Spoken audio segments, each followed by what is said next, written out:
The man before her eyes was the most expensive divine doctor in Huaxia, yet he couldn't take out a single penny from his pockets, only because he had a money-loving master. Every time the man earned income, it would all be confiscated by the old man, beautifully called keeping it for him, to be used for his future marriage. Although this old man he called master was extremely stingy, he had taught him to become a top expert with both medical skills and martial arts. He had been adopted by the old man since childhood and never knew his own origin. Whenever he asked, the old man would never mention a word. But today, he suddenly told him news. The old man was sitting on the floor with 9 marriage contracts laid out in a row before him.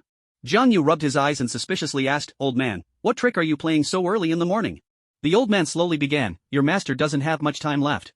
But before he could finish speaking, Jiang Yu shouted loudly, "That's great! Don't worry, old man, when you ascend to heaven, I'll definitely build you a luxurious tomb and burn money for you promptly every Qingming festival, absolutely letting you live freely and happily underground. You've lived a lonely life, so when you go underground, play freely without worrying about worldly morals, find 3 or 5 beautiful women at once." While speaking, he stuffed his few clothes into a bundle, preparing to immediately go down the mountain to enjoy life. The old man was so angered by this behavior that he cursed, "You little brat, you ungrateful disciple, are you making fun of me? You were the one making fun of me first." Jiang Yu dropped his bundle.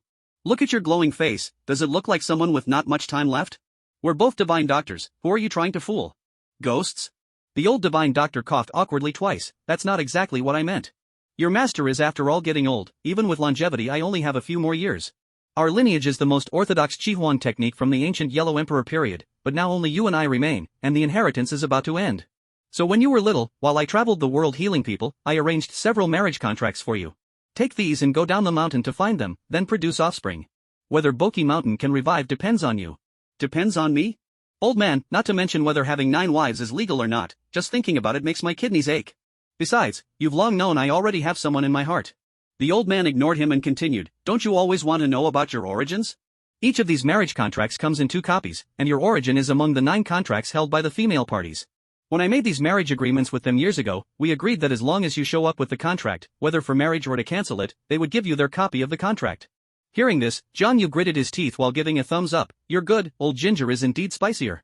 He glared at the old man, swept his hand across the floor with lightning speed, creating afterimages, and in the blink of an eye, all 9 marriage contracts were stuffed into his pocket.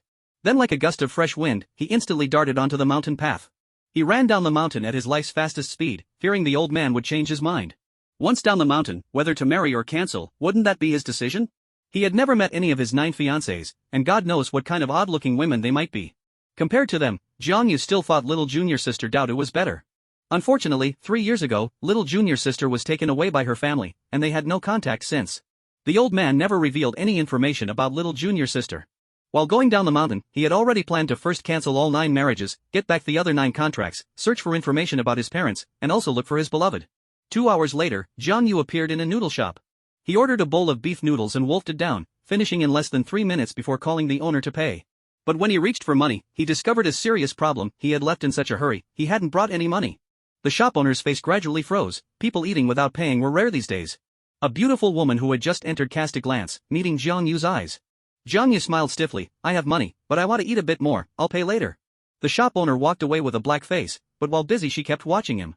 Jiang Yu awkwardly had no choice but to continue drinking his soup. 20 minutes passed, the beautiful woman who had come in earlier and her friend had finished eating and were preparing to pay, while he was still drinking soup. The shop owner wandered by him occasionally and finally couldn't help but explode. "Kid, stop pretending. You want to eat without paying? No way. I'm calling the police to arrest you." At this moment, the beautiful woman at the next table called, "Boss, check please." The girl beside the beautiful woman took out a 100 yuan bill and handed it over, telling the owner to keep the change and include Jiang Yu's noodles in the bill, then left directly. Jiang Yu heaved a sigh of relief, saying to himself, "It seems being handsome can indeed buy meals." Just as he was being narcissistic, his peripheral vision caught the kind beautiful woman seemingly being followed.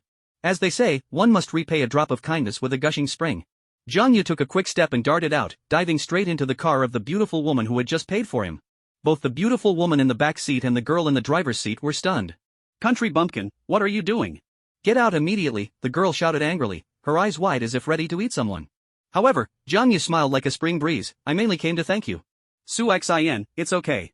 The beautiful woman gave the girl a look, as they say, don't hit a smiling face. Then she looked at Jiang Yu and said lightly, "Everyone has difficult times, a bowl of beef noodles isn't worth much money, no need to thank." Xin urged, "Why so much nonsense, get out of the car quickly. If you delay our important business, selling you wouldn't be enough compensation." Jiang Yu said, "You're in such a hurry, are you heading to Tianyun City?" I'm also going to Tianyun City, why not help me to the end and give me a ride? The beautiful woman sitting in the back didn't mind and casually said, Su Xian, drive. After hearing this, Su Xian threatened Jiang Yu once, then started the car. Along the way, Su Xian constantly observed Jiang Yu through the rearview mirror, fearing he might make inappropriate moves toward the beautiful woman. And just 20 minutes later, a black SUV drove up and suddenly swerved to crash into them. Su Xian had already hit the brakes hard, but still collided with the black SUV. Are you blind? How are you driving? Su Xian angrily shouted and was about to get out of the car to argue. Jiang Yu immediately reminded, don't get out of the car, they're up to no good. 4 young men in black suits got out of the SUV. The beautiful woman furrowed her brows and whispered, they are from He Qingyuan's people. Su Xian grew even angrier, He Qingyuan must be deliberately stopping us from signing the contract. I'm going to argue with them. Be careful. Su Xian got out of the car, tightly gripping her phone in her hand. If they tried to hurt them, she would call the police immediately. The leader of the group crossed his arms and his eyes roamed over Su Xian. Su Xian looked no more than 20 years old, though a bit short, her figure was well proportioned, and she was even quite developed, which could be described as spectacular. The leader spoke in a cold tone, the 2 beauties can rest here for a while, but I suggest you don't resist, or else. The other 3 suddenly struck martial arts poses, one in a white crane spreads its wings stance, one in a Wing Chun starting stance, and one in a Tai Chi starting stance. Their movements were fairly standard, showing they had practiced for a few years.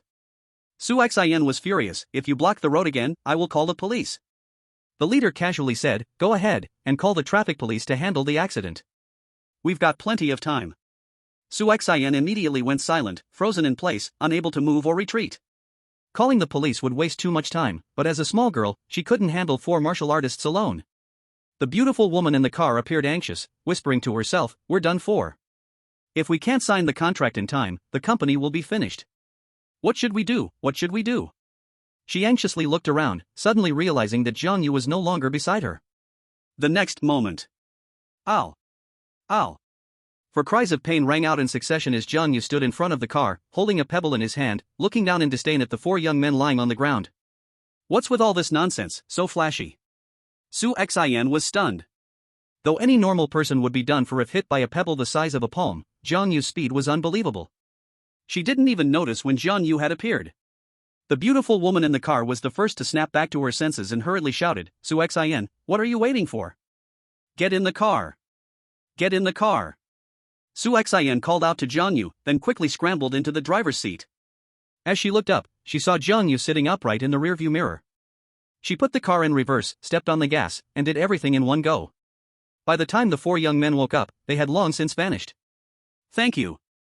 The beautiful woman looked at Jiang Yu with clear, pure eyes, without any impurities. You helped me, so I'll help you in return. This is what they call good karma. You're heading to Tianyun City to work, right? I see you have good skills. Su Xian has been thinking of hiring a bodyguard recently. If you don't mind. No need, I'm not going there to work. Then why are you going to Tianyun City? To cancel a marriage. Su Xian rolled her eyes, thinking to herself, though you've got some skills, there's no need to act so cool.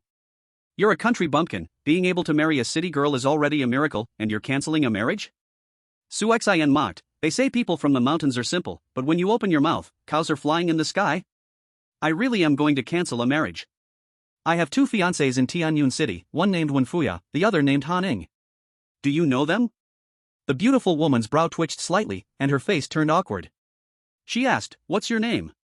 Jiang Yu, and you? Ha? The beautiful woman's eyes flashed with surprise, and she stammered, I'm Wan Yihuan. You're also a Wen? Do you know my fiancé? How could that be? Wan Yihuan was a bit uncomfortable, quickly turning her head away. Su Xian couldn't help herself and mocked, you really think too highly of yourself, don't you? Do you know what kind of person Han Ing is in Tianyun City? And you think you're worthy of being a fiancé? While speaking, she couldn't help but glance at the rearview mirror. Jiang Yu shrugged. He was telling the truth, Su Xian didn't believe him, and he was too lazy to explain. Half an hour later, they arrived in Tianyun City, and Su Xian stopped at an intersection. We need to hurry to sign the contract, so I'll drop you off here. Thank you. Jiang Yu got out of the car, and then Wan Yihuan chatted a few words with Su Xian. Su Xian took out 500 yuan and a business card, handing them to him. The business card read Secretary to the Chairman of Yu Yin Company. It was obvious that Wan Yihuan was the Chairman of Yu Yin Company.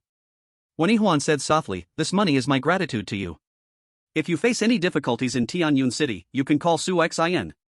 Jiang Yu was not polite, he knew very well the truth that without money, one could hardly take a step. The marriage certificate only stated that his two fiancées were in Tianyun City, but without specific addresses, finding them wouldn't happen overnight. He needed this money badly. "This money is a loan from me, I'll return it once I'm done with my business." Having received the money and the business card, Jiang Yu soon blended into the crowd. Su Xian turned to Wen Yihuan in the back seat and smiled, "Sister Huan, didn't you say you have a fiancé too? Can you tell me his name?" Wen Yihuan looked out the car window, falling into silence. Chapter 3, Looking Down from Dog Eyes. Tianyun City is vast, with tall buildings and heavy traffic. In this city with a population of over 10 million, searching for someone aimlessly is very difficult. Fortunately, the Han family is quite famous in Tianyun City. The Han group ranks in the top 10 in Tianyun City, and Han Ing, being the Han family's young lady, is naturally well known. It didn't take long to find out the Han family's residence, Guanhu Residence. Guanhu Residence is the most luxurious villa area in Tianyun City, developed from a mountain within the city, with villas built by the lake. The villas in Guanhu Residence are worth over 100 million, inhabited only by the rich or those of noble status, so the security measures are quite strong. Jiang Yu, blocked at the entrance, wore out his patience, but the security guard wouldn't let him in. "Young man, I've seen many like you, claiming to be Miss Han's friends. There are at least 3 to 5 of them every day, but you're the first one so outrageous." The security guard was a middle-aged man, probably in his 40s, and he spoke politely enough. "Big brother, I swear I'm not lying, Han Ing really is my fiancé." Jiang Yu helplessly stated again. The security guard shot him a glance, "Enough already, even if you're going to lie, at least make it a believable one. Who in Tianyun City doesn't know the relationship between young Master Zhao of Dingsheng Group and Miss Han? If you're Han Ying's fiancé, then what is young Master Zhao? What young Master Zhao? The one who footed the bill for the whole place? What? You don't even know young Master Zhao?" The security guard looked at the rustic Jiang Yu with patience and started to educate him. Young Master Zhao from Dingshan Group, Zhao Shua, is a well-known rich second generation in Tianyun City, generous and popular. Recently, rumors have been circulating in Tianyun City that the Han family and the Zhao family are planning a marriage alliance, a strong partnership. Zhao Shua and Han Ing may not be a couple made in heaven, but at least they are from the same background. Then look at you, dressed in plain clothes, your whole outfit doesn't even add up to 100 yuan, and you want to climb the Han family's social ladder? But Jiang Yu felt a sense of relief. Since the Han family was preparing for a marriage alliance, the divorce matter should go smoothly. But how should he get inside? "Big brother, please let me in, I'm really not a bad person. If it doesn't work, you can follow me." "That's not possible, I can't leave my post. If my boss finds out, I'll be fined." Jiang Yu's heart moved, and he immediately took out 100 yuan from his pocket and handed it over with a grin. "Big brother, just do me a favor. 100 yuan isn't much, but it's already 1/5 of his current wealth. $100 is just to shoo away a beggar?" Suddenly, a young man walked out from the security booth and glanced disdainfully at Jiang Yu. "Country bumpkin, hurry up and get lost, don't you see what kind of place this is? Is this the kind of person who can come here? Jiang Yu? What's wrong with me? Am I lesser than others? How can someone look down on me at the door? Dog eyes look down on people. As the saying goes, if a person respects me a foot, I will respect him a mile." That middle-aged brother was somewhat polite to him earlier, and Jiang Yu was always smiling. But as soon as the young security guard came out, Jiang Yu's expression turned dark. The young security guard, however, was getting more arrogant. "Oh, what expression is that? Who are you trying to scare with your long face? I warn you again, if you don't get lost, don't blame me for being rude." Jiang Yu chuckled coldly. "Rude? I want to see how you'll be rude." Seeing that Jiang Yu was unbothered, the young security guard rolled up his sleeves and shoved him. "Get lost, you poor thing." Jiang Yu retreated 2 steps, revealing a strange smile. "So it's just that you have money, huh?" His figure swayed, and with a crash, he fell to the ground. "Damn it, did you come here to play tricks? Don't you know who I, Wang Yu, am?" Wang Yu was furious, showing no signs of apology, and raised his foot as if to kick him. Fortunately, that middle-aged brother stopped him in time. "Wang Yu, you can't hit him anymore." Wang Yu spat. "Damn, get the hell out of here. You think you can cheat me? Do you believe I can make you lie down for the rest of your life with just one call?" Jiang Yu ignored him, quietly touching a few acupoints on his body, and then he began to convulse, foaming at the mouth. The middle-aged brother was dumbfounded. What, Wang Yu, is this going to cost a life?" Wang Yu panicked too. "No way. I just lightly pushed him. Who knew this country bumpkin would be so weak and fall with just a push?" Forget it, call an ambulance. Absolutely not. If we send him to the hospital, this poor thing will definitely try to cheat me. Your brother is the king of Teapan Street. Who would dare to cheat you? Just save the person first. If he really dies, then money won't solve the problem. Just then, a black business car drove up and stopped at the entrance, the window slowly rolling down. What's going on? Inside the car sat a middle-aged man, sharply dressed in a suit. Wan Yu dragged Jiang Yu aside and said, "It's nothing, Mr. Han. Just a rogue claiming to be your daughter's fiancé. We wouldn't let him in, so he's lying here to cheat me. I can handle it, I can handle it." The person in the car was Han Tianming, chairman of the Han Group and father of Han Ing. My daughter's fiancé? Han Tianming frowned and mumbled, shifting his gaze to Jiang Yu. Jiang Yu, who was still convulsing and foaming at the mouth, suddenly broke free from Wang Yu and did a flip, walking straight towards Han Tianming. Wang Yu was first shocked, then filled with rage. What the hell, you think you can play me? Hello, Mr. Han. I have something to discuss with you. Jiang Yu directly handed over the marriage certificate to Han Tianming. At this moment, Wang Yu rushed over and grabbed Jiang Yu by the collar. You country bumpkin dare to play me? Mr. Han, I'll handle this. I'll definitely make him pay. Han Tianming asked suspiciously, are you a disciple of old Dr. Zhong? Jiang Yu nodded. Get in the car and let's talk. Han Tianming's words left Wang Yu dumbfounded. No way, could this country bumpkin really be Han Ying's fiancé? He broke out in a cold sweat. Now he had kicked a metal plate. Offending the Han family, even his thug brother couldn't protect him. What's wrong? Don't you plan to let go? Is Mr. Han's word not effective? Wang Yu twitched at the corner of his mouth and immediately let go. After Jiang Yu got in the car, he bent over and bowed deeply, loudly apologizing. In the car, Jiang Yu explained his intentions to Han Tianming, but Han Tianming did not express any stance. When they returned home, Han Tianming said he wanted to go upstairs to change clothes, asking Jiang Yu to wait in the living room. Waiting became 1 hour. Jiang Yu's patience was at its limit. He stood up and said to the housekeeper, Auntie, please pass on to Mr. Han, since Miss Han is already engaged, I can't ruin someone else's marriage. My engagement with the Han family is now void.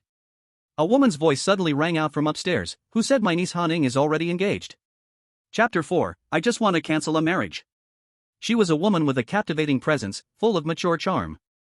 At this moment, she was slowly walking down the stairs, her captivating eyes fixed intently on Jiang Yu. Who are you? Jiang Yu looked her up and down, thinking she resembled Han Tianming somewhat. I'm Han Xiong, Han Ying's aunt. Han Xiong lazily sat on the sofa, withdrew her gaze, and ran her fingers through her hair. She was 33 years old, yet appeared very young. Her every movement exuded charm. Not only was she beautiful, but she was also a strong woman. The Han Group owed much of its success to her efforts. Beautiful women always attract men's attention, and Jiang Yu was no exception. He secretly calculated, since Han Ying's aunt looked so good, Han Ing probably wouldn't be bad looking either. You're Han Ying's fiancé? Han Xiong glanced at the marriage certificate on the coffee table, then said, time flies, in a blink, the old doctor's disciple has grown so big. You know me? 15 years ago, the old doctor traveled here with you and saved my father from death's door. I was present when the engagement was set. You don't remember me? Jiang Yu was at a loss for words. Who could remember you? I traveled all over with that old man to diagnose illnesses, meeting thousands of people. Besides, I was only 3 years old. It'd be a miracle if I remembered you at all. 15 years ago, Han Xiong was in her prime, one of the most beautiful women in Tianyun City, with countless admirers.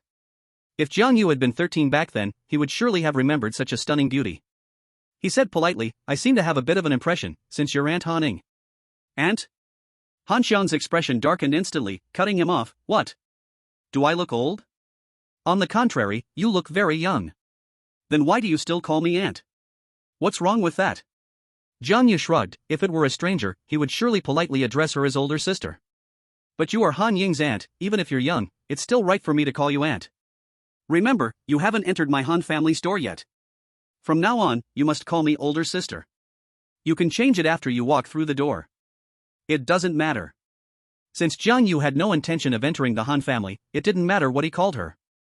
I've said what I wanted to say, and I've left the marriage certificate here. Please return the marriage certificate you have to me. I have matters to attend to, so I won't disturb you too much.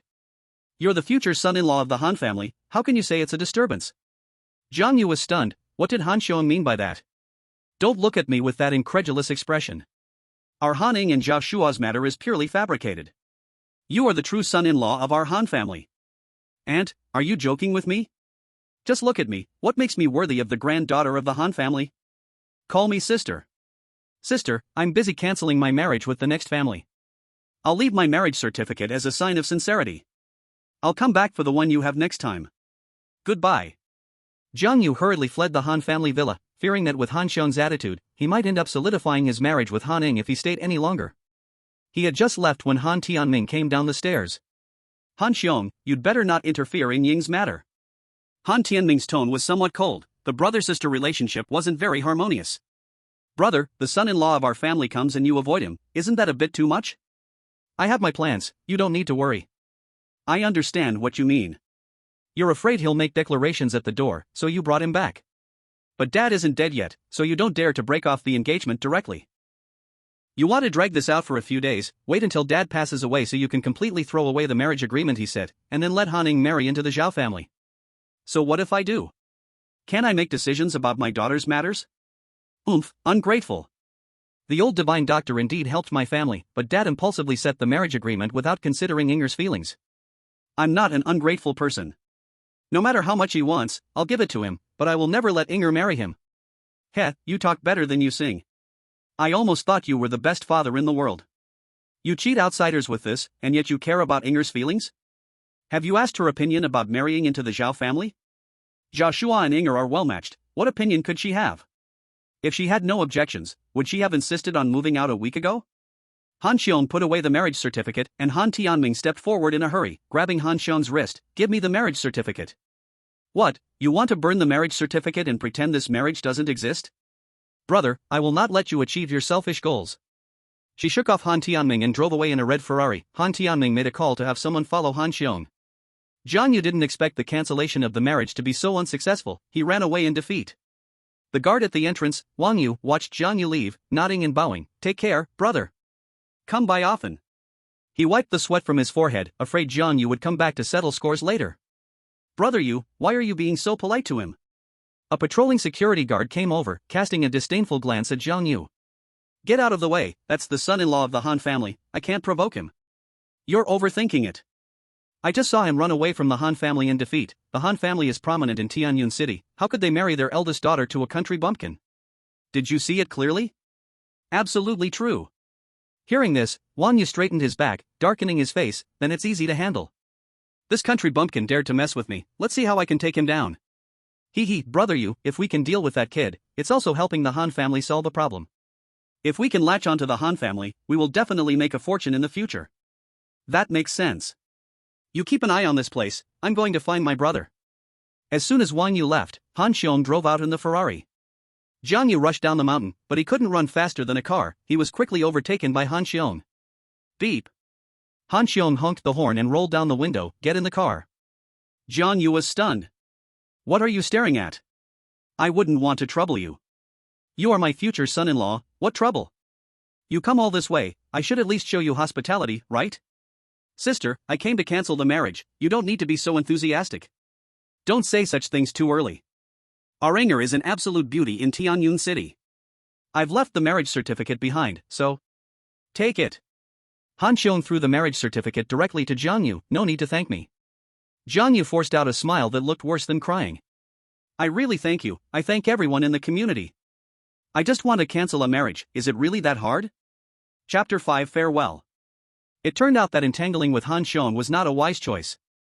Jiang Yu insisted on walking down the mountain, while Han Xiong leisurely followed in the car. She had a wide network and recognized several cars along the way.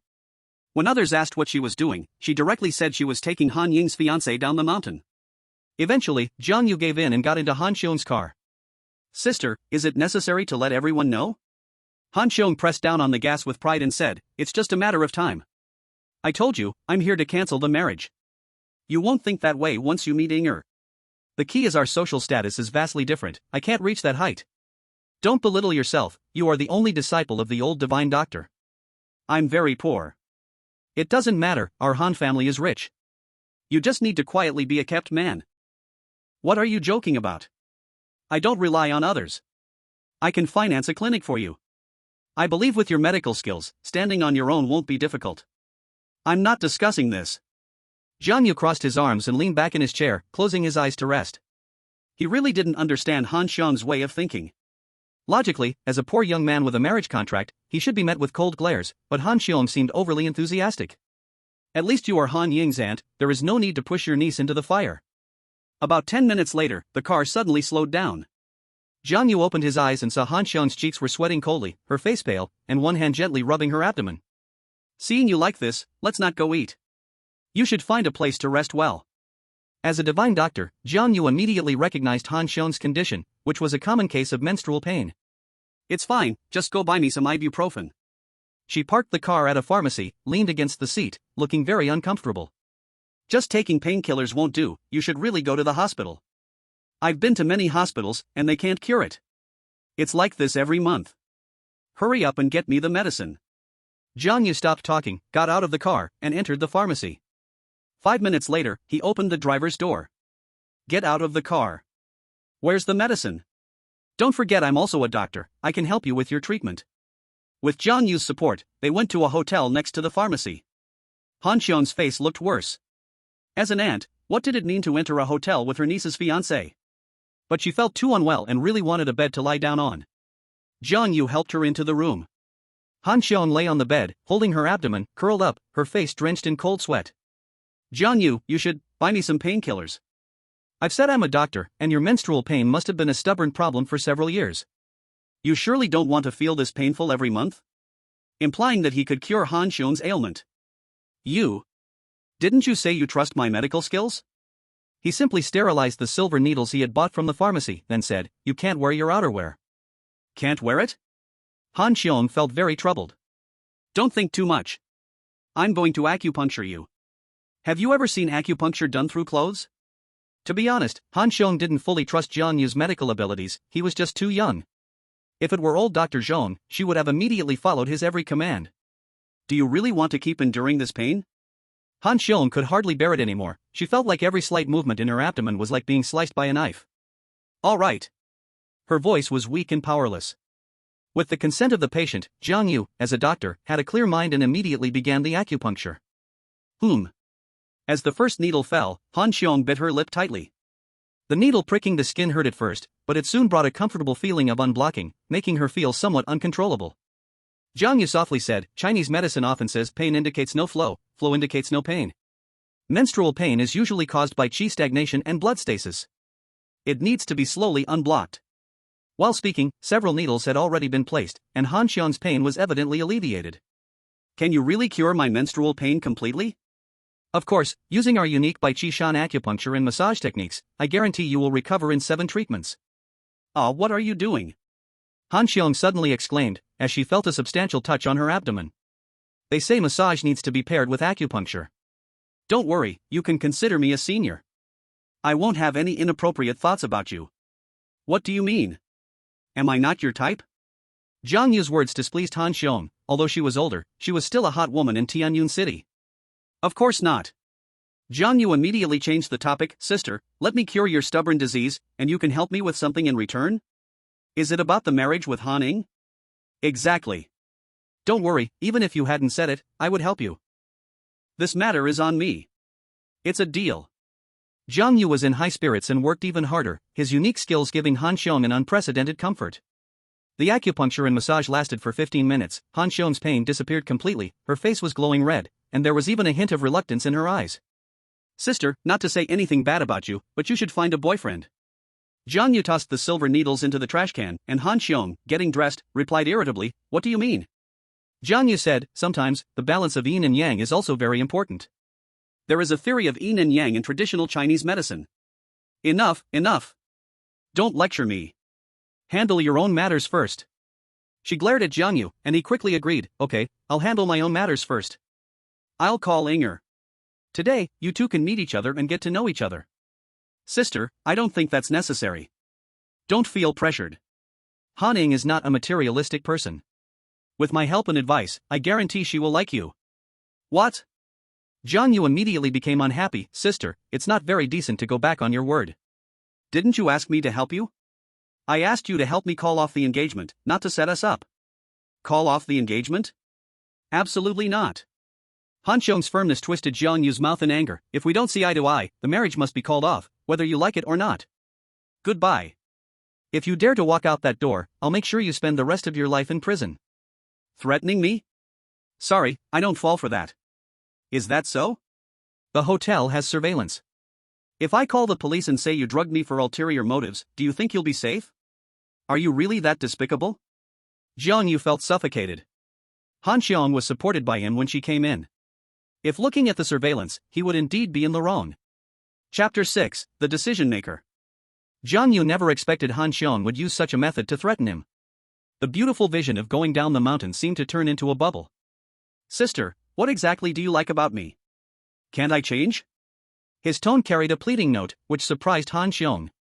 Aranger has beauty, figure, and money. How many young masters in Tianyun City are infatuated with her? Why do you insist on calling off the engagement? I have my reasons. I don't want to hear your reasons.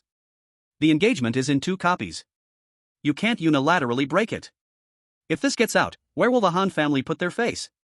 This was precisely what gave Jiang Yu a headache. The engagement was in 2 copies.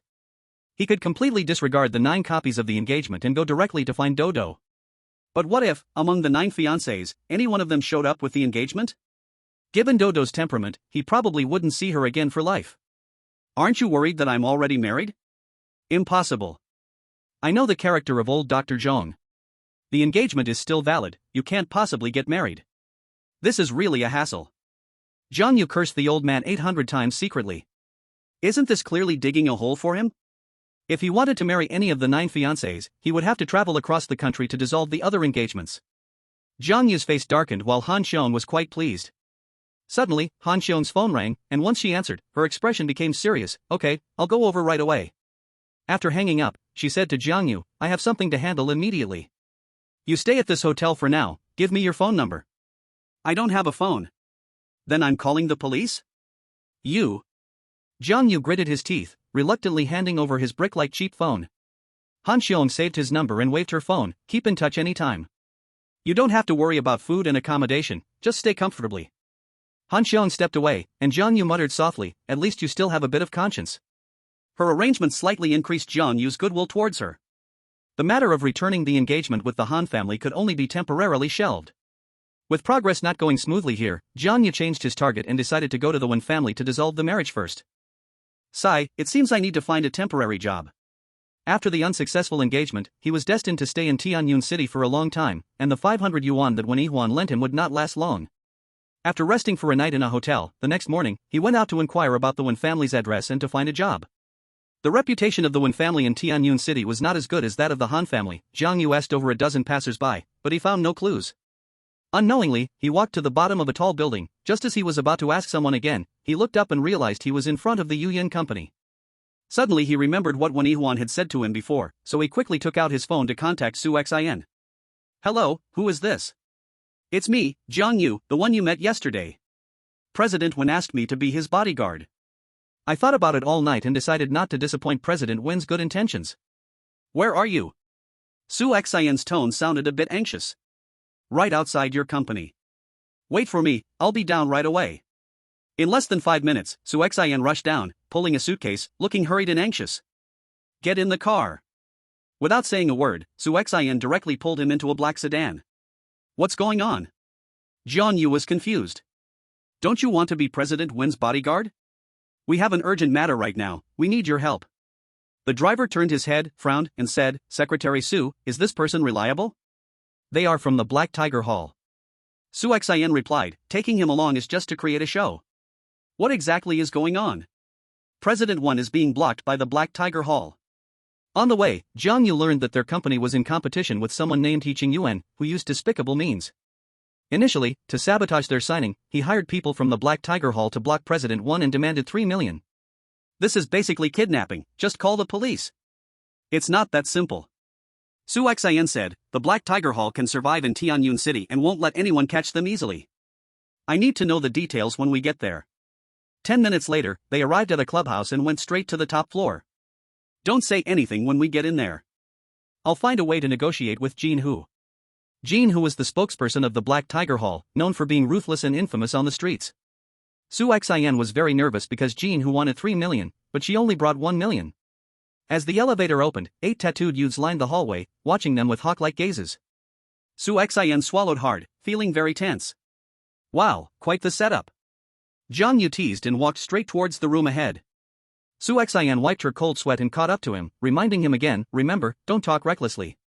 If you anger Jinhu, 1 million won't be enough to solve it. Inside the room, there were about 12 people, with a muscular man resembling a fierce tiger at the forefront, smoking a cigar, and his little brothers lined up behind him. He was Jinhu, the spokesperson of the Black Tiger Hall.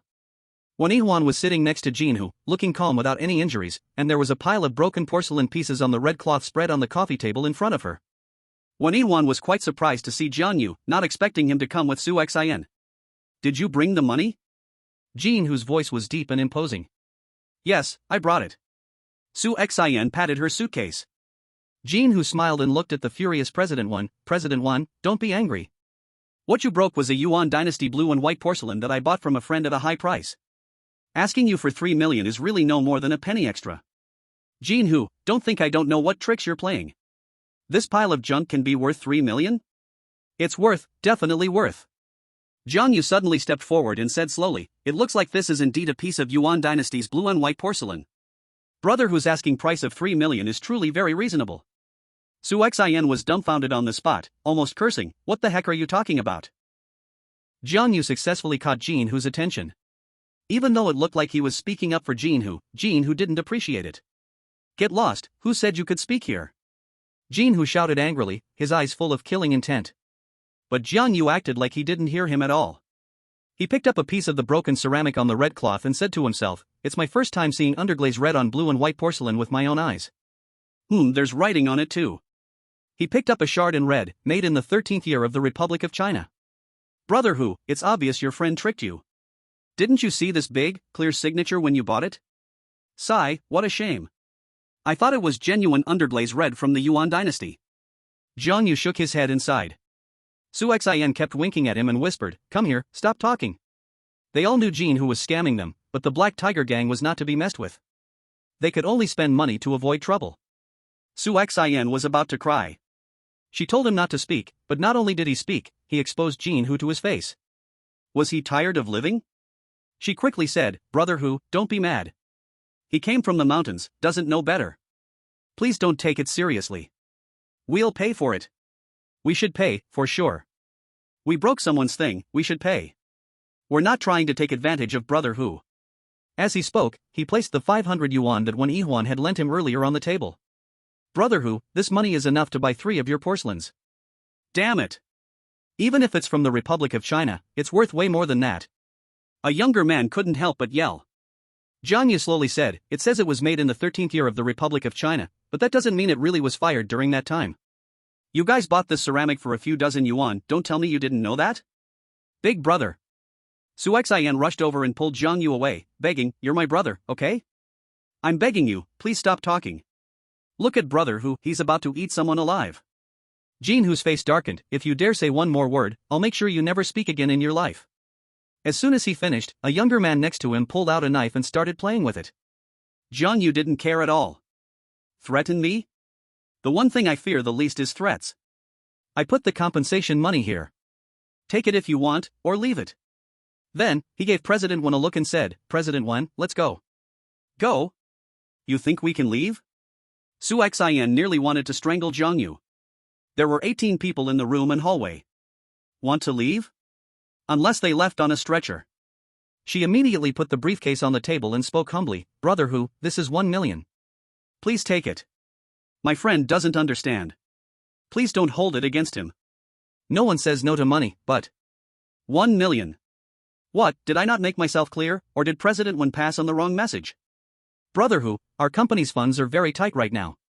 We really can't offer more. 1 million isn't impossible. You guys can discuss among yourselves. Leave 2 hands behind, it's worth 2 million. Hearing this, the driver took 2 steps back in fear, sweat pouring down his face. Brother Hu, please let me try to find another way. I'll give you 1 more hour. Jinhu flicked his cigarette ash and signaled a younger man to go take the briefcase. Suddenly, a sharp sound sliced through the air, followed by a scream. Just as the young man touched the briefcase, a piece of a potted plant shot through his hand, blood spurting out. Everyone was stunned.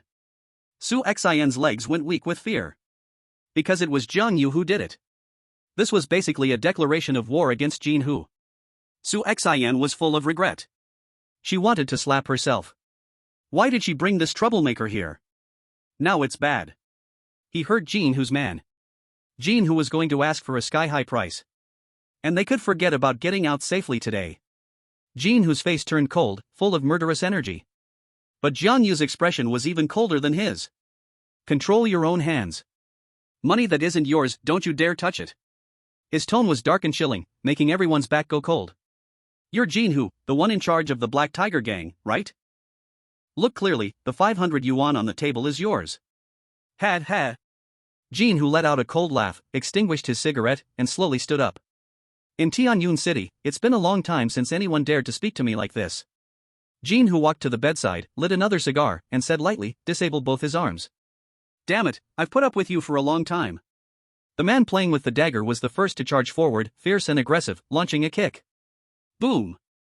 However, Jiang Yu simply countered with a knee strike, and the little brother fell to the ground, his face twisted in pain. President Wan, holding a suitcase, dashed forward and grabbed Jiang Yu, run. But at that moment, those who heard the commotion in the corridor outside had already blocked the door. Su Xian cursed angrily, we're going to be killed because of you, you country bumpkin. Yet Jiang Yu was like a wild beast, violently crashing through the two men at the door, breaking a path to safety. Su Xian was stunned and had no time to be shocked by Jiang Yu's brute strength. She immediately ran outside with the speed of a sprint. Reaching the stairwell, Jiang Yu paused. You go first, I'll take care of the rest. He exuded a fierce aura, like a man standing against a flood. However, President Wen grabbed his hand tightly. Don't be a hero, there are more than 10 of them, run.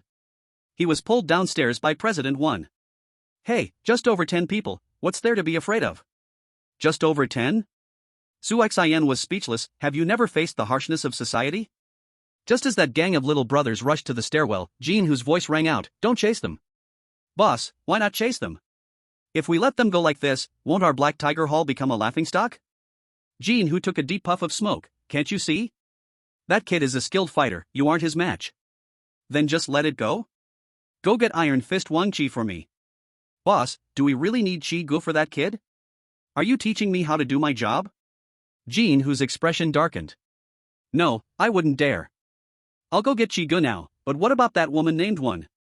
No rush, wait for Wang Chi to deal with that kid, then we'll have some fun with her. Jiang Yu and the others rushed into the basement, hurriedly drove away, and once in the car, President Wen let out a long sigh. Su Xian, however, was filled with worry. It's over, we've completely offended Black Tiger Hall, and we won't have good days ahead. Jiang Yu calmly said, isn't it just a thug? What's so scary about it? Su Xian retorted angrily, what do you understand?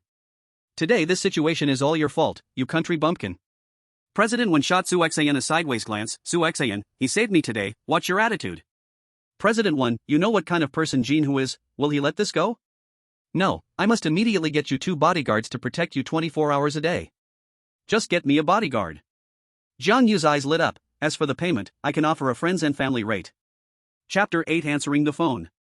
The money Jiang Yu had was all given by Han Xiong. He still felt more at ease spending his own earned money. But Su Xian almost kicked Jiang Yu out of the car. Friends and family rate? If it weren't for you, would we have ended up in this mess today? Bodyguard? Su Xian hit back. You should worry about yourself first. Do you think Jin Hu will let you off? At that moment, the driver spoke up. Secretary Su, I just saw that this young brother seems to be quite capable. That knife guy is also a fierce soldier under Jin Hu, yet he was knocked down in one move by this young brother, wasn't he? It was then that everyone recalled the details, casually throwing a blade that pierced a man's palm, taking down one with a single move, and a collision that sent 2 men weighing 300 pounds flying. Moreover, Wan Yiwan and Su Xian knew yesterday that Jiang Yu indeed had skills. Wan Yiwan nodded and said, then it's been hard on you these days, how about I give you 500 yuan as a salary? 500 yuan a month. Jiang Yu felt a bit awkward, though he was willing to give a friends and family rate. 500 was somewhat too low. President Wen chuckled, am I that stingy? I said 500 a day. Deal. Jiang Yu decided on the spot without a second thought. Mr. Wan, you should think about it a bit more. Su Xian advised, a bodyguard is not just anyone who can do it. There is a difference between a bodyguard and a personal bodyguard. Su Xian, do you remember the day we returned to Tianyun City when we were intercepted by He Qing Yuan's men? I believe he has the ability to protect me. Su Xian was not doubting Jiang Yu's ability, she just felt uncomfortable about letting him be her personal bodyguard. But Mr. Wan had already made up her mind, so her opposition seemed weak. The driver took them back to Mr. Wen's residence. Although it couldn't compare with Guanhujing, it was still a high-end community. Mr. Wen, don't go back to the company for the next couple of days. I'll have someone check on the movements of the Black Tiger Hall to see if we can negotiate. Su Xian sent them to Mr. Wen's front door and then whispered in Jiang Yu's ear, if you dare to have any improper thoughts about Mr. Wen, I won't spare you. Mr. Wen's home had 2 bedrooms and 1 living room, decorated very warmly. You can sleep in the guest room these days. Just let me know if you need anything. Jiang Yu sat on the sofa and picked up an apple to take a bite. Mr. Wen, we've only known each other for a short time. Are you really comfortable letting me stay in the same house? You've helped me twice, and I trust your character. Mr. Wen said with a sweet smile, my judgment of people is quite good. She took a change of clothes from the bedroom. I'll go take a shower first, make yourself at home. Soon, the sound of water splashing came from the bathroom, but the bathroom door was only slightly ajar. Jiang Yu noticed and walked over at a slow pace. Behind the door, Mr. Wen stood quietly, not having taken off a single piece of clothing. Upon hearing Jiang Yu's footsteps, she felt nervous. She was testing Jiang Yu, although she said she trusted him, one cannot know another's mind fully. You're so bold, leaving the bathroom door open.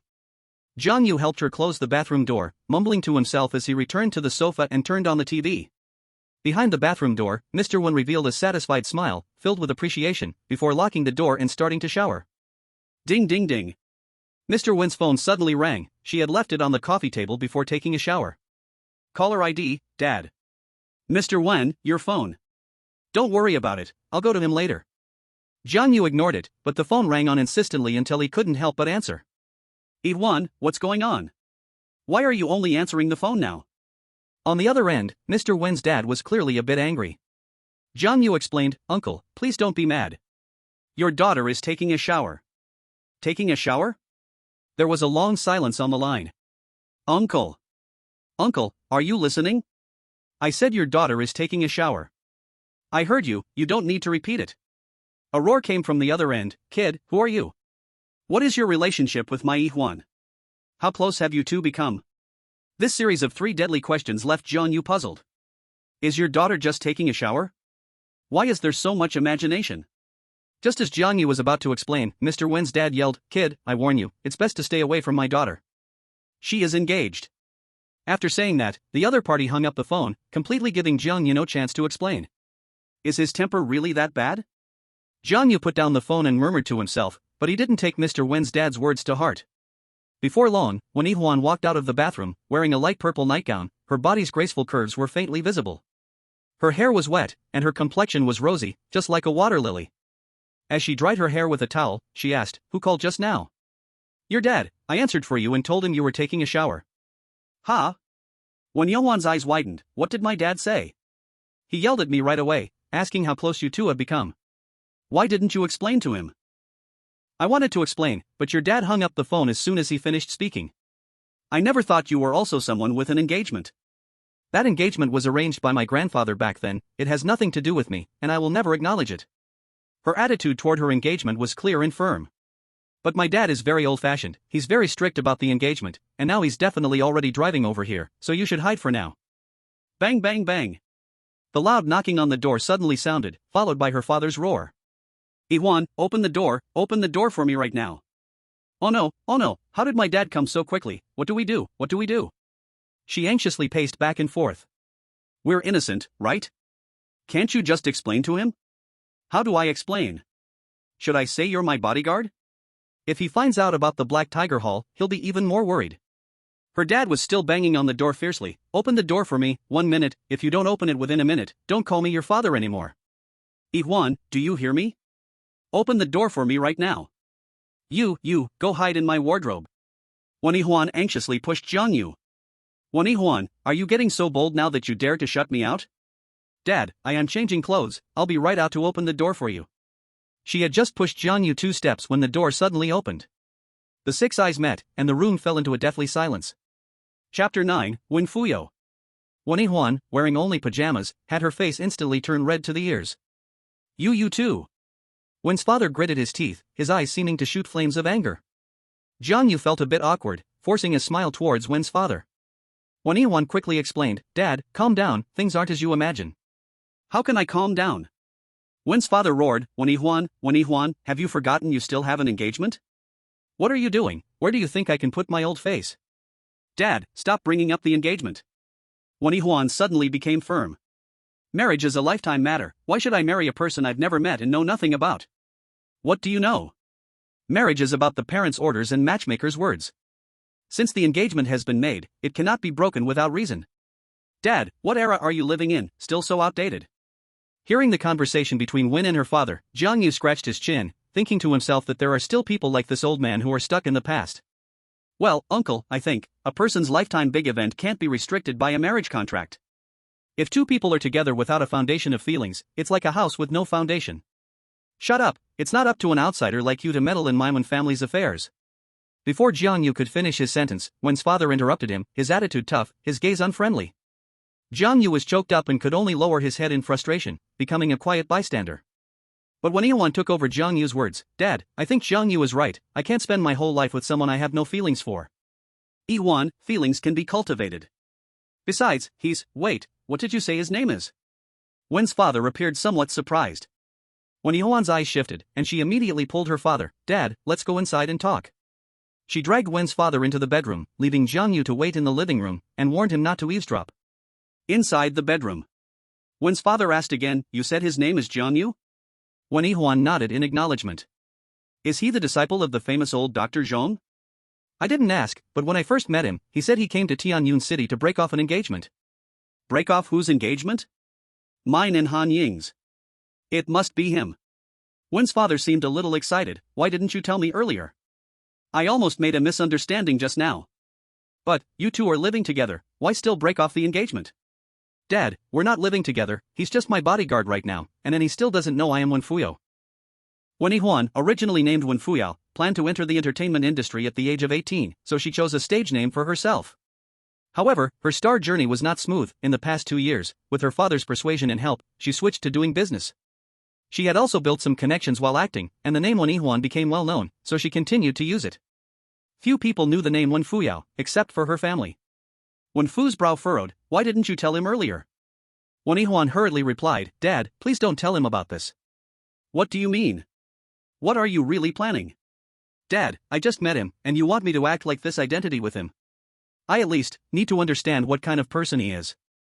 I can agree to this, but you just heard it, the marriage engagement is not just with our Wen family, and you are in a good position now. Don't let the Han family get ahead. Wen Yihuan pouted, speaking in a displeased tone, what's so good about him, Dad? Is it really necessary? I can only say, a famous teacher produces good students. Dr. Zhong is more than just skilled. Wen Fu's words were profound. After reaching an agreement, the father and daughter came out of the room. Wen Fu's stern expression disappeared, replaced by a peaceful demeanor. He looked at Jiang Yu again, nodded in satisfaction, and praised, a fine young man. Wen Yihuan was afraid that her father would give himself away, so she hurriedly pushed him towards the door, saying, Dad, you should go back now.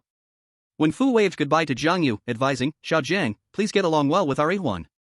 Although she can be a bit stubborn sometimes, she's a good person. Dad. Wen Yihuan kept signaling to her father with her eyes, and only sighed in relief after pushing him out the door. She didn't dare let her dad stay long.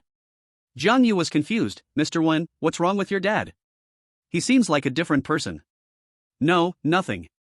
That's just how my dad is, once the misunderstanding is cleared, it's fine. But I still feel like your dad was looking at me strangely. Where? You must be mistaken. Wen Yihuan's heart raced like a frightened deer, afraid Jiang Yu would discover something, so she quickly changed the subject. Let me change clothes, and then I'll take you to buy some toiletries. After she said that, she hurried back to her room, taking a deep breath for a long time before calming down. Then, she took Jiang Yu to buy toothbrushes and towels at the supermarket next to the community. Wen Yihuan didn't dare eat out, they ordered takeout at home, and soon, Su Xian arrived, looking flustered, saying the first thing, it's bad. Mr. Wen, we're in big trouble. I heard that Jean who was going to send Wang Qi to deal with us. She was very nervous, but Jiang Yu asked calmly, is that Wang Qi really that powerful? Su Xian blared at him angrily, of course, you, an outsider, wouldn't know Wang Qi. He's a notorious tough guy from our Tianyun City, Jean who's top enforcer, known as Iron Fist.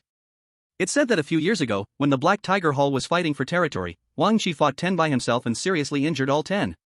Wen Yihuan's face also darkened immediately. Su Xian vented her anger on Jiang Yu, this is all your fault, you bumpkin. If it weren't for you, how could Jean who send Wang Qi? Jiang Yu shrugged, then why don't you say I helped you keep 100,000? You still have the face to say that? What could have been settled for 100,000 has now turned into a mess because of you. With Wang Chi involved, we might not even keep our lives. TCH. Jiang Yu looked disdainful. To be honest, Wang Chi is just Jean Hu's henchman.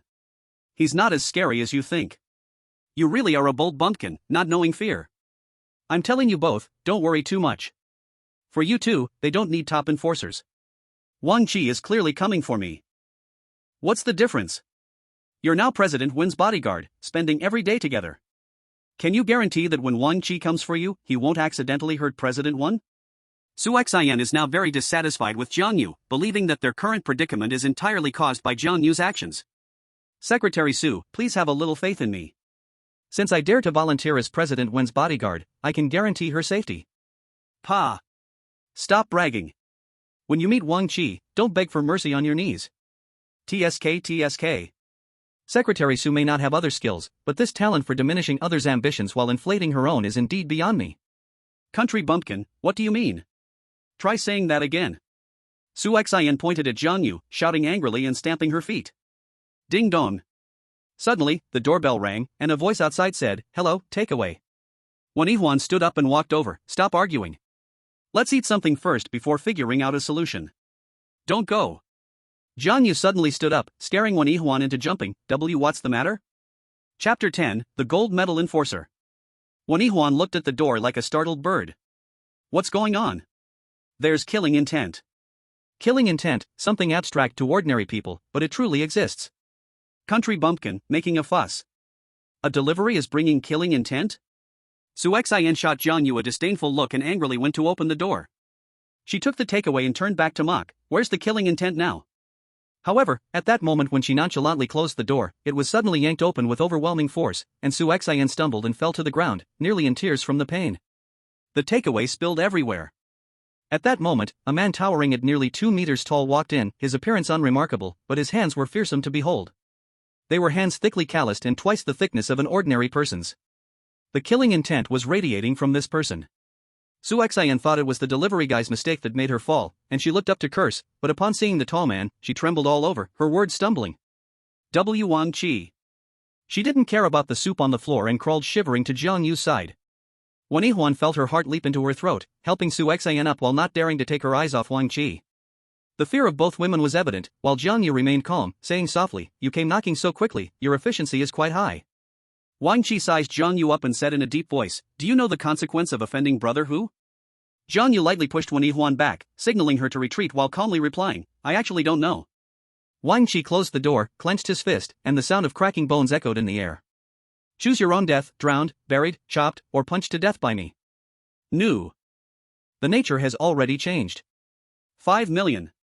Wen Yihuan spoke a number. "I will compensate the Black Tiger Hall 5 million, how about we settle this matter?" As for money matters, you can talk to brother Hu about them. My purpose here is only one. Wang Chi's killing intent did not lessen at all, not swayed by money in the slightest. With money being ineffective, Wen Yihuan was truly at a loss. She kept signaling Jiang Yu with her eyes, suggesting he should run. But Jiang Yu seemed oblivious, inexplicably picking up a toothpick from the coffee table, and said to himself, "I heard you are called Iron Fist, I wonder if it's as hard as iron." As soon as he finished speaking, 3 toothpicks flew out, 3 slight sounds of air braking layered together, clearly audible. Whoosh, whoosh, whoosh. The speed of the 3 toothpicks was so fast that it was almost impossible to see. In a short moment, the sounds disappeared, as if nothing had happened. After 3 seconds of silence, Su Xian suddenly pointed at Wang Chi in shock. "Blood, blood." 3 thin streams of fresh blood flowed down Wang Chi's palm, and only then did he feel the pain in his hand. Wen Yihuan covered her mouth, staring in surprise at the stainless steel door. The 3 toothpicks had actually embedded themselves in the door. Wang Chi's face changed drastically.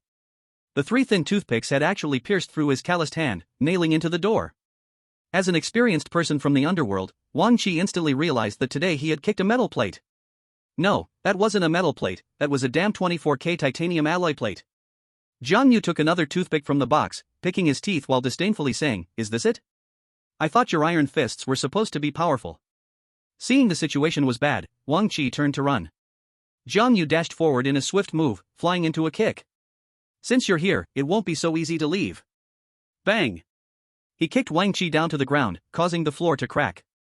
Wang Chi naturally could not be a victim, and after falling, he immediately rolled over, slapping toward Jiang Yu's face. Jiang Yu threw a punch, and the unbelievable force slammed Wang Qi's palm down onto the floor. Bang! A once intact floor instantly shattered into pieces, and Wang Qi let out a wail. That thick palm was deformed on the spot by Jiang Yu's strike. Jiang Yu did not stop, and with another punch he brought down, Iron Fist, huh? Iron Fist, huh? After a few blows, Wang Qi's right hand was a bloody mess, looking as if it was completely ruined. Jiang Yu then struck Wang Qi's other hand, still repeating, Iron Fist, huh? Iron Fist, huh? After several clean punches, Jiang Yu completely crippled Wang Qi's hands, which were once called Iron Fists. Su Xin. Wang Qi shivered all over, his eyes filled with bitterness. As a warrior, he understood deeply what it meant to be a master of transformation. Chapter 11, Poor but Justified. Jiang Yu thought this lesson for Wang Qi would make Jin, who greatly respect him, but little did he know, after Wang Qi's hands were crippled, he left Tianyun City overnight. Wang Qi didn't even inform Jin Hu about it. As a result, Jiang Yu's message for Jin Hu was never delivered. Jin Hu waited for 3 days but received not a single message and could not contact Wang Qi at all. At the top floor of the Qingyuan Club, Jin Hu was venting his anger. Bang! He kicked a chair to the ground, angrily scolding the little brother standing in front of him. What? Still can't contact Wang Qi? What use do I have for you bunch of useless fools? Big brother, Chigo is just like that, he has always looked down on us. If he won't answer our calls, there's nothing we can do. What about that kid? I heard he has been inseparable from Wen Yihuan these days. What the hell is Wang Qi doing? Damn it, now he won't even answer my calls. Big brother, I'm going to say something I shouldn't, but I think Chigo sometimes doesn't even take you seriously. This bastard. Bang! Jin Hu smashed a cup, then lit a cigar, commanding, give Wang Qi 3 more days. If there's still no result, I will make him pay. What about that Wen woman? He Qingyuan is already quite displeased, saying we, the Black Tiger Hall, took the money but didn't do anything. Send a few people over to play with that Wen woman. She owns a cosmetics company. You know what to do, right? Yes, I'll handle it right away. Jiang Yu protected Wen Yihuan for 3 days, accompanying her to and from work every day. While she was at the company, he wandered downstairs, trying to gather information about Wen Fuyin. But after 3 days, there was no clue at all, as if there was no Wen Fuyin in Tianyun City. This left him with a headache. The Black Tiger Hall had settled down during these 3 days, and Wen Yihuan slowly let down her guard. Finally, on this day, Han Xiong contacted him again. Hurry and come to Tianyun University. Tianyun University is a key university in Tianyun City, located on the outskirts of the city. Jiang Yu was puzzled. What do you want to do at the university? Why so many questions? Just come. Hey, if you tell me to go, I'll go. Isn't that humiliating for me? Let me tell you, if you don't do as I say, you will never get that marriage certificate. Jiang Yu was stunned, gritting his teeth. This woman actually used the marriage certificate to threaten me. Has she figured out how important it is to me so soon? Han Xiong had seized his lifeline, and he could only agree reluctantly. He arrived at Wen Yihuan's office. His current identity was still Wen Yihuan's bodyguard, and he needed to report even when going out. Wen Yihuan was carefully reading a document. Su Xian was standing beside her. President Wen, I need to go out for a bit, so I'm here to let you know. Upon hearing this, Su Xian immediately became unhappy. What do you mean? You're President Wen's personal bodyguard. It was fine that you've been wandering downstairs these days, now you want to go somewhere else? Although she feared Jiang Yu, she still gathered her courage to confront him, but after the Wang Qi incident, Su Xian dared not call Jiang Yu a country bumpkin anymore. Wen Yihuan was quite understanding and nodded. You can go. I don't think the Black Tiger Hall would dare to do anything to me now. Jiang Yu replied, I will come to pick you up on time after work. He still had this professional ethics. Su Xian wanted to say something else, but as soon as she met Jiang Yu's gaze, her heart skipped a beat, and she swallowed the words back. Jiang Yu said to her, if anything happens, notify me immediately. Half an hour later, Jiang Yu arrived at the entrance of Tianyun University. The students were all youthful and vibrant, full of the energy of young people. Jiang Yu sometimes envied them, because he had been learning alone under the old man's guidance since he was young. If it weren't for his junior sister joining Baichi Mountain later, he probably wouldn't even have a friend. Hey, are you feeling envious? Han Xiong patted him on the shoulder from behind and joked, if you're willing to join the Han family, I can find a way to let you become a member of Tianyun University too. Jiang Yu turned around and said firmly, I'm not interested. Han Xiong smiled slightly, raising a mystery, I'll secretly tell you a secret, our Haning is the school beauty of Tianyun University. Is that why you brought me here? I've already reserved a spot for you in the cafe next door, you can chat with her well later. I think that's unnecessary. Jiang Yu understood Han Xiong's intention, she just wanted him to develop feelings with Han Ing. But I came to break off the engagement, not to develop feelings. Do you have a choice? Han Xiong smiled, as if everything was under her control. I really dislike being threatened. Don't you want our marriage certificate anymore? Do you think a marriage certificate is very important to me? If the marriage certificate isn't important to you, why do you need to specifically come to break off the engagement? If you hadn't shown up in Tianyun City, we might never have found you. Jiang Yu looked helpless. I'm also a capable person, but I can't do anything about you, woman. Okay, I can try to get along with her, but under one condition, don't mention the engagement to her first. If this path doesn't work, then Jiang Yu will look for another way. It seems a bit difficult to get the marriage certificate from Han Xiong and Han Tianming, since Han Ing is still a college student, she should be easier to deal with. Maybe he can get the marriage certificate through her. Once he has the marriage certificate in hand, it means he has the initiative, and he won't be threatened by Han Xiong anymore. I agree, you go wait in the cafe. Jiang Yu turned and left, arriving at the cafe to think about strategies with his eyes closed. About 15 minutes later, two beautiful girls walked towards him. One girl had a high ponytail, wearing a light blue knit top and a pair of ripped high-waisted wide-leg jeans that showed off her perfect waist. The other girl had bangs, wearing a light-colored t-shirt paired with a black mini skirt. They walked straight to Jiang Yu, and the ponytail girl looked him over before saying lightly, "Are you Jiang Yu?" Jiang Yu nodded, politely standing up, and asked, "Who are you?" The ponytail girl said, "My name is Han Ing, and this is my classmate and best friend, Wang Ruoqi." Wang Ruoqi wasn't as polite as Han Ing, her gaze wandered over Jiang Yu without restraint, filled with disdain. "You are the one who was on a blind date with Han Ing? Han Aunt has been praising you so much, but in my opinion, you're just a country bumpkin." Wang Ruoqi spoke without holding back, attracting quite a few onlookers. Blind date? Jiang Yu knew that this must be the reason Han Xiong arranged for them to meet, and he suddenly thought of a strategy. He would use the identity of a stranger for a blind date with Han Ing, make her fall for him, then casually bring up the matter of the marriage certificate, and smoothly get her to sneak out her family's marriage certificate. Wang Ruoqi plopped down and continued to tease, "Do you know how much money Han Ying's family has? With your background, how could you possibly pursue her?" Jiang Yu smiled calmly, "When I pursue girls, I never look at how much money they have, after all, they definitely have more money than I do." He said this with confidence, and both Han Ing and Wang Ruoqi were stunned. They had never seen someone so confident despite being poor. Chapter 12, Sir, there's not enough money. They both felt that Jiang Yu's words sounded familiar.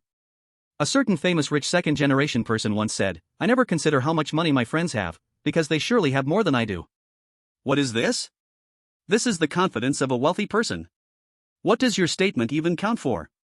Wang Ruoqi rolled her eyes. He sneered, "Have you lost your mind, Han Ing? Let's go, this kind of person isn't worthy of you." However, Han Ing tossed her backpack onto the sofa and casually sat down. "You actually make some interesting points."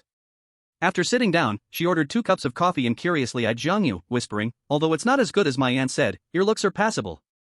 Jiang Yu felt displeased at that moment. What's passable? Come on, I am the most handsome guy from Boki Mountain. However, from Han Ying's performance, Jiang Yu could deduce one thing: Han Ing hadn't seen the marriage contract and probably didn't even know she was engaged. "Since you were introduced by my aunt, I won't say I won't give you a chance. Can you drink?" Han Ing took a sip of coffee, a white cream sticking to her lips, and she gently licked it with her tongue, making Jiang Yu's heart race. Han Xiong didn't lie, her niece was indeed a first-class beauty. Of course, Jiang Yu's expression was natural, he had to leave a good impression on their first meeting. He nodded and said, "I can drink a little. In the evening, I have a gathering with friends. Let's go together then." As soon as she said this, Wang Ruoqi immediately objected, "No way, Han Ing. Who at today's gathering isn't rich or noble? With this unrefined bumpkin, you'll just be embarrassed." However, Han Ing merely shot a meaningful glance at her, and Wang Ruoqi instantly understood, then slyly smiled, "This opportunity doesn't come often." "You better cherish it, bumpkin." Han Ing asked, "Are you free in the evening?" Jiang Yu could see that they weren't genuinely inviting him to the gathering, they must have some trick up their sleeve. But Wang Ruoqi was right, such opportunities must be seized. "As long as Ms. Han is inviting, I absolutely have to be free." He smiled, but Wang Ruoqi was secretly cursing inwardly, waiting for tonight. Let's see if this bumpkin can still smile. Han Ing stood up, 9 o'clock in the evening, see you at nice bar. Wang Ruoqi then took out 500 yuan and placed it on the table, shouting, "Waiter, the bill." Since it was their first meeting, Jiang Yu naturally had to show gentlemanly manners, so he said, "Let me take care of the bill." Wang Ruoqi sneered, "We ordered coffee that costs over 200 per cup. Can this bumpkin even afford it?" Jiang Yu's mouth twitched, "Damn, don't look down on people too much.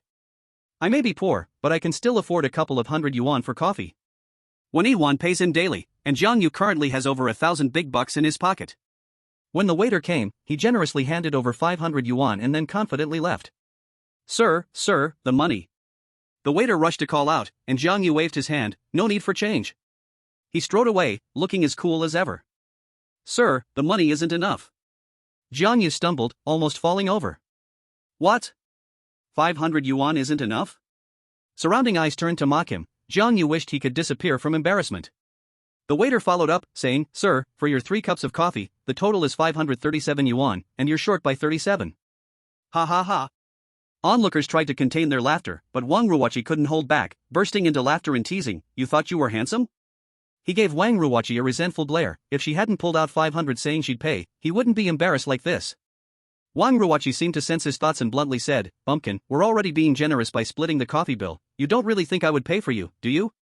500 was enough to cover her and Han Ying's coffee. Jiang Yu nearly wanted to kick Wang Ruoqi in the face with his size 42 shoe. Damn it, why didn't you say it earlier? He took out another 100 and handed it to the waiter. Please give me change. Since he had already failed in showing off, there was no need to throw in more money now. After the waiter gave him the change, Jiang Yu took the money and quickly vanished. Wang Ruoqi laughed so hard she almost fell over. I suddenly feel like tonight's gathering will be very interesting. Han Ying, what do you want to do to him? Han Ying grinned mischievously and whispered a few words to Wang Ruoqi, making her laugh even harder. Jiang Yu almost ran back to Yuyan Company, just in time to bump into Wen Yihuan and Su Xian. Seeing his strange expression, Wen Yihuan asked, What happened? Nothing at all. How could he possibly talk about such an embarrassing thing? Su Xian instantly became nervous. Could it be that the Black Tiger Hall is up to something again? Jiang Yu straightened his chest. With me here, do they dare? Although he made Wen Yihuan and Su Xian feel scared, he also gave them a sense of security. Su Xian sighed with relief, while Wen Yihuan said, I have to work overtime today to discuss recent sales with the sales department. You wait for me in the office. If you're hungry, just order takeout. Jiang Yu waited in the office until 8:30, when Wen Yihuan finally got off work. He safely escorted Wen Yihuan back to her community, and when they reached the entrance, he said, I won't go in, I have a gathering with friends tonight. Su Xian teased, You have friends in Tianyun City? Su Xian had been dropping Wen Yihuan off at her door every day before heading home alone, being a diligent secretary, though her words weren't always pleasant. Jiang Yu pouted, Is it wrong that I'm popular? Su Xian replied, If you leave tonight, what will happen to President Wen? Wen Yihuan waved her hand, It's fine, I shouldn't be in any danger at home. Saying this, she took out 10,000 yuan from her bag and handed it to Jiang Yu. President Wen, what is this for? Take it, you can't go out to have fun without some cash. Wen Yihuan's gesture warmed his heart, and he did not refuse. He also understood that bar prices were high, so having extra money on him would help prevent another embarrassing situation like today. President Wen, this money will count as a loan from you. You saved me millions, what is this small amount? Wen Yihuan smiled softly, like a gentle spring breeze. Looking at Wen Yihuan's face, Jiang Yu's heart raced. She was beautiful, kind, and understanding, making it hard not to be moved. However, a fierce shadow suddenly flashed through his mind, and that familiar figure served as a wake-up call. He quickly averted his gaze. President Wen, call me anytime if you need anything, and remember, if someone knocks, don't open the door. I know. Jiang Yu then went downstairs, and he and Su Xian walked out of the community one after the other. The entrance was empty, eerily quiet. Suddenly, Jiang Yu stopped and frowned. Su Xian was lost in thought and bumped right into Jiang Yu's back, her soft and bouncy body pressing against him. Who? Come out. Su Xian was about to explode, but Jiang Yu's sudden words shocked her into pale fear. Chapter 13, If you want to mess with me, you're a bit too green. Su Xian, who just a moment ago was seething with anger to scold Jiang Yu, suddenly turned into a startled bird, quickly hiding behind Jiang Yu, her heart racing at every little sound. The entrance was very quiet, completely empty. After a long moment, Su Xian carefully stood up straight and angrily scolded, Stop making jokes like that. Where did that person come from? If not human, could they be a ghost? What? A ghost? Don't scare me. Su Xian hid behind Jiang Yu once more, her body trembling slightly. Although she was educated, she was not a staunch atheist. Just as Su Xian thought Jiang Yu was joking again, 3 young men jumped out from behind the trees by the wall. All were in their 20s, but showed none of the vitality usually seen in young people. The one in the lead was the security guard Wang Yu from Guanhui. He had spent several days tracking Jiang Yu's movements, knowing that Jiang Yu had been getting close with Wen Yihuan, and after dark, he brought people to lie in wait behind the low trees. Wang Yu and the others were now filled with anger. Their lurking was torture. On such a hot day, there were too many mosquitoes, and the three of them were covered in bites on their faces. Damn it, finally, the bumpkin shows up. Wang Yu cursed, scratching his face endlessly. Who are you people? Su Xian initially thought they were people sent by Jinhu, but seeing Wang Yu and his companions, they were clearly not from the Black Tiger Hall. None of your business, get lost. You want me to get lost? Who do you think you are? Su Xian retorted fiercely. If it were people from the Black Tiger Hall, she might be scared, but facing street punks, she wasn't easily intimidated. The most important thing was that she had a powerful ally by her side. Jian Yu gave her enough confidence. Brother Yu, my whole body itches terribly, let's get this over with quickly, I want to go back and apply some flower water. One of the people behind Wang Yu looked like his face was about to be scratched raw. Wang Yu took out his phone and stepped back. Teach this bumpkin a good lesson. Wang Yu's goal was simple, beat Jian Yu up and then kick him out of Tianyun City. 1. To vent his frustration, and 2. To use the opportunity to get closer to the Han family. He started recording on his phone, leaving evidence to take credit with the Han family, but when adjusting the clarity, he heard 2 loud bangs. He didn't pay much attention. After adjusting the clarity, he realized Jian Yu had already stopped a taxi. Hey, hurry up and act, that bumpkin is about to run away. Wang Yu urged, but no one responded to him. He suddenly turned his head, his mouth forming an O shape. He saw that the 2 men he borrowed from his brother were sprawled on the ground, blood pouring from their noses. Blood. Wang Yu's face immediately turned white, and he passed out. Jian Yu didn't have time to waste on Wang Yu, he still had an appointment to attend. After sending Su Xian home, he headed straight for Nice Bar. This was the most bustling and lively place in Tianyun City, with over 20 bars of all sizes. During the day, it was relatively quiet, but at night, it transformed completely. The bar blared deafening music, and men and women in the dance floor were swaying and indulging freely. It was Jiang Yu's first time in a bar, and he felt quite out of place. If it weren't for wanting to get the marriage certificate through Han Ning, he wouldn't have stayed here for even a minute. Nice Bar was the biggest bar in Tianyun City, and despite its notorious high prices, it was always packed every night. Under the dim lights, it was crowded, and Jiang Yu had a hard time finding Han Ning at first. He squeezed his way to the edge of the dance floor, pausing briefly to look at the beautiful women shaking their heads wildly. At that moment, someone slapped him on the shoulder. Hey, bumpkin, I thought you weren't coming. It was Han Ying's best friend, Wang Ruoqi, with a mocking and sarcastic look in her eyes. Are you stunned? Haven't seen so many beauties in the mountains, huh?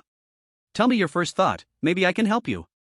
Wang Ruoqi made a suggestive face, and when Jiang Yu didn't respond, she continued, don't worry, say it boldly, there's nothing money can't solve. Jiang Yu gave her a sideways glance and faintly muttered 4 words, good for nothing. The music was too loud, and Wang Ruoqi didn't hear clearly what Jiang Yu said. She just smiled sarcastically and said, follow me. She led Jiang Yu upstairs to the private room, and Jiang Yu's world instantly became quiet. The room had 12 people, half men and half women. Han Ning, dressed in casual clothes, was currently resting one foot on the coffee table, holding a bottle of alcohol, pointing at another young man covered in brand names, laughing, ha, you lost, drink. Jiang Yu's lips twitched slightly. It seemed Han Ning was much more free-spirited than he had imagined. Good, easier to take down. However, Han Ning didn't seem very enthusiastic about his arrival. She simply said, you're late, then continued playing the game with her friends.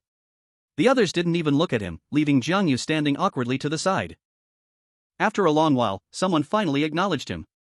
It was a chubby girl weighing around 200 pounds, who leaned against Jiang Yu and sweetly said, you must be Jiang Yu, so handsome, let me toast you with a drink. The contrast between the girl's size and her voice was striking. Jiang Yu felt goosebumps all over his body. He didn't have the heart to refuse and lifted his glass, taking only a symbolic sip. The chubby girl instantly became unhappy. Handsome guy, are you really giving me such disrespect? I downed my drink, and you just took a sip, are you saving it for fish? At that moment, Wang Ruoqi also came over and sarcastically said, do you look down on people? Jiang Yu replied, I don't drink well, I can only have a little. As soon as he said this, Han Ning immediately exchanged glances with her friends, and everyone in the private room raised their glasses. Wang Ruoqi loudly declared, shouldn't we toast Han Ying's new friend? As the saying goes, hospitality is hard to refuse. Jiang Yu stood up and said, my name is Jiang Yu, nice to meet everyone. I will drink to honor you all. He downed the drink in one gulp, but the others remained motionless, all wearing knowing smiles as they looked at him. Then, a young man with a decent appearance walked over and said casually, brother, you're from the countryside, right? The liquor in Tianyun City isn't drunk like that. So how should the liquor in Tianyun City be drunk? The young man directly brought over 2 bottles of foreign liquor and opened them. We each drink a bottle. Jiang Yu was stunned for a moment, Just then he heard Wang Ruoqi whispering to the chubby girl, Li Chang will definitely be able to get him drunk. Enjoy yourself tonight, and remember to keep the evidence. This country bumpkin still wants to marry Han Ning. Wang Ruoqi spoke very softly, but unfortunately, Jiang Yu had very good hearing. Jiang Yu stole a glance at Wang Ruoqi, quietly sneering to himself. You think you can set me up? You're not good enough. Chapter 14, Can Only Drink a Little Bit. Jiang Yu knew tonight's date was a trap, but he still resolutely showed up. Because, in the face of absolute power, all tricks are in vain. He remained calm and went along with their plan. He put on a troubled expression, drink a bottle? I'm not good with alcohol, I can only drink a little. Li Cheng's face suddenly fell. What, you're not giving me face? Han Ning looked at Jiang Yu and said with displeasure, if you don't want to drink, just leave. Wang Ruoqi chimed in, we invited you because we respect you, and you're still hesitating. Jiang Yu pretended to be torn, then picked up the bottle of liquor, showing an attitude of going all out. Fine, today I'll risk my life to accompany you. He downed the entire bottle in one go. Li Chang remained calm and composed, his drinking capacity was extraordinary. Of course, Jiang Yu also showed no reaction, and next to him, Wang Ruoqi was whispering again, once this bottle goes down, he will definitely be out in 10 minutes. I've already booked a room, here's the keycard. However, they didn't let Jiang Yu off the hook just yet. As soon as he put down the bottle, Wang Ruoqi approached with a glass of red wine. How about drinking red wine with me? No problem. Jiang Yu didn't refuse and drank a glass of red wine with Wang Ruoqi, but as soon as he set down the glass, she refilled it again. What's the meaning of this? Hey, don't you understand this little rule? I'm a girl. If I drink one glass, you have to drink 3. What a ridiculous rule. Jiang Yu knew this was the excuse she used to get him drunk, he kept silent and downed it again. Good drinking capacity. Accompanied by Wang Ruoqi's slightly mocking tone, the third glass was filled again. Just as Jiang Yu lifted the glass, 12 bottles of beer were placed in front of him. Brother, you drink first. A man who was less than 6 feet tall with a flat nose and a bulbous forehead spoke as he opened the beer. Jiang Yu couldn't help but feel that this man's appearance was hard to compliment. Even though he was with Han Ning and Wang Ruoqi, he could clearly sense the disregard this man received, perhaps just a tool used to get Jiang Yu drunk.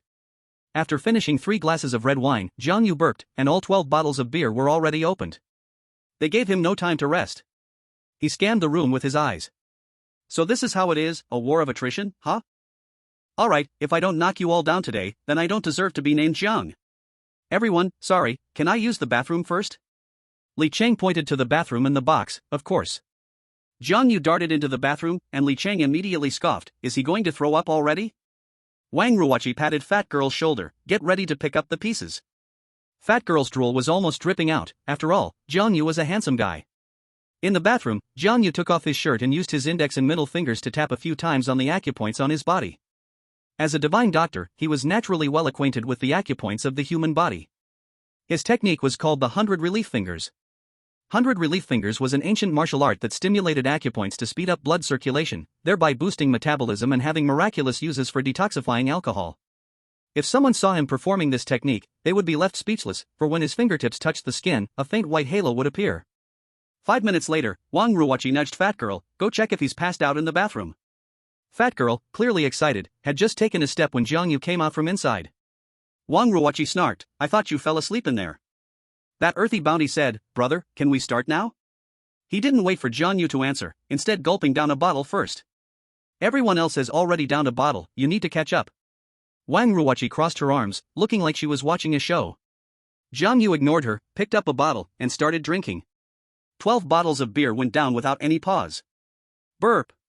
He let out a big belch. The beer in the bar was small in quantity, but downing 12 bottles in one go was still bloating. That earthy bounty had not finished drinking yet, finally giving Jiang Yu a chance to catch his breath. At this point, it had been nearly 15 minutes since Jiang Yu drank the first bottle of foreign wine, yet he looked energetic and showed no signs of going down. Fat Girl whispered to Wang Ruoqi, didn't they say he would be down in 10 minutes at most? Wang Ruoqi's face darkened, giving the others a look. The wheel battle continued. In the box, 6 men had taken turns drinking with Jiang Yu, mixed with various types of alcohol. Normally, by now an ordinary person would have already passed out. But looking at Jiang Yu, he seemed even more spirited. There was no choice, Han Ning and a few other girls had to join in. They still followed the broken rule of 1 for 3, for every drink a girl had, Jiang Yu had to drink 3, and for every bottle a girl drank, Jiang Yu had to drink 3 bottles. Wang Ruoqi was going all out to mess with Jiang Yu, directly downing a bottle of red wine. She instantly felt a little dizzy, collapsing onto the sofa, losing her previous composure. Han Ning had also drunk quite a bit, but seeing Jiang Yu still standing, she gave Li Chang and the others a look. Li Chang shrank his neck, feeling a bit cowardly. Although he had only downed one bottle of foreign wine, he had seen Jiang Yu drink it all. Previously, Han Ning, Wang Ruoqi, and even Jiang Yu himself had said he could only drink a little. Surely he couldn't only drink a tiny bit. Han Ying's face darkened, and Li Chang had to brace himself to step up. Brother, you have good alcohol capacity, let me drink one with you. Li Chang knew his own limits, 2 bottles of foreign wine down and he would lose his fighting power. But to help Han Ning, he still downed a bottle. The second round of the wheel battle continued. An hour later, all 6 men, except for that earthy bounty, had all passed out. Jiang Yu was still energetic, just needing to use the bathroom a bit more frequently. That earthy bounty indeed had a good alcohol capacity, although he was only drinking beer, he persisted until the end, being the only man still standing in the third round, having drunk 46 bottles. This was the 4th round of drinking, with only 2 bottles left. The alcohol in the earthy bounty's hand felt like poison, he couldn't drink it anymore. Jiang Yu turned the tables. Brother, drink up. Isn't this disrespectful? Brother, I really can't drink anymore. So useless. Wang Ruoqi cursed angrily, feeling dizzy, then with determination, she downed another bottle of wine, threw the bottle, and rushed to the bathroom, covering her mouth. Then there was a loud wow. Di Baotian sacrificed himself in the bathroom. To get Jiang Yu drunk, everyone did not hold back, including the 6 girls. At this moment, only Jiang Yu remained sober in the private room. He glanced at Wang Ruoqi and coldly said, "Want to set me up?" He went to the bathroom and dragged Di Baotian out, then threw Wang Ruoqi onto Di Baotian, with the 2 unconscious people closely packed together. After taking a few photos, Jiang Yu turned his eyes to Han Ning. He was pondering a question: if raw rice were cooked into ripe rice, would his progress with Han Ning make a qualitative leap? Chapter 15, full of tricks. Jiang Yu did not really want to take advantage of others' danger, he just wanted Han Ning to mistakenly believe that raw rice had turned into ripe rice. And Wang Ruoqi had already paved the way for him. He took a room card from the fat girl's bag and carried Han Ning out of the bar. The hotel was only 800 meters away, and although Jiang Yu was holding a drunken Han Ning, it didn't attract much attention. Things like this happen too often near bars. When he reached the room, Jiang Yu laid Han Ning on the bed, then tore open all the prepared hotel's restraining spirits and tossed them on the floor. He looked at Han Ying's face, flushed from alcohol, stroked his chin, and muttered to himself, feeling that something was still missing. No, it should be that something was added. If he didn't take off her clothes, it would be too easy for Han Ning to see through it. You know, if you weren't trying to mess with me, this wouldn't have happened, right? Hey, you can't blame me for this. To complete the act fully, Jiang Yu waited until 7 in the morning, ran several streets to find a stationery store, and bought a bottle of red ink. He dropped the ink on the sheets to create a false appearance of blood. After doing all this, he leaned back on the sofa to take a short rest. At 10 in the morning, Han Ying's phone rang. It was Wang Ruoqi calling. They had been sleeping in the private room until now and found that only Han Ning and Jiang Yu were missing. Wang Ruoqi was very worried and called Han Ning immediately. Jiang Yu was startled and quickly dove into the bed. Han Ning, groggy, fumbled for the phone but accidentally touched Jiang Yu's warm body, instantly opening her eyes. When Jiang Yu's face came into her view, her mind went blank. Ah! Jiang Yu took the initiative and shouted loudly before Han Ning could react. He quickly pulled the blanket around himself and looked at Han Ning in shock. What happened? You, what did you do to me last night? Feeling a cool sensation, Han Ning finally came to her senses and quickly grabbed her clothes to cover her body. In this situation, she should have been furious and screamed, but Jiang Yu's shout had made her a bit insecure. Han Ning weakly said, I don't know. What on earth was going on? Han Ning tried hard to recall what happened last night but could only remember. Han Ning finally exploded. You bastard, ah! If they had just drunk too much, maybe they would have just ended up lying in bed with nothing happening, but the evidence on the sheets directly reflected what had happened last night. Although Han Ning had a bold personality, at least in this regard, she was still very conservative. She wanted to save her first time for the person she loved the most, no matter what, not this country bumpkin she had known for less than a day. Although he was indeed a bit handsome, that was definitely not enough. I'm going to kill you. Han Ning yelled, and if there had been a knife nearby, in her frenzied state, she might have really killed Jiang Yu. She screamed alone for about 10 minutes, her voice hoarse. Jiang Yu said nothing, allowing her to vent. If it weren't for the hotel room's good soundproofing, the hotel security would probably have rushed in by now. In the end, Han Ning stopped screaming, but stared at Jiang Yu with a resentful and vicious gaze, which was a sign that she had calmed down a bit. Sigh. Jiang Yu sighed, drinking caused trouble. If your friends hadn't kept forcing me to drink last night, this wouldn't have happened well. Anyway, it's already happened, and as a man, I will take responsibility. His words completely shifted the blame, and Han Ning couldn't refute it, because her purpose last night was indeed to get Jiang Yu drunk. But in the end, the plan backfired, and she ended up losing herself. She stared at Jiang Yu for a long time before squeezing out a sentence through clenched teeth. "Didn't you say we could only drink a little?" If Jiang Yu hadn't been able to hold his liquor so well, she wouldn't have had to get involved herself, and she wouldn't have ended up drunk and helpless. Jiang Yu looked innocent. "It was just a little. At Qi Mountain, my alcohol tolerance is the worst." The old man could indeed drink better than him, but the key point was that there were only the two of them, master and disciple. Han Ning glared at him resentfully, and the phone kept ringing. After a long period of silence, Jiang Yu said, "Don't worry, although I am poor, I will definitely be good to you." He spoke with deep affection, but Han Ning didn't appreciate it.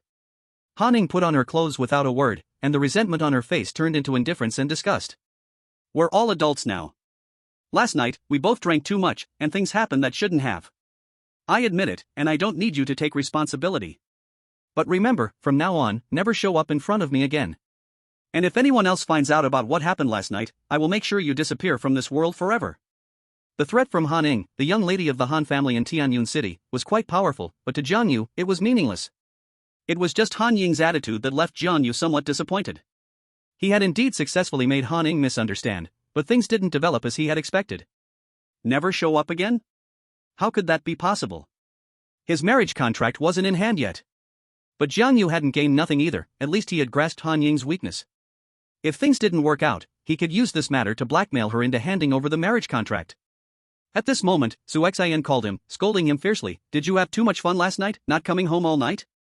If something happens to Mr. Wan, can you take responsibility?" "Sorry, I drank too much last night." "I don't want to hear your excuses. Get back here immediately. The company is in trouble, and Mr. Wan has to deal with it personally." Chapter 16, A Bucket of Water. As Wan Yuan's personal bodyguard, Su Xian was even stricter with him, while the real boss, Wan Yuan, didn't impose many restrictions. After hanging up the phone, Su Xian angrily said, "Mr. Wan, aren't you being too lenient with him? He doesn't come back all night, and you don't mind, even gave him money yesterday." Wan Yuan smiled gracefully. "He's helped me a lot. In a sense, he's my benefactor. One thing at a time. He's now your employee, Mr. Wan, and he should do his job properly." As soon as she finished speaking, Su Xian's phone rang again, and she said helplessly, "The company is urging us again." Wan Yuan picked up her handbag and said, "Let's go over first. But what if we run into people from the Black Tiger Hall on the way?" "We have been fine for the past few days. I think the people from the Black Tiger Hall won't target me again." "But enough. Let's first resolve the company matters. Just have Jiang Yu go directly to the company." The two women drove to the company. There were many people crowded at the front desk, with three middle-aged women arguing loudly. "This is a black-hearted company. I advise you all not to buy their beauty products. Look at me, I only used their facial mask, and now I'm like this. Who's the boss? Come out quickly. Everyone, come look. This unscrupulous company sells inferior products and has ruined my face."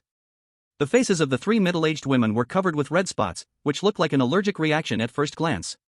They were causing such a scene that the employees could hardly calm them down. They had no choice but to notify Wan Yuan to come and handle it. Actually, allergic reactions are quite common. Every company that makes beauty products encounters such situations, and usually, they are resolved with private compensation. But these three women were different. When they arrived, they started shouting and made it clear they didn't want to discuss compensation at all. Jiang Yu arrived at the company even earlier than Wan Yuan, standing nearby and asking about the situation. He had been Wan Yuan's bodyguard for a few days now, and many people in the company knew him. "Isn't it just an allergy? It's not a terminal illness, why make such a fuss about it? Xiaojiang, can't you see? These three want to tarnish our company's reputation. If they keep making a fuss, our company will be ruined." Jiang Yu frowned slightly and took a few steps forward to observe the three women from a distance. Traditional Chinese medicine emphasizes observation and inquiry. As a little doctor, observation was one of his essential skills. At this moment, Wan Yuan rushed over, squeezed into the crowd, and apologized, saying, "I'm sorry, ladies, I'm a bit late due to some matters." "Can we go to the meeting room to discuss this? Who are you?" The three troublemakers clearly did not recognize Wan Yuan. "This is the boss of our company," an employee said. "Oh, so you're that black-hearted boss?"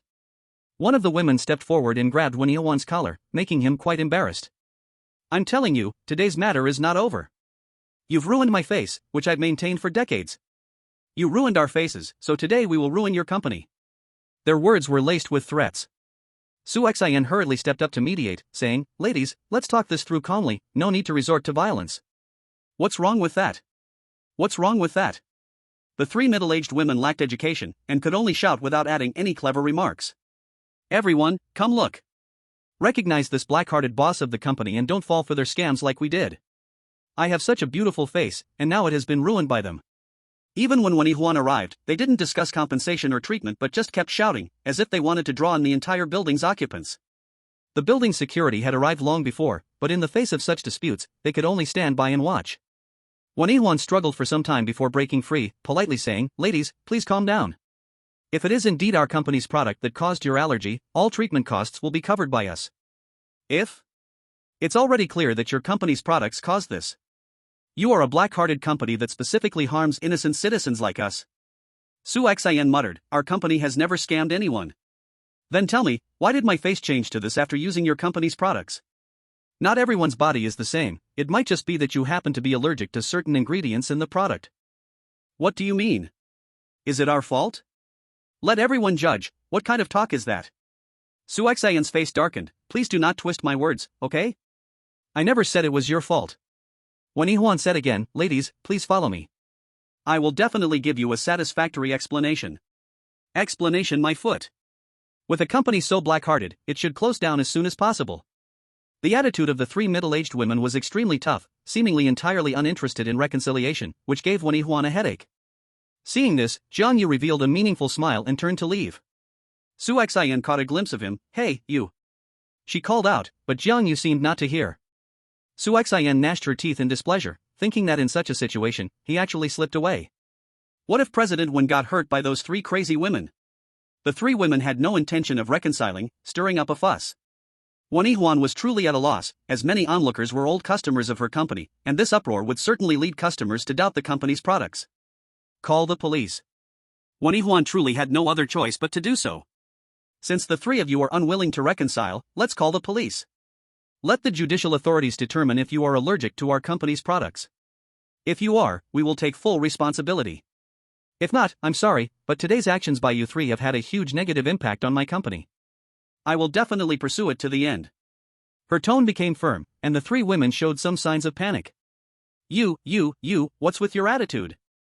You ruined our faces and still want to sue us? You, just wait. This matter isn't over. As soon as Juan mentioned calling the police, the three of them considered fleeing. Make way, make way. At that moment, Jiang Yu's voice rang out, and the crowd parted to make a path as Jiang Yu rushed forward with a bucket of water, heading straight for the three middle-aged women. Jiang Yu, what are you doing? Don't act recklessly. Juan's heart jumped to her throat, full of anxiety. In front of everyone, Jiang Yu rushed over and splashed the bucket of water all over the three women. For a moment, the scene fell silent, and everyone's mouths formed an O shape. Ah! Accompanied by three shrieks, the three middle-aged women were drenched through by Jiang Yu. Of course, the one feeling most chilled was Juan. She had just managed to gain a bit of initiative, but with Jiang Yu stirring things up, even the rationale vanished. Su Xian was even more furious, stomping her feet. What are you doing, Jiang? Do you really want to ruin our company? Ah. The three middle-aged women screamed, wiping the water off their faces, rushing toward Jiang Yu, looking like they wanted to eat him alive. Jiang Yu stood there calmly, saying something that left the three women frozen in place.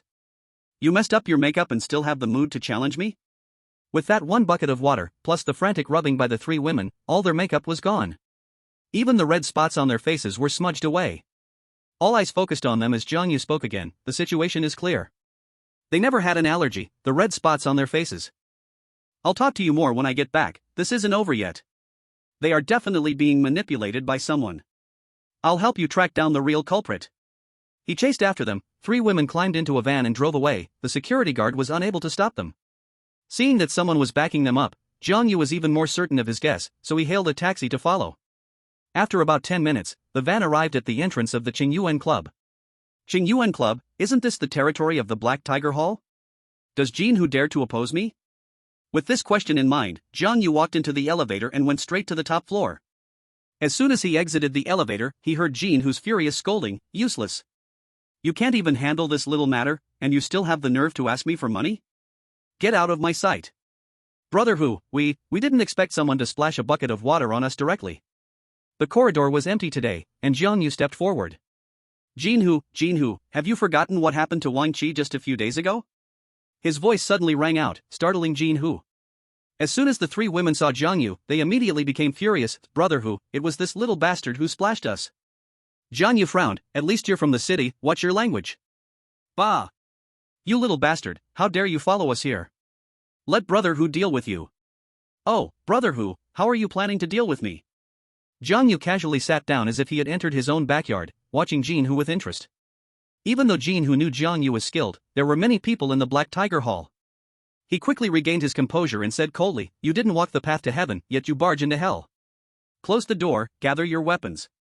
17 or 18 little brothers took out various weapons, surrounding Jiang Yu completely. Jiang Yu remained calm, merely plucking leaves from the potted plants nearby and squeezing them in his hand. Jin Hu lit a cigar, exhaling a smoke ring, and spoke in a condescending tone, "Speak, do you want your hands or your legs?"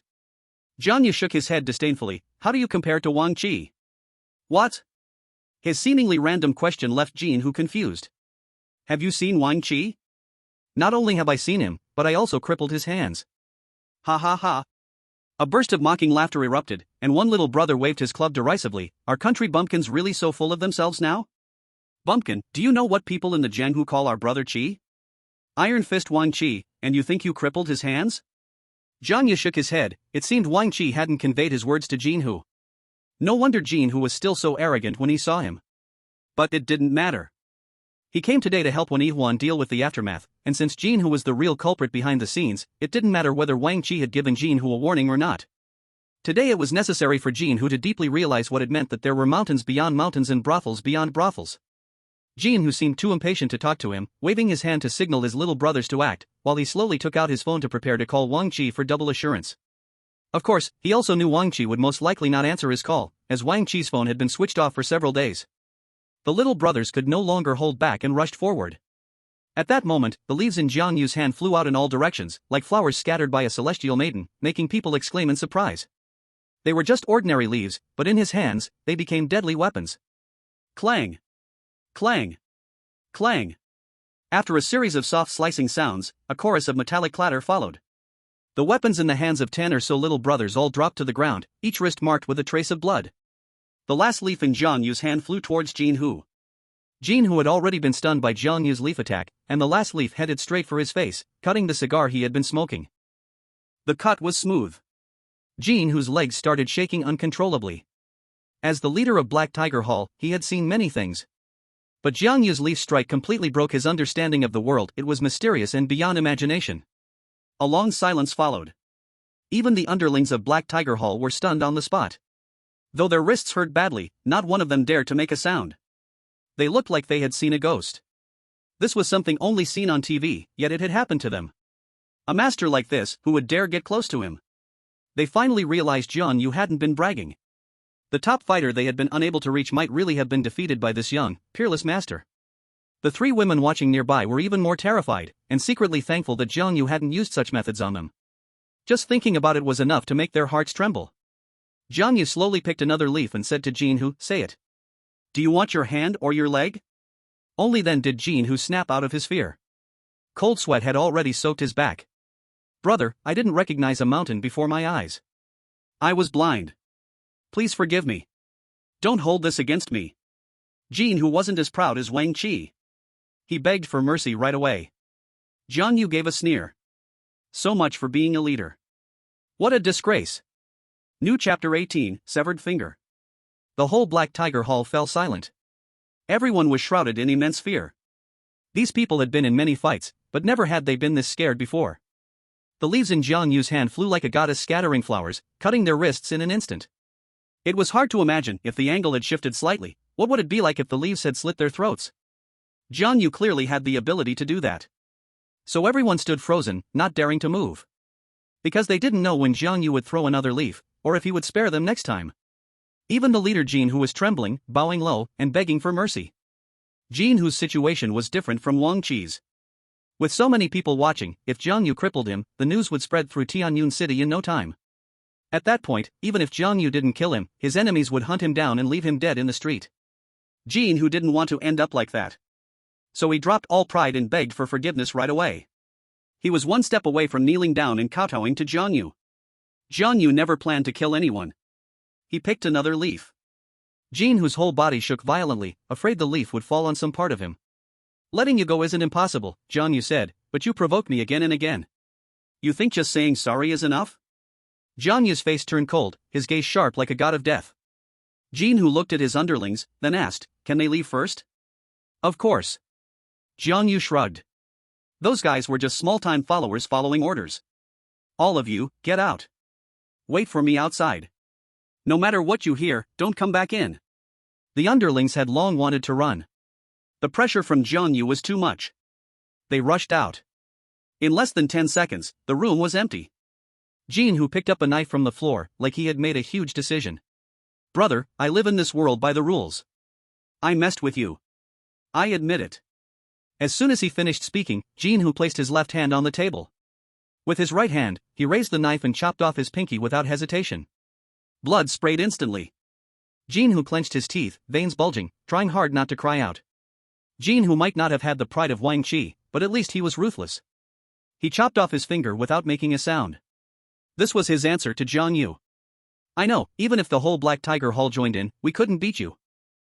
But in Tianyun City, my Black Tiger Hall still has some connections. Little brother, if you run into something you can't handle, I, Jin Hu, guarantee that as long as you say the word, my Black Tiger Hall will brave fire and water for you. Jin Hu worried that Jiang Yu wouldn't be satisfied, so he made this promise again. Jiang Yu shook his head. I don't need you to do anything for me, but remember, if you dare to provoke anyone from Yu Yen Company again, I won't hold back. Jin Hu nodded repeatedly. I swear, I absolutely won't. He was just doing someone else a favor, and having seen Jiang Yu's power, he wouldn't dare to provoke Wen Yihuan anymore. He'd hide if he could. Jiang Yu stopped talking, his goal was achieved, and he turned to leave. Bro, let me remind you, be careful of He-Ching Yuan. That person is malicious and ruthless. Even if we lose here, he will never let it go. Jiang Yu had some impression of the name He-Ching Yuan. He paused and turned to ask, what is the grudge between He-Ching Yuan and Wen Yihuan? Jin Hu replied, it's not considered a grudge, it's just a relationship of competition. As far as I know, He-Ching Yuan previously lost a bid to Wen Yihuan, and that's why he had me secretly target Yu Yen Company. Just a petty person who only schemes behind others' backs, not to be worried about. Jiang Yu didn't regard He-Ching Yuan highly. Jin Hu added, He-Ching Yuan is not so simple, he has connections in Kyoto and a large network. He might know people like you. I understand. Jiang Yu replied blandly and then pushed the door to leave. The little brothers from Black Tiger Hall lined up on both sides in the corridor, and when they saw Jiang Yu come out, they all turned their faces away, not daring to look directly into Jiang Yu's eyes. Watching Jiang Yu disappear at the end of the corridor, the little brothers finally breathed a sigh of relief and rushed inside. Upon seeing Jin Hu's bloodied fingers on the coffee table, they all stood dumbfounded. 20 minutes later, Jiang Yu returned to Yu Yen Company. The employees inside were working steadily, as if nothing had happened before. Jiang Yu arrived at the office where Wen Yihuan was handling documents, and Su Xian was standing nearby assisting her. You're back. Wen Yihuan immediately stood up, her eyes filled with inquiry. Su Xian directly asked, how did it go? Did you find the mastermind? Jiang Yu nodded, found it, it was ordered by Black Tiger Hall. Wen Yihuan frowned, again them? As the saying goes, it's not the thief who steals that scares you, but the thief who has you in mind. If things like today happen more often, it will definitely affect the company's reputation. It's all because of you. Su Xian looked very angry, feeling that in the end, it was Jiang Yu who got them into trouble. If they had successfully resolved things the first time, there wouldn't have been all these later issues. Doing business is just afraid of these thugs playing dirty. Even if you call the police, it only treats the symptoms, not the root cause. Black Tiger Hall could find someone to take the blame and continue to make your life difficult. Wen Yihuan didn't blame him at all. She quietly said, you worked hard, it's good to know the mastermind. I'll find a way to handle it. Jiang Yu smiled brightly. This only made Su Xian angrier. She gritted her teeth. You can still laugh? The problem's been solved, why can't I smile? What do you mean? From now on, you can relax completely, the people from Black Tiger Hall won't dare to bother you again. Really? Wen Yihuan was filled with joy, while Su Xian looked skeptical, pouting. Jiang Yu nodded, but his smile gradually faded. Wen Yihuan asked strangely, what's wrong again? Jiang Yu said, the matter is resolved, but it seems I might be unemployed. Wen Yihuan laughed out loud, then I officially hire you as my bodyguard now, the type with a long-term contract. Su Xian immediately added, it's a bodyguard, not a personal bodyguard. Wen Yihuan didn't have any danger now, so naturally, she didn't need Jiang Yu for personal protection. I'll think about it. Jiang Yu definitely wouldn't sign a long-term contract. After resolving the 2 marriage agreements in Tianyun City, he would have to move on to the next place. Su Xian scorned, you're still thinking about it? You're really getting a bargain and still acting coy. I said when we first met that I came to Tianyun City to break off an engagement, not to look for a job. After explaining, Jiang Yu suddenly focused his gaze on Wen Yihuan. Wen Yihuan seemed a bit flustered, her heart racing like a startled deer, secretly wondering if he had noticed something. Chapter 19, Somewhat Beautiful. Wen Yihuan had not revealed her identity, she was still in the assessment stage with her fiancé before her. So far, there was no issue with Jiang Yu's character. But she still did not plan to lay all her cards on the table. Marriage is not a trivial matter. Jiang Yu stared at her for a long time before asking, President Wen, you have quite a network in Tianyun City, right? Do you know someone named Wen Fuyo? I don't know her. Wen Yihuan answered decisively. President Wen, you're not in danger now, so can I freely arrange my time, right? Of course. Wen Yihuan knew Jiang Yu wanted to find her and found it amusing. President Wen, could you help me look for Wen Fuyo using your connections? No problem. Looking at Jiang Yu's grateful expression, Wen Yihuan was beaming inside. Of course, she didn't want to keep discussing this topic to avoid revealing any flaws. By the way, how did you figure out those 3 people were dressed up to cause trouble? Because I'm a doctor. Speaking of his profession, Jiang Yu spoke confidently. Traditional Chinese medicine emphasizes observation, listening, questioning, and palpation. My medical skills are quite high, and observation is a piece of cake for me. The internal classics say that where the evil gathers, its energy must be weak. Truly allergic people. Jiang Yu rambled on with a lot of jargon they didn't understand, while Wen Yihuan looked thoughtful. Although she knew Jiang Yu was her fiancé and a disciple of a legendary doctor, she just hadn't recalled it at that moment. Su Xian began to feel somewhat irritated and urged, who wants to hear your nonsense? Hurry up and go out, President Wen has documents to deal with. She shoved Jiang Yu out, and Jiang Yu said seriously, traditional Chinese medicine is a national treasure, and you call it nonsense, so now I must have a good talk with you. Do you know how many people traditional medicine has saved over thousands of years? Do you know? Bang! Su Xian pushed him out, slammed the door, and muttered, how come I never noticed he talks so much? Now that Jiang Yu had free time, he naturally couldn't stay at the company, he had to find a way to locate Wen Fuyo. Leaving aside whether this engagement could be cancelled smoothly, he had to find her first. Over the weekend, Jiang Yu posted online seeking information about her and inquired everywhere, but still had no news of Wen Fuyo. On Monday, he estimated he could contact Han Ing again, so he took a taxi to Tianyun University. On the way, Han Xiong called him, scolding, what's wrong with you? Han Ing stayed home all weekend, and you didn't think to invite her out? Jiang Yu wanted to, but he knew Han Ing would be depressed since she had inexplicably lost her first time. It should take her 2 or 3 days to get over it, right? I have my plans, he didn't elaborate to Han Xiong. By the way, I was just wanting to ask, can you help me get a class schedule for Han Ing? What, do you want to attend class with her? Sneaking into classes? I might as well sign you up for a course so you can really experience university life. Let me tell you, university life is great. No need. Jiang Yu directly refused, he did not want to owe Han Xiong. A class schedule, huh? I'll send it to you shortly. By the way, I have bad news to tell you, I heard that Zhao Shua has been pursuing Han Ing fiercely lately. Don't let him get ahead of you. Isn't that the Zhao master who plans to ally with your family? Allying is just my brother's one-sided wish with the Zhao family. Han Ing does not want to be a business sacrifice for the 2 families. However, she changed the subject. If Han Ing falls under Zhao Shua's pursuit, then there's no chance left. Really? Why do I feel like you are secretly pleased? A displeased voice came from the other end of the phone, that of Han Xiong. Of course, Jiang Yu was pleased. Once the marriage between the Han family and the Zhao family was confirmed, the Han family would surely take the initiative to cancel the engagement, which was exactly what he hoped for. Currently, Jiang Yu had another way to get the marriage certificate, and maybe he would secretly assist Zhao Shua in pursuing Han Ing. I won't say more to you. I've arrived at school. Hurry up and send me the class schedule. Jiang Yu hurriedly hung up the phone. 3 minutes later, Han Ying's class schedule was sent to his phone. Freshman courses were still quite a few. Han Ing had classes all day on Monday. Tianyun University had beautiful scenery, lush trees, and flower petals scattered across the shaded paths. Jiang Yu followed the schedule to Han Ying's classroom, where there were few freshmen skipping class. The room was full of students. Han Ing sat in the back row, looking listless. Wang Ruoqi was sitting next to her, whispering to her. Han Ing, what's wrong with you? You didn't come out to play the past 2 days. Have you met with some unpleasantness? Thinking of Friday night made Han Ing feel miserable.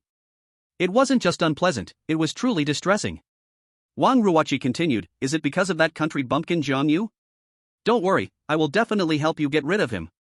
Standing at the door of the classroom, Jiang Yu heard this and felt very displeased with Wang Ruoqi. Didn't she meddle too much? Don't mention him in front of me. As soon as Han Ning heard Jiang Yu's name, she felt uncomfortable. Although she couldn't remember the details of that night, her mind easily wandered. Suddenly, Han Ning caught a glimpse of someone standing at the doorway, smiling and waving at her. She instantly shuddered, feeling a tightness in her heart. Could it be that she developed a psychological shadow? Ruoqi, you check the door for me. Is that guy out there? Wang Ruoqi turned around, and her face fell. This country bumpkin is like a stubborn plaster, actually found his way to school. What? Han Ning gasped in shock. Ruoqi, help me get rid of him. Han Ning didn't know Jiang Yu's intentions, she was worried that he would spread what happened that night. Leave it to me. Wang Ruoqi, disregarding the furious glare of the teaching teacher, rushed out of the classroom and pulled Jiang Yu down to the building entrance. She shoved Jiang Yu and sneered, country bumpkin, you've even chased your way to school. You really think Han Ning would look at you? Jiang Yu replied blandly, whether she looks at me or not shouldn't be for you to decide, right? Wang Ruoqi laughed coldly, you should look in the mirror to see what part of yourself is worthy of Han Ning. I tell you, even the young master of Huaying Group, Zhao, failed in pursuing her, what makes you think you can? Jiang Yu shook his head, that's right, just because of me. Don't think just because you have a good look that you dare pursue Han Ning. This made Jiang Yu feel confused. Good look? Damn, why did that sound so awkward? At this moment, several tall and strong athletes approached. Seeing Wang Ruoqi's angry expression, they shouted from a distance, kid, are you tired of living? How dare you make our Ruoqi unhappy?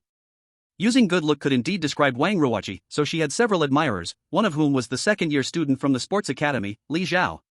Chapter 20, Boxing Match.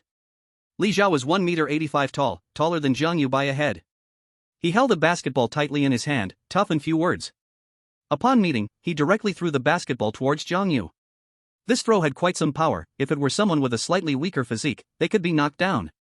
Jiang Yu just turned sideways and dodged, the basketball went wham wham wham flying far away. Li Zhao walked over and stood in front of Wang Ruoqi.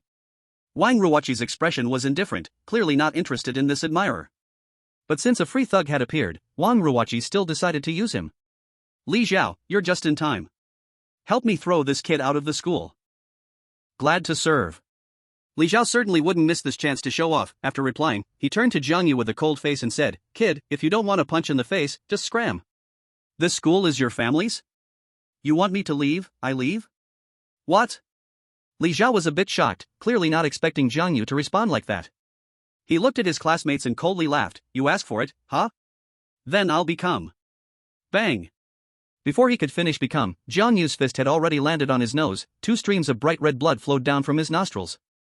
Bang! Li Zhao fell to the ground, knocked out cold. Jiang Yu sneered, with this little skill, you think you can act tough? However, although Li Zhao was out, his several classmates were still there. Damn, you dared to hit my bro. 5 or 6 athletes rushed forward, most normal people would have fled, but Jiang Yu did not. Under Wang Ruoqi's astonished gaze, Jiang Yu swiftly took down everyone. Clean and neat. Wang Ruoqi quickly regained her composure, not fleeing because of Jiang Yu's fists. She smiled, didn't expect you to be quite strong. Jiang Yu shrugged, just average, practiced for a few years. Wang Ruoqi raised an eyebrow, really want to pursue Han Ning? Does that have anything to do with you? Of course, if you really have your heart set, I can help you. Wait for my call tonight, but right now you need to leave because Han Ning doesn't want to see you. Wang Ruoqi's words made Jiang Yu only believe the latter part. It was true that Han Ning didn't want to see him, but Wang Ruoqi helping him? Unless pigs could fly. This little girl again, what tricks is she trying to pull on me? He calmly said, why should I trust you? Wang Ruoqi replied, do you have a choice? Without my help, do you really think you can pursue Han Ning? Don't dream. Jiang Yu just quietly looked at her. Bluff, keep bluffing. Wang Ruoqi practically had her disdain written all over her face, Jiang Yu believing her was truly a ghost. But still, in the face of absolute power, all schemes are in vain. He was curious to see what kind of dirty trick Wang Ruoqi would think of next. Alright, I'll trust you one more time. Saying that, he turned to leave. At the moment he turned, Wang Ruoqi put on a disgusted expression, secretly saying, country bumpkin, just wait and see how I'll mess you up tonight. Then she went upstairs to continue her class, not giving a second glance at Li Zhao and the others lying on the ground. At 9 p.m., Wang Ruoqi sent Jiang Yu an address, saying to meet in half an hour. Jiang Yu felt relaxed, arriving at the agreed spot precisely at 9:30. The words Xingyou Boxing Club were very clear, and Wang Ruoqi was standing at the entrance of the club. Are you alone? Jiang Yu did not see Han Ning. Wang Ruoqi said, Han Ing is already inside, let's go in. Jiang Yu frowned, you asked me to come to a boxing club at night? Wang Ruoqi replied, what do you know, you bumpkin? During the day, Xingyou Boxing Club operates legally, but at night, it's an underground fighting arena, people without connections can't get in. You're still into this? I don't like boxing, but Han Ing does. She led Jiang Yu inside, talking as they walked, don't say I'm not helping you, Han Ing loves strong fighters, I have already signed you up, you'll be on in about half an hour. You signed me up? Are you being too presumptuous? Do you want to pursue Han Ing or not? Wang Ruoqi shot him a look, this is your only chance. Han Ing agreed, she said as long as you can win the fight, she'll be your girlfriend. If you can't win or even dare not go up, then you can forget about seeing her ever again. Did she really say that? You don't believe me? I don't believe. Wang Ruoqi was choked by Jiang Yu's straightforward reply. Take me to find her. This kind of thing is better confirmed directly with the person involved. Wang Ruoqi stopped talking nonsense and led Jiang Yu to the underground floor level 2, where a huge boxing ring was surrounded by people, all shouting at the top of their lungs. Cheer for the boxer who bets on himself. They arrived at a private box, where Han Ing was sitting quietly inside. How did you bring him here? Upon seeing Jiang Yu, Han Ing immediately showed a look of disgust. Jiang Yu coldly smiled in his heart, still saying that if he won, she would be his girlfriend, she wasn't even willing to put on a show. Wang Ruoqi said, he doesn't believe me, so he wants you to confirm in person. Jiang Yu said, she said if I win the boxing match, you will agree to be my girlfriend? Han Ing looked awkwardly at Wang Ruoqi, who kept signaling her, as if to say this country bumpkin is sure to lose. Han Ing finally replied, that's right. Jiang Yu smiled, don't be so forced. How about this? If I win, can you help me with something? Actually, whether Han Ing becomes his girlfriend doesn't matter, Jiang Yu's goal is the marriage contract. I keep my word. If you win, I will be your girlfriend, but don't talk to me about other conditions. Han Ing glared at him, thinking, am I stupid? Helping you with something? There's too much uncertainty in that. Jiang Yu didn't expect her to be so resolute. He glanced at Wang Ruoqi. Looks like she's certain I won't win, right? Looking at her expression, she must have bribed my opponent, not only does she want me to lose, but also to lose badly. I thought you would have some clever scheme, is it really just this? Through the box window, he saw the boxers in the ring. Perhaps they are very strong professional fighters, but they are definitely not Jiang Yu's opponents. He decided, alright, it's settled. Wang Ruoqi was delighted and quickly urged, hurry and prepare, it's almost your turn. Someone is outside to take you. Once Jiang Yu went out, Han Ing immediately asked with concern, Ruoqi, you've arranged everything, right? Make sure he doesn't win. Don't worry, the opponent I've arranged for him is actually Iron Fist Wang Qi's disciple. He thinks defeating a few athletes makes him unbeatable. Tonight, let's see how he dies. Wang Ruoqi's lips curled into a cold smile, as if everything was under her control. Chapter 21, he can still smile. Although these underground boxing matches are unregulated, Wang Ruoqi's ability to easily help Jiang Yu register for the competition shows she still has some skills. While Jiang Yu was changing clothes and getting ready, the host began to hype up the atmosphere. Ladies and gentlemen, the next contestant is incredible. He has already won 13 consecutive matches in this venue. He is Zhang Feng. Wow. In an instant, the audience erupted in cheers. Clearly, there were many fans of Zhang Feng. Zhang Feng entered under the spotlight, his frame imposing, tall and big, with clearly defined muscles and sharp eyes. He walked around the ring, fully enjoying the attention. The audience whispered, who is Zhang Feng's opponent for this match? No matter who it is, just bet on Zhang Feng to win. I'm not so sure, since Zhang Feng has won 13 times, the boxing arena will definitely assign him some strong opponents. Let's wait and see. After Zhang Feng came out, the host's expression became a bit strange as he introduced, Zhang Feng's challenger for this match is Jiang Yu. For Jiang Yu's introduction, there was only a name, with no title at all. This was an unfamiliar name, and the audience was somewhat curious. But once Jiang Yu stepped onto the stage, the crowd buzzed with discontent. TCH, is this a joke? Such a weakling dares to challenge Zhang Feng? This doesn't even need a fight, the outcome is obvious at first glance. Hurry and place your bets, just bet on Zhang Feng to win. Just as the audience was ready to bet, the host received a message and immediately said, everyone please wait, this match is just a demonstration. Implying that betting is not allowed. The people in the boxing arena are not fools, it was clear that Jiang Yu was going to take the beating. If they allowed others to place bets, wouldn't they lose everything? Get out of here, what a worthless demonstration. Hurry up and disappear, we're not interested in a demonstration. The audience jeered, believing this was a match with no suspense whatsoever. Nothing to see here. In the VIP room, Han Ning and Wang Ruoqi stood by the window. Wang Ruoqi said proudly, "Han Ning, do you still think that Country Bumpkin has any chance?" Han Ning let out a breath but didn't respond. Wang Ruoqi continued, "I went through a lot of trouble to arrange this boxing match. Once we get rid of that Country Bumpkin, how will you thank me?" Han Ning said, "Do we really need to thank each other?" Wang Ruoqi pouted, "You'll pay for our lunches this semester." Han Ning readily agreed, "No problem." Facing the audience's hushed murmurs, Jiang Yu didn't care. He looked up at the VIP room where Han Ning was and revealed a strange smile. Han Ning felt a chill in her heart, uneasy. He can still smile? Wang Ruoqi sneered, "He won't be smiling for long. I specifically told Zhang Feng." The host felt helpless in the face of the situation and said he would slip away as soon as the match began. Only Zhang Feng and Jiang Yu remained in the ring, taking a few steps forward to face each other. Zhang Feng's gaze was sharp as he sneered softly, "I didn't expect you really to come on stage."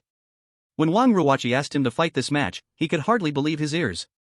A country boy dared to challenge him? Jiang Yu replied coolly, "What is there to be afraid of? This isn't a mountain of knives and a sea of fire." He Zhang Feng laughed coldly, "Do you know who I am?" "I haven't had the pleasure. I am the disciple of Iron Fist Wang Qi." "Not only you, but even professional boxers cannot withstand my iron fists." Jiang Yu burst out laughing. "I thought he was impressive, turns out he's just Iron Fist Wang Qi's disciple." TSK, sure enough, the brother who beats tigers and the disciple who takes a beating. Jiang Yu's reckless laughter tugged at Zhang Feng's nerves, making him feel this was a provocation. At this moment, the audience shouted angrily, "Stop wasting time and hurry up." Completely uninteresting, a single punch from Zhang Feng could send that kid to the hospital. Faced with the audience's urging, Zhang Feng stopped talking nonsense with Jiang Yu and directly threw a punch toward Jiang Yu's face. Zhang Feng's strength was not exaggerated, this punch was powerful, even creating a gust of wind. Moreover, his speed was so fast that ordinary people had no time to react. The audience appeared disinterested, all thinking Zhang Feng could end this performance match with a single punch. However, Jiang Yu's reaction was unexpected, he simply sidestepped easily, dodging Zhang Feng's punch. Zhang Feng frowned, Jiang Yu's reaction speed exceeded his imagination. After Zhang Feng missed his punch, he quickly changed his move, elbowing toward Jiang Yu's chest. Jiang Yu kept stepping back, and Zhang Feng pressed forward step by step. As they reached the edge of the ring, Zhang Feng coldly smiled, "Let's see where you can hide." Zhang Feng leaped into the air, slashing downward with one hand, his momentum like a rainbow. His muscles bulged, and that overbearing strength made the audience in the stands gasp in shock. In the VIP room, Han Ning suddenly felt a pang of compassion, worried, "Ruoqi, Zhang Feng won't kill him, right?" Wang Ruoqi said, "Don't worry, Zhang Feng knows what he's doing." Although the boxing match was unofficial, it generally wouldn't result in death. Zhang Feng indeed had control, at the moment Jiang Yu had nowhere to retreat, this strike could have landed on Jiang Yu's head, but he shifted a little, hitting Jiang Yu's left shoulder instead. Bang! A dull sound rang out, and the boxing arena fell silent. Jiang Yu did not fall to the ground from Zhang Feng's strike, he stood straight, tightly gripping Zhang Feng's wrist with his right hand. Zhang Feng turned red and out of breath, he could not bring down that strike. Then, with a gentle push, Jiang Yu made Zhang Feng stagger backward, nearly falling. No. It can't be? This kid can actually match Zhang Feng's strength? If betting were allowed in the boxing ring, the audience would surely think Zhang Feng was throwing the match. A single clash instantly stirred the boxing arena into a frenzy. Good. Many people cheered and urged, "Keep fighting." In the private room, Wang Ruoqi frowned tightly, her face full of anger. What is this Zhang Feng playing at? Is it necessary to go easy on that country bumpkin? In her view, it wasn't that Jiang Yu was so impressive, but that Zhang Feng was holding back. However, only Zhang Feng himself knew what kind of opponent he was facing. He felt a shock in his heart. How can this kid have so much strength? Jiang Yu did not use soft force to deflect his blow, Jiang Yu had outright used his own strength to push back Zhang Feng. Jiang Yu raised an eyebrow and glanced at the private room where Han Ning was. Suddenly, Zhang Feng darted out, "Kid, don't be too proud too soon." He tightened his fist, all his strength bursting forth, his iron fist was his unbeatable reliance. He held nothing back, and he dared not hold anything back. Chapter 22, You have a clever plan, I have a climbing ladder. At first, Zhang Feng was only following Wang Ruoqi's wishes to teach Jiang Yu a lesson, so he did not go all out. But when he realized how powerful Jiang Yu was, the meaning of the upcoming contest changed. He had to fight for his own dignity, he could not lose. This time, Jiang Yu did not dodge, he stepped forward, fist clenched, and struck back. Bang! This was a clash of strength, Zhang Feng's iron fists had made him win 13 matches in a row, many opponents trembled at the sight of his calloused fists. In contrast, Jiang Yu's hands were delicate and smooth, he looked like no match for Zhang Feng. Humph. Zhang Feng let out a muffled grunt, stumbling backward step by step, and finally crashed into the arena cage with a thud. His hands trembled violently, and the indescribable pain made the corners of his mouth twitch slightly. Yet Jiang Yu stood still like a mountain, as if he were rooted in place, firmly standing his ground. The comparison made it clear who was strong and who was weak. After a moment of silence in the ring, enthusiastic applause erupted. Good, well done. Cheers echoed throughout the venue. At the same time, some people were silently relieved. You really can't judge a book by its cover. Yeah, who would have thought this kid was so strong? Thank goodness this match didn't allow betting, otherwise, I would have lost everything. In the private room, Han Ying's face was as dark as water, and Wang Ruoqi was even angrier. Did this Zhang Feng lose his mind? Why isn't he going all out? She still believed Zhang Feng was holding back. But what happened next completely broke Wang Ruoqi. Jiang Yu took the initiative to attack, his punches were so fast they almost left afterimages. Zhang Feng's reaction time was not as quick as Jiang Yu's, and instinctively raising his hand to block, he still couldn't stop Jiang Yu's punch from hitting his left cheek. Zhang Feng instantly saw stars, his mind went blank, and he swayed before crashing to the ground with a loud thud. The audience was stunned.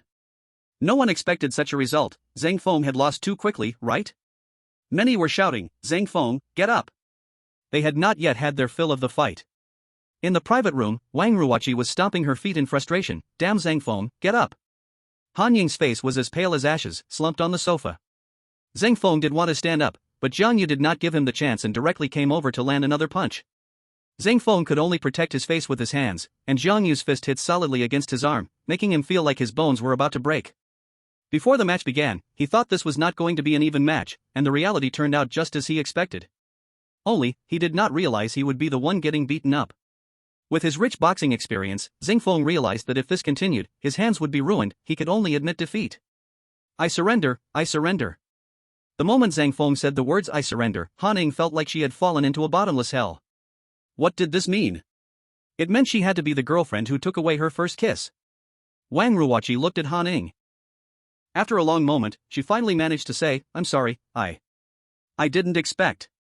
Not just her, nobody expected Jiang Yu to win.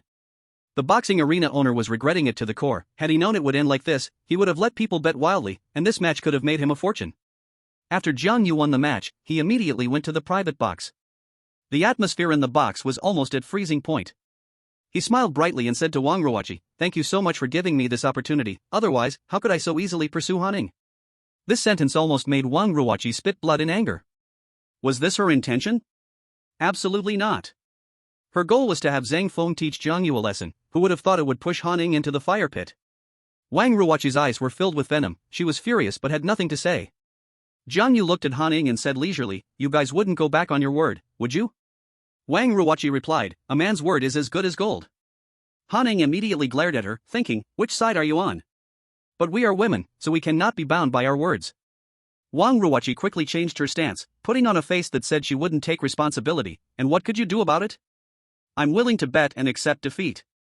Han Ying suddenly stood up and said something that left Wang Ruoqi dumbfounded. Han Ying, are you okay? Han Ying shook her head, and Wang Ruoqi grabbed her and headed outside. You wait here, I need to talk to Han Ying alone. The two women left the box and shut the door. Jiang Yu stood at the door, straining to listen, but heard nothing. It was too noisy outside. He knew that these two women must be scheming something again. 3 minutes later, the two returned to the box, seeming to be in much better spirits. Wang Ruoqi said, don't say we go back on our words, from now on, Han Ying is your girlfriend. Jiang Yu showed no signs of excitement. He whispered to Wang Ruoqi, we need to talk alone. What is there to talk about with you? Wang Ruoqi rolled her eyes but was forcibly dragged out by Jiang Yu. You country bumpkin, don't touch me. Once outside, Wang Ruoqi shook Jiang Yu off in disgust. Say what you need to say quickly. Jiang Yu asked, why did Han Ying agree to be my girlfriend? Wang Ruoqi snorted, because you're handsome. I want to hear the truth. This is the truth, don't waste my time here, cherish your time with your girlfriend. She clearly had something else in mind. Helpless, Jiang Yu had to use his killer move. He took out his phone and opened the photo gallery. If you don't tell me the truth, this photo might go viral at Tianyun University tomorrow. You. In the photo, Jiang Yu had thrown a drunken Wang Ruoqi on the floor to sleep. You scoundrel, taking advantage of me, delete that photo. Hey, let's talk nicely, I didn't take advantage of you, you drunkenly climbed onto him, and I was just recording this beautiful moment. You. What, still not willing to tell the truth? This photo was like a weapon to proud Wang Ruoqi, forcing her to compromise. Han Ning said, willing to bet and accept defeat. She can agree to be your girlfriend, but breaking up is common for couples, so just deal with you for a few minutes before breaking up. A few minutes? Jiang Yu's face darkened. If it had been a few days, that would be one thing, but a few minutes? How much did they look down on him? No wonder their mood suddenly improved, they could even smile. But you have your clever plans, and I have my tricks. Since I know Han Ying's plan, how could I, the first handsome man of Qi Mountain, willingly let myself be manipulated? He showed a sly smile and turned around to walk back into the private box. The photo. Wang Ruoqi chased in, but Jiang Yu calmly tucked his phone into his pocket, as if nothing had happened. What photo? Han Ning looked at Wang Ruoqi suspiciously. Wang Ruoqi felt embarrassed and stammered, and nothing. About the photo, she didn't want anyone besides her and Jiang Yu to know. Are you really willing to be my girlfriend? Jiang Yu asked again. Han Ning asserted, I, Han Ning, also have principles. I keep my word. All right. Jiang Yu plopped down next to Han Ning and directly wrapped his arm around her shoulder. Han Ning screamed, ah! What are you doing? Jiang Yu chuckled, it's not uncommon for couples to hug, right? And no. It's not uncommon. Han Ning couldn't stand it for even 3 to 5 minutes and wanted to break up on the spot. There's something I need to tell you, I think we don't match. Before she could finish, Jiang Yu unexpectedly leaned in and mischievously smiled, then a kiss between couples isn't too much, right? You? Han Ying's face turned pale with panic. Sigh. Jiang Yu shook his head, not taking action. However, I feel guilty about making you be with me this way, so let's end our relationship here. Han Ying's eyes were nearly blazing with fire. You shameless guy can still feel guilt? And what do you mean by this? Are you breaking up with me? Those words are clearly mine, okay? Jiang Yu knew Han Ying's plan, so he acted first, but he thought he shouldn't let anyone play with him for nothing, so he used a kiss to compensate himself. Of course, this was Han Ying's first kiss, and it was somewhat unexpected for him. After saying this, Jiang Yu walked away, leaving Han Ning and Wang Ruoqi in a whirlwind of confusion. Wang Ruoqi's eyes were filled with guilt. This time, she had concocted a plan for Han Ning, but unexpectedly, it resulted in a loss on both sides. Ah! Han Ning finally exploded, roaring at the top of her lungs in the private room, venting her inner frustration. As Jiang Yu stepped out of the club, he was stopped by a middle-aged man dressed in a suit. Little brother, let me introduce myself. My name is Wu Liang. Wu Liang, just by the name, didn't sound like a good person. Jiang Yu said lightly, are you done? If you're done, please step aside. Little brother, don't be in such a hurry to leave. Our boss wants to meet you. Not interested. Little brother, being noticed by our boss is your fortune. If you miss this opportunity, you'll definitely regret it in the future. Although I look handsome, don't think of me as a pretty boy. I won't live off others. Jiang Yu said with righteousness, swinging his sleeve and leaving. Wu Liang stood in place, dumbfounded for a moment. What was even happening here? He quickly caught up and blocked Jiang Yu again. Brother, don't make it hard for me. Our boss has been waiting for you for a long time. This is your chance. With your skills, you can definitely make a name for yourself following our boss. Following your boss? Jiang Yu sneered coldly. I, Jiang Yu, never subordinate to anyone. His indifference made Wu Liang feel slightly displeased. It's good for young people to have spirit, but don't be too arrogant. In the entire Tianyun city, there aren't many who dare to refuse my boss. Think it over carefully. Then from today on, there will be one more person. Jiang Yu took a step and left. Stop. Wu Liang shouted angrily, completely changing his attitude. Young man, don't think that just because you have some fighting skills, you can ignore everyone. If you take one more step forward, do you believe I will break your legs? Oh? Jiang Yu turned back, do you think you're better than Zhang Feng? Wu Liang scoffed, in the martial arts circle of Tianyun City, Zhang Feng is nothing, even his master Wang Qi isn't worthy to hold my shoes. Then if you have such abilities, why are you here blocking my way? Jiang Yu understood Wu Liang's meaning. Wu Liang's boss had his eyes on his skills, wanting him to be his personal man. Although his claim of never being subordinate was just an excuse, asking the only disciple of Biashan to be someone else's thug was absolutely impossible. If the old man found out, he'd rush down from Biashan, giving him 2 slaps with the speed of a rocket. I'm nearly 50 years old, they say youth fears strength, even if I can fight, there aren't many years left. But you are different, you are young with a bright future. As long as I give you a little guidance, you will surely become the best fighter in Tianyun City. With my boss's financial support, going international in the future is also possible. When Wu Liang said this, his fierce expression softened a bit. He had been observing Jiang Yu's change in expression, but was disappointed. He did not see any hint of expectation on Jiang Yu's face. Sorry, my ambition is not in underground fighting, and you are not qualified to guide me. Jiang Yu knew the old man's skills very well. Until now, he had never seen anyone stronger than the old man. Since childhood, he had traveled the world with the old man and had seen many hidden families. Even those old antiques from those families treated the old man with great respect. As the saying goes, a master produces excellent students. Jiang Yu wouldn't say he surpassed his teacher, but at least in martial arts, no one in Tianyun City had the right to be his teacher. However, Jiang Yu's honest words sounded ignorant to Wu Liang, completely enraging him. You refuse a toast only to eat a punishment drink? I'm not qualified to teach you? Wu Liang took a position, stepped forward, and executed a move called Wild Horse Parts Main. This was a very standard Tai Chi move. Wu Liang wanted to use action to prove his strength and teach this ignorant young man a lesson. Wu Liang advanced with a bow stance and slapped his palm, while Jiang Yu struck out with a fierce punch, creating a whirlwind. Bang! The fist and palm collided, and Wu Liang stumbled back a few steps, secretly astonished as he felt Jiang Yu's power for the first time. After pushing Wu Liang back, Jiang Yu said indifferently, "The martial arts commonly known today are mainly routines for physical fitness. Perhaps you are considered a master in Tai Chi by ordinary people, but to me, you are just a show." Wu Liang was quite respected in the martial arts circle of Tianyun City, and now being called a show made him furious. "Kid, don't be arrogant." Wu Liang stepped forward and executed the move 6 seals and 4 closures. Jiang Yu sank his energy into his dantian and slowly uttered a few words. Real martial arts are killing techniques. The 6 seals and 4 closures in Tai Chi refer to the hands, feet, elbows, knees, shoulders, and hips, in terms of advancing and defending against the opponent's limbs. This technique mainly aims to make the opponent lose their judgment and fall into a difficult situation where they have no way to proceed or retreat. Wu Liang's Tai Chi skills were exquisite, but as Jiang Yu said, true martial arts are killing techniques. Real martial arts do not have excessive flashy moves, they strike directly at the vital points of a person. Ancient life and death combat is not like today's arena matches, no one stops at a point. So, the essence of ancient martial arts can be summed up in 3 words: fast, ruthless, and precise.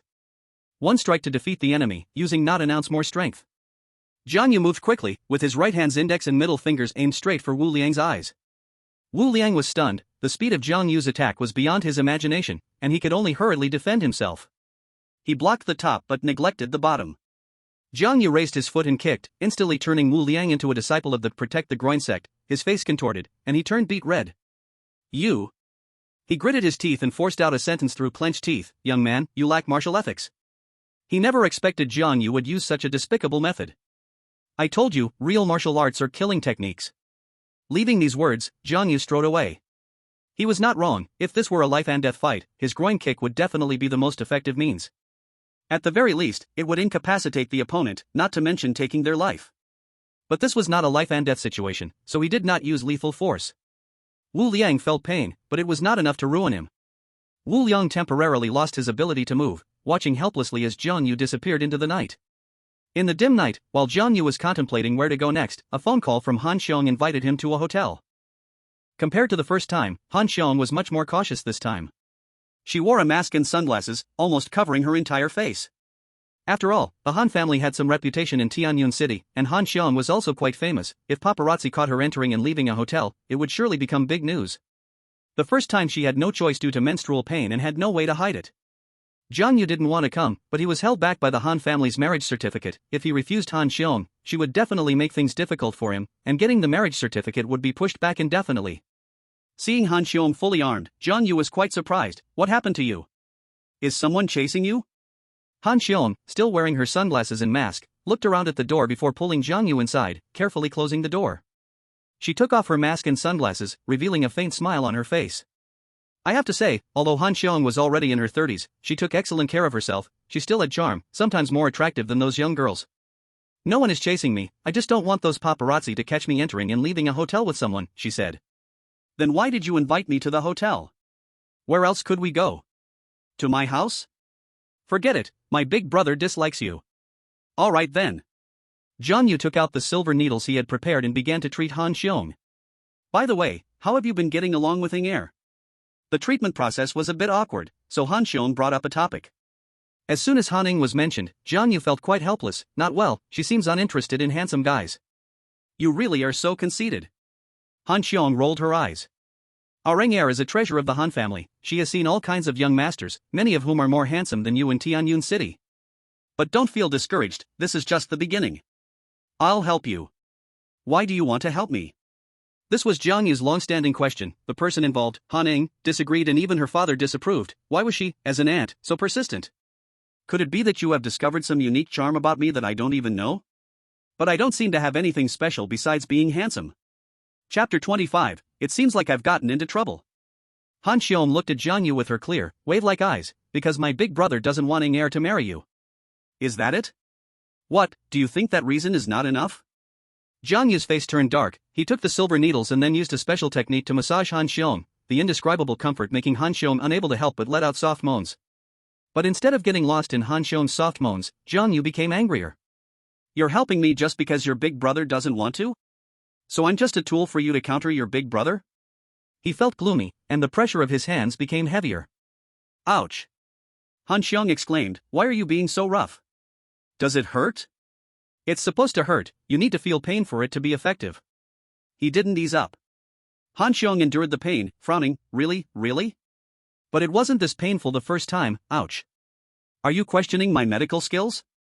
Of course not, but could you be gentler? I can't take it. If you can't take it, just shout out. You.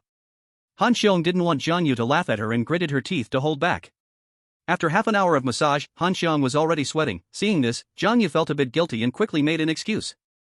2 doctors and 3 nurses stood in front of Han Tianming, silent as the grave. I heard your voice from far away. You are a famous entrepreneur in Tianyun City, is it appropriate to be so irritable? Han Xiong walked into the ward, pointing fingers at Han Tianming in criticism. Han Tianming glared at her, you don't care that the old man is missing, but come here to blame me? Han Xiong said, you didn't send anyone to look for him when he was missing. What use is shouting here? At that moment, Vice President Liu Yu came in after hearing the commotion. Mr. Han, don't be angry. The old man is not missing, he has just been discharged. Discharged? Han Tianming was still furious. Liu Yu, you know better than I do the old man's health condition, can you really let him be discharged? Sigh. Liu Yu sighed, I never agreed, but you know the old man's temper. Once he makes a decision, no one can stop him. Besides, even if he stayed in the hospital, he probably wouldn't last until the end of the month. It's better for you to go home and check, maybe the old man is already home. As doctors, they have seen too much of life and death. Many people who know they are close to death do not want to stay in the hospital. If anything happens to the old man, I will make sure you all pay the price. Han Tianming pointed his finger at the vice president in admonishment and then hurried away. When Jiang Yu left the hotel, it was already 11 at night. He wandered the streets like a lost soul. He was no longer Wen Yuan's bodyguard, so of course, he could not stay at Wen Yuan's home. He didn't want to stay in a hotel because it was too expensive. He felt he wouldn't be in Tianyun City for long, nor did he want to rent a place. He had made some money with Wen Yuan, but planned to save it for now. After all, he still had matters to handle in Tianyun City and then move elsewhere, so he wanted to save some money just in case, to avoid making a fool of himself again. Fortunately, it was midsummer, and the nights were not cold. Jiang Yu could find a bench to spend the night. The park was lush and green, with many benches, though the only annoying thing was the abundance of mosquitoes. By midnight, there was no one in the park. Besides vagrants like him, hardly anyone would wander in a park at such late hours. Hey! Suddenly, he heard a noise and turned to see an old man with white hair practicing Tai Chi in the park at night. Jiang Yu focused his gaze. The old man didn't seem like a skilled practitioner. Perhaps a martial artist would have a habit of practicing movements at night. But the old man looked just like an amateur, practicing Tai Chi merely for health's sake. Most importantly, the old man's breathing was rapid, and under the park's dim lighting, Jiang Yu noticed the old man's face was slightly waxen. He was truly a frail old man, and it seemed like time could take him at any moment. In his state, sitting quietly was better than anything. Yet, the old man was stubborn, seeming to feel 2 movements were not standard, practicing over and over. Jiang Yu found it strange. After observing for a while, suddenly the old man's body swayed, and he looked like he was about to fall. Quickly, Jiang Yu dashed over to support the old man. With this old body, if he fell, it would likely mean trouble for the whole village tomorrow. He helped the old man sit down on a nearby bench. The old man's breathing was very hurried, and it took several minutes for it to calm down. Thank you, young man. After catching his breath, the old man expressed his gratitude. Jiang Yu waved his hand to indicate it was nothing. He curiously asked, Old man, why are you here practicing Tai Chi alone at this hour? Don't you worry your family? The old man smiled, I've been lying in the hospital for too long, and I've been wanting to move around. But at least you should have someone watching over you. If I hadn't acted quickly just now, you might have. It doesn't matter. There's really not much time left to live. Hearing this, Jiang Yu began to examine the old man. His face was dull, and his pupils were lifeless. From his forehead, a white line seemed to extend into his ear. The old man didn't have any serious illness, just that his lifespan was almost over, and he was about to pass away peacefully. Life has its limits. As a divine doctor, Jiang Yu could cure those suffering from stubborn diseases, but he could not save someone like this old man. Birth, aging, sickness, and death are the normal stages of life, which Jiang Yu had long since grown accustomed to. No wonder the old man didn't care about his life or death. Old man, you shouldn't say that. Even if you don't care, your family might think differently. It doesn't matter how many days you have left, your family at least wants to spend your last moments with you. You speak quite well, young man. What's your name? Jiang Yu. Jiang Yu? The old man was taken aback. Are you from Boki Mountain? Old man, do you know me? Since you are a disciple of divine Dr. Zhong, can you help me? The old man seemed a bit agitated, but Jiang Yu shook his head to interrupt him. Old man, it's not that I don't want to help you, but your lifespan is almost over. I am truly powerless. I don't want to live for many more years. The old man became too excited and ended up fainting without catching his breath. Fortunately, with a divine doctor nearby, Jiang Yu pressed a few acupoints on the old man, helping him to catch his breath, but the old man still showed no signs of waking up. Jiang Yu's face was filled with worry. It seemed he had gotten into trouble. Chapter 26. Am I not just a dead old man? Life is unpredictable. If anything happens to the old man in Jiang Yu's care and his unreasonable family comes, the little money on the old man's body wouldn't nearly be enough to cover it. But as a healer with a kind heart, Jiang Yu couldn't just leave a fainted old man all alone. He was young and strong, roughing it out in the park for a night would be fine for him, but the old man's health was very poor. If he spent the night there, the funeral trumpet would probably blow by morning. With no other choice, Jiang Yu could only carry the old man to find a place to stay. The Star River Hotel is a high-end hotel under the Han Group and is one of the best hotels in Tianyun City. As Jiang Yu carried the old man past this place and looked at the flashing neon sign, he hesitated. Staying even one night at such a hotel would cost at least 500 to 600. But in the end, Jiang Yu steeled himself and walked inside. Old man, you got lucky. Seeing that you don't have many days left, I'll let you stay at a luxurious hotel. Jiang Yu muttered to himself as he walked to the front desk. The hotel front desk was a young girl, and seeing Jiang Yu carrying a skinny old man, her face immediately fell. Hello, I need a room. Jiang Yu handed over his ID, but the front desk girl said with a stern face, go to the hospital for treatment. The old man really doesn't feel well, but I am a doctor, and he will be fine. Why say so much? Hurry and get lost. What kind of attitude is that? Jiang Yu's face darkened, feeling somewhat displeased. The front desk girl glared at him. What's wrong with my attitude? You bring such an old thing to our hotel, what if he dies here? She rolled her eyes and continued sarcastically, there are all kinds of people these days, huh? Are you crazy for money? She thought Jiang Yu was doing this on purpose, trying to make the old man die here to extort money from the hotel. For someone who looks gentle, how can your words be so harsh? Do I need to be polite to someone like you? I'll say it again, get lost, or I'll call security. Do you believe I will report you? Report? Sure, should I call our manager over for you? Let me tell you, don't try that with me. Our Star River Hotel is a property of the Han Group. Han Group? A smile appeared on Jiang Yu's face. Since it was a property of the Han Group, it would be easier to handle. Just then, the lobby manager came over, angrily questioning the front desk. What's all this noise in the middle of the night? Is this how you treat guests? The front desk pointed at Jiang Yu and quietly said, Manager, look, that kid is bringing in a nearly dying old man to stay at the hotel. Isn't that obviously wanting to scam us? If we let them check in and the old man dies here at night, our hotel not only loses money but also gets a bad reputation. The lobby manager glanced at the old man in Jiang Yu's arms, but felt a strange sense of familiarity. However, he couldn't remember and also felt it was unlucky, so he waved his hand and said, Get lost, get lost. If you're going to die, die far away. Jiang Yu didn't argue with them and directly took out his phone to dial Han Xiong's number. Why are you calling me at this late hour? I'm busy. On the other end of the line, Han Xiong was still searching for the old man, speaking quickly. Sister Chon, don't hang up. This address of Sister Chon piqued Han Xiong's interest. What's going on? Did you run into trouble? I have a small problem. I'm at your Han Group Xingha Hotel, but your lobby manager won't let me check in, so I want. Is that all? Han Xiong said impatiently, You're supposed to be the only heir of the Boki Mountain, and you can't even handle this small matter? Give the phone to the lobby manager, I'll talk to him. Jiang Yu walked straight towards the lobby manager. The manager felt uneasy and took 2 steps back, shouting, What, you still want to act tough?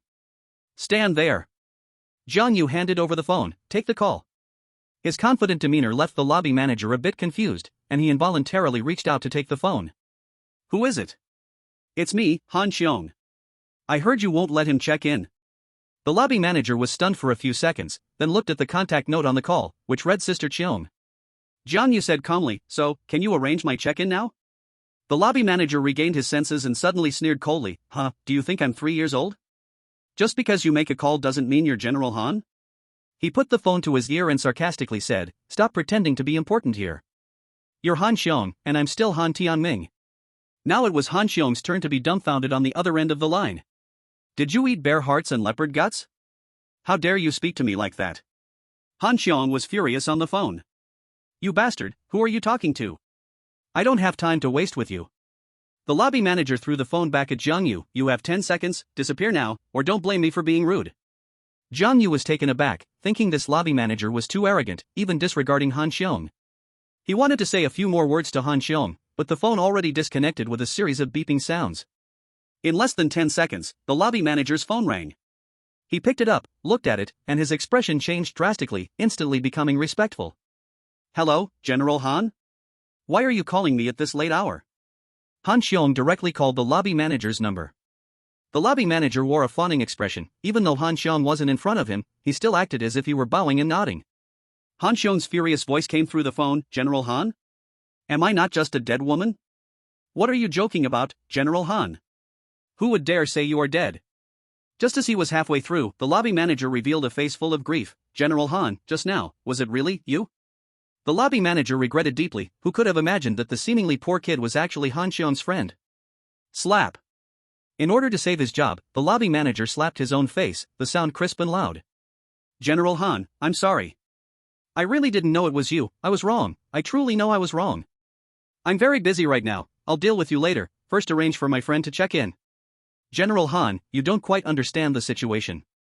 The lobby manager stepped aside and whispered, it's not that we won't let your friend check in, but your friend is carrying a nearly dying old man. If anything happens, it would greatly affect the hotel. With a tone of considering the bigger picture, who would have thought he was caught off guard by Han Xiong's words right on the spot? Even if he is holding a dead person, you must treat me as a guest. The lobby manager was on the verge of tears. Han Xiong's words displayed the nobility of Jiang Yu's status. Not only had the lobby manager offended Han Xiong, but he also felt he had offended someone of even higher status. No one knew the content of the lobby manager's call, and the front desk was still reminding him, Manager, this person hasn't left yet, should we call security? The manager lost his composure. Call your damn security. Chapter 27, The Needle Returns to Light. In the end, Jiang Yu checked in smoothly and was given the highest standard presidential suite. The lobby manager's attitude made a complete turnaround, almost acting like Jiang Yu's servant. He had no choice. He wanted Jiang Yu to speak a few good words for him to keep his job. It was also Jiang Yu's first time staying in a presidential suite. It was extremely luxurious, and the view was beautiful. From the window, the night view of Tianyun City was breathtaking. It's great to be rich. Standing by the window, Jiang Yu sighed for the first time. Just knowing a wealthy person like Han Xiong allowed him to enjoy such treatment. No wonder people often say you can't imagine the happiness of the rich. The old man slept for about an hour and finally woke up. He looked around and asked with a hoarse voice, where is this? Old sir, you're awake? Jiang Yu quickly walked over. This is the presidential suite of Han's group. How is it, luxurious, right? The old man nodded, but staying here for a night must cost a lot, right? You just got out, and you don't have much savings. Why are you spending so much? It doesn't matter, it's doing good deeds. People live one life, and shouldn't we enjoy it at least once? The most crucial part he didn't say was that because it was Han Xiong's arrangement, the lobby manager didn't dare to charge for money. Otherwise, he wouldn't spend several thousand just to stay a night. Jiang Yu helped the old man sit up and asked, Old sir, are you hungry? Shall I call someone to bring some food? No rush, let's talk about my matter first.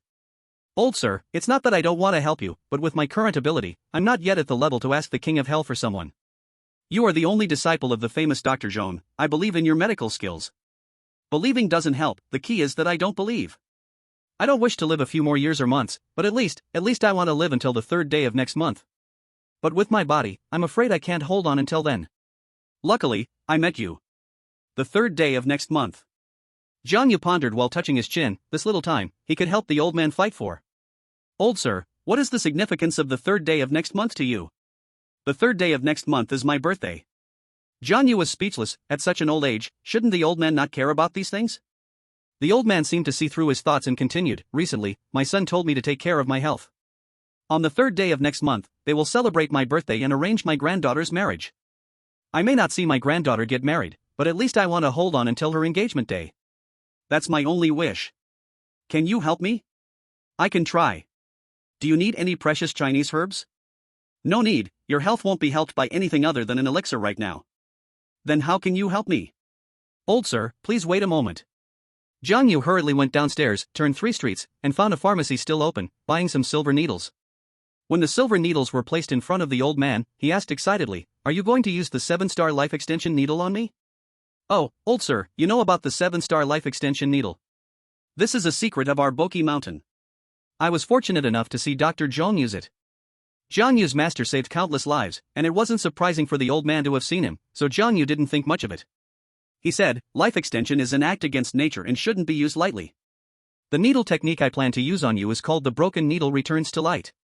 Broken needle returns to light, what does it mean? This needle technique is suitable only for those on the brink of death. Whoever receives this needle, within half a month, will shine brightly again as if coming back to life. And after half a month? Death is certain. Jiang Yu looked at the old man and asked, old sir, have you thought this through? The old man's eyes were somewhat vacant as he murmured to himself, half a month is enough for me to last until the 9th of next month. Then he firmly nodded to Jiang Yu, I trouble you. The needle-breaking revival was not complicated, there were only 3 needles in total. One for the Baihui point, one for the Fengqi point, one for the Renying point. Each needle goes 3 inches into the point, kneaded for a quarter of an hour, then pulled out 2 inches, and finally the needle is broken. Jiang Yu's needle-breaking technique was very skilled, a white halo rose from his fingertips, and the old man felt a warm sensation on his skin. Jiang Yu pinched the silver needle with his fingers, lightly shaking it, and the silver needle broke naturally, the break even with the skin. The old man, whose face was originally dull and eyes lifeless, suddenly became lively, as if a dying person was revived. Suddenly, I feel a bit hungry. The old man said cheerfully, and even though he knew he would die in 15 days, he was very happy. Jiang Yu immediately called for the waiter to bring some food, which was quite sumptuous, considering he was staying in a presidential suite. Xiao Yu, you come. The way the old man addressed Jiang Yu became much more affectionate, and Jiang Yu sat quietly beside him, watching. I have an unreasonable request, the old man said. Old sir, please say. On the 3rd of next month, my birthday, you must be there. Old sir, your family is enjoying happiness together, I won't intrude, shall I? This opportunity was given to me by you, of course you must be there, and this birthday banquet cannot do without you. Old sir, you make it sound too serious. Jiang Yu didn't even know when he had become so important.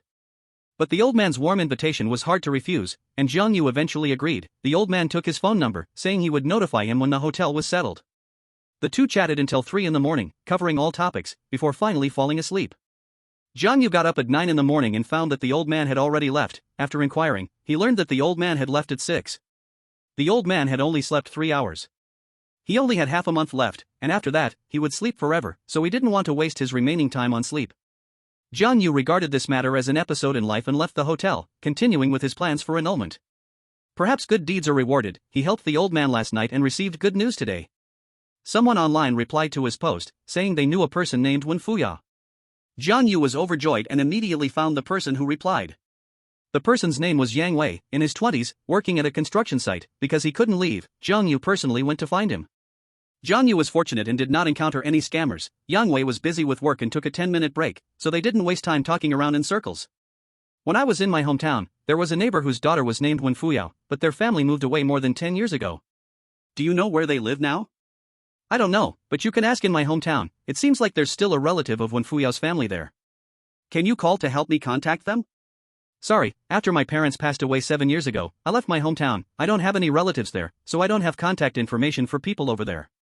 In the end, Yang Wei gave Jiang Yu the address of his hometown, and Jiang Yu wanted to give him a few $100s as a thank you gift, but Yang Wei refused. Qingping Township, Yulong Village, this was Wen Fuyao's family address.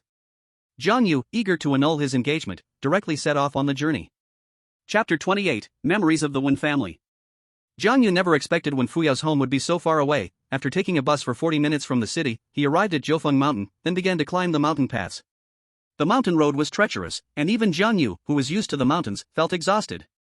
Wen Fuyao's hometown was so far away that it wasn't an exaggeration to say it was deep in the mountains. He set off in the morning and only arrived at Yulong village at midnight. More than a decade ago, Yulong village had a population of over 100. As the country's economy developed, more and more young people left the deep mountains, leaving mostly the old and infirm behind. On the steep mountain slope, over 30 houses were scattered, all made of wood, and filled with the marks of time. Most of these houses had been abandoned for a long while, falling into disrepair. At 2 in the morning, occasional low growls of wild beasts echoed through the mountains. The inhabitants usually rested early at night, and Jiang Yu saw no lights. He could not knock on doors in the middle of the night to seek out Wen Fuyao's relatives, so he had to find an empty house to rest temporarily, waiting for dawn to look for people. Inside the house, there were quite a few wooden boards. He wiped them a little and managed to rest for a few hours. When the first ray of dawn broke through the mountains, accompanied by a few barks from dogs, some homes began to send up thin wisps of smoke. The mountain folk slept early and naturally woke up early. The air in the mountains was fresh. Jiang Yu stretched lazily and stepped out of the crumbling house, heading towards the smoke. It was an old wooden house, and an old man with a weathered face and a hunchback sat in front of the main room, smoking a pipe. His skin was almost shining black. In the kitchen, a gray-haired old woman was busy, while the old man poked at his pipe, occasionally urging, "Is the food ready?" Life was so peaceful and plain. The mountain folk left behind seemed forgotten by the world. Those with family could only reunite for a meal during the new year, while those without had not spoken to outsiders for years or even decades. The old man's eyes shone brightly. He spotted Jiang Yu from a distance and immediately stood up to watch him. It was rare for outsiders to come to the village. "Hello, sir." Jiang Yu greeted politely. The old man asked in a weathered voice, "Young man, what are you here for?" "Looking for someone." "Who are you looking for?" "Wen Fuyao's relative. Do you know him, sir?" "Wen Fuyao?" It seemed this name was very distant. The old man thought for a long while before saying, "You must be looking for Wen Shushen, right?" Jiang Yu thought Wen Shushan might indeed be Wen Fuyao's relative, so he nodded. "Do you know where he is, sir?" The old man said nothing, turned, and went into the main room. Soon he came out carrying a bamboo basket covered with black cloth, unsure of what was inside. "Follow me." Though the old man was aged, he was still fit and moved easily along the mountain path. He shouted to the kitchen, "Wife, I'm going out for a bit." "It's almost mealtime. Where are you going?" "To find old one." The busy old woman in the kitchen paused slightly, then muttered, "Old man, what are you rambling about early in the morning?" "Old one has been dead for several years." Jiang Yu did not know that Wen Shusheng had already passed away until the old man brought him to a grave. He realized upon seeing the tombstone. The old man set down the bamboo basket, lifted the black cloth, revealing incense, candles, and paper money. "Old one has been dead for many years. Finally, someone has come to see him." He lit 2 candles and then gestured to Jiang Yu to burn the paper money. Jiang Yu felt a bit dazed. After such a long journey to Yulong village, this was the outcome? But since he had come, and the old man had prepared money paper for him, he couldn't just turn around and leave. He treated this as a way to show respect for his fiancée whom he had never met. While burning the paper money, the old man asked, "Young man, what relation are you to old one?" Jiang Yu shook his head. "Actually, I have no relationship with him." "No relationship, yet you traversed mountains and rivers to find him?" "Sir, I was actually looking for Wen Fuyao. I heard from a friend that there is a relative of Wen Fuyao's in his hometown, so I came here, but didn't expect." "Wen Fuyao, was she the little girl who used to have 2 ponytails?" "Yes, I think so." "Do you know where they moved?" "Where else could they go?" "To the city, of course. The young people in the village have all gone to the city. There are countless cities big and small in the world." The old man spoke as if he had said nothing at all. The old man muttered to himself, "The last time I saw that girl was years ago. Oh, right, I saw her once the year old one died. She has really changed, grown into such a beautiful woman." Jiang Yu hurriedly asked, "Grandpa, since you saw her years ago, do you know which city they moved to?" "Just outside the mountain, in Tianyun City." After they moved away, it indeed marked a turning point for them. "You don't know, the Wen family used to be the poorest around here." The old man seemed to have not spoken to outsiders for a long time, and once he opened his mouth, he couldn't stop. Old one had a nephew named Wen Shiyun, who was frail and sickly since childhood. At the age of 20, he finally married a wife and had a daughter, but his health was declining rapidly. I don't know if it was because the Wen family had accumulated virtue in their ancestors or what, but when his daughter was 5, a divine doctor came to the village, accompanied by a little boy. Jiang Yu thought that little boy was standing right in front of him now, but he was too young back then and remembered nothing. The old man continued, that divine doctor's medical skills were truly incredible. With just a few doses of medicine, he cured Wen Shiyun's illness, pulling him back from the gates of hell. Wen Shiyun was so grateful that he promised his daughter to the divine doctor's apprentice right there. We were all present at the scene. You can't imagine that moment, when Shiyun knelt in front of the divine doctor and didn't stand up until the marriage contract was set. Later, after Wen Shiyun got better, he took his family to the city to work. In the first few years, he often came back, and every time he returned, he had changed dramatically. I heard from Old One that he started a business in the city and earned quite a bit every year. The young people in the village saw this and rushed to the city, but not many could become as successful as Wen Qiyun. In my view, it should be because that old divine doctor helped change the feng shui of the Wen family's ancestral grave, otherwise, Wen Qiyun wouldn't have prospered so quickly. The old man was knowledgeable and researched feng shui as well. Although Jiang Yu mainly focused on medicine, he had also studied feng shui but wasn't as skilled as the old man. Grandpa, can you take me to see the Wen family's ancestral grave? Jiang Yu was curious and wanted to see how the old man had helped the Wen family in the past. Come with me. After walking along the mountain path for about 2 miles, Jiang Yu finally saw the Wen family's ancestral grave. It was an imposing ancient tomb, guarded by 2 lifelike stone lions at the front. Jiang Yu observed the terrain. Behind the tomb, the greenery resembled a white tiger lying low, and in front, one could see the foot of the mountain in the distance, a vast Mingtang. A river flowed around the Mingtang, making this a feng shui treasure land. Surprised, are you? The old man took a puff of his pipe and said, actually, the Wen family used to come from a wealthy background, they just fell on hard times later. Otherwise, do you think they could have given that girl such a wonderful name, Wen Fuyo? Jiang Yu surveyed the Wen family's ancestral grave. At first glance, it seemed nothing special, but on the stele, there was an extra 3-finger-wide talisman engraved. The talisman had been carved into the tombstone with a sharp tool, and Jiang Yu instantly recognized it was the old man's handiwork. The old man slowly said, "See that talisman?" Before the divine doctor came, there was no talisman on the stele. Ha! The old man exclaimed in surprise, stepping forward to take a closer look, immediately getting angry. Which scoundrel painted on someone else's ancestral grave? On the talisman, there was a diagonal line etched into it. Perhaps it was done by wild beasts in the mountains, Jiang Yu suggested, but his expression was serious. The old man had drawn a suppressive talisman. With such a feng shui treasure land, why would he draw a suppressive talisman? Could it be that there was something unknown in the Wen family's ancestral grave? And that diagonal line on the talisman was definitely not made by a wild beast, it was likely the mark of evil energy. The damage to the suppressive talisman indicated that the Wen family was about to face disaster. It seemed he had to find Wen Fuyo quickly to help resolve this calamity. The cause is clear, take the marriage certificate and leave. Sir, do you have a way to contact Wen Fuyo's family? I can't reach them. When Old One was alive, they would occasionally come back, but ever since he passed, they haven't returned. Are you sure they moved to Tianyun City? I never lie. So the Wen Qiyun you mentioned is Wen Fuyao's father, right? That's right. Thank you, sir. You've worked hard. Let me take you back. After escorting the old man home, he generously treated Jiang Yu to breakfast. Although it was just porridge and pickles, it was better than delicacies. After coming down from the mountain, Jiang Yu immediately posted a message online, looking for Wen Qiyun. He thought, since Wen Qiyun was doing business in Tianyun City, it should be easier to find him than Wen Fuyao. After posting, he took the bus back to BQ Mountain. He hadn't studied charms deeply, so he needed to ask the old man about the mark added to the town-destroying charm. Did it mean that the Wen family was facing a deadly calamity? If something suddenly happened to the Wen family, he might never get that marriage certificate. Old man, I'm back to see you. Jiang Yu shouted loudly from afar, but he got no response. He arrived at the bamboo hut, which was empty, with a layer of faint dust covering everything, as if no one had lived there for a long time. Jiang Yu searched the mountain for a long time, but he didn't see even a ghost.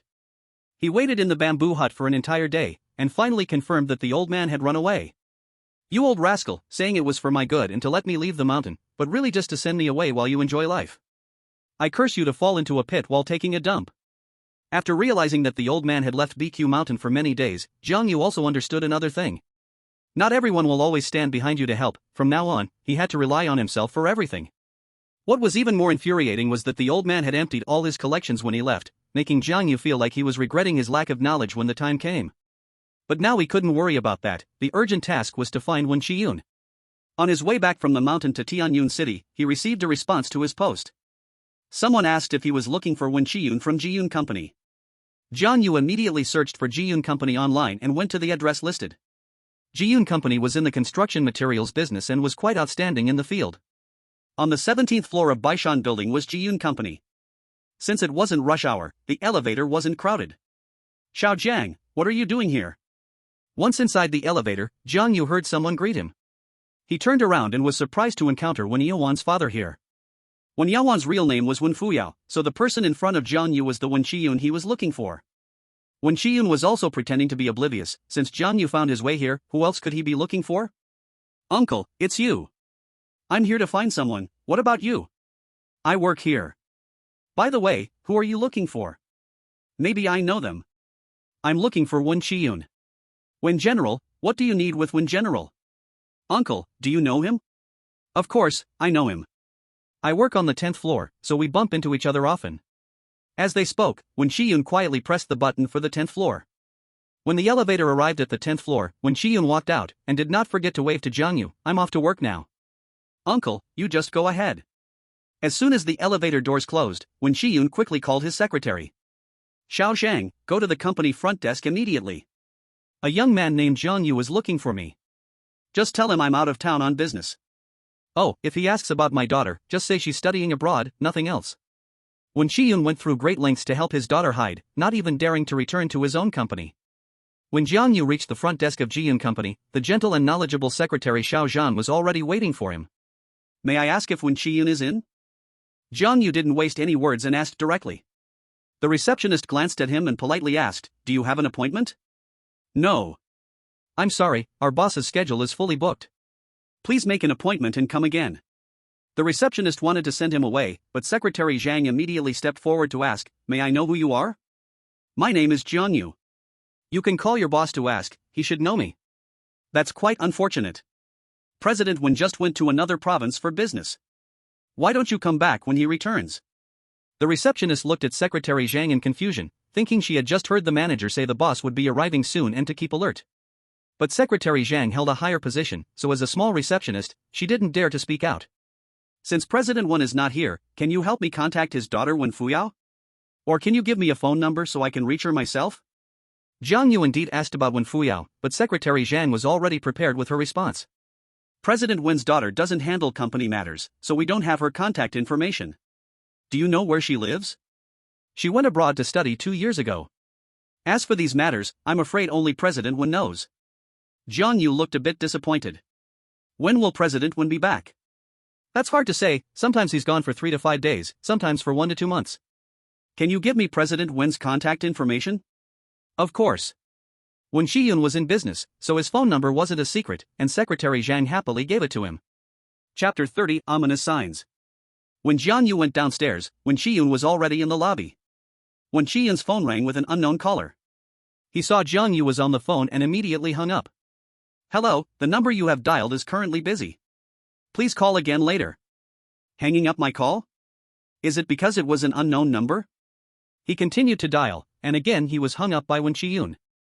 He dialed again, and this time, Wen Chiyun simply turned off his phone. After turning off his phone, Wen Chiyun walked over with a concerned expression and asked, did you find anyone? Jiang Yu shook his head. They said President Wen went to another province for business. Wen Chiyun comforted, business people are like that, always running around. Do you have something urgent to find him? Jiang Yu thought about this being a family matter of Wen Chiyun's and didn't want to discuss it with outsiders, so he shook his head and said it was nothing important. By the way, how are things going with Yihuan? Looking at Wen Chiyun's expectant eyes, Jiang Yu was taken aback. Did he really think I was with Wen Yihuan? Uncle, that day was truly a misunderstanding. I have nothing to do with President Wen. I know. Uncle doesn't misunderstand. Relationships are like business, you get familiar with each other over time, just take it slow. Uncle, I really am not what you think with President Wen. I understand. Young people can sometimes be a bit open, I can accept that. Jiang Yu was filled with questions, completely confused. Just then, Wen Yihuan called him. Wen Chiyun glanced at the screen and revealed a cunning smile. You say there's nothing going on. Uncle, really, there's nothing. Stop saying so much and pick up the call. Jiang Yu helplessly answered the call. President Wen, is there something you need? No, not really. I cooked a few dishes at home. It's quite boring to eat alone. Why don't you come over and eat with me? What? For a moment, Jiang Yu thought he misheard. Why did Wen Yihuan suddenly invite him to her home for dinner? Wen Chiyun patted him on the shoulder and said meaningfully, you and Yihuan have a good chat, as long as you both are willing, I fully support. Only then did he walk into the elevator and go upstairs. Declining someone's warm invitation is not very gentlemanly. Although Jiang Yu was surprised by Wen Yihuan's invitation, he still readily agreed. He hadn't eaten much these past couple of days, and his stomach was already protesting. Soon, Jiang Yu arrived at Wen Yihuan's house. You can sit for a while, the dishes will be ready soon. Wen Yihuan opened the door wearing a floral apron. I immediately ran to the kitchen to get busy, showing the charm of a virtuous wife and good mother. Jiang Yu really admired Wen Yihuan. She could entertain guests in the living room and cook in the kitchen. Her heart was kind, and she was beautiful. If he weren't thinking about his little junior apprentice Daodu, he might have secretly admired Wen Yihuan. Soon, 3 dishes and a soup were served on the table. Wen Yihuan wiped the fragrant sweat from her forehead and said, "Just a few simple home-cooked dishes, don't dislike them." "What are you talking about, President Wen? These dishes are colorful, aromatic, and flavorful. Just looking at them makes one drool, smelling them tells me they must taste better than those from a 5-star hotel." Wen Yihuan smiled charmingly. "You're becoming more glib with your words the longer we don't meet." She brought out the bowls and chopsticks, took off her apron, and asked again, "Would you like some wine?" Jiang Yu nodded. "Red or white?" "Beer, of course. Drinking cold beer in the summer is the way to go." Wen Yihuan took out a few bottles of ice-cold beer from the fridge and poured some for him, filling her own glass as well. "President Wen, do you drink as well?" "I drink a little sometimes. Sometimes, business matters can be overwhelming, and having a drink at night makes it easier to sleep." Wen Yihuan raised her glass. "Let me toast you first. Thank you for coming to have dinner with me." Jiang Yu drank it down in one gulp. "What are you saying, President Wen?" "It's my honor to eat the dishes you made with your own hands." Wen Yihuan chuckled softly, as if the whole room was filled with a spring breeze, making one's heart flutter. Her smile was beautiful, and Jiang Yu couldn't help but steal a few more glances.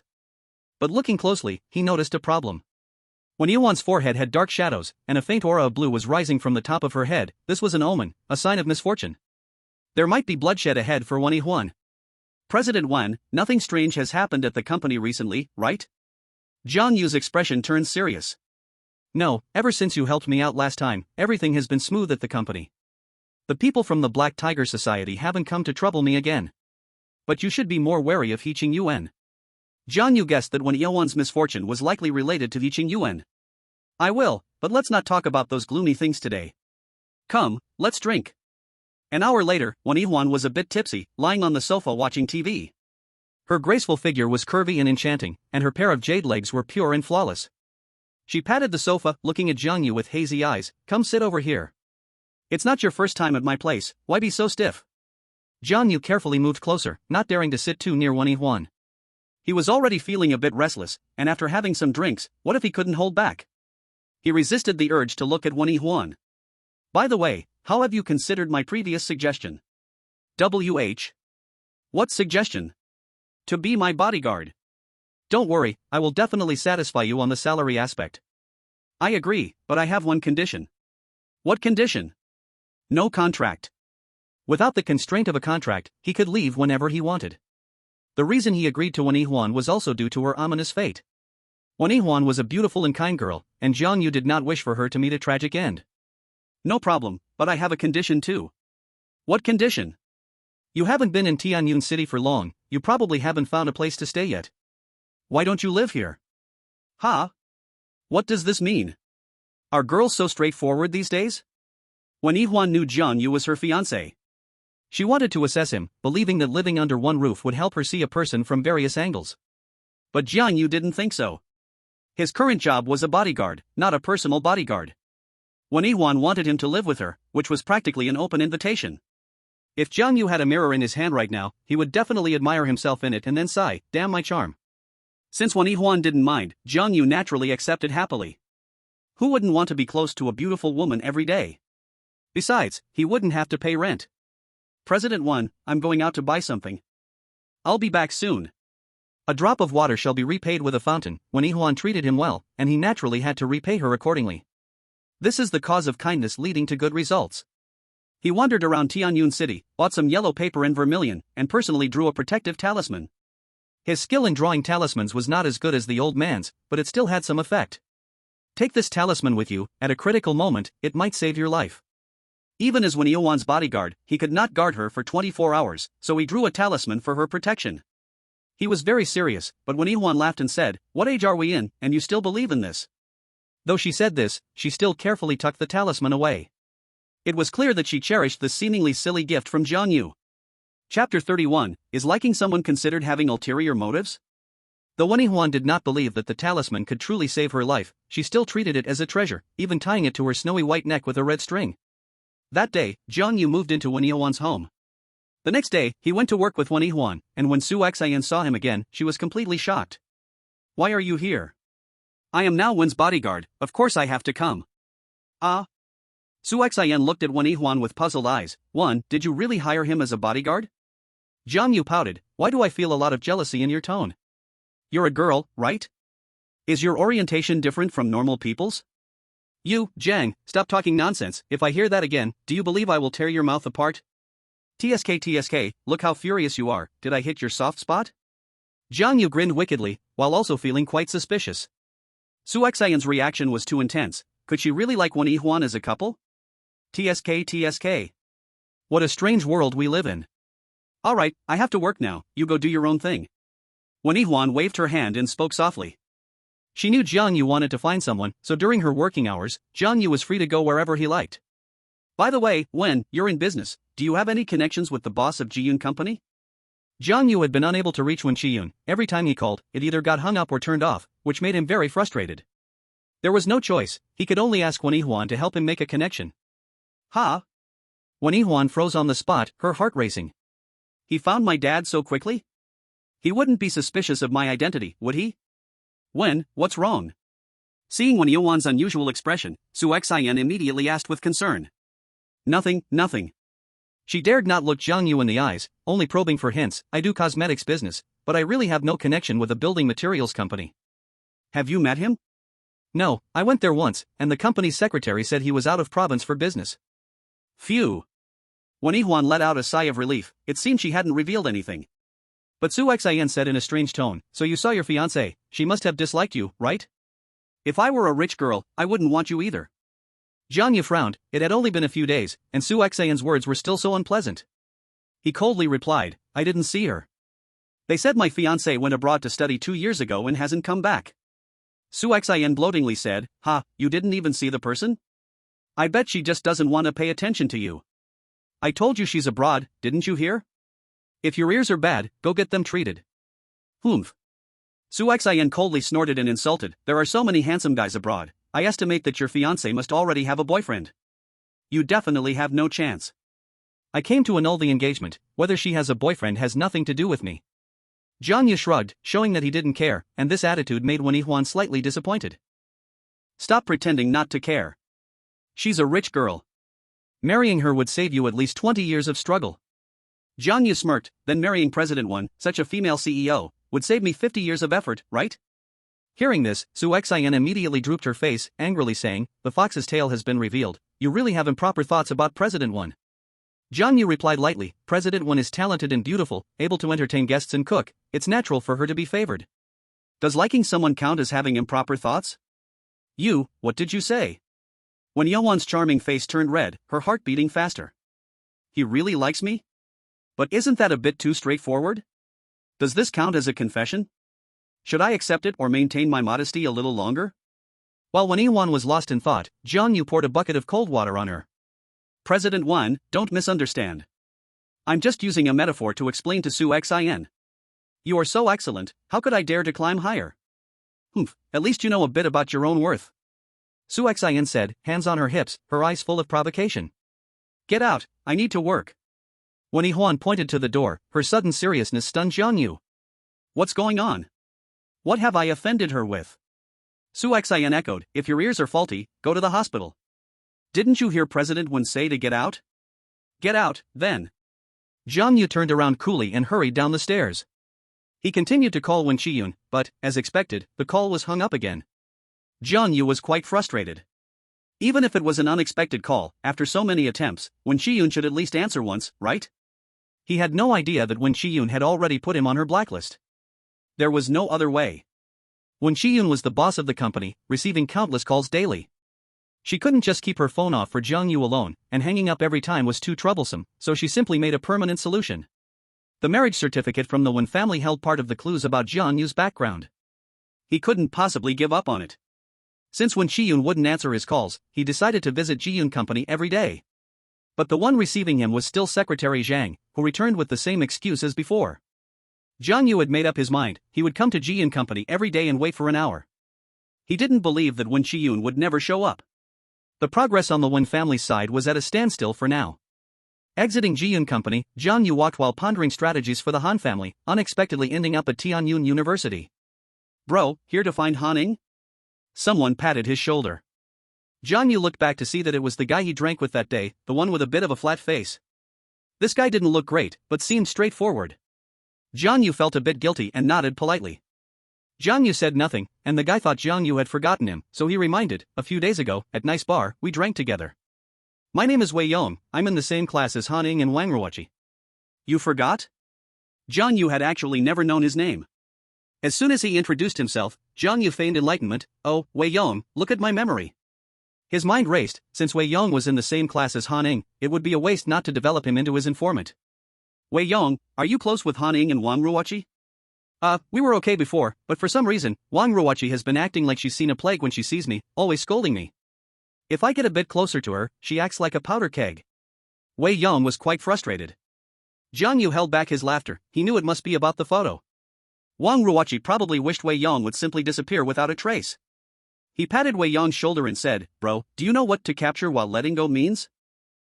Do you like Wang Ruoqi? A beautiful girl, who wouldn't like her? Wei Yong's face turned a bit red, feeling shy. Jiang Yu whispered, many girls like to play hard to get with the person they like, haven't you heard of that? Wei Yong shook his head, I've never been in a relationship. Jiang Yu asked, do you want to win Wang Ruoqi's heart? Of course I do. Wei Yong almost blurted it out without hesitation. But after saying that, he looked lost and said quietly, how could Wang Ruoqi possibly like me? Jiang Yu encouraged, there is nothing impossible in this world, only if you are determined. If you really want it, I will help you. You really want to help me pursue Wang Ruoqi? Wei Yong was so moved he almost cried, brother, I didn't expect you to be so good-hearted. The other day I helped Wang Ruoqi get you drunk, I really am not a good person. Although he and Hanning and Wang Ruoqi were classmates, they had hardly spoken to each other all semester, so it was like dealing with strangers. He liked Wang Ruoqi, but he knew he was not worthy of her, so he didn't dare to show it. But Wei Yong was kind of famous in class because his classmates called him the Wine Immortal. A few days earlier, Hanning and Wang Ruoqi wanted to get Jiang Yu drunk and approached Wei Yong for help. Wei Yong gladly accepted the chance to help Wang Ruoqi.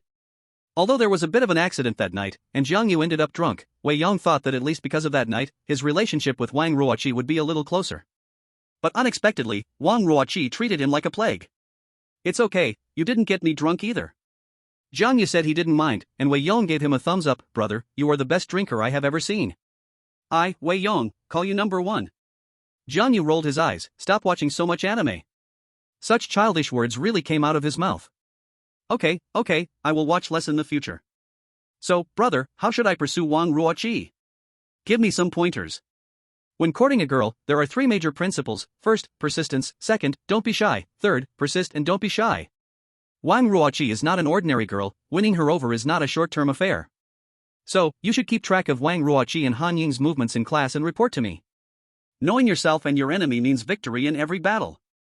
Jiang Yu had no experience in dating either, so he could only fool Wei Yong based on what he had seen in novels and TV shows. Wei Yong scratched his head and asked, why do I need to track Han Ying's movements if I want to pursue Wang Ruoqi? Jiang Yu frowned. Isn't this obvious? Han Ying is my target, okay? But he certainly couldn't say this out loud, so he could only patiently explain, they are best friends, always together. A little extra effort means a bit more assurance. Oh, right, you're so clever, no wonder you can compete with young Master Zhao. What do you mean? The whole school knows, young Master Zhao is also pursuing Han Ying. Just now he brought 6 sports cars and covered the area under Han Ying's dorm with flowers to confess. Oh. Jiang Yu nonchalantly responded, and Wei Yong was shocked, aren't you worried? What's there to worry about? He actually hoped Zhao Shua would succeed. Wei Yong couldn't help but give a thumbs up, looks like you are already confident. That night when we all got drunk, only you and Han Ying left together. Did you two already? He winked at Jiang Yu with an I know everything expression. Jiang Yu didn't respond and walked towards the school, let's go see how young Master Zhao confesses. Wei Yong admired him even more for daring to watch his rival confess. He quickly followed and led the way, soon arriving at the girls' dormitory. At this moment, the area was crowded with people, mostly girls, filled with envy. Zhao Shua himself was ordinary, the kind of person you wouldn't notice in a crowd, but he had money. With 6 sports cars on display, it was hard not to attract attention. Many were taking selfies in front of the sports cars, as the allure of sports cars was irresistible to both boys and girls. Even Jiang Yu thought it was pretty cool. Unable to walk away, they stepped forward to watch. Wei Yong followed behind, saying excitedly, it's so cool. I wish I could have my own sports car too. Some people can never afford a single sports car in their lifetime, while others use 6 sports cars to propose. Wei Yong couldn't help but touch it. It felt like he was touching Wang Ruoqi's hand. Just then, a young man dressed head to toe in designer brands came over and kicked Wei Yong away. Watching and taking pictures is fine, but don't touch. If you scratch it, you won't be able to pay. Arrogance and entitlement were written all over his face. My brother, this is going too far. Jiang Yu's face darkened, his gaze sharp. He wanted to use Wei Yong to keep track of Han Ying's movements. Feeling guilty, he couldn't stand by when Wei Yong was bullied. What brother? The young man's eyebrows shot up. What the hell are you? How dare you call me your brother? Get out of the way. Is the school yours? I'm standing right here, what can you do about it? Head, messing with me? The young man waved his hand. Brothers, come over and clean up some trash. Seeing this, Wei Yong quickly bowed and apologized. I'm sorry, young Master Zhao. It's my fault. Please forgive us, today is your big day, don't let this little thing ruin your mood. So you're Zhao Shuo? Jiang Yu shook his head. Zhao Shuo glared fiercely and asked, so what if I am? Jiang Yu calmly replied, I suddenly don't want Han Ying to be with you. He had been thinking about whether to help young Master Zhao to make this relationship happen so he could take the marriage certificate and leave. But now he changed his mind, he truly couldn't commend Zhao Shuo's character. Han Ying was still his fiancée, he couldn't just watch her fall into a pit of fire. What? Zhao Shuo was momentarily stunned, then he laughed angrily, ha, I must be hearing things. You, a poor loser, want to control my relationship with Han Ying? Who do you think you are? Shu Ge. At that moment, several young men with colorful dyed hair came over, asking, Shu Ge, you handle your business, we'll deal with this blind fool. No need. Zhao Shuo was full of confidence. Let him stay here, I want this poor loser to see with his own eyes how Han Ying agrees to me. Is that so? Then I'll remind you, as long as I'm here, Han Ying will never agree to your pursuit. Damn it! Zhao Shuo cursed. He had been very confident, but Jiang Yu's seemingly calm words made him very uneasy. Chapter 33, Why Still Consider? Zhao Shuo, a well-known rich kid in Tianyun City, had everything since he was little, he had countless women around him who never turned him down. Because of this, he was extremely arrogant, believing that pursuing someone like Han Ying would be no challenge at all. Although Jiang Yu's words made him a little uneasy, his overwhelming arrogance made him directly ignore Jiang Yu. How could a poor student influence his pursuit of Han Ying? What an international joke! Who did he think he was? Zhao Shuo ignored Jiang Yu and continued to arrange the flowers. His friends had already started to create an atmosphere, leading many to loudly shout Han Ying's name. Thousands of red roses were arranged into a giant heart shape, with Han Ying's name made of white roses inside. His friends also had a banner that said, Han Ying, I love you forever. If it were nighttime, Zhao Shuo would definitely have set up candles to enhance the romantic atmosphere. Beside them, Jiang Yu scoffed, is this how rich people's confessions are? So tacky? Wei Yong replied, tacky or not, as long as it works, that's what matters. Jiang Yu glanced at the nearby sports car. What's really useful is this thing. For an ordinary girl, it would likely be hard to resist Zhao Shuo's charm, but Han Ying was different. The Han family is wealthy, and Han Ying was born with a golden key. This set of tricks does not work on Zhao Shuo. Countless heads poked out from the dormitory building, all envying and taking pictures. Han Ying sat in her dorm, watching TV, dressed casually, while Wang Ruoqi looked down from the balcony and said, Han Ying, Zhao Shuo came to confess to you. Han Ying showed a look of disgust, just ignore him. I know you don't like Zhao Shuo, but you can't make him too embarrassed. It's his own choice to humiliate himself. But after all, he is the young master of the Ding Sheng group. If you embarrass him too much, I worry it might affect the cooperation between your families. I think you should go down. Han Ying remained indifferent, and Wang Ruoqi came over to pull her, let's go. Reluctantly, Han Ying was dragged down by Wang Ruoqi, causing a cheer as they exited the dormitory. The school beauty Han is out. As expected of a school beauty, she looks amazing with light makeup or heavy. I wish I were as rich as young Master Zhao. Han Ying, Han Ying. Under everyone's gaze, Zhao Shuo came to Han Ying with a bunch of roses, kneeling on one knee, and pulling out a sparkling diamond ring from his pocket. Wow, what a big diamond ring, must be worth hundreds of thousands, right? That's quite extravagant to express one's love. He has plenty of money, for him, hundreds of thousands is just a drop in the bucket. Many female classmates were envious, wishing they were the ones being confessed to.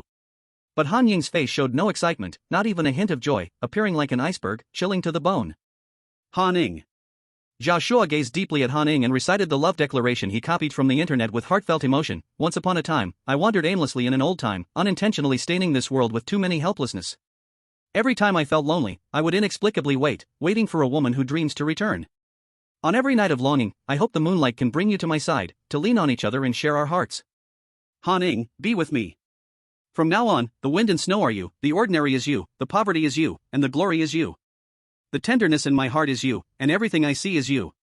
My whole life will be you. This love declaration elicited screams and cheers from the onlooking girls, while Zhao Shua's friends started calling out for them to be together. Jiang Yu said to Wei Yong, "Why does this love talk from him make me feel so sick?" Wei Yong immediately made a shushing gesture. "Shou, keep it down.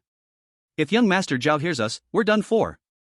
In fact, Han-ing felt just as sick as Jiang Yu. If Wang Ruoqi hadn't been holding her back tightly, she would have probably turned around and left.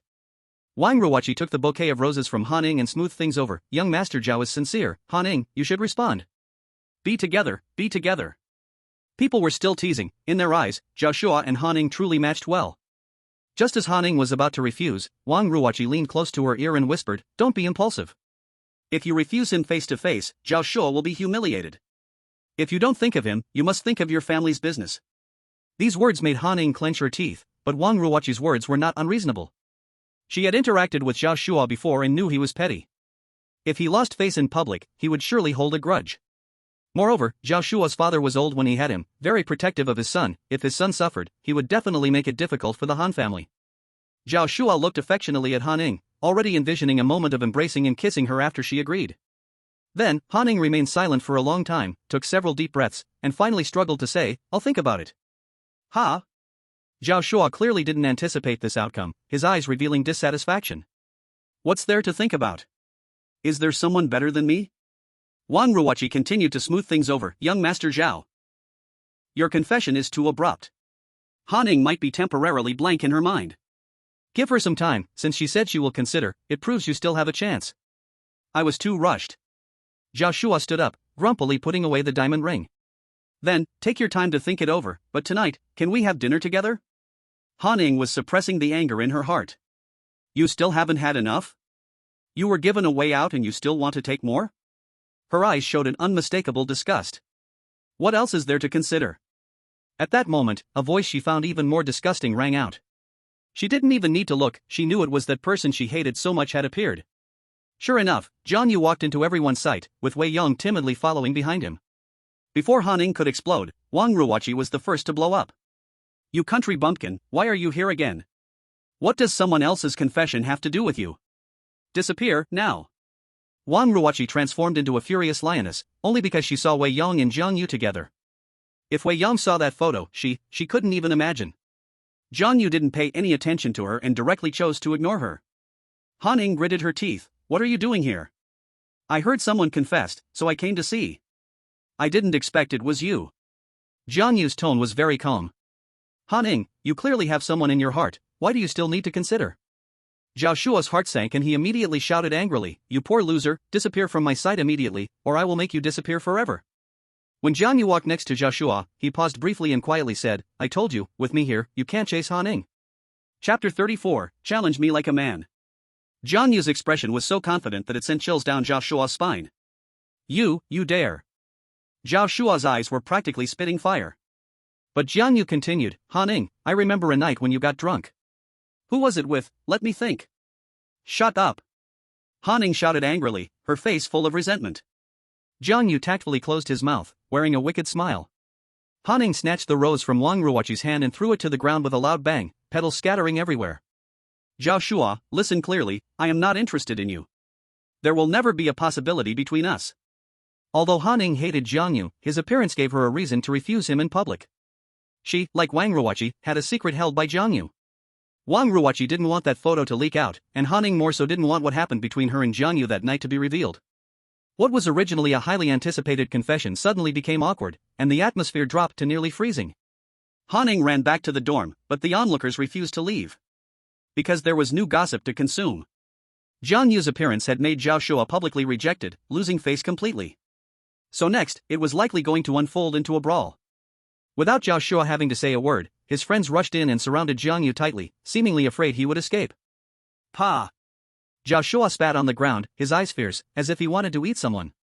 He didn't expect that Jiang Yu could really mess up his plans with such ease, leaving him completely embarrassed.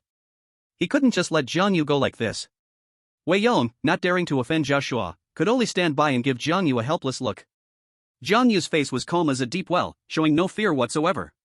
Young Master Zhao is also a well-known figure in Tianyun City. You wouldn't plan to hit someone in front of so many people, would you? Humph, hitting you would only dirty my hands. Dealing with you is only a matter of my word. He had that strength. As long as he spoke, someone would naturally step in for him. There were probably quite a few students present eager to volunteer. However, Zhao Shua had lost face. He felt that beating. Otherwise? Zhao Shua was once again in a daze. You want to choose the second option? Listen up, if you don't kneel and apologize, I guarantee you'll spend the rest of your life in a wheelchair. Zhao Shua seemed worried that Jiang Yu wouldn't believe him, so he added, Zhao Shua, always keep my word. Zhao Shua had said it, but Jiang Yu remained unmoved. You little bastard, you're going to waste my time, huh? I'll give you 10 more seconds. If you don't kneel and apologize, I'll break your legs. You called me, little bastard? A dark cloud appeared on Jiang Yu's face. He had no parents and hated it when others called him a little bastard since he was young. Little bastard, what are you going to do about it? You dare to glare at me? Try it again. Oh, still glaring? Break his legs. Everyone, clear out. Stop filming. Zhao Shua's friends immediately started clearing the scene.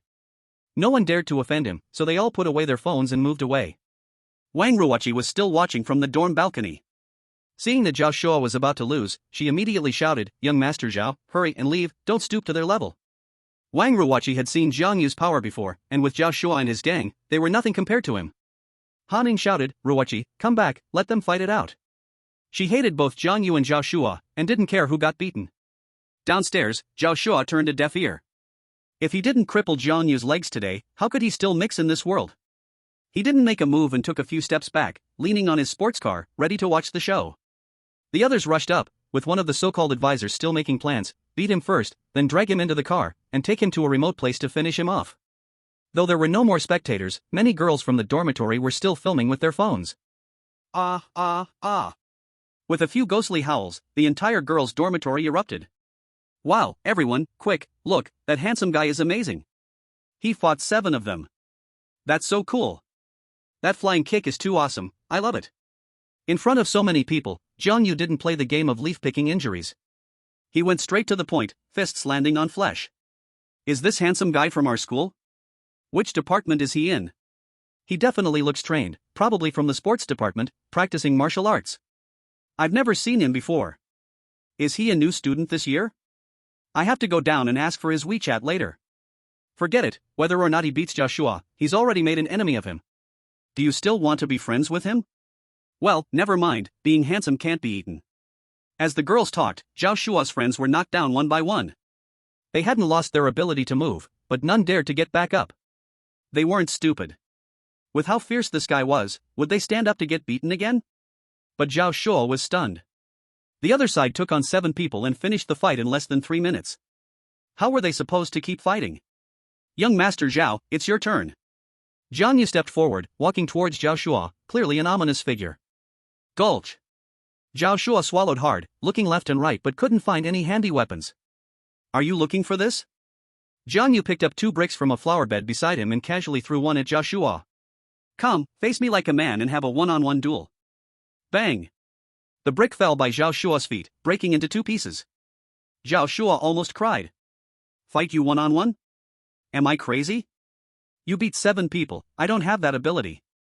He took a few steps back, trembling, and said, What do you want?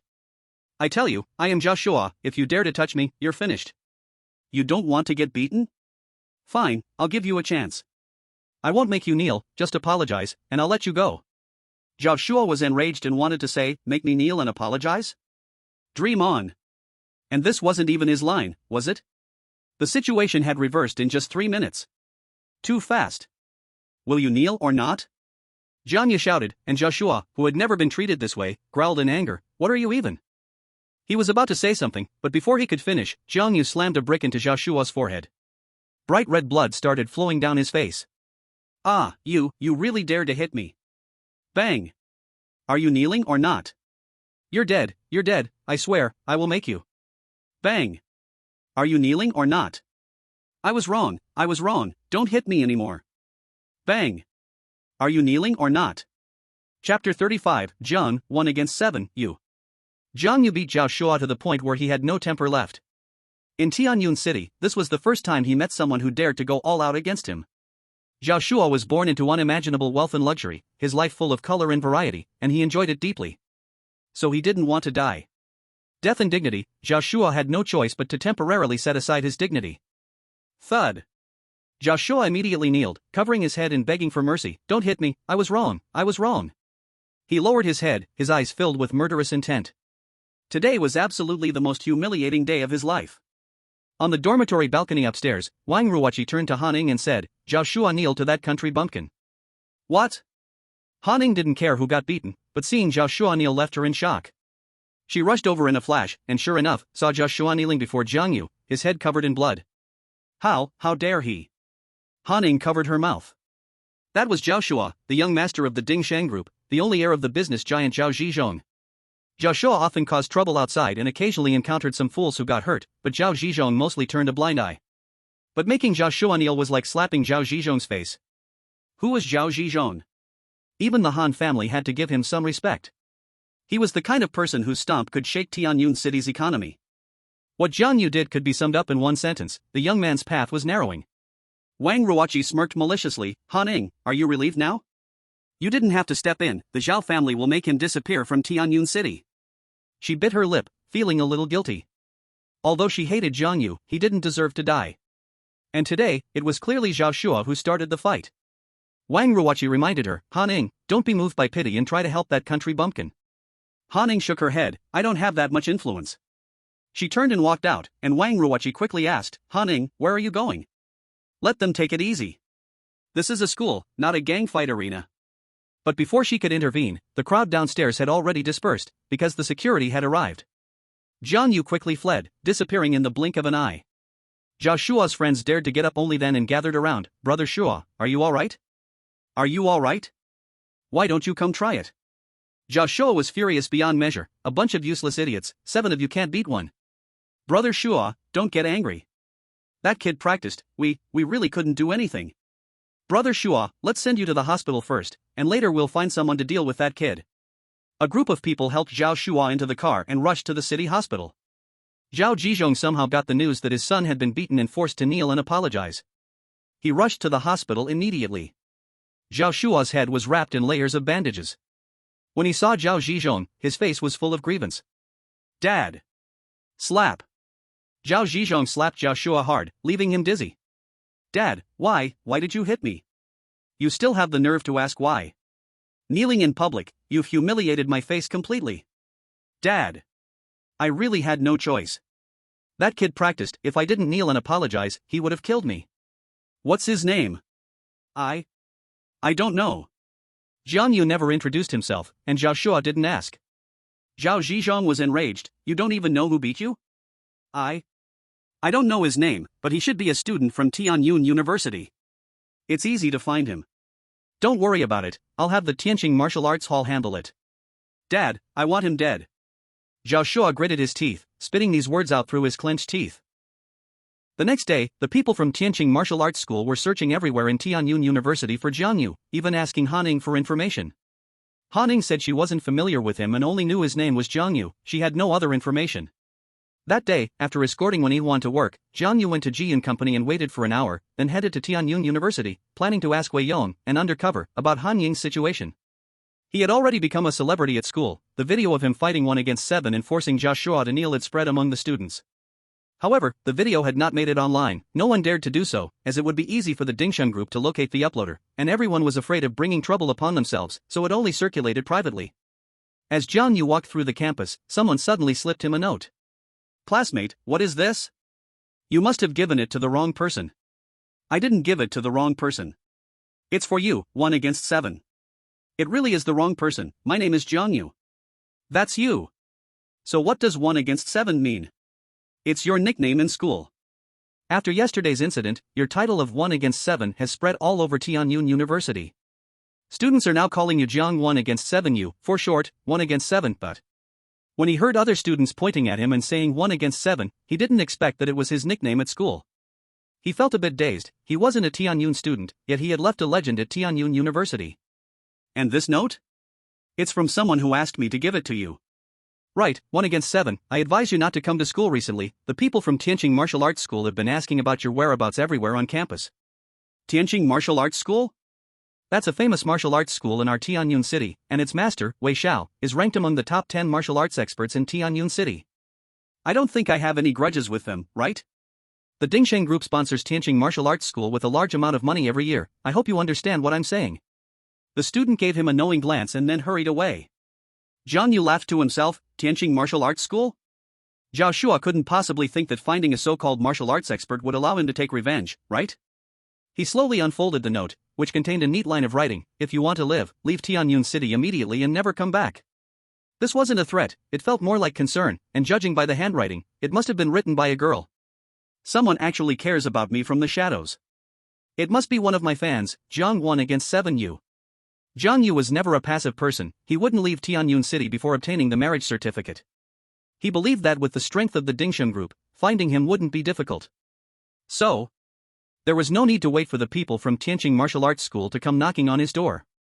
He decided to personally pay a visit and meet this so-called martial arts expert. 10 minutes later, Wei Yong ran up to Zhang Yu, panting.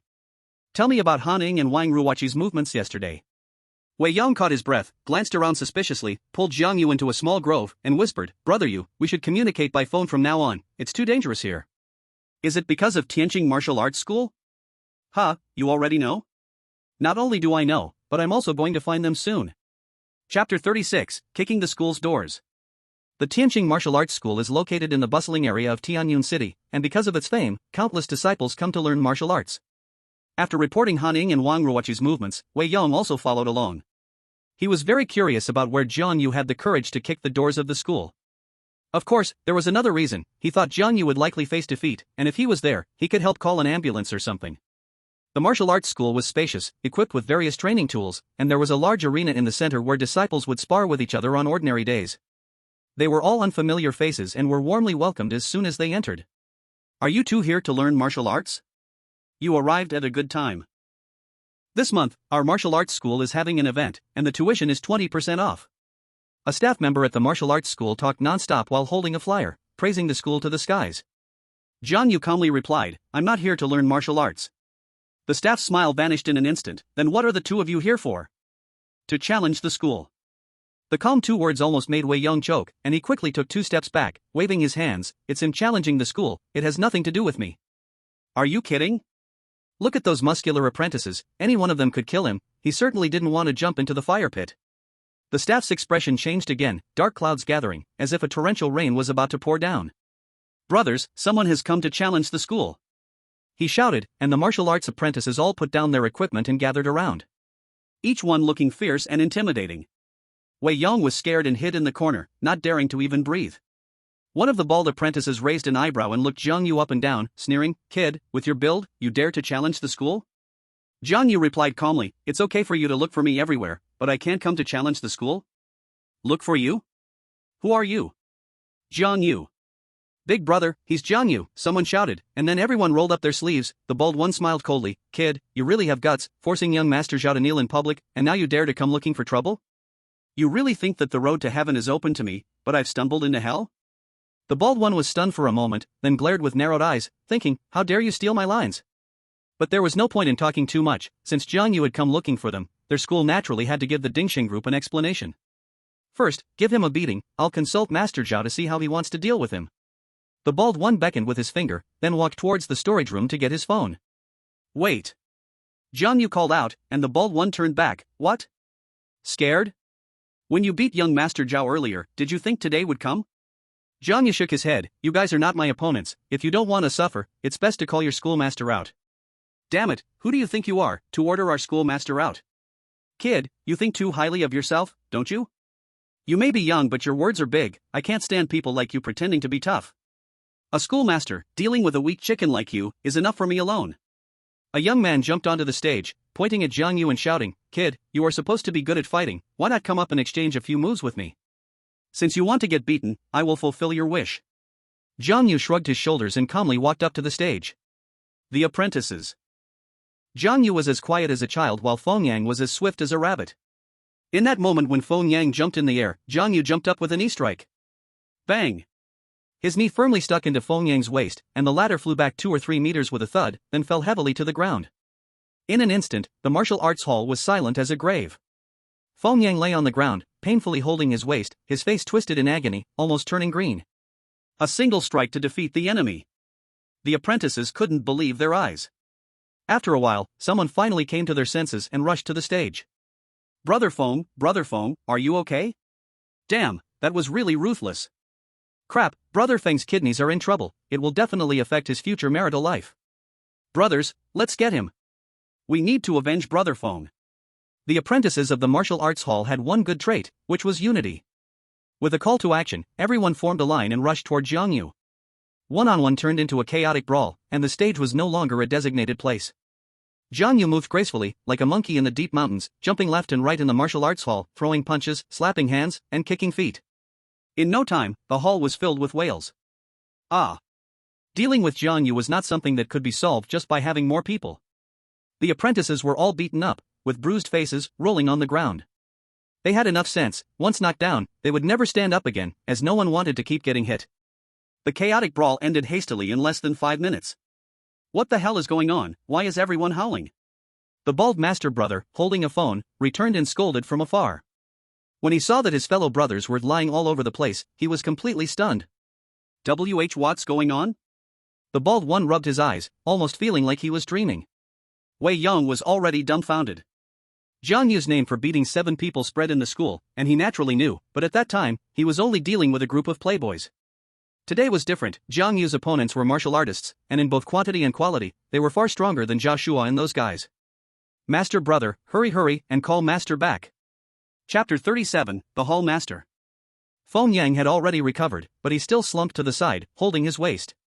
He shouted loudly, and the bald one immediately called the hall master, Wei Xiao. The bald one wasn't a fool, as the master brother, he was indeed stronger than the others, but he wasn't at the level to fight against Jiang Yu alone, knowing he wasn't his opponent. Master, something bad happened. Sun Yu, why are you so flustered? A powerful voice came from the phone. Master, that kid Jiang Yu came to challenge us. Oh? He dares to come explicitly and provoke? You hold him down, I'll come back after finishing the matter. Master, I'm no match for him, all of us brothers have been knocked down. Hurry back. What? Wei Xiao was both surprised and angry. Find a way to keep him, I'll be back right away. After hanging up, the bald Sun Yu was in a dilemma. How could he keep Jiang Yu? 1 against 10, what could he use to keep him? His life? Footsteps sounded, and when Sun Yu looked up, he saw Jiang Yu walking toward him. He hurriedly stepped aside. He absolutely could not risk his life, he wasn't done living yet. However, he still mustered the courage to say, Kid, my master will be back soon, if you have the ability, don't run. Run? Jiang Yu sneered, casually pulling over a chair to sit down. Tell your master I'm waiting for him. After Jiang Yu sat down, the apprentices slowly got up, gathering in a group, keeping a certain distance from Jiang Yu, and did not dare to speak loudly. The atmosphere was very subtle, the air seemed to freeze. Wei Yong walked over to Jiang Yu's side and whispered, Brother Yu, it's enough now, let's go? Why should we go? Wei Xiao hasn't shown up yet. Brother Yu, you really want to wait for Wei Xiao? He's one of the top 10 martial arts masters in Tianyun City, very powerful. Do you think I can't defeat him? Wei Yong was speechless, glancing at the apprentices in the martial arts hall.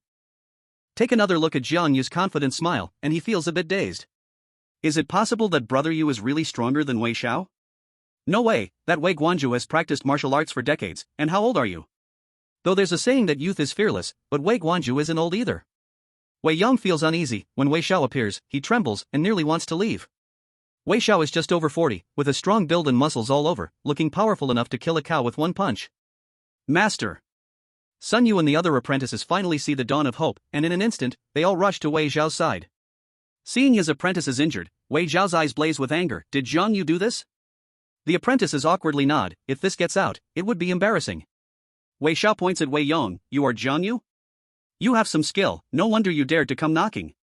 Wei Yong is sweating. Wei Guanju, you have the wrong person. I'm just an ordinary student, how dare I come to challenge your dojo? Jiang Yu stands up. I am Jiang Yu. Wei Xiao frowns and says in a deep voice, Young man, you don't know the heights of heaven or the depths of the earth. After practicing for a few years, you dare to challenge my dojo, you are truly bold. Feng Yang whispers, Master, you must get revenge for us. Yes, Master, if you don't make him lie down today, how can our dojo stand in the future? With Wei Xiao present, everyone feels more confident. If I don't look for you, won't you also look for me everywhere? Jiang Yu calmly stares at Wei Xiao. I came today to tell you, don't search for me everywhere. I'm not a piece of currency. Wei Xiao's face darkens. Do you think you are funny? Just so, Jiang Yu replies. Wei Xiao gestures for his disciples to step back and slowly approaches Jiang Yu, exuding the aura of a martial arts master, creating an inexplicable sense of oppression. This pressure makes Wei Yong next to Jiang Yu breathe quickly, feeling anxious and uneasy. Jiang Yu gives Wei Yong a glance. You step aside too. As soon as he finishes speaking, Wei Yong dodges behind the weapon rack with a whoosh. Wei Xiao slightly bends his legs, gathers his energy, and exhales. Today, you will pay for your actions. He is genuinely enraged. This is no longer just a matter for Ding Sheng Group, but a fight for the dignity of the dojo. Having practiced martial arts for many years, Wei Xiao possesses rich experience. With his training, he can certainly see Jiang Yu's extraordinary talent, so he is very cautious and does not dare to underestimate him. Sun Yu and the other apprentices are all astonished, as they haven't seen Master so serious in a long time. Tianqing Martial Arts Dojo, Wei Xiao, please give me guidance. Wei Xiao still shows some martial ethics, not launching a sudden attack, but bowing slightly to introduce himself first. Jiang Yu cupped his fists and responded blandly, Jiang Yu, please give me guidance. As soon as his words fall, Jiang Yu feels a strong gust of wind. Wei Xiao's fist comes rushing at him, suddenly enlarging in his pupils. Jiang Yu immediately takes a step back, becoming a bit more serious. This Wei Xiao indeed possesses remarkable martial arts skill.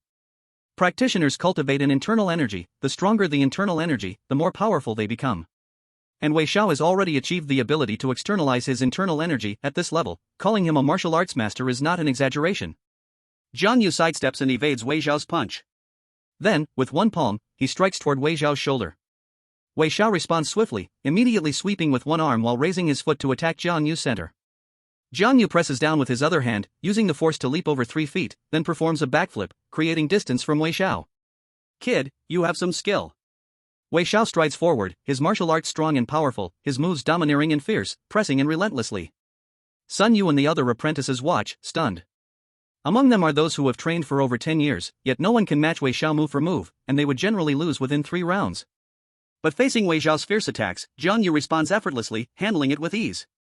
Jiang Yu and Wei Xiao engage in dozens of rounds. It was all Wei Xiao on the attack, while Jiang Yu was basically in a defensive state. The more he fought, the more Wei Xiao became alarmed. His martial arts, though not rudimentary, would weaken with time, and prolonged battles were not in his favor. If Wei Master only has this much skill, then he has no chance of winning. Jiang Yu had figured out Wei Xiao's bottom line and began to counterattack.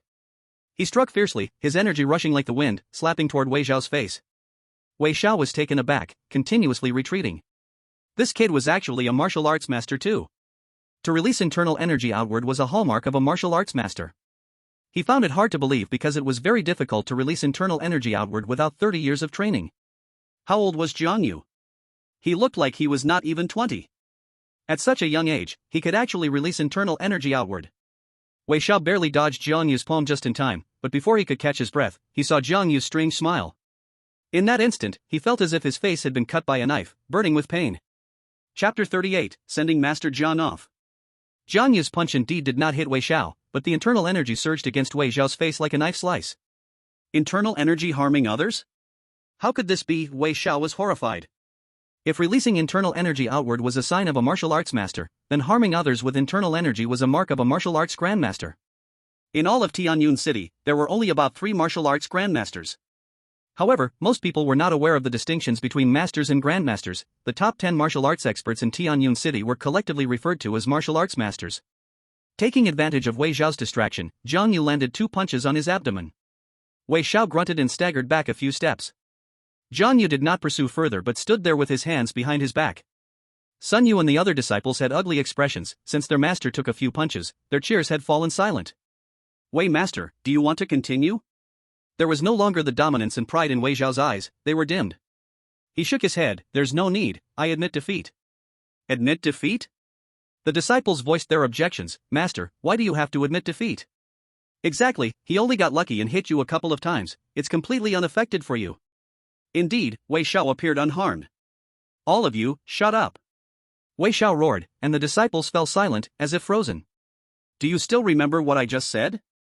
Tianqing Martial Arts Hall will no longer participate in your feud with the Dingsheng Group from now on. Very well. Jiang Yu nodded in satisfaction. Talking to someone sensible is easy, so I won't disturb you further. Sun Yu, see Master Jiang off.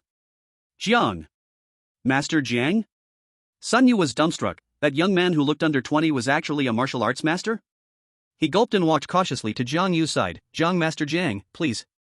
Jiang Yu waved his hand. No need to see me off, I know the way. He brushed his sleeve and left. When he reached the door, he looked at the weapon rack and asked, Wei Yong, do you want to stay here for lunch? Today's shock Jiang Yu brought to Wei Yong was increasingly intense. He felt as if he were still dreaming. When he came back to his senses, he hurriedly followed and asked, Brother Yu, are you really a martial arts master? After Jiang Yu left, Wei Xiao gestured to Sun Yu, help me back to the office. Sun Yu quickly supported Wei Xiao as they walked, and the disciples exchanged glances. Once back in the office, Sun Yu said begrudgingly, Master, why did you admit defeat? If this leaks, where will our Tianqing martial arts hall put our face? Even if that kid is powerful, you shouldn't. Put. Before Sun Yu could finish, Wei Xiao, sitting in the chair, spat out a mouthful of fresh blood. Anxiously shouted, Feng Yang, go prepare a car right away. Turning around, he found a towel to wipe away the blood on Wei Xiao's mouth and clothes. Shocked, Master, is this injury inflicted by that Jiang Yu? Wei Xiao helplessly shook his head, sighing. Talented people emerge in every generation. But Sun Yu had no time to be sentimental, he was filled with anger. That kid actually hurt you like this, we absolutely cannot let it go. Let it go? What else can we do? Can you beat him? Sun Yu was momentarily speechless, and after a long time said, Master, we can ask the master uncle for help, he is the top master in Tianyun City, he will definitely help us take revenge. A man's word is his bond. I have said that Tianqing Martial Arts Hall will not get involved in the enmity between the Dingsheng Group and Jiang Yu, and I will not go back on my word. But Master, this is our martial hall's grudge with him. Don't say any more. Wei Xiao's expression darkened, and Sun Yu could only obediently close his mouth, remaining silent for a while before asking, Then Master, how should we explain to Dingsheng Group? I will handle this matter. You tell them, what happened today must not be leaked out. This concern was not only about the reputation of Tianqing Martial Arts Hall, but also about Wei Xiao's own dignity. Of course, if Jiang Yu spread the news, there would be nothing he could do, he could only manage his own disciples. I will go inform them right away. As Sun Yu left the office, his eyes were still filled with unwillingness. Some things, Master could not bring himself to say, but he, as a disciple, didn't care. Wei Yong kept asking along the way, Brother Yu, are you really a martial arts master? Jiang Yu smiled, just take my words as a joke, don't spread them around. He somewhat acknowledged this, and Wei Yong looked surprised, Brother Yu, can I learn from you? Ha? No, I want to learn martial arts from you. If I can be as strong as you, Ruochi will definitely like me. Jiang Yu glanced at him, you have no talent for this. Not to mention Wei Yong had already missed the best time to practice martial arts, Jiang Yu also had no time to teach others.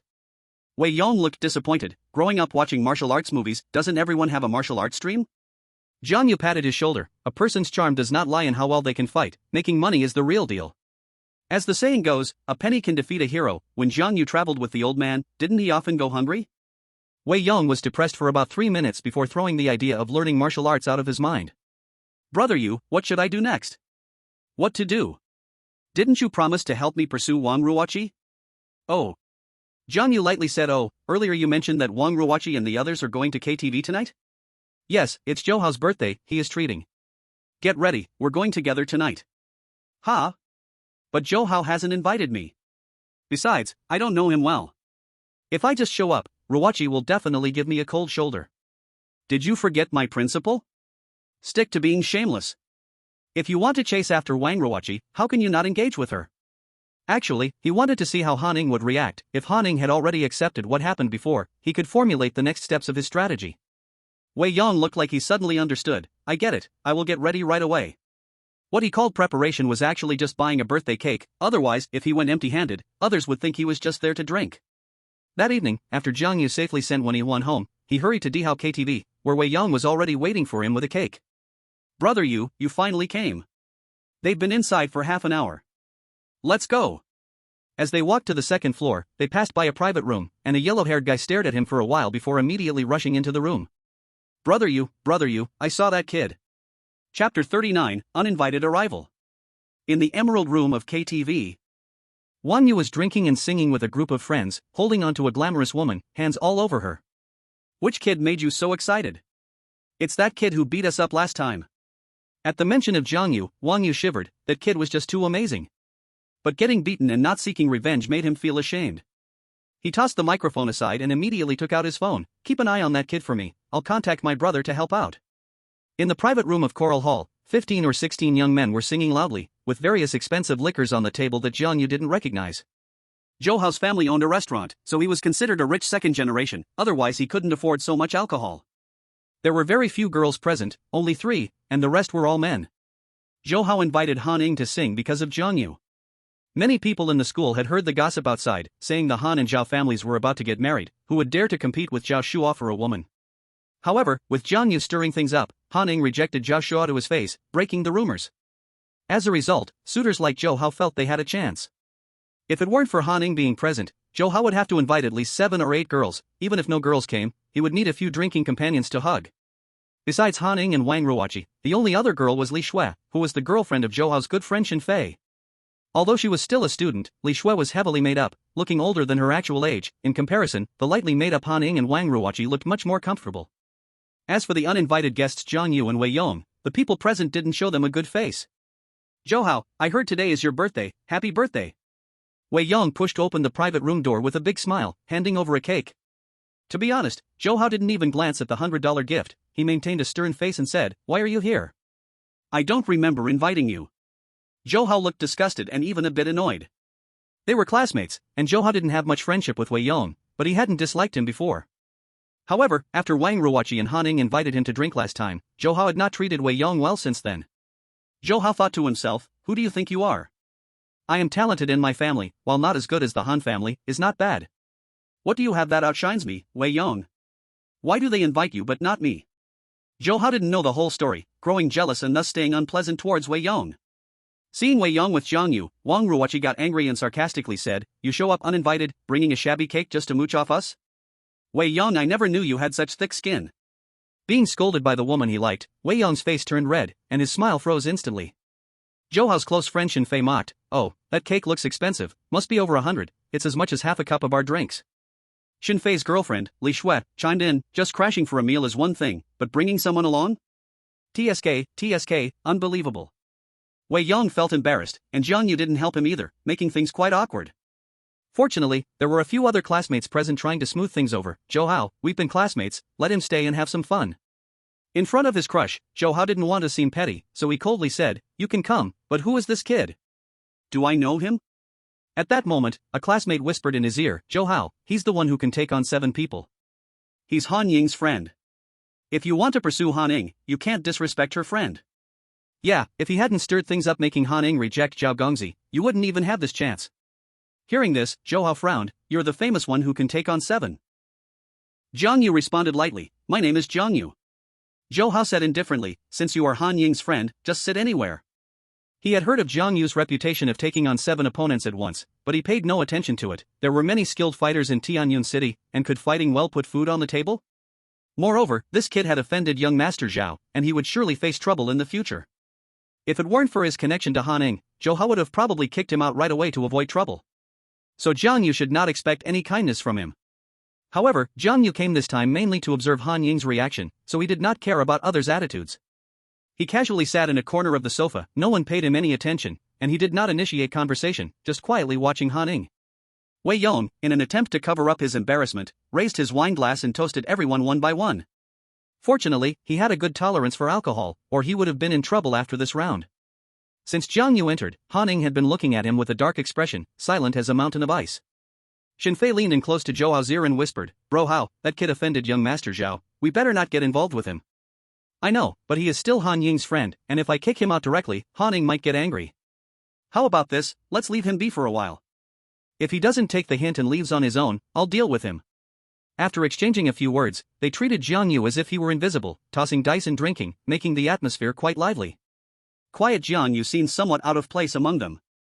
As for Wei Yong, he had shown up, and Zhou Hao would naturally not let him off easily. Knowing he could hold his liquor, he took turns trying to get Wei Yong drunk, aiming to embarrass him. To Jiang Yu's surprise, Wang Ruoqi was the first to actively come over to talk to him. "Hey, everyone is here, is it fun just sitting around? Come drink a few with me." She spoke without sharp edges, and Jiang Yu was somewhat unaccustomed to it. "What, you want to get me drunk?" A sly smile appeared at the corner of Jiang Yu's mouth. "I know you can hold your liquor, how would I dare to seek my own embarrassment? Isn't this unlike your style?" What, do you look down on me and not want to drink with me? Jiang Yu raised his glass and downed it in one go, while Wang Ruoqi only took a small sip. Just say what you need to, don't beat around the bush. Wang Ruoqi glanced at Wei Yong, biting her lower lip for a while before asking, that photo, you didn't show it to Wei Yong, right? Jiang Yu laughed softly, thinking to himself that her good attitude today was actually because of this matter. No, Wei Yong still doesn't know about it. Phew. Wang Ruoqi sighed in relief, then asked in a low voice, what do you want for me to delete the photo? Jiang Yu remained silent. Say something. As long as you delete the photo, I'm willing to do anything. Anything? Jiang Yu's gaze wandered over Wang Ruoqi, revealing a strange smile. Chapter 40, He is my friend. Anything. This phrase is quite intriguing. Though Wang Ruoqi was not the school flower of Tianyun City, falling a bit short of Han Ning, she was still a standard beauty, and her figure was excellent. Beneath her strapless dress, a deep cleavage was revealed. Wang Ruoqi immediately covered her chest with her hand, cursing, "You pervert, where are you looking? You're not happy about me looking and still say anything goes? You shameless." Of course, Jiang Yu also did not intend to make the photo public. Keeping it with him could properly restrain Wang Ruoqi, so she wouldn't always trip him up behind his back. If he really wanted to delete the photo, by that time, Jiang Yu estimated he would have already obtained 2 marriage certificates and left Tianyun City. Wait for me. Wang Ruoqi weakly threatened and then angrily returned to Han Ying's side. Han Ning, that country bumpkin keeps bullying you, why don't you react a bit? Just let Zhou Hao kick him out. Han Ning immediately glared at Wang Ruoqi, saying, there are so many people here. Wang Ruoqi didn't know what happened that night at the hotel, but she had seen with her own eyes when Jiang Yu took her first kiss. If she let that slip, Han Ning wouldn't be able to show her face at school anymore. Just pretend he doesn't exist. Han Ning had already suffered twice. Although she hated Jiang Yu, she didn't dare to provoke him easily now. Both of them had dirt on Jiang Yu, and this feeling of being restrained was very uncomfortable. Seeing them both gloomy, Zhou Hao walked over with a glass of wine. Han Ning, Ruoqi, what's wrong?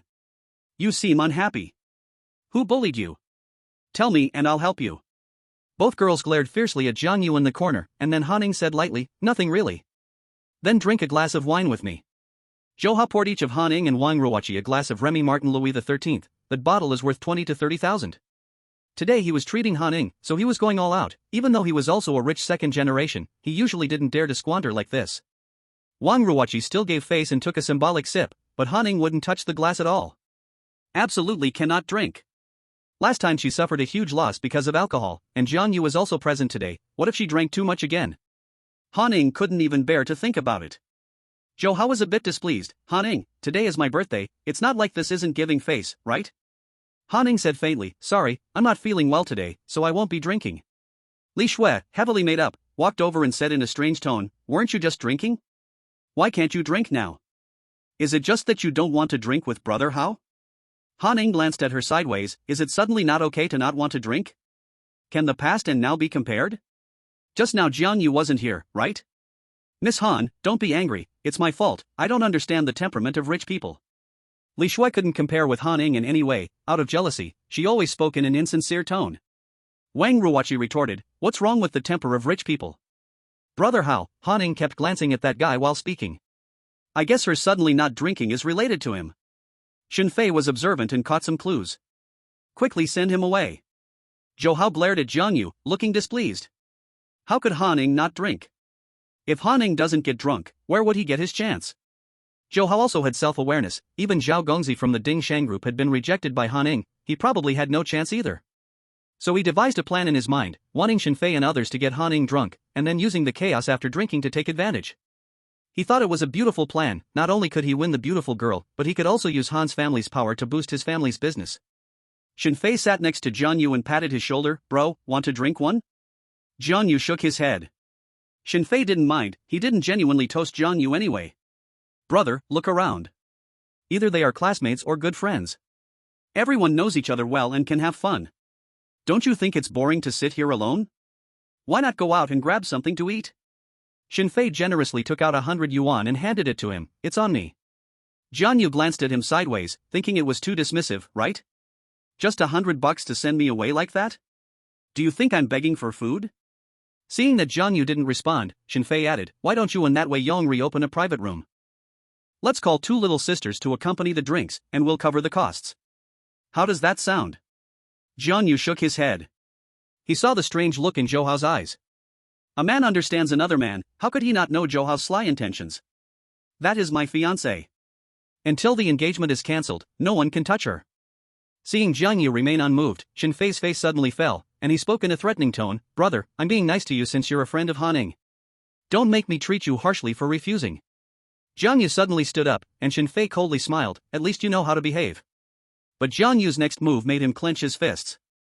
Jiang Yu walked directly to Han Ning, picked up her wine glass, and drank it all in one go. "Han Ning is not feeling well, I'll drink for her." Before Zhou Hao could explode, Wang Ruoqi was the first to provoke, "Oh, Jiang, you have some nerve. What relationship do you have with Han Ning that allows you to drink for her?" "What relationship do I have with Han Ning?" Jiang Yu winked at Han Ning, "Han Ning, can I drink for you?" Damn it! Han Ning cursed Jiang Yu's entire ancestry in her heart. This was clearly a threat against her. "He's my friend, so let him drink for me." Han Ning spat out those words through clenched teeth, insincerely. "Alright, since you want him to drink for Han Ning, then I'll give you that opportunity." Zhou Hao was trying hard to suppress his anger and signaled to Shen Fei and others, who immediately shifted their target and eagerly grabbed the bottles. Burp. Wei Yong, who had already drunk half his fill, burped appreciatively, "Brother Yu, I can't thank you enough." Finally, someone was attracting the fire away from him. Li Shui swirled her wine glass and provocatively said, "Handsome, I heard you claim you can take on 7 at school. I wonder if your drinking ability is as strong as your fists?" Li Shui was always sarcastic, and she treated Han Ning and Wang Ruoqi the same way, so she wasn't liked very much. Seeing Li Shui going to make a fool of herself with Jiang Yu, Wang Ruoqi watched with delight. His drinking isn't great, he can only drink a little. Chapter 41, Who is Jiang Yu? Wang Ruoqi and others had seen Jiang Yu's drinking ability, even Wei Yong, who was known as the drinking immortal in their class, had to bow down. Li Shui's active provocation was basically jumping into the fire herself. Upon hearing that Jiang Yu's drinking was just average, Zhou Hao perked up. He was worried about how to get rid of this bothersome guy, and now it was perfect. A few rounds of drinking would knock him out, saving him the trouble. "Brother, the girl has already made her move, you wouldn't dare to refuse, would you?" "Of course, I have to oblige, but I fear." "Fear?" Zhou Hao teased, "A big man like you is afraid in front of a woman." Jiang Yu glanced at the drinks in front of him and calmly said, "I'm afraid there won't be enough." "Don't worry, today I'm treating, there will be plenty of drinks. I'm worried about whether you can drink them." Zhou Hao thought, "How much can you really drink, kid? Don't tell me I can't afford it?" With Zhou Xiao saying so, I can relax. Then, Jiang Yu popped open expensive bottles of wine worth 20 to 30,000 each and said to Li Shui, "Let's not sip slowly, I'll drink 3 bottles first." Jiang Yu gulped them down like it was plain water, leaving Zhou Hao dumbfounded. That was wine, bottles worth 20 to 30,000, not free plain water. Jiang Yu's actions directly cost Zhou Hao almost 100,000. Zhou Hao felt pain in his heart but could only grit his teeth and say insincerely that Jiang Yu had good drinking ability. Li Shui was also stunned, she had never seen anyone drink so fiercely. After 3 bottles, she estimated she would end up in the morgue. She felt a chill run down her spine, and Jiang Yu's eyes were fixed on her. "Beautiful lady, it's your turn." Li Shui felt like cursing. The others looked at Jiang Yu in horror, thinking, is this drinking or playing with death? Li Shui did not dare to accept the challenge, and Jiang Yu scanned the table, feigning surprise. "Oh. So there's no wine left." Then he stared at Zhou Hao, the meaning was very clear. Didn't Zhou say there was plenty of wine? Zhou Hao felt a pain in his heart, but once the words were out, it was like water poured out. Even if he wanted to take it back, he couldn't do it in front of Han Ning. Shen Fei called a waiter to bring wine. He gritted his teeth, secretly cursing, "I'll see how much you can drink." "Zhou, don't spend too much, just get 10 or 8 bottles of that wine for now, we'll talk after it's finished." Jiang Yu spoke in a tone that seemed good for him. Zhou Hao was about to explode with anger. 10 or 8 bottles for now? Why not drink yourself to death? He squeezed out a stiff smile. "I said, there's plenty of wine." As soon as they heard Zhou Hao was getting more wine, the waiter was overjoyed, and soon brought up 10 bottles of good wine. Jiang Yu raised his eyebrow at Li Shui. "It's your turn." Li Shui looked at Shen Fei for help. How could she drink 3 bottles? Now it was Wang Ruoqi's turn to be sarcastic. "What's wrong? Weren't you quite proactive just now? Why are you nervous now? I thought you were quite impressive." Li Shui gritted her teeth in anger. Who was it that just said he could only drink a little bit? Of course, Zhou Hao held the same attitude. Only able to drink a little, and still could act like nothing after downing 3 bottles of foreign wine? As Li Shui's boyfriend, Shen Fei naturally couldn't just sit back, so he brought up that so-called broken rule with Wang Ruoqi. "Bro, our drinking rule here is 1 girl and 3 guys." Jiang Yu didn't argue with him, nodded and said, "Got it, beauty, you drink 1 bottle and that's enough." Shen Fei signaled to Li Shui, she understood his meaning, trembling hands picked up a bottle of wine. "Today, I'm going all out. Li Shui said recklessly, who's afraid of whom? Gulu Gelu. Li Shui took 5 minutes to finish a bottle, stopping several times in between. After finally downing the bottle, Li Shui felt like her stomach was turning, the gas rising. She put down the bottle and rushed to the bathroom. The first cannon fodder, gloriously sacrificed. Go! Zhou Hao gave a look to Shen Fei, whispering, I don't believe he can't drink him under the table. To be honest, everyone was intimidated by Jiang Yu's drinking method but didn't dare to disregard Zhou Hao's face. Shen Fei picked up a bottle and stepped forward, with a few others waiting nearby. With 9 bottles left, Jiang Yu put 5 in front of himself and pushed the other 4 to Shen Fei and the others. Let's not go one by one, each of you finish 1 bottle, I'll take care of these 5. This sentence was like a thrown into the sea, stirring up a great storm in everyone's hearts. With this drinking capacity, who would dare to drink with you? Everyone felt a bit timid, not daring to respond. Zhou Hao coldly said, what's with the show? Drink 5 more bottles? I don't believe you have that capacity. Zhou Hao proactively opened a bottle of wine. Brothers, don't be fooled by him. He set an example and finished 1 bottle first. The wine went down. Zhou Hao instantly felt dizzy, the ceiling was spinning. There was no way. Shen Fei and the others could only brace themselves and drink, their expressions looking like they were drinking poison. Wang Ruoqi watched from the side, unable to suppress a smile. Wei Yang sat quietly beside, also not saying a word, still burping. They finally managed to finish 4 bottles of wine, and then it was their turn to be arrogant. We have finished the wine, now it's your turn to perform. Come on, help Jiang Yu open the wine. They couldn't drink, but they sure could open wine. One by one, they scrambled to open the 5 bottles. The wine is open now. If you don't finish it today, don't blame me for being rude. Zhou Hao's tone was filled with threats. 5 bottles, that was over 100,000. I won't waste a single drop of wine, but can I go to the bathroom first? Drinking so much in one go, Jiang Yu needed to use the 100 relief finger again. What, wanting to slip away? Let me tell you, it's not that easy. The bathroom in the private room was still occupied by Li Shui, so Jiang Yu could only go to the public restroom outside. Zhou Hao would not give Jiang Yu a chance to escape. He climbed onto Jiang Yu's shoulder, his gaze sharp as he said, I'm also in urgent need to pee, how about we go together? The 2 of them walked out together like good buddies. Ruoqi, let's go. Han Ning sat uneasily. Jiang Yu was present, and she couldn't help but feel restless inside. But Wang Ruoqi was very interested. Why hurry? Don't you think watching the show is fun? Stay and sit with me for a while longer. Fun? Boring. Since you won't leave, I'll go back alone. As Han Ning stood up, the door of the box was suddenly kicked open with a loud bang, and more than 10 hooligans rushed in without saying a word, directly beating up everyone in the box. Except for the 3 girls. Outside, there were still 7 or 8 people who couldn't squeeze in. These were all people brought by Wang Yu's older brother. Wang Yu shrank at the back, knowing Jiang Yu could fight, so he didn't dare to be at the front. Because the box was too dim and there were so many people, Wang Yu, hiding at the back, didn't even see Han Ning. One by one, the students were beaten to a pulp, with swollen faces and black eyes. Finally, under the scolding of a tattooed young man with a buzz cut, they all squatted on the floor, facing the wall, holding their heads. Now tell me, who is Jiang Yu? The tattooed buzzcut youth was Wang Yu's older brother, Wang Shou, known as the boss of T-Plate Street. T-Plate Street was near the Dihao KTV, so Wang Shou quickly gathered a group of people and rushed over after receiving the call. Wang Shou's style of doing things was like this: enter the room, beat everyone up first, then find the real target to settle the score. The room became quiet, and only then did the people gathered at the door walk inside. Han Ning also squatted in the corner, holding her head, so Wang Yu didn't notice her. A real man doesn't eat the loss in front of him. Though Han Ning was the daughter of the Han family, she was very obedient at this moment. These rough youths were the most terrifying, full of youthful anger. Once you irritated them, they didn't care about your status or identity, and in a fit of heat, they'd go for knives without hesitation. With Wang Shou backing him up, Wang Yu was much bolder.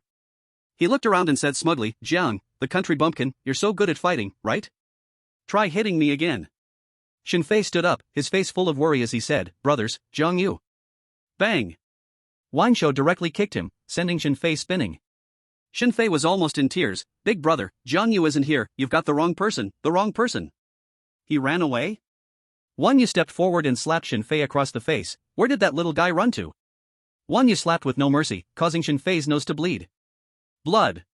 Shen Fei's face turned pale immediately, and he collapsed to the ground, fainting. Wang Shou cursed, fainting from blood, yet still come in to cause trouble. Someone, lift him to the sofa. Then he sat on the sofa, poured himself a drink, and mumbled to himself, these little brats seem pretty rich, drinking such good wine. Come on, brothers, let's all have a drink, taste this wine worth 20 to 30,000. There were 5 bottles of untouched wine on the table. The gangsters had never tasted such fine wine, and they all fought to drink it, with some even hugging the bottle and gulping it down. After drinking, they still complained, "It tastes awful." Shinfei and the others could only watch as Wang Shou and his gang showed off, but they dared not say a word. Wang Shou took a sip of his drink and looked at Shinfei, saying, "Call that guy Jiang Yu. If he doesn't come, none of you will leave today." As soon as he finished speaking, the voice of Jiang Yu sounded from outside. "Does it really take such a big show to find one person?" Jiang Yu and Zhou Hao walked in together. As soon as Zhou Hao saw the scene, he immediately got angry. "Who are you guys?" "Who are we?" "We're the Black Tiger Hall people. The head of the Black Tiger Hall is my boss's godfather." The reason Wang Shou was so arrogant was because he had the Black Tiger Hall behind him. Otherwise, he wouldn't dare to bring people to cause trouble at the Dihao KTV. And because of this identity, from the moment he entered the room to beat people, no one in the KTV had come to stop him. As soon as Zhou Hao heard about the Black Tiger Hall, he immediately backed down. "Brothers, I have no grudges with you in the past, nor any enemies recently. What you're looking for is Jiang Yu, it has nothing to do with us." "Coward." Wang Ruoqi suddenly stood up and scornfully said. She didn't speak earlier because Jiang Yu wasn't here. But now that Jiang Yu has arrived, she gained confidence. No matter how much she despised Jiang Yu, the fact was, he could fight. "Yes, I'm a coward." "Didn't he claim he can fight 7 at once?" "If he's so capable, let him solve it himself." Han Ning also stood up, accusing, "Jiang Yu, you caused this trouble, and now others have to suffer for it. Can you live with yourself?" The others also stood up, each one with bruises on their faces, filled with hatred toward Jiang Yu. "Brother Yu, you have to take revenge for us, but that kid right there, he hit me the hardest just now." He pointed at a small yellow-haired boy, accusing with grievance. Among everyone present, only Wei Yong knew Jiang Yu's true strength. Jiang Yu was a martial arts master. He had beaten up everyone at Tianqing Martial Arts Hall, let alone these punks. Smack! Wang Shou threw a wine glass at Wei Yong. "Shut your mouth, if you keep talking, I'll ruin you." Then, Wang Shou looked at Jiang Yu with an arrogant gaze. "Are you Jiang Yu?" "Yes." "So how do you plan to settle the grudge between you and my brother?" When Jiang Yu entered, he saw the unconscious Shinfei, and the cause and effect were clear at a glance. "How to settle it? You barged in and beat someone up like this. What do you think should be settled?" As his voice fell, Jiang Yu suddenly leapt up without warning, grabbed a wine bottle, and with a crash, smashed it on Wang Shou's head, causing it to bleed. Then, he pressed the sharp edge of the broken bottle to Wang Shou's neck and said, "The solution is simple. You pay each of them 10,000 yuan for medical and emotional damages, and I'll let you go." "Damn it, you're asking for death, let go of Brother Shou now." "Kid, you're playing with fire, our boss is Tiger Brother's godson. Jiang, let him go now." This was shouted by Zhou Hao, his cold sweat pouring down. He was terrified if the Black Tiger gang pursued it, he would surely suffer too. Wang Shou was quite a ruthless person, without any sign of fear. "Kid, if you have the guts, stab me in the neck. Otherwise, I'll kill you. Do you think I'm afraid?" Jiang Yu increased the pressure slightly, and the glass left a bloodstain on Wang Shou's neck. "You dare!" The little brothers shouted, but none of them dared to make a move. At this moment, a woman in a bright red dress, wearing crystal high heels, walked in. The little punks quickly made way and respectfully shouted, "Sister Hong." Xiao Hong, the KTV boss's woman, had connections in both the black and white worlds. In this area, everyone had to greet her as Sister Hong when they saw her. "What's going on here? We all came out to have fun, to enjoy ourselves, why are we making it so tense?" She walked over with a smile, sat down beside Jiang Yu, then poured 2 glasses of wine, lifting one and handing it to Jiang Yu. "Little brother, I'm the boss here at the KTV. Give me some face, drink this cup, and let's call it a day, okay?" "Not okay." Jiang Yu gave no face at all. "When they barged in and hit people, why didn't you come out and mediate? Now that I'm about to deal with them, you want to step in as a peacemaker? Does that mean my friend's beating was for nothing? Then, how about Wang Shou apologizing to you? What's the use of an apology? Do we still need the police?" Jiang Yu still refused to be appeased, but at that moment, Wang Ruoqi walked over and advised, "Just listen to Sister Hong. The Black Tiger gang had a fierce reputation, and even Wang Ruoqi didn't want to go against them." Jiang Yu looked at Wei Yong and the others, who were all lowering their heads, appearing to accept their fate. But Jiang Yu knew that deep down, they were definitely unhappy and secretly cursing him. After all, they were all dragged into this because of him. Jiang Yu shook his head. "I said it, there's only one way to settle this, pay each of them 10,000 yuan in medical and emotional damages." Hong Jia put down her wine glass, her face darkening. "So, are you planning to disrespect Brother Hu? If Brother Hu comes, he won't be as easy to talk to as I am. Is that so?" "You can call Jin Hu right now, I want to see how hard he is to talk to." Chapter 43 Han Ing steps in. Jin who? That Black Tiger Hall leader who cut off a finger as an apology for his life in front of me? Jiang Yu wanted to see what Jin who could do when he arrived. But the others were terrified, especially Zhou Hao. Are you crazy, Jiang? Do you even know what you're saying? If you want to die, don't drag us with you. After scolding Jiang Yu harshly, Zhou Hao put on a smile and said to Xiao Hong, Sister Hong, this has nothing to do with us, it's all Jiang Yu's fault. Why don't we leave first to avoid causing you trouble? Everyone wanted to leave this troublesome place, a group of students didn't dare to get involved in such fights. But before Hong Jia could speak, Wang Shou intervened. No one is allowed to leave until this is settled. Sister Hong, please help me call my godfather. Xiao Hong hesitated for a moment and asked again, Little brother, are you really unwilling to back down? Go ahead and call, I'll wait for Jin Hu. Jiang Yu had nothing more to say to them. Xiao Hong took out her phone and dialed Jin Hu's number, Brother Hu, come to my place. Your godson is being threatened with a broken glass bottle to his neck. Just this simple sentence, and Xiao Hong hung up the phone. After the call, she didn't leave, she had to keep Jiang Yu calm to prevent Wang Shou from messing things up. Little brother, I made the call. We can't just wait like this, how about having a drink with me? Sorry, I don't drink with strangers. Jiang Yu flatly refused. One of the younger brothers angrily shouted, Damn it, don't push your luck. Xiao Hong waved her hand, signaling her younger brothers not to anger Jiang Yu further. She said lightly, Little brother, I understand that young people act impulsively, but you should know that not everyone can be dealt with by brute force. Doing this will not just harm you but also your friends. She pointed at Wei Yong and the others, continuing, they did indeed get beaten but they're not seriously hurt. They'll be full of life in a few days. If Brother Hu comes, by then, you guys might not even walk out of this door. A threat, a blatant threat. As the main party, Jiang Yu only snorted with a smile, but Zhou Hao, Wang Yu, and others were terrified. Sister Hong, please help us. We really have nothing to do with this. Aren't you friends? Bullshit friends. I barely know that guy, he just came to mooch food and drinks. Is that so? When Brother Hu arrives, you can tell him that, he's not unreasonable. Sister Hong, this. Zhou Hao was almost in tears, how could he talk to Jin Hu? However, Han Ing was much calmer. After all, she was the daughter of the Han family, a reckless youth wasn't to be trifled with, but it didn't mean that Jin Hu was also to be trifled with. Having fought for years, Jin Hu sat in the position of the Black Tiger Hall leader and naturally wouldn't act impulsively like the younger brothers. Jin Hu still had to give face to the Han family. Watching her panicked classmates, Han Ing finally stepped up. Sister Hong, can we talk for a moment? Han Ing walked over and poured a glass of wine for Xiao Hong. Xiao Hong looked her up and down and praised, this young lady is quite pretty. What's your name? Han Ing. Han Ing? Xiao Hong frowned, she didn't know Han Ing, but she had heard of the Han family's young lady. She tentatively asked, is Han Tianming, the chairman of Han Corporation, your father? Yes. Just those two short words changed Xiao Hong's attitude entirely. She immediately took Han Ying's hand, her face filled with a warm smile, so you're the young lady from the Han family. No wonder you're so elegant. Come, sit down. Sitting isn't necessary, Sister Hong, I see today's matter is also a misunderstanding. My classmate got beaten for nothing because of someone. We admit it, we are still students and don't want to get involved in social disputes, so... I understand. Can we go then? Actually, I have no objections, but I have already called Tiger Brother. If you all leave, I won't have any explanation. Why don't you sit for a while and wait for Tiger Brother? Han Ing frowned. Miss Han, you don't need to worry. Tiger Brother will definitely give you some face, when he arrives, you can talk to him nicely. If you plead for him, maybe Tiger Brother will let him go too. Han Ing stood up, and Xiao Han's attitude changed dramatically. Her words reassured Zhou Hao and the others. At least, for the sake of the Han family's reputation, they wouldn't end up losing an arm or a leg. Because Xin Fei, who had been beaten by Jiang Yu, was burning with anger and immediately shouted, Sister Hong, we've already said we don't know that kid well. When Tiger Brother arrives, just deal with it however you want. Wang Ruoqi also approached and poured Xiao Hong some wine. Sister Hong, we are students and don't speak well. When Tiger Brother comes, we hope you can help us. The young lady is quite sensible, I like that.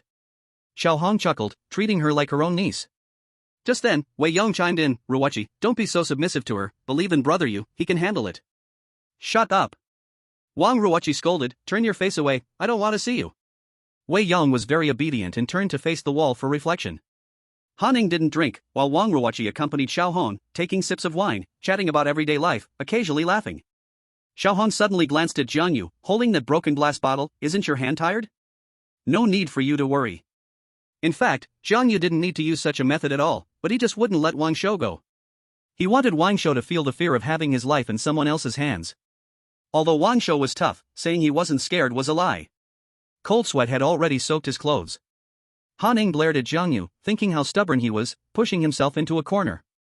She gritted her teeth and said, "If you keep this up, I might not be able to protect you." Jiang Yu grinned, "Are you worried about me?"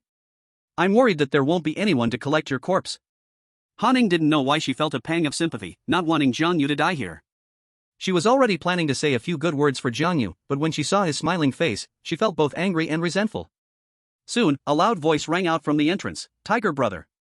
In an instant, all the younger brothers in the private room turned to look at the door, bowing respectfully with serious faces. "Tiger brother." Jean, who had arrived, making quite an entrance, dressed in a martial arts uniform and exuding an aura of a big boss. One thing that stood out was that, in the heat of summer, Jean who wore a leather glove on his left hand. Before he even walked in, his voice reached everyone. "Who has the audacity to touch my godson?" Chapter 44, Let Me Apologize, Does He Deserve It? Jean, whose face was full of flesh, his eyes full of accumulated menace, making ordinary students shiver at a glance. As the leader of the Black Tiger Hall, his presence was quite intimidating. The voices of the younger brothers were loud, as if just being in the same place as the boss was an honor. Zhou Hao and the others dared not look directly into Jean, whose eyes, lowering their heads deeply. "Oh, Tiger brother, you finally made it.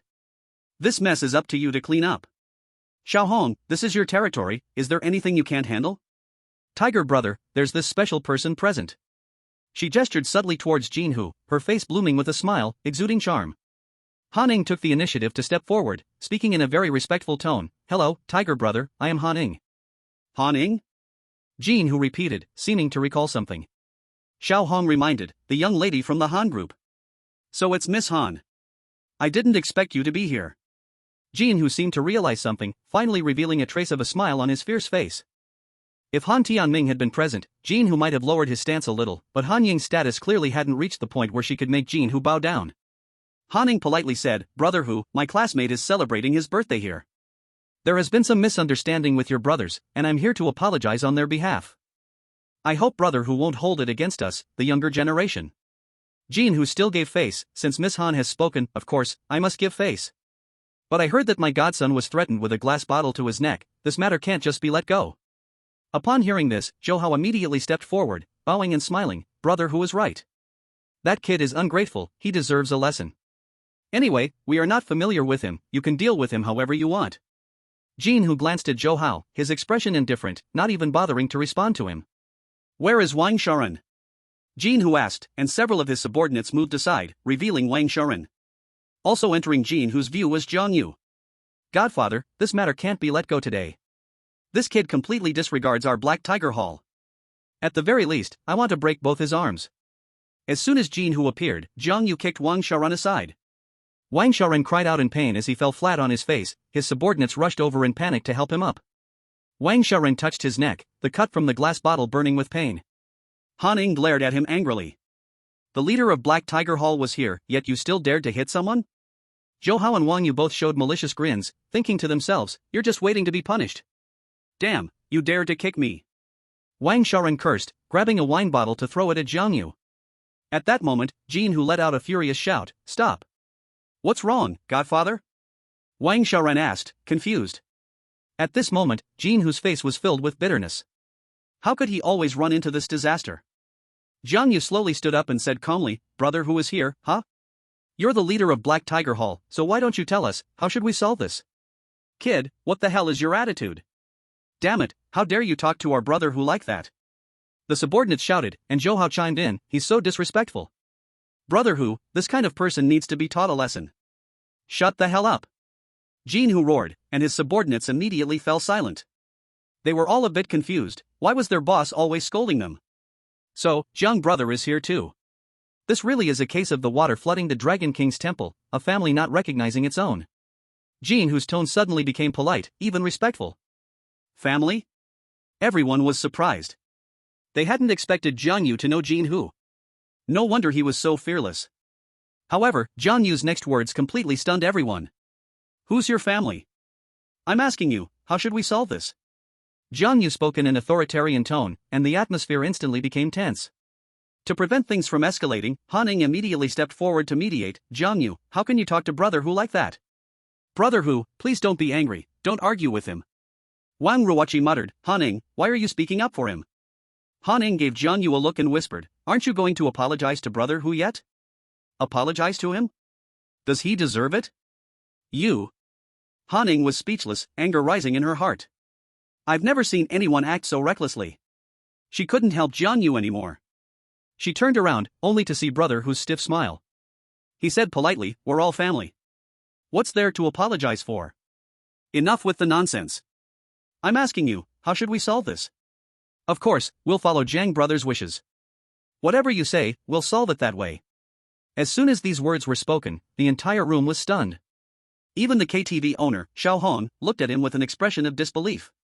What was going on? The mighty Jin who was actually acting so humble? Zhou Hao's expression was like he had eaten a dead rat, it was extremely uncomfortable. That kid actually made the leader of Black Tiger Hall lower his head and apologize. What the hell is this? Wei Yong, who had been facing the wall, walked proudly to Jiang Yu's side, full of a sense of triumph. He said to Wang Ruoqi with pride, I told you, brother, you can handle this. Wang Ruoqi rolled her eyes, don't talk to me. Jiang Yu pointed at Wei Yong and the others who had been hit, and slowly said, it's simple, compensate each of them 10,000 yuan for medical expenses and emotional distress, and then let him. He pointed at Wang Shou, let him apologize respectfully. I'm apologizing to your mother. Wang Shou, seemingly still confused about the situation, cursed angrily. Smack. Jin Hu turned around and slapped him across the face, do you have a say here? This slap left Wang Shou speechless, afraid to act up any further. Then, Jin Hu put on a smile and said to Jiang Yu, let's do it your way, I'll pay the money. Jiang Yu replied, cash only, you have 10 minutes. Jin Hu immediately sought help from Xiao Hong, I don't have that much cash on me, Xiao Hong, lend me some. The KTV makes over 100,000 every night, so there's plenty of cash. But Xiao Hong hesitated and said softly, Brother Hu, are you really going to give it? Don't stall, treat it as me owing you a favor. Jin Hu couldn't help but touch the empty little finger under the leather glove. If he dared to have any objections, losing it wouldn't be as simple as just a little finger. Xiao Hong turned and left to get the money. Jin Hu turned back and smiled, Brother Jiang, please wait a moment, my little brother ruined your enjoyment today, let me raise a glass to you and apologize. Jin Hu's attitude surprised Han Ning. He paid the money and even proactively apologized. This cast a mysterious veil over Jiang Yu, stirring Han Ying's curiosity about who he really was. Chapter 45, I'm not close to them. Jiang Yu didn't refuse Jin Hu's face, since he was willing to resolve the matter his way, it was not bad to take a drink with him. When Jin Hu raised his glass, he held it very low to show respect. The younger brothers couldn't understand, their boss was, after all, a prominent figure in Tianyun City, even many famous people had to give him some face, so why was he so submissive in front of Jiang Yu? They felt uneasy but dared only to be angry without speaking. As for Zhou Hao and the others, they were like sitting on pins and needles, their faces becoming increasingly grim. Wei Yong, who had come with Jiang Yu, was beaming proudly, feeling incredibly accomplished. He rarely felt this confident in front of Wang Ruoqi. Wang Ruoqi stood there, mumbling to herself, puzzled. How did Jiang Yu get close to Jin Hu? No, it seemed more like Jin Hu was getting close to Jiang Yu. Although she was a student and not mingling with society, she knew about Black Tiger Hall, especially since she had a decent relationship with the top fighter, Wang Qi. She was baffled, what right did Jiang Yu have? She knew Jiang Yu could fight, even professional boxer Chuan Feng was no match for him. But didn't Black Tiger Hall have the Iron Fist Wang Qi? Was Jin Hu really this deferential? She couldn't understand, seeing Jiang Yu towering above and Wei Yong full of delight made her feel angry. Xiao Hong quickly came back with a bag filled with over 100,000 in cash, making her begin to reassess Jiang Yu with a serious expression. Brother Jiang, the money is here, please take it. Jin Hu smiled and pushed the money in front of Jiang Yu, who shook his head, I don't need medical expenses, why are you giving this to me? Got it, got it. Jin Hu lifted the money bag and was about to stand up when Jiang Yu pressed him down. Let him go and, when paying, bow and apologize. Jiang Yu pointed at Wang Shou, whose eyes were like a venomous snake, feeling utterly humiliated. Dad! Stop with the nonsense, didn't you hear Brother Jiang tell you to go? Dad, if you dare to say another word, I'll chop off your hand. Jin Hu's words held great power, and Wang Shou shrank his neck. A cold sweat broke out on his forehead. Wang Shou knew very well how ruthless Jin Hu was. There was no way out, Wang Shou could only put down his dignity and walk over with a money bag. He handed 10,000 yuan to a classmate wearing glasses and casually mumbled, sorry. Boss Jin, is this how you all apologize? Jiang Yu's face darkened, clearly displeased. Jin, who immediately stood up and slapped Wang Shou on the back of the head, apologized properly.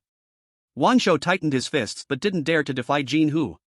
He bent over at a 90-degree angle and almost grit his teeth to say, "I'm sorry." Only then did Jiang Yu nod in satisfaction, and Jin Hu sat back down. Wang Shou went from person to person, apologizing and compensating, and the students were already overjoyed inside. Though he had received 2 punches, it was worth it. They were not rich second-generation kids like Zhou Hao, and 10,000 yuan was almost equivalent to their living expenses for a semester. As for face, hadn't Jiang Yu already helped them regain it?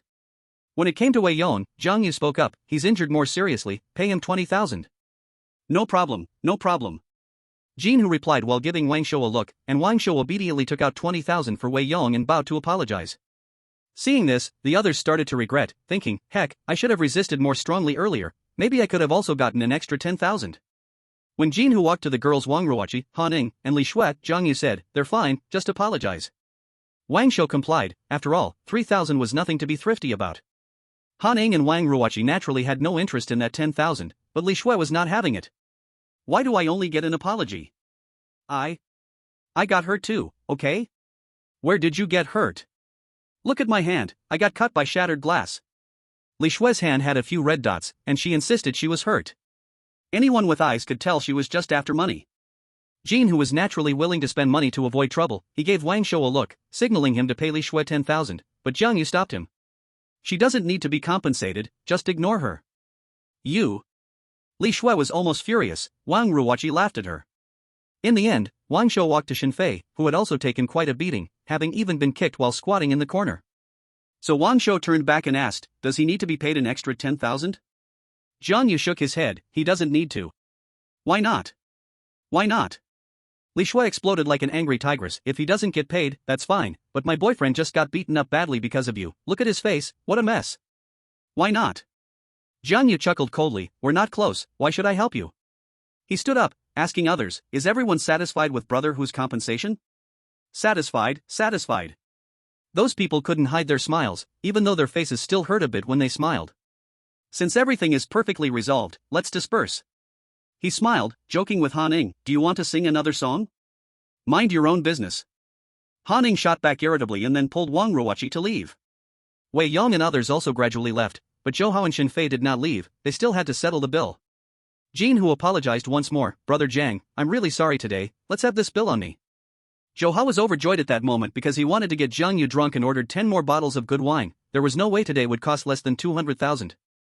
Just when he happily thought he could save 200,000, Jiang Yu poured a cool bucket of water on him. "No need, Boss Jin, today's Zhou Xiao's birthday, he's treating." As Jiang Yu stepped outside, he passed by Wang Shou and openly said, "I know you're upset and need to vent." Once again, a friendly reminder, I really don't know them. Jin, who naturally understood Jiang Yu's implication. As soon as Jiang Yu walked out the door, Jin, whose expression darkened, and with a single command to close the door, Zhou Hashan, Fei, and Li Shui felt as if they had fallen into hell. What happened next in the private room was beyond Jiang Yu's knowledge. Anyway, it had nothing to do with him anymore. Wei Yong and his classmates all took taxis back to school, while Han Ning was the first to return to Guanhaj. At 9:30 at night, Han Tianming had not yet gone to sleep and was sitting on the sofa reading the newspaper. Upon seeing Han Ning, he put down the newspaper and said unhappily, "So you finally know to come home? Come here, I have something to tell you." "I'll talk later. I need to find my aunt for something." She hurried upstairs and burst into Han Xiang's bedroom. The first thing she said was, "What is Jiang Yu's background?" Chapter 46. Where did this Iron Man come from? Han Xiang was lying in bed playing with her phone, wearing a light silky nightgown, her graceful figure faintly visible. "Oh, isn't this our adorable one who has already moved out? Why are you rushing back in the middle of the night? What happened?" Han Xiang put down her phone and looked at Han Ning with a smile. Even though she didn't get along with her elder brother very well, she had a good relationship with this little niece. "Aunt, what's the deal with that person you introduced to me last time?" "Oh, you're curious about him so soon?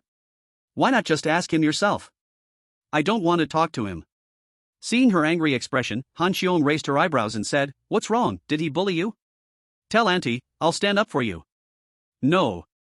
Not at all." Han Ying's face turned bright red. Just thinking about what happened that night in the hotel made her both shy and angry. Although Han Xiong was single, she had seen and experienced a lot, and quickly picked up on the clues, but she didn't call it out directly. She honestly said, "He's a disciple of a divine doctor." "Is that all?" "Yes, that's all." Han Ning pouted, evidently not believing that a doctor could make the Black Tiger Hall speaker bow and scrape. Just then, a voice came from the door of Han Xiong's room. Is little Ling back? Grandpa? Han Ning was slightly startled, then quickly dashed outside, overjoyed. Grandpa, you're out of the hospital. Grandpa Han had disregarded the doctor's objections and discharged himself from the hospital. Han Tianming had searched all night but couldn't find him. However, early the next morning, Grandpa returned home by himself. Han Tianming had not told Han Ning about this. Han Ning flung herself into Grandpa's arms. Grandpa exclaimed, Girl, are you trying to crush my old bones? Grandpa gently touched Han Ying's head, his eyes filled with affection.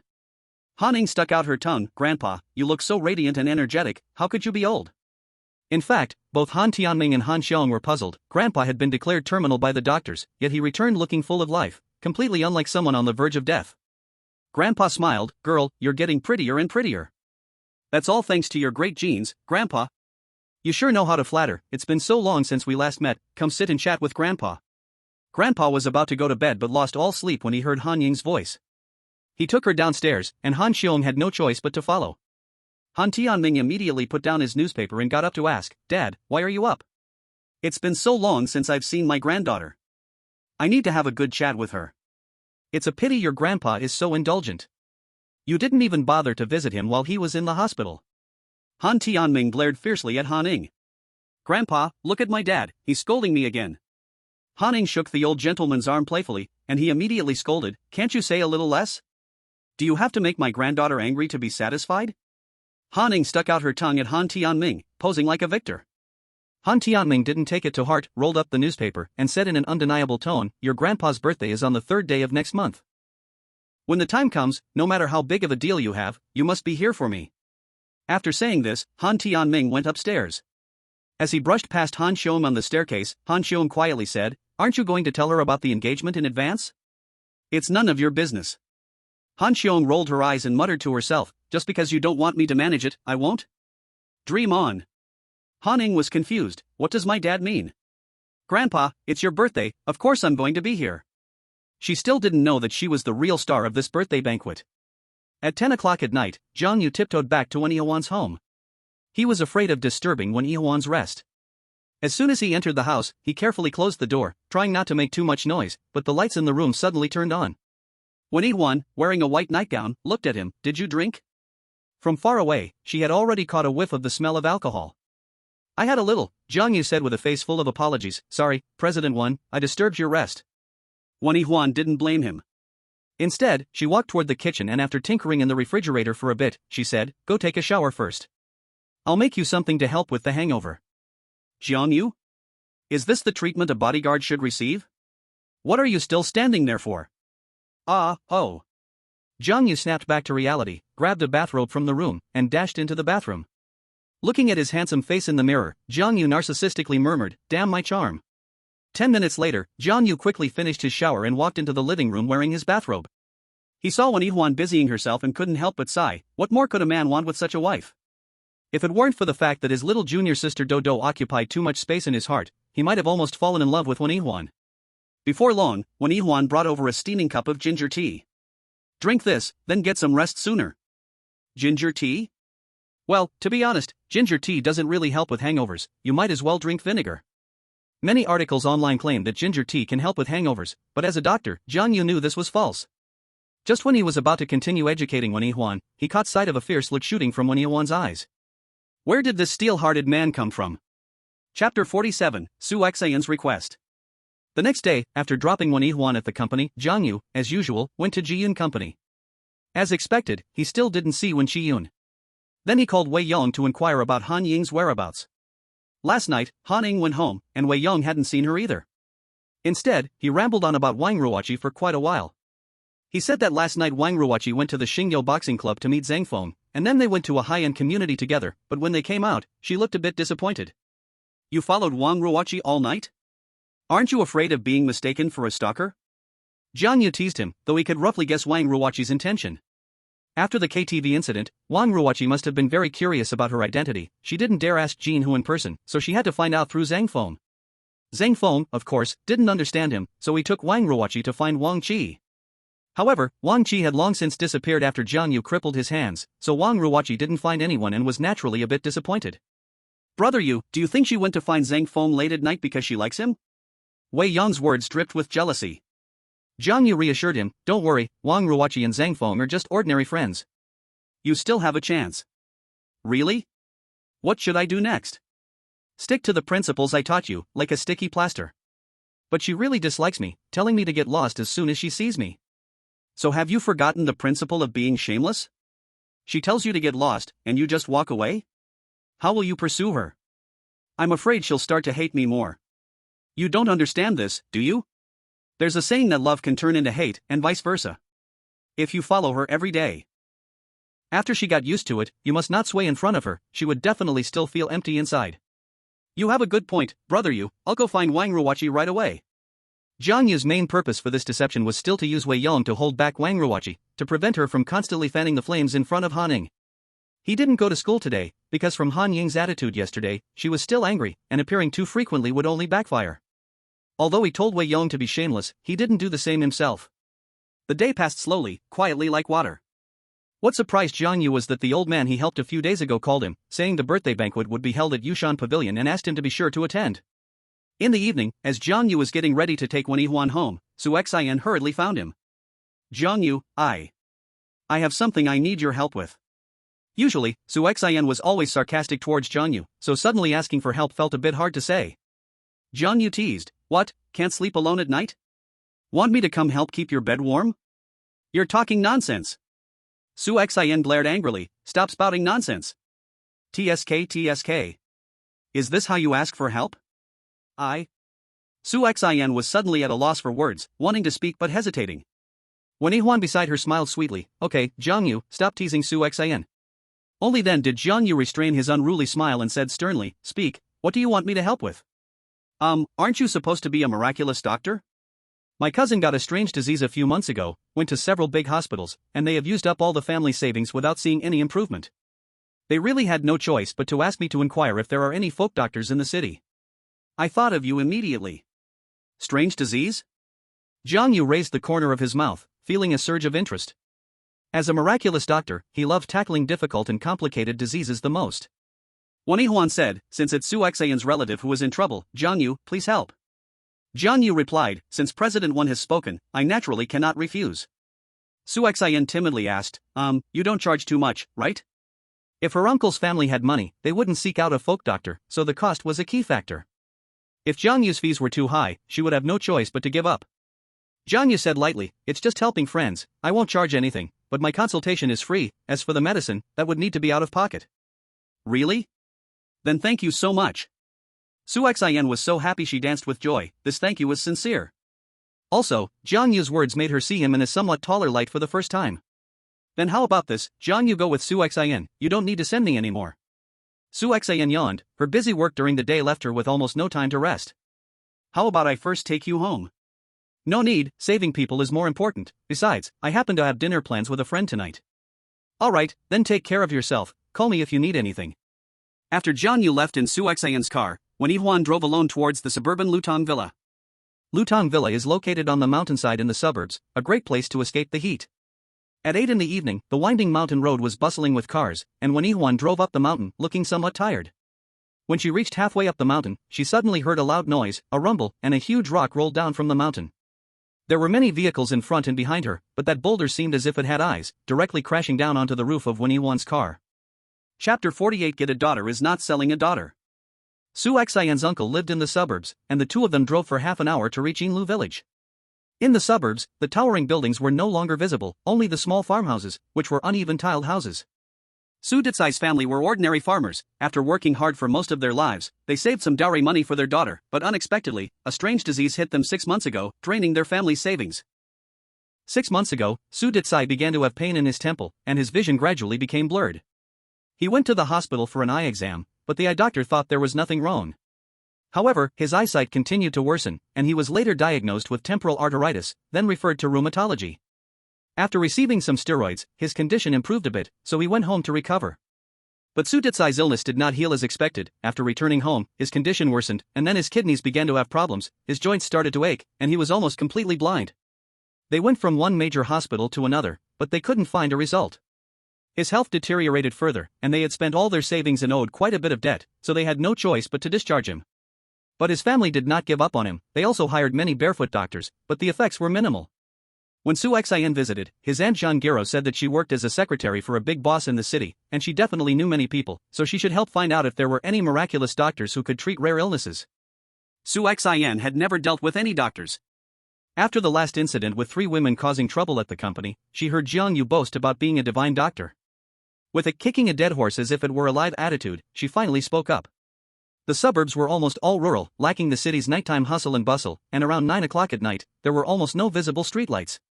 But Su Ditsai's home had indeed been brightly lit recently.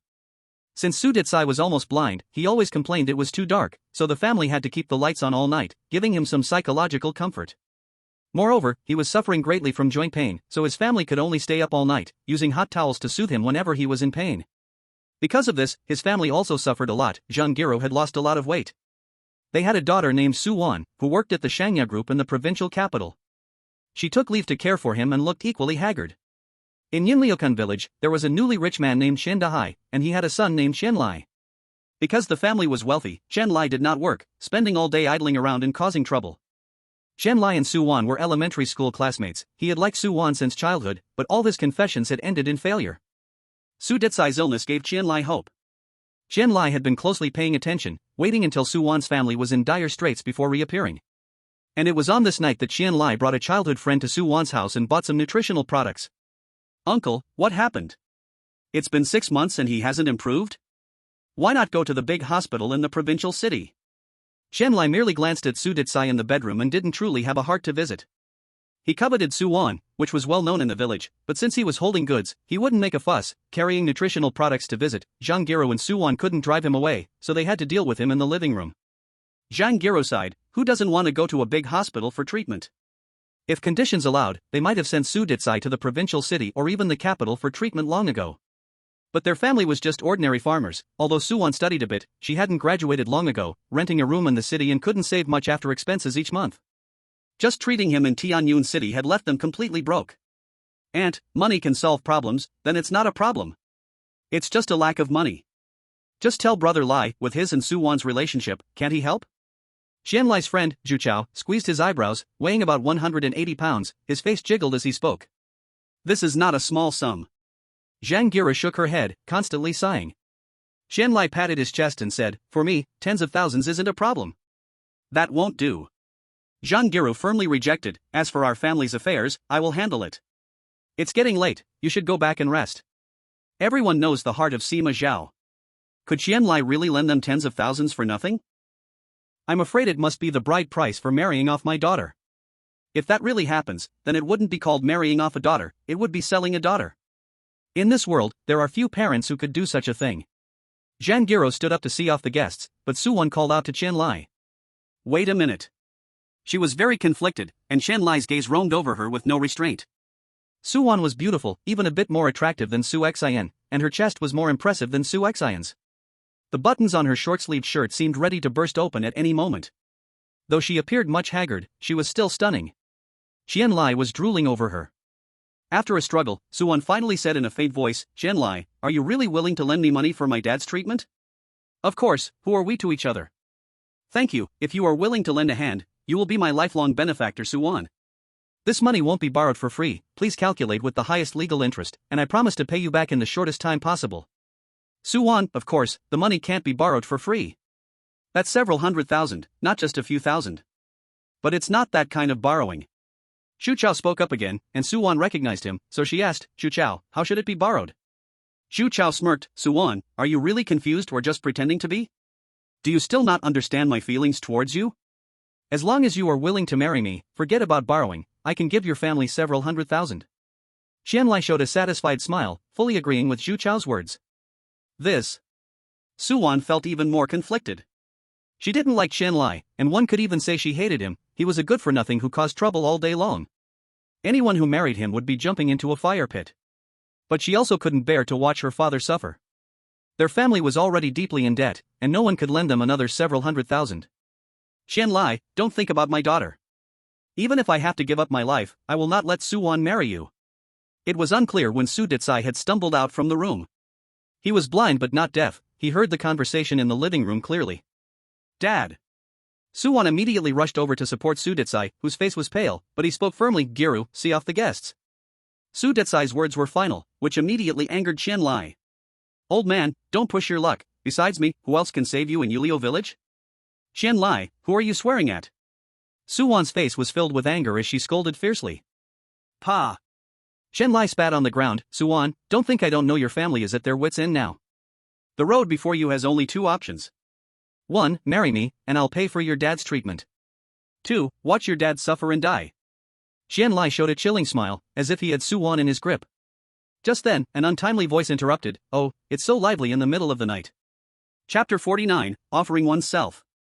A white Peugeot stopped at the Su family's entrance, and Zhang Yu and Su Xian walked into the yard together. Su Xian is here. Come in. With family arriving, Wang Giru became much friendlier, hurrying out of the living room to welcome them. In the living room, Chen Lai and Xu Chao looked at Su Xian, their eyes both a bit off. Xu Chao teased, Su Xian is getting more beautiful. How about being my girlfriend? Su Xian secretly cursed, old habits die hard, then ignored them directly and led Zhang Yu into the living room. Chen Lai looked at Zhang Yu, displeased, and said, who's this kid? Xu Chao, do you know him? I've never seen him. Wang Giru also sized up Zhang Yu, then asked, Su Xian, is this your boyfriend? He's quite the handsome guy. Su Xian mumbled, Auntie, what are you talking about? He's just a friend. Xu Chao chimed in sarcastically, bringing him home in the middle of the night, who would believe it? I didn't expect Su Xian, you to look so pure, but be so wild behind the scenes. You fat pig, watch your mouth.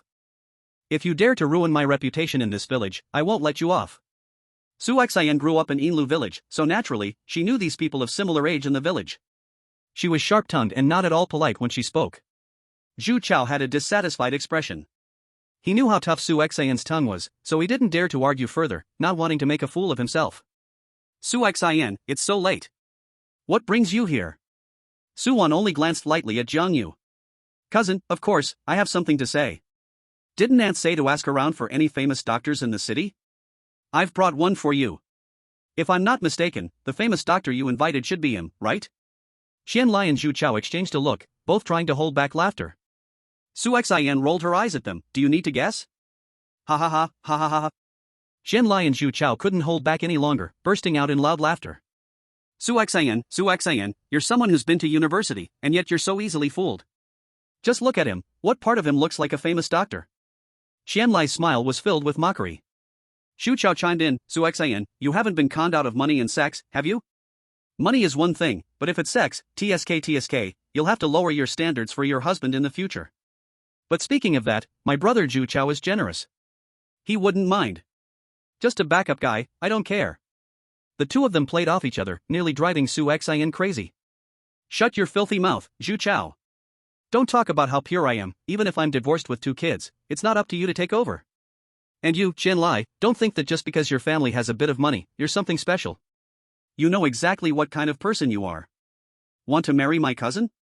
Go look at yourself in the mirror. Cough, cough. The two were left coughing after Su Xian's sharp words. Wang Guerrewei looked at Zhang Yu with some doubt and asked cautiously, young man, are you really a doctor? No doubt about it. Then my husband's illness. Don't worry, let me take a look first. Husband, come, lie down in the room first. Su Xian has found a famous doctor for you. Wang Guerrewei hurriedly helped Su Detsai back to the room. Qian Lai stood at the door, mocking, you really believe him? This guy looks like a con artist, and if he can cure illnesses, pigs might as well climb trees. Xu Chao agreed, even if he does have skills, can your family afford to pay him? Mentioning money made Wang Guerrewei worried. Their family was broke, and they didn't even have decent furniture or appliances, everything had been sold. Suwon bit her lip and asked, are you really a famous doctor? Zhang Yu replied calmly, it's just a title. Can you really cure my dad's illness? Currently, I have about a 70% chance. From his diagnosis, Zhang Yu had already roughly understood Su Detsai's condition, but whether he was 100% sure would require deeper examination. A 70% chance was already a huge hope for Suwon. She suddenly knelt in front of Zhang Yu, Doctor, our family really has no money left to give you any reward, but if you can really cure my dad's illness, I am willing to offer myself to repay you. Qian Lai was stunned at the time. What does this mean? When I wanted to help you earlier, you didn't say that. Damn it, where did this pretty boy come from, trying to steal my woman? Qian Lai was furious, clenching his fists. Zhu Chao also scolded, "You con artist, get the hell out of here. Scamming in our Inlu village, do you know whose territory this is? Do you believe I'll break your legs?" Jian Yu didn't care about them at all, just calmly asking, "Are they family members of the patient?" Su Xian answered, "Not at all, just a couple of hooligans." "Oh, then non-related people should step aside, don't disturb me while I'm treating." His casual words infuriated Qian Lai. "You son of a bitch, a con artist still dares to tell us to leave? You're tired of living, huh? Shu Chao, go." The two of them rolled up their sleeves and charged straight into the bedroom. At that moment, with a splash, Jian Yu tossed the money into the yard as if he were picking up a chick. He moved too quickly. When Shu Chao realized it, he found Jian Yu already sizing him up. Shu Chao's weight was indeed significant. Jian Yu pushed him into the living room with a single palm and then kicked him. Ouch! Shu Chao shrieked, rolling out into the yard. Bang! Jian Yu closed the door, and the world finally became quiet. Su Xian had already helped Su Wan up and said to her, "Cousin, what do you mean by giving yourself in return?" With the door shut, Jian Yu raised an eyebrow. "What, am I not good enough?" "You are, of course." Wang Giro hurriedly smoothed things over. "Young miracle worker, you are handsome and talented. If my daughter really marries you, she won't suffer, and a doctor's heart is kind. I believe you must be a good person." Su Xian glared at Jian Yu with anger, hands on her hips, and said, "You promised to treat for free. What, now that you see my cousin is pretty, you want to change your mind and run off with her? Free? Wang Giro and Su Wan exchanged glances, both feeling a bit disappointed. "What's wrong, Aunt Su? Isn't free good?" "It's not that it's bad, it's just... If Jiang Yu really wanted some sort of payment, it would be fine," but once free was mentioned, Su Wan and her mother began to feel that Jiang Yu might just be fooling around to win Su Xian's favor. There's no such thing as a free lunch in this world. So Wang Giro asked again, "Su Xian, he really isn't your boyfriend?" Su Xian was almost going crazy. No, Aunt. How many times do you want me to say it?" Jiang Yu noticed the distrust from Wang Giro and her daughter. Being familiar with patients, he naturally understood the thoughts of their family members. Some family members won't let them touch the patient if they don't believe they are doctors. There are even unreasonable ones who grab a broom and chase them out. Sometimes it's strange, the higher your price, the more they believe you. If you ask for no money, you won't gain trust instead. So he said loudly, "How could it be free? I'm a miracle worker, not a fairy. I need to eat too. Hey, who do you think you are? You clearly said it before, are you even a man? How can you go back on your word?" Su Xian was furious.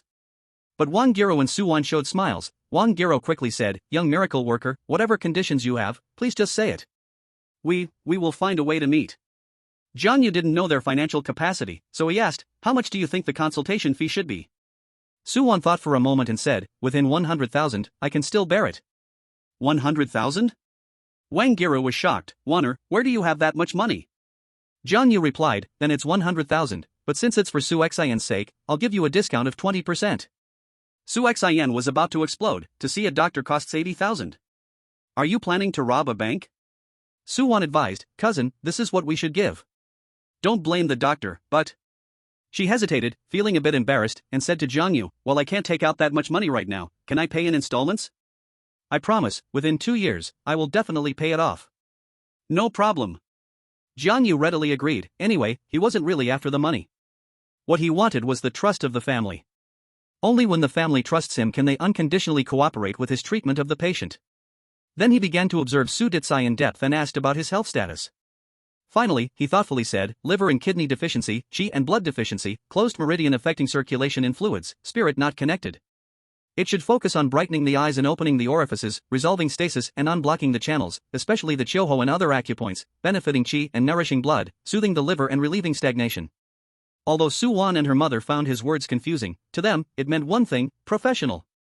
"Stop with the fancy talk, what's actually wrong with my uncle?" Su Xian voiced the doubts of Su Wan and her mother. Jiang Yu stated, in simple terms.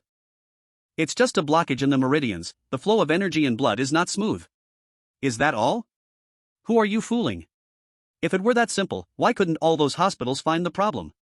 The points in meridians are the summary of thousands of years of experience in traditional Chinese medicine, but to Western medicine, they are vague and elusive.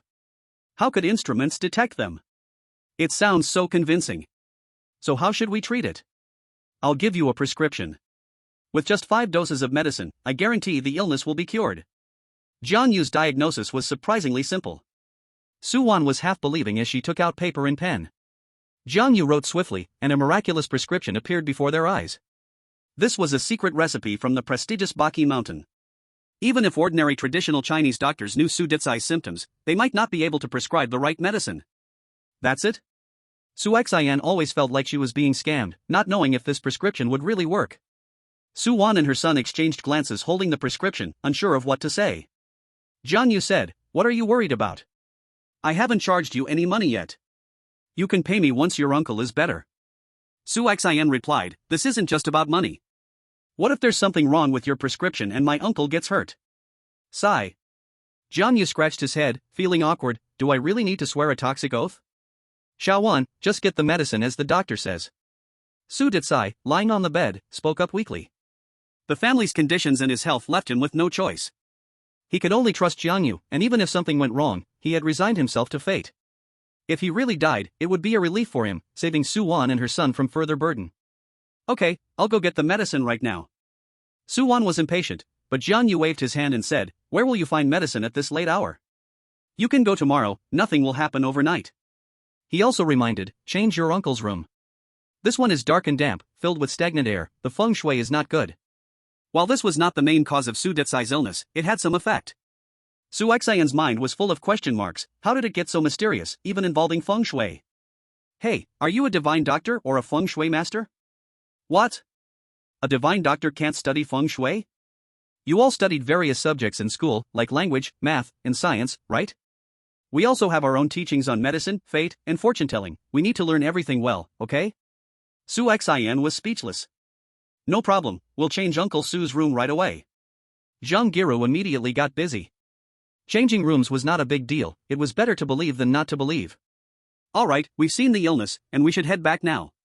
Jiang Yu turned to leave, and Su Wan quickly took out her phone. "Little divine doctor, please leave a number. It will be easier for me to find you to pay when my dad gets better." Jiang Yu smiled and exchanged numbers with her. "Call me if you need anything."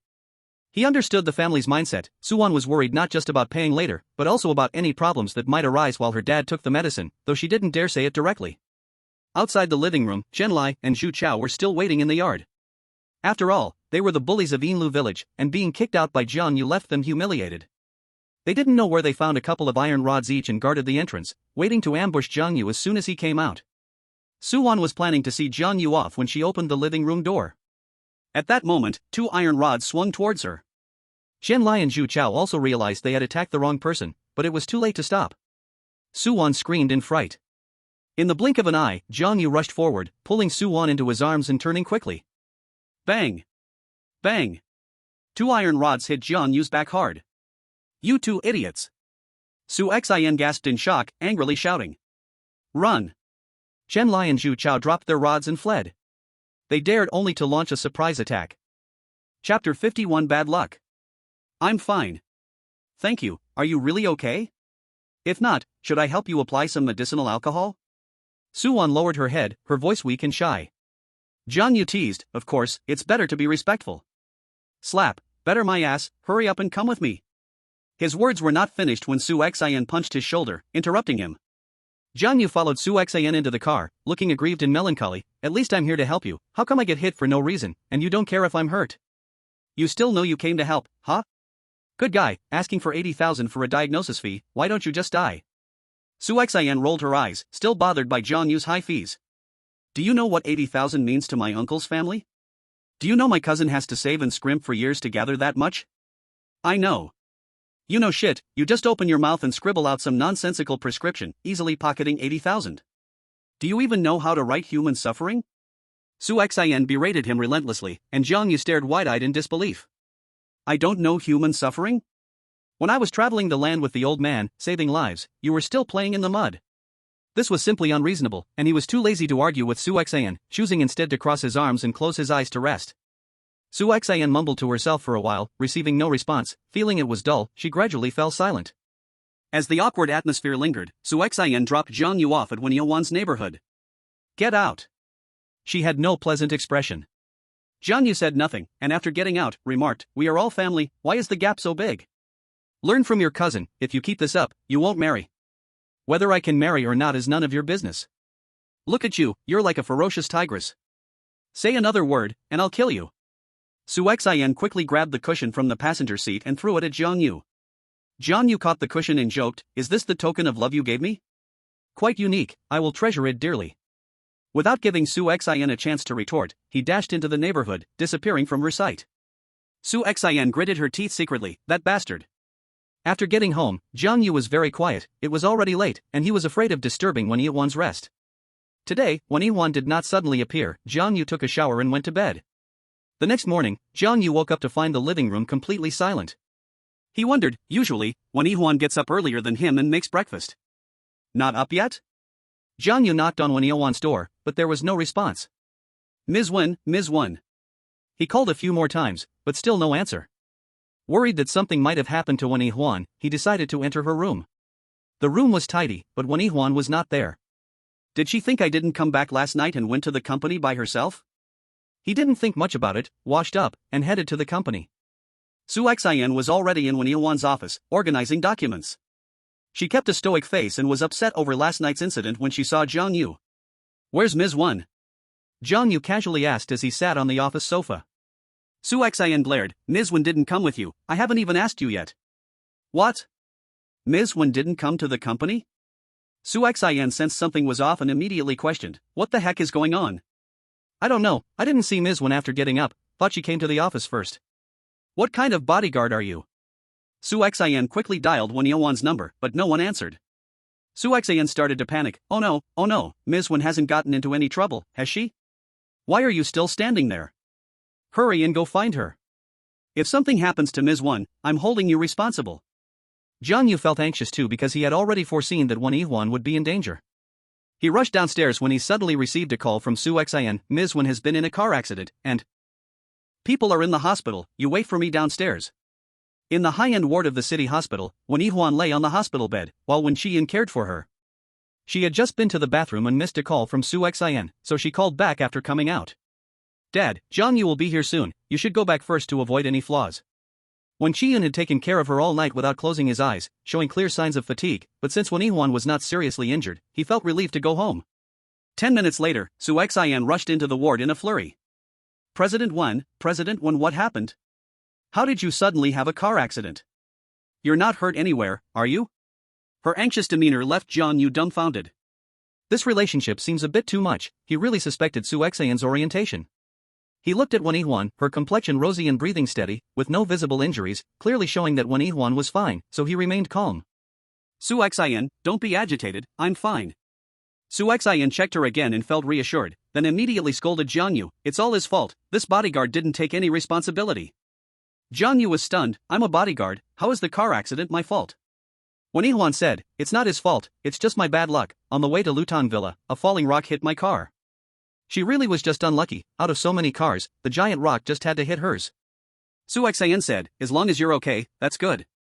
Wen Yihuan nodded. "Su Xian, I need to stay in the hospital for one more day for observation, so I'll have to trouble you with the company matters for the next 2 days." Su Xian knew Wen Yihuan was asking her to go back to the company. She hesitated, "Then who will take care of you?" "How about I first go get a nurse for you?" "It's fine, I can still move, besides, there's Jiang Yu, right?" "Him? Give me a break, he's just a big man, how can he take care of someone?" Jiang Yu was immediately unhappy. "You haven't lived with me, so how can you decide I wouldn't take care of someone?" "Just based on my woman's intuition." "Woman's intuition? A tigress's intuition is more like it." "You." "Alright, stop causing trouble, this is a hospital." "Su Xian, you should go back to the company." Wen Yihuan was so eager to send Su Xian away mainly because she wanted to have a private talk with Jiang Yu. Because what happened last night completely overturned her worldview. Chapter 52, the event that overturned the worldview. After Su Xian left, Jiang Yu came to Wen Yihuan's bedside, gently asking, "President Wen, are you hungry? Do you want me to buy you some breakfast?"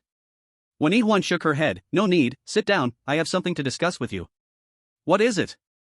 "It's about last night's car accident." "What's wrong?" Wen Yihuan took out a red thread from under her pillow. She had tied the charm that Jiang Yu gave her with the red thread and hung it around her neck, but now, the charm was gone. She told Jiang Yu about last night's events, still feeling shaken.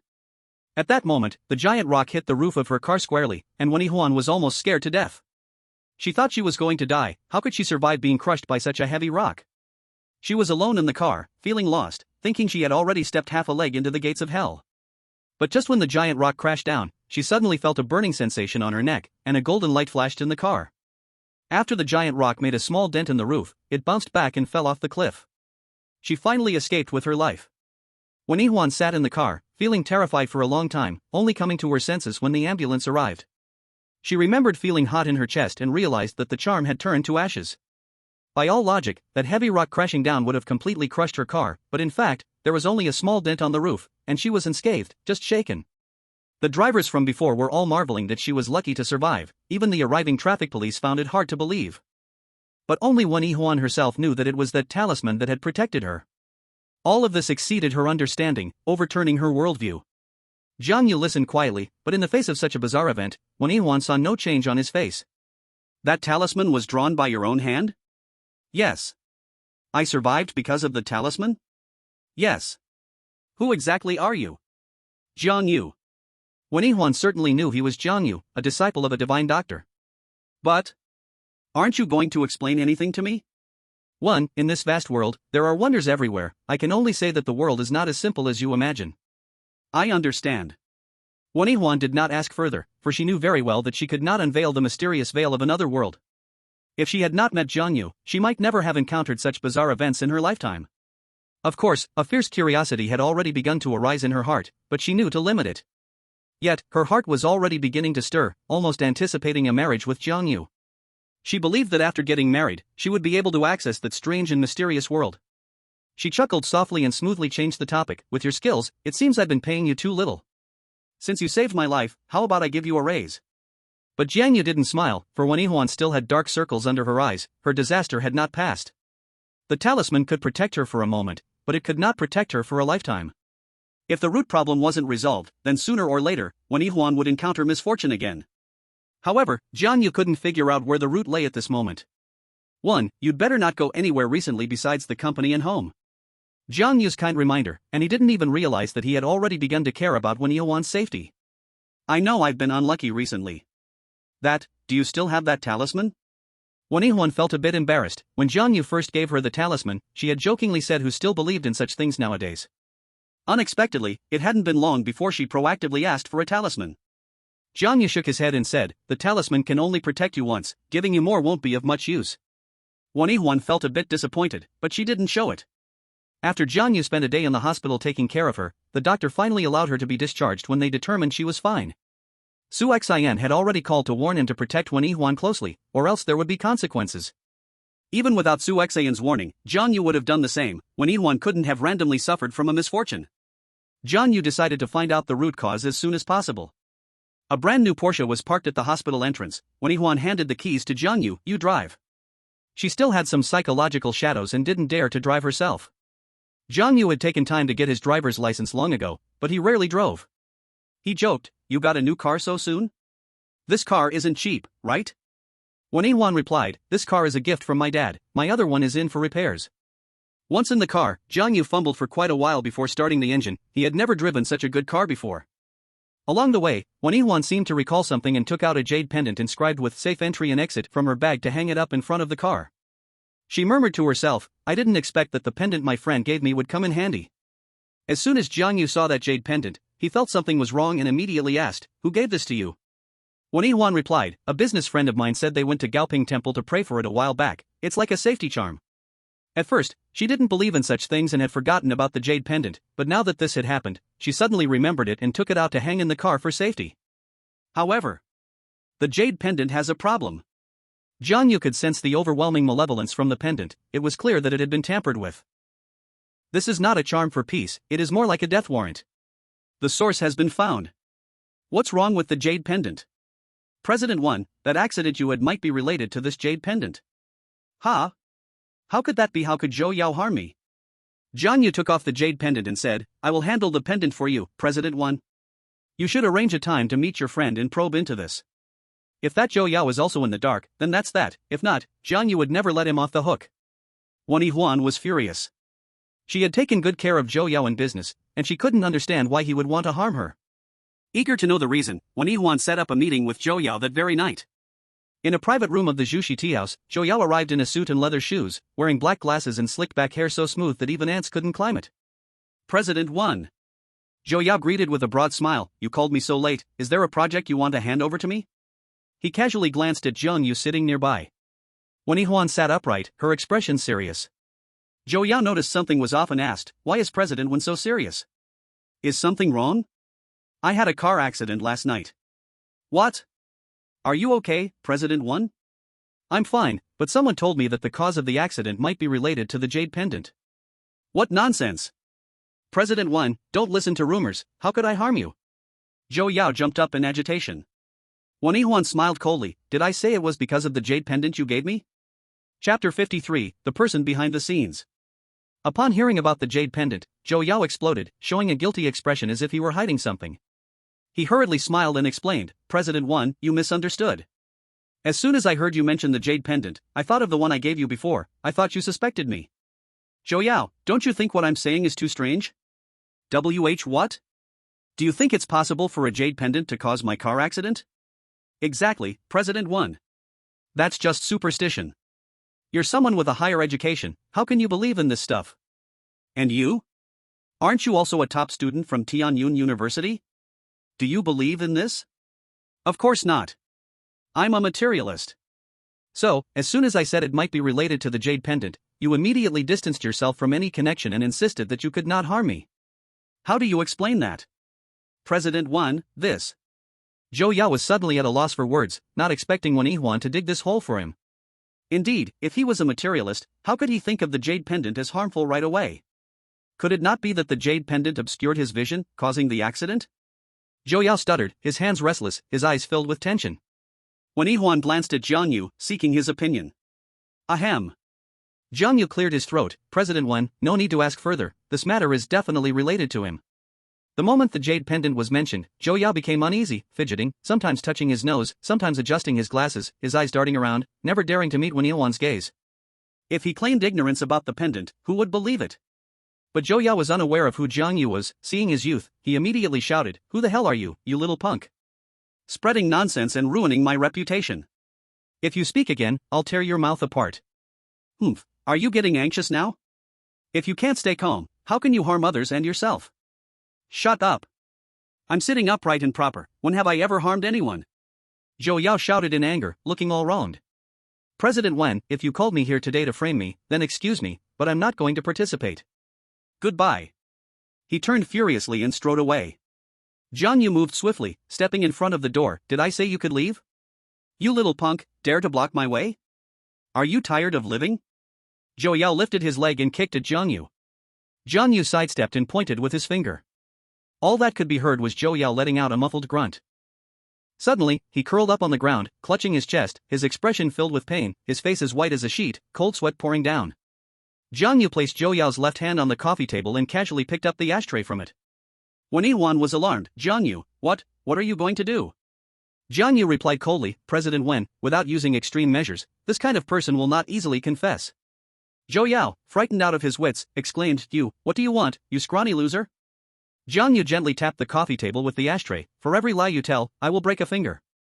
You have 5 fingers, which means you have 5 chances. Now tell me, is the jade pendant related to you? Let go of me, this has nothing to do with me. Bang! Zhang Yu slammed the ashtray down, and a crisp shattering sound echoed. I'll talk. Zhou Yao was so scared that he almost wet his pants, one hand trembling uncontrollably. A wicked smile curled on Zhang Yu's lips, he did not actually break Zhou Yao's finger. He could see at a glance that Zhou Yao was a spineless man, just a little intimidation, and he confessed everything. President Wen, you should let him go. Zhou Yao was drenched in cold sweat, his hand shaking violently. With Wen Yihuan's gesture, Zhang Yu let go of Zhou Yao and stepped towards the door, blocking Zhou Yao's escape route. Wen Yihuan, with a grim face, said, now tell me, what is going on? Why do you want to harm me? Zhou Yao looked miserable. President Wen, I really didn't want to harm you, I am just carrying out someone else's orders. Whose orders? He stammered for a long time and didn't dare to say the full name. He Qing Yuan? It was Wen Yihuan who provided the answer. Zhou Yao nodded, he came to me before, gave me 100,000 yuan, and asked me to deliver that jade pendant to you. At the time, I thought that just delivering a piece of jade could earn me 100,000, so I agreed. I didn't expect he wanted to harm you, President Wen. It really has nothing to do with me. You didn't expect? You know better than anyone what kind of relationship I have with Yiching Yuan. He would be so kind as to give me a jade pendant for safety. Ha, you didn't expect that? President 1, I was wrong. Please give me another chance. I won't dare again.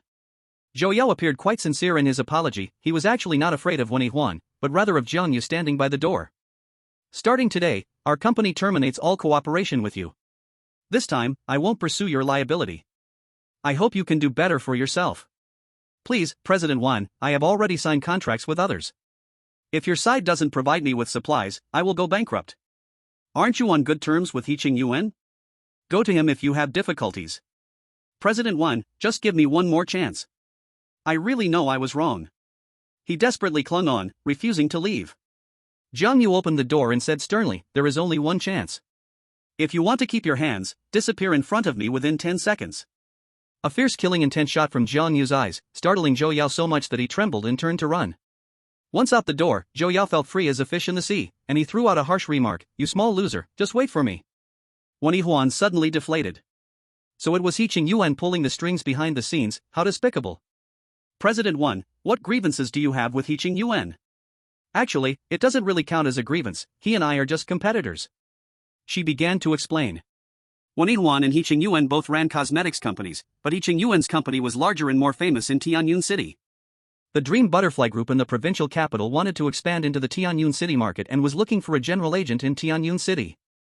Both companies wanted to cooperate with the Dream Butterfly Group, but after several negotiations, it was the slightly weaker Wen Yihuan who ultimately obtained the general agent rights. Yiching Yuan lost and was thus resentful.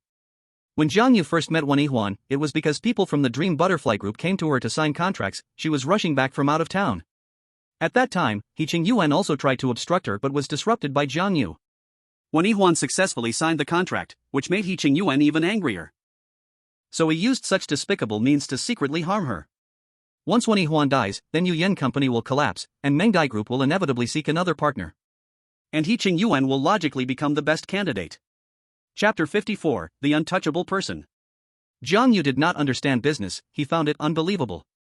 Is it necessary to live and die just for an agency, right?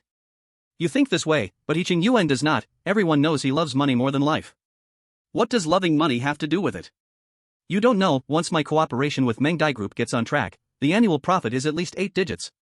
8 digits, for ordinary people, was like an astronomical number. They could not earn that much money in several lifetimes. Jiang Yu suddenly understood, I got it. Wen Yihuan defeating Yiching Yuan was equivalent to cutting off his source of income. For a person who loves money like life, cutting off his source of income is like killing his parents. How could he not fight Wen Yihuan desperately? Yiching Yuan's means were despicable, making it hard to guard against, so Wen Yihuan felt very troubled. What should I do to deal with Yiching Yuan? Jiang Yu, can you help me think of a way? To deal with someone like Yiching Yuan, the most satisfying way is to make him go bankrupt. Yiching Yuan's family business is huge. Under normal circumstances, how could he go bankrupt? So we need to use some special means. What special means? I am not a businessman, you understand this better than I do. Tell me, what is the key to making him go bankrupt? Wen Yihuan thought for a moment and said, the breakage of the capital chain. My company and Yiching Yuan's are both agents, acting as a bridge between manufacturers and lower-level customers, signing contracts with both sides, earning profits in between. But in their line of work, there's a saying called supply goods, which means paying part of the money first after taking the goods, and clearing the account after all products have been sold. So, there is rarely a breakage of the capital chain. Moreover, Yiching Yuan is powerful, so even if some problems arise, he wouldn't go bankrupt. After Jiang Yu heard this, he also felt that this matter was not easy to handle, and could only say, to bring down Yiching Yuan is not something that can be accomplished in a short time, we have to wait for a suitable opportunity. This matter can only be planned for the long term. Wen Yihuan sighed, I am not afraid if he fights with me openly, I am afraid of his underhanded tactics. In this case, Ms. Wan, give me Yiching Yuan's information. I will first help you have a chat with him. If he is willing to let it go, that's fine, if not, then we will think of a way to deal with him properly. That's the only way. After returning to the company, Wen Yihuan gave him all of Yiching Yuan's information, including home address, family members, company development, etc. Surprisingly, Yiching Yuan also lived in Guanhuju. This caught Jiang Yu off guard, but when Yihuan told him that the villa in Guanhuju belongs to Yiching Yuan's cousin, his business could grow so big, all thanks to his cousin's support. However, his cousin was imprisoned for certain matters 2 years ago and has not yet come out. After several days, Jiang Yu once again came to Guanhuju. It was nearing evening, and the sky was already somewhat dark. From afar, he saw a familiar face, Wang Yu. Wang Yu's eyes were bruised, and his mouth was swollen. It was clear he had been beaten. The security uncle also saw Jiang Yu. He had a good memory and said to Wang Yu, "He's back again. He has connections with the Han family, so don't make things difficult for him this time." Wang Yu looked up and shivered all over. He touched the injuries on his face, seemingly recalling the night he was beaten by Wang Shou. That night, when Wang Yu woke up, Jiang Yu and the others had all left, Jin who had also left, and only Wang Shou and a few little brothers were left drinking in the box. As soon as he woke up, he kept asking Wang Shou if he had taught that country bumpkin a lesson to vent his anger. When Wang Shou heard this, he got extremely angry and started to beat him up. While beating, he scolded, "You bad luck thing, you almost got me killed. That person is someone even my godfather cannot provoke. You actually want me to teach him a lesson? Damn it!" Wang Shou was originally very unwilling, but after being scolded by Jin Hu and hearing his personal explanation, he never dared to have any ill thoughts toward Jiang Yu again. Although Wang Yu did not witness Jin Hu's submissive behavior, this beating made him understand that Jiang Yu was like an iron plate, someone he could not provoke. After being stunned for a moment, Wang Yu immediately put on a face full of eager smiles and jogged toward Jiang Yu. The guard uncle was still kindly reminding him, "Don't make things difficult for him." Jiang Yu furrowed his brows, thinking to himself, "Is this guy trying to disgust me again? Brother Yu, you've arrived." Wang Yu's repeated, enthusiastic calls of "Brother Yu" caught Jiang Yu off guard. "Brother Yu, are you here to visit your fiancée, Miss Han?"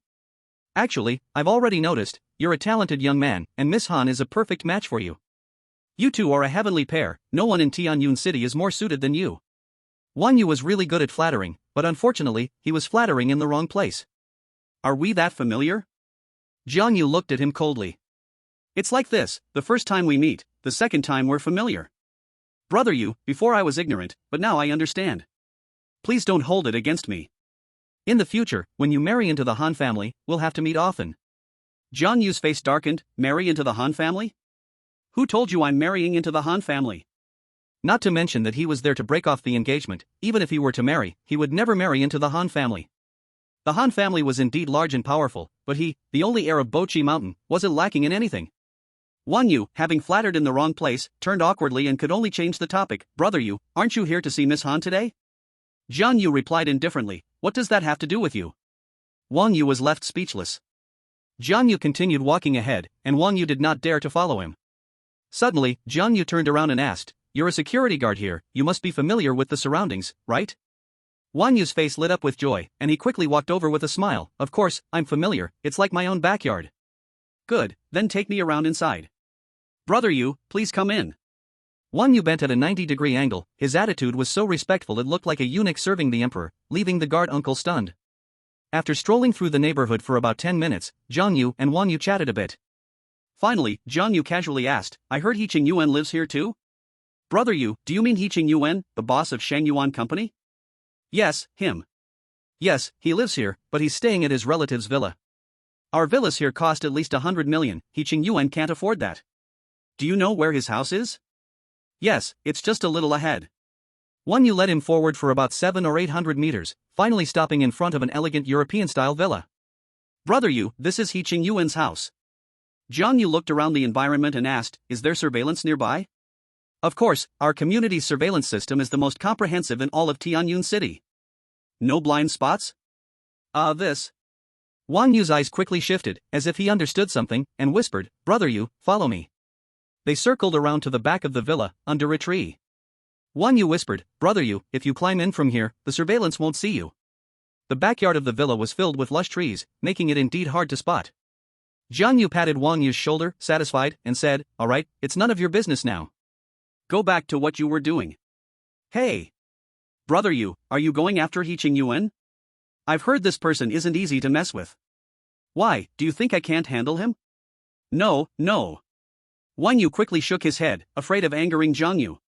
He weakly said, "Brother Yu, how about I keep watch for you? If something goes wrong, I can cover for you, right? Suit yourself."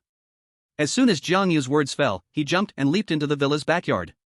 The wall was at least 2 meters tall, and Wang Yu stared dumbfounded, only managing to blurt out after a while, "With this skill, it's a pity you're not in the national high jump team." The villa's main gate was tightly closed, but one of the second-floor windows was open. Jiang Yu made a sudden dash, unbelievably stepping hard a few times on the wall, then leapt into the window. This skill of running on walls stirred a storm of shock deep inside Wang Yu's heart. So Brother Yu is a martial arts master, no wonder even Brother Hu doesn't dare act up in front of him. He Ching Yuan's house was cold and empty, no servants, the big house was completely dark. He Ching Yuan wasn't home yet. Jiang Yu wandered around the house for a bit, found a burlap sack in the storage room, then quietly sat on the sofa with the sack in his hands. After waiting for about 40 minutes, the sky was completely dark when He Ching Yuan finally staggered home drunk. It was only 8 o'clock, yet He Ching Yuan was already drunk out of his mind, fumbling for the switch at the door for a long time without finding it. He finally turned on the light, and a black shadow suddenly flashed before his eyes. Jiang Yu directly covered He Ching Yuan's head with the sack, and started punching and kicking him. Ouch! Ouch! Who's hitting me? He Ching Yuan sobered up 70 to 80% in an instant, crying like a ghost, and Wang Yu outside the courtyard twitched his mouth as if he were the one getting beaten. He Ching Yuan, this is just a warning. If you dare mess with Wen Yihuan again with those dirty tricks, I will take your life. Who the hell are you? Let go of me if you've got the guts. Smack! Jiang Yu slapped He Ching Yuan's forehead. Who the hell do you think you're talking to? He Ching Yuan almost passed out from the pain, and couldn't help but surrender. Brother, I said the wrong thing, please stop hitting me, can you let go of me first? Remember what I just said, don't bring trouble on yourself. Jiang Yu kicked him one more time, and He Ching Yuan rolled several times on the floor. Then Jiang Yu dashed up to the second floor, jumped out the window, leapt over the wall, and slowly walked with Wang Yu toward the neighborhood gate. He Ching Yuan soon chased after them, grabbing Wang Yu and asking, "Did you see someone just run out of my house?" Wang Yu looked confused. "No, bossy, maybe you drank too much and imagined it?" He Ching Yuan pointed at his face. "Look at me, I just got beaten up, someone broke into my house, what the hell are you security guys even doing?" Wang Yu muttered, "Bossy, maybe you got drunk and fell by yourself." "Look at my face, I got drunk and fell too." Jiang Yu almost laughed out loud from the side. He Ching Yuan was furious. "Fell your damn self. Take me to the surveillance room now. I must find that guy." Jiang Yu nodded at Wang Yu, and Wang Yu quickly bowed and said, "Bossy, please follow me." Jiang Yu walked away alone, swaggering off right under He Ching Yuan's nose. In the surveillance room, He Ching Yuan cursed loudly, "This is fucking ridiculous." He watched the surveillance over and over again. In front of his own door, there was no trace of anyone coming or going. The footage showed him drunkenly coming home alone, and not long after, a bruised and swollen man ran out of the house. No second person ever appeared. The surveillance room manager also muttered, "Bossy, maybe you really got drunk, fell down yourself, and imagine someone broke in? Imagine your damn head. Pull up the surveillance near the villa. I don't believe he can fly or vanish." He Ching Yuan was very stubborn, checking the surveillance again and again without getting tired. As for the real culprit, he had already gone home and was sound asleep in bed. But what Jiang Yu didn't expect was, this warning only made He Ching Yuan treat Wen Yihuan even worse. Of course, that's a story for another time. After a good night's sleep, Jiang Yu found that Wen Yihuan's forehead was still dark, and felt that things were not over yet. After sending Wen Yihuan to the company, he, as usual, went to Ji Yun Company again. But before leaving, he repeatedly told Wen Yihuan to wait for him before leaving the company. On the first floor of the building, Jiang Yu ran into Wen Qiyun again. Wen Qiyun had to admire his persistence. He calmly walked to Jiang Yu's side and asked, "How is Yihuan? Is everything all right?" Jiang Yu nodded. "President Wen has been discharged from the hospital, he's fine." Wen Qiyun asked, "Have you gone to find the boss of Ji Yun Company again?" Jiang Yu looked troubled. "I've been here for several days and still haven't seen him." "Can it really be this hard to cancel a marriage engagement?" "It's even harder than with the Han family, at least I could meet someone from the Han family." Wen Qiyun comforted, "The bosses are all like this, they're very busy. But why do you need to see President Wen? Can you tell me? Maybe I can help." Jiang Yu thought that since he worked here, maybe he really could help, so he briefly explained his intentions. "I have a marriage engagement with President Wen's daughter, but that's something arranged by our elders. I think I've never met his daughter and have no feelings for her, so I plan to cancel the engagement." "I don't want to waste the girl's time, right? Cancel the engagement?" Wen Qiyun frowned. He had heard Wen Yihuan mention that Jiang Yu came to Tianyun City to cancel the engagement, but he didn't expect him to be so determined. "Little Jiang, have you met President Wen's daughter before?" "I've already said I've never met her, and she's studying abroad now." "She might already have a boyfriend." "That might not be true." "I heard President Wen's daughter is very innocent, and she has never been in a relationship." "Uncle, have you seen Wen Fuyao?" "I've seen her, of course. Among the girls I've met, she is the most beautiful, the kindest at heart, and the most capable." "Really, you can hardly find another person like her. In a father's eyes, isn't his daughter the best in the world?" "Little Jiang, listen to your uncle. In the future, don't mention the cancellation of the engagement to President Wen, or you might regret it when you finally meet your fiancé." "Uncle, you seem a bit off. What's wrong with me? I remember the first time we met, you told me to get along well with President 1. Shouldn't you be supporting me in canceling the engagement? Jiang Yun narrowed his eyes, his gaze sharp. Something is wrong, very wrong. Chapter 56, Deposit. When Qian looked like a child caught making a mistake, his eyes darting unnervingly with a hint of timidity. If any Jiyun Company employees passed by at that moment, they would surely be dumbfounded. When Qian chuckled, "Little Jiang, I didn't know you had a marriage engagement before. Now that I do, we must prioritize your engagement. There's an old saying, better to tear down a temple than to break up a marriage. If you and Miss Wan really don't work out, I support you being with my Yihuan." Jiang Yu's mouth gradually fell open. "Uncle, are you this understanding? Isn't this just treating your daughter as a backup?" Jiang Yu stroked his chin, thinking, has my charm really reached such heights? "Little Jiang, think about what I said, I have to go back to the company now." Maybe because he felt guilty, after speaking, when Qiyun quickly squeezed into the elevator. Jiang Yu didn't think much of it, just murmured to himself, "Still avoiding me, it looks like I really need President Wen's help." He had mentioned this to Wan Yihuan before, but she hadn't responded him yet. However, he still went up as usual, when Qiyun was actually in the company, but he was still sent away by the secretary. On the way back, Wei Yong called him as agreed, reporting on the movements of Han Ying and Wang Ruoqi. He first talked a lot about Wang Ruoqi, and only at the end casually mentioned that this morning, Han Ying had surprisingly asked him about Jiang Yu. Han Ying had already grown curious about Jiang Yu. She hadn't gotten the answers she wanted from her aunt, Han Xiong, but she didn't want to personally call Jiang Yu, so she found Wei Yong instead. Wei Yong didn't know much about Jiang Yu, only saying that he was really strong, a martial arts master. But Han Ying scoffed at this. She said Wei Yong was bragging. If Jiang Yu could fight, she believed a bit of his skills, but after all, seeing is believing. But to say Jiang Yu was a martial arts master, she could hardly think that even with her toes. In Tianyun City, there are only a few martial arts masters, and they have been practicing for decades. How old is Jiang Yu? Does she have such strength? Wei Yong, in order to prove he wasn't lying, passionately described how Jiang Yu defeated Wei Xiao in the Tianqing martial arts school, but Han Ying left before he finished. Han Ying said he could practically be a screenwriter, he sure knows how to talk big. Although Han Ying did not believe it, this was definitely a good sign for Jiang Yu. At least it proved that Han Ying's resentment was gradually fading, replaced by curiosity. A person's curiosity is a powerful driving force, it can push you to do things you're reluctant to do. He felt that Han Ying would soon take the initiative to contact him, and during this time, he planned to disappear from her world. Using a strategy of softening up before seizing, this is not a game only women play. At Yuyan Company, Wan Yihuan was in a meeting. She had been really busy recently, with many meetings at the company. She had signed a contract with the Manga Group and was starting to open the Tianyun City market. Jiang Yu was quite clueless about business matters, so he was just idling around the company. After practicing Bosai Mountain's unique breathing technique for a while in the office, he wandered around the company. In the sales department, marketing department, and others, every employee was busily working hard to take the company to the next level. When Yihuan ate her lunch in the conference room, in the middle of a meeting, she took a moment to chat with Jiang Yu. When Yihuan knew he was bored at the company, she said there was a lot to do these days and that she might be busy until dawn every day, so she decided to stay at the company for a few days and give him a break.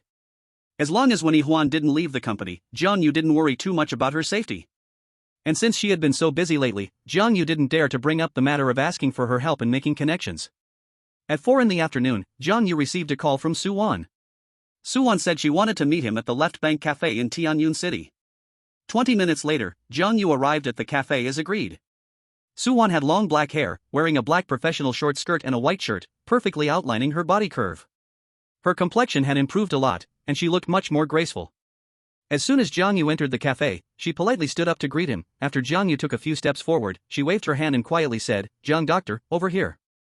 Jiang Yu nodded at her, casually sat down, and said, "No need to call me doctor, you're older than me, just call me Jiang Yu." Su Wan was no longer shy from their first meeting. She covered her face and smiled, saying, "All right then, what would you like to drink?" "The same as you."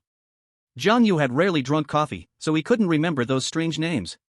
After Su Wan ordered him a cup of coffee, she cut straight to the point, taking an envelope out of her bag and pushing it towards Jiang Yu. "I got paid today, here's a portion of what I owe you for the consultation fee."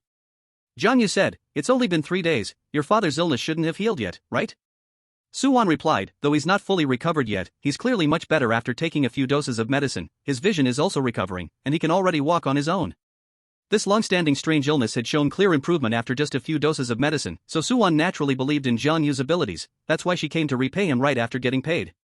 Jiang Yu truly appreciated people who keep their word, but he knew Su Wan's family was still in a tough spot. The fee they had initially agreed on was just to eliminate Su Wan and her mother's distrust. So he shook his head and said, "You should keep the money for now, talk about it again when you have extra to spare. This is what I promised you. It is also a fee that should be given. You are not in good financial shape right now, with so much debt at home, and your dad still needs nutrition supplements to recover. I actually don't lack this little money, just take it. Suwon didn't refuse any longer, she thanked him, her gratitude overflowing in her eyes. Jiang Yu took a sip of coffee and asked, I heard from Su Xian that you are working in the provincial capital. Your dad's illness doesn't require 2 people to take care of him anymore. When do you plan to go back? Suwon replied, actually, I returned to the provincial capital for work this morning. Jiang Yu was taken aback. You specifically made a trip back just to pay me back? There are actually such trustworthy people in the world. Suwon smiled gently, like a warm spring breeze. Actually, I didn't come back just to repay the money. Saying this, she took out another envelope from her bag. This one was much thicker than the previous one. According to Jiang Yu's estimate, it contained at least 20,000 yuan. What is this? This is a deposit. Suwon explained, the vice president of my company wants to invite you to Linzhou City for a consultation. Jiang Yu almost laughed out loud. A deposit of 20,000 yuan? He's going to get rich.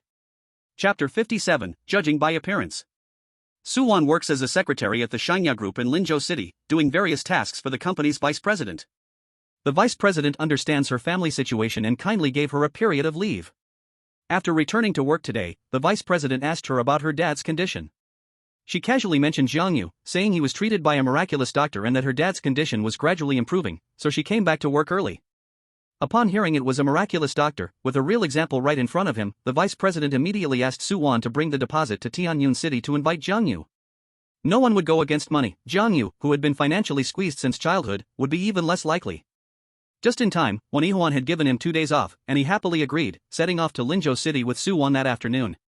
The prosperity of Linzhou City is unmatched by Tianyun City. It is the economic hub of the province. After over 3 hours of bumpy travel, when Jiang Yu and the others arrived in Linzhou, night had already fallen. The night scene of Linzhou is picturesque. Neon lights flickered, creating a world of light and shadow, dazzling and bright.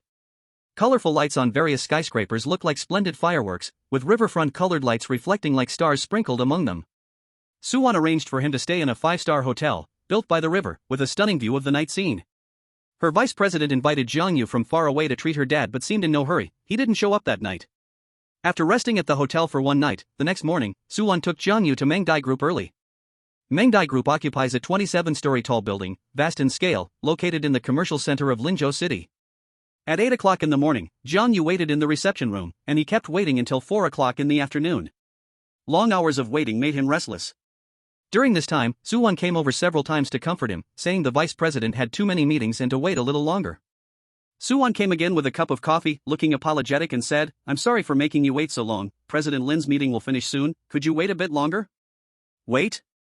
I've drunk 7 cups of coffee here. He invited me to see him, not the other way around.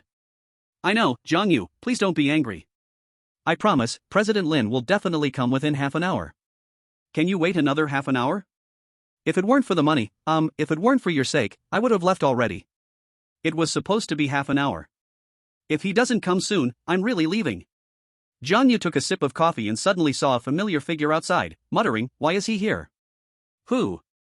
Suwon followed Jiang Yu's gaze and said, oh, you mean Mr. He? He is our group's general agent in Tianyun City. Shanya Group also deals in cosmetics. They have their own research and development department and production line. Business is spread all over the country. Jiang Yu nodded and asked, by the way, what is the background of General Manager Lin you mentioned? Suwon said, General Manager Lin is our group's vice president. I know this, say something you haven't mentioned before. Well, General Manager Lin is the daughter of the group president, and she is very capable. Now the group president has basically stepped back, and the group is mostly decided by her. Oh. Jiang Yu touched his chin, fell into deep thought, and involuntarily showed a devious smile. Suwon looked at him strangely but didn't think too much about it and went back to her work. Half an hour later, Suwon arrived on time. The meeting with General Manager Lin is over. Let me take you to the office. 3 minutes later, at the vice president's office. A graceful and intellectual woman lay in the office chair, eyes closed, rubbing her temples with her long, delicate fingers. General Manager Lin, the person has arrived. Suwon knocked on the door and stood respectfully at the entrance. And, you don't need to be here anymore, you can go back to work.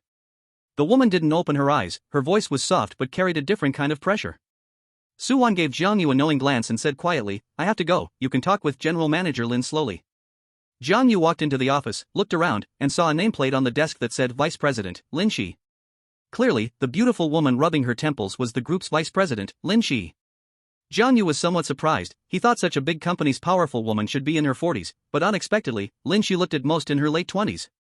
General Manager Lin. He politely called out to General Manager Lin and stood in front of the desk for a minute, but Lin Shi continued to ignore him with her eyes closed. Jiang Yu felt annoyed and thought, you invited me to treat you yet act aloof? He secretly gritted his teeth but endured it for the sake of the money. Of course, he would never stand there waiting for Lin Shi to open her eyes like the company employees. He just leaned back on the sofa, closing his eyes as well. After another 5 minutes, Lin Shi slowly opened her eyes and said softly, did you fall asleep? Jiang Yu opened his eyes and met her gaze. Weren't you the one who fell asleep first? Lin Shi's eyes flashed with a hint of displeasure. In the group, no one dared to speak to her like that. She frowned and scrutinized Jiang Yu. You are the miracle doctor Suwon mentioned? I'm not a miracle doctor, but I can treat some difficult ailments. Jiang Yu modestly replied, but in Lin Shi's eyes, this was a sign of lacking confidence. You can leave now. Lin Shi waved her hand, ushering him out, which bewildered Jiang Yu. What does this mean? Haven't said 2 sentences, and now you want to kick me out? This is too disrespectful. You don't need to doubt. You heard me right, I want you to leave. After finishing, Lin Shi closed her eyes again and continued to rub her temples. Jiang Yu couldn't hold back his anger and slammed the coffee table. What do you mean? I rushed here from Tianyun City because of your invitation, and now you just want me to leave with a word? Are you kidding me? The 20,000 yuan Suwon gave you as a deposit is considered your service fee. She spoke without even opening her eyes, and Jiang Yu felt extremely insulted, throwing the 20,000 yuan directly onto Lin Shi's desk. Do you think I care about this 20,000 yuan? Let me tell you, you can question my medical skills, but you must respect people. Is this level of quality what the vice president of such a big group has? Quality? Lin Shi coldly scoffed, opening her eyes again, saying indifferently, what quality can I talk about with a wandering quack like you? Wandering quack? Jiang Yu couldn't help but laugh. Indeed, he had often been mistaken for a wandering quack, but that was mostly in remote areas where people lacked exposure. He sarcastically said, even the proud vice president of Shinya Group doesn't know how to write the words judged by appearance? Lin Shi finally stood up. She tapped her fingers on the desk, almost as if speaking to herself. 9 years of compulsory education plus 3 years of high school equals a total of 12 years. I count from early admission. At 16 years old, I graduated from university, after studying traditional Chinese medicine for 5 years, plus internships and following doctors. By the time I was qualified to see patients alone, I should have been at least 24 or 25 years old. And you? Are you even 20 years old? At this age, you dare to call yourself a miraculous doctor. Are you not a con artist? Chapter 58, Did I say I would treat you? Lin Shi's analysis was spot on. By common sense, she had ample reason to believe Jiang Yu was a con artist. In this era, traditional Chinese medicine had long fallen into decline. Occasionally, when there was an exceptionally skilled doctor, they were always seasoned veterans with decades of experience. As for young people, few were truly skilled in traditional Chinese medicine. Lin Shi's claim that one needs at least 24 or 25 years to study medicine was not made up. She had a classmate who studied traditional Chinese medicine, and at the same age, she had just graduated this year. 24 or 25 years old was a very conservative estimate. Since you think I'm a con artist, then why did you invite me here? Because of Suwon. Lin Shi was straightforward. Suwon said her father was saved by a miraculous doctor, but I never expected the so-called miraculous doctor to be a young punk like you. There is an ancient saying, learning has no order of precedence, the capable ones are the teachers. Capable? Ha! Lin Shi sneered lightly, I'm not going to argue with you, just show me your medical license. She thought he was a con artist and clearly believed he wouldn't be able to show a medical license. And indeed, all of Jiang Yu's skills were learned from an old man. To put it nicely, the old man was a miraculous doctor. To put it harshly, he was just a barefoot doctor. Jiang Yu had never taken an exam, so where would he get a medical license? What's wrong? Can't produce it? Lin Shi revealed a triumphant smile, the door is right there, I won't see you out. She continued lying on the office chair, closing her eyes and gently massaging her temples. Jiang Yu was furious. The first successor of the famous Bachi Mountain, claiming to be a small miraculous doctor, had been belittled by someone. If this got to the old man's ears, it would be absolutely embarrassing.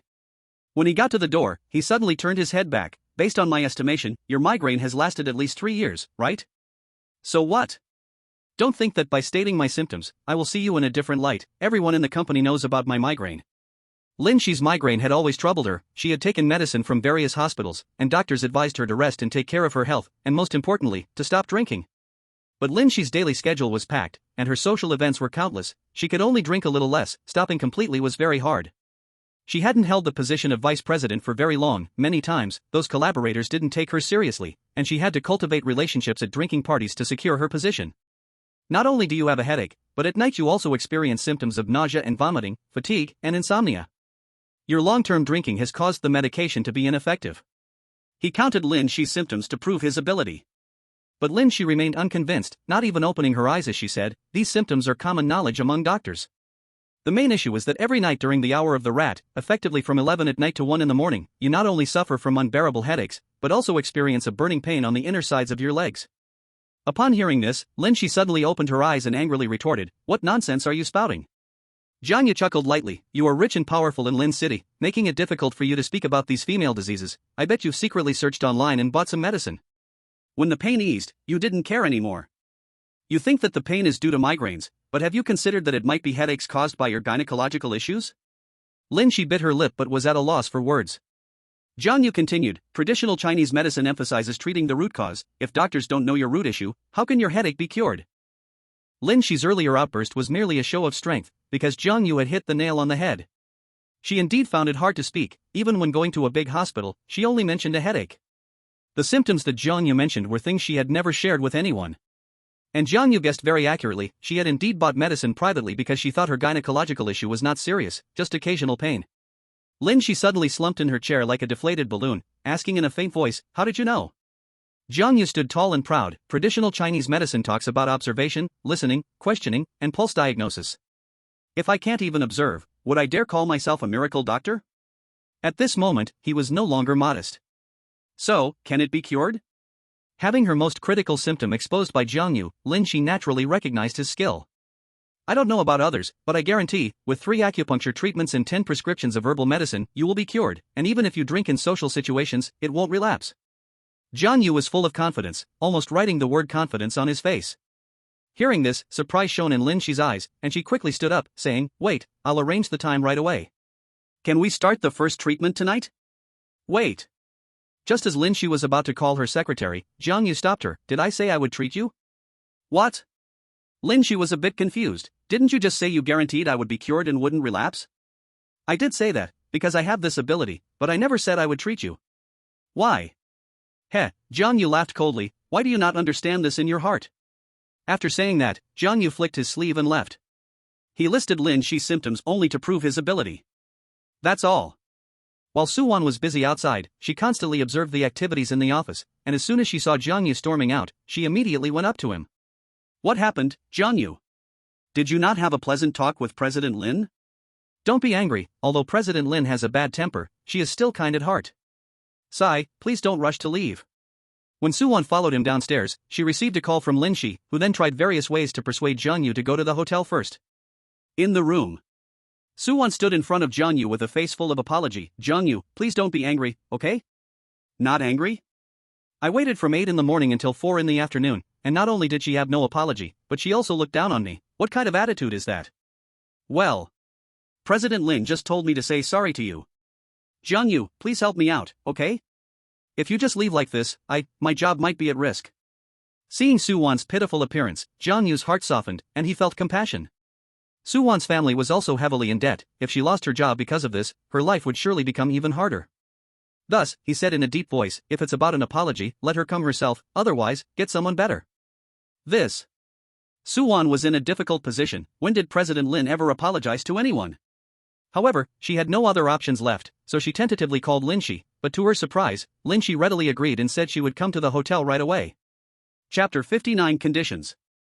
As the vice president of Dream Butterfly Group, Lin Shi rarely lowers her status. But this time, she let go of her pride. She had seen many doctors, both traditional Chinese and Western, and those doctors mostly asked her what discomfort she felt or asked her to take x-rays, and never had anyone like Jiang Yu see through her illness at a glance. If he is not a miracle doctor, then who is? Lin Shi put aside everything she was doing and hurried to the hotel. After she entered the room, Su Wan wisely exited the door. A vice president apologizing, how could a small secretary like her dare to be present? Jiang Yu noticed that Lin Shi had even changed into a different outfit.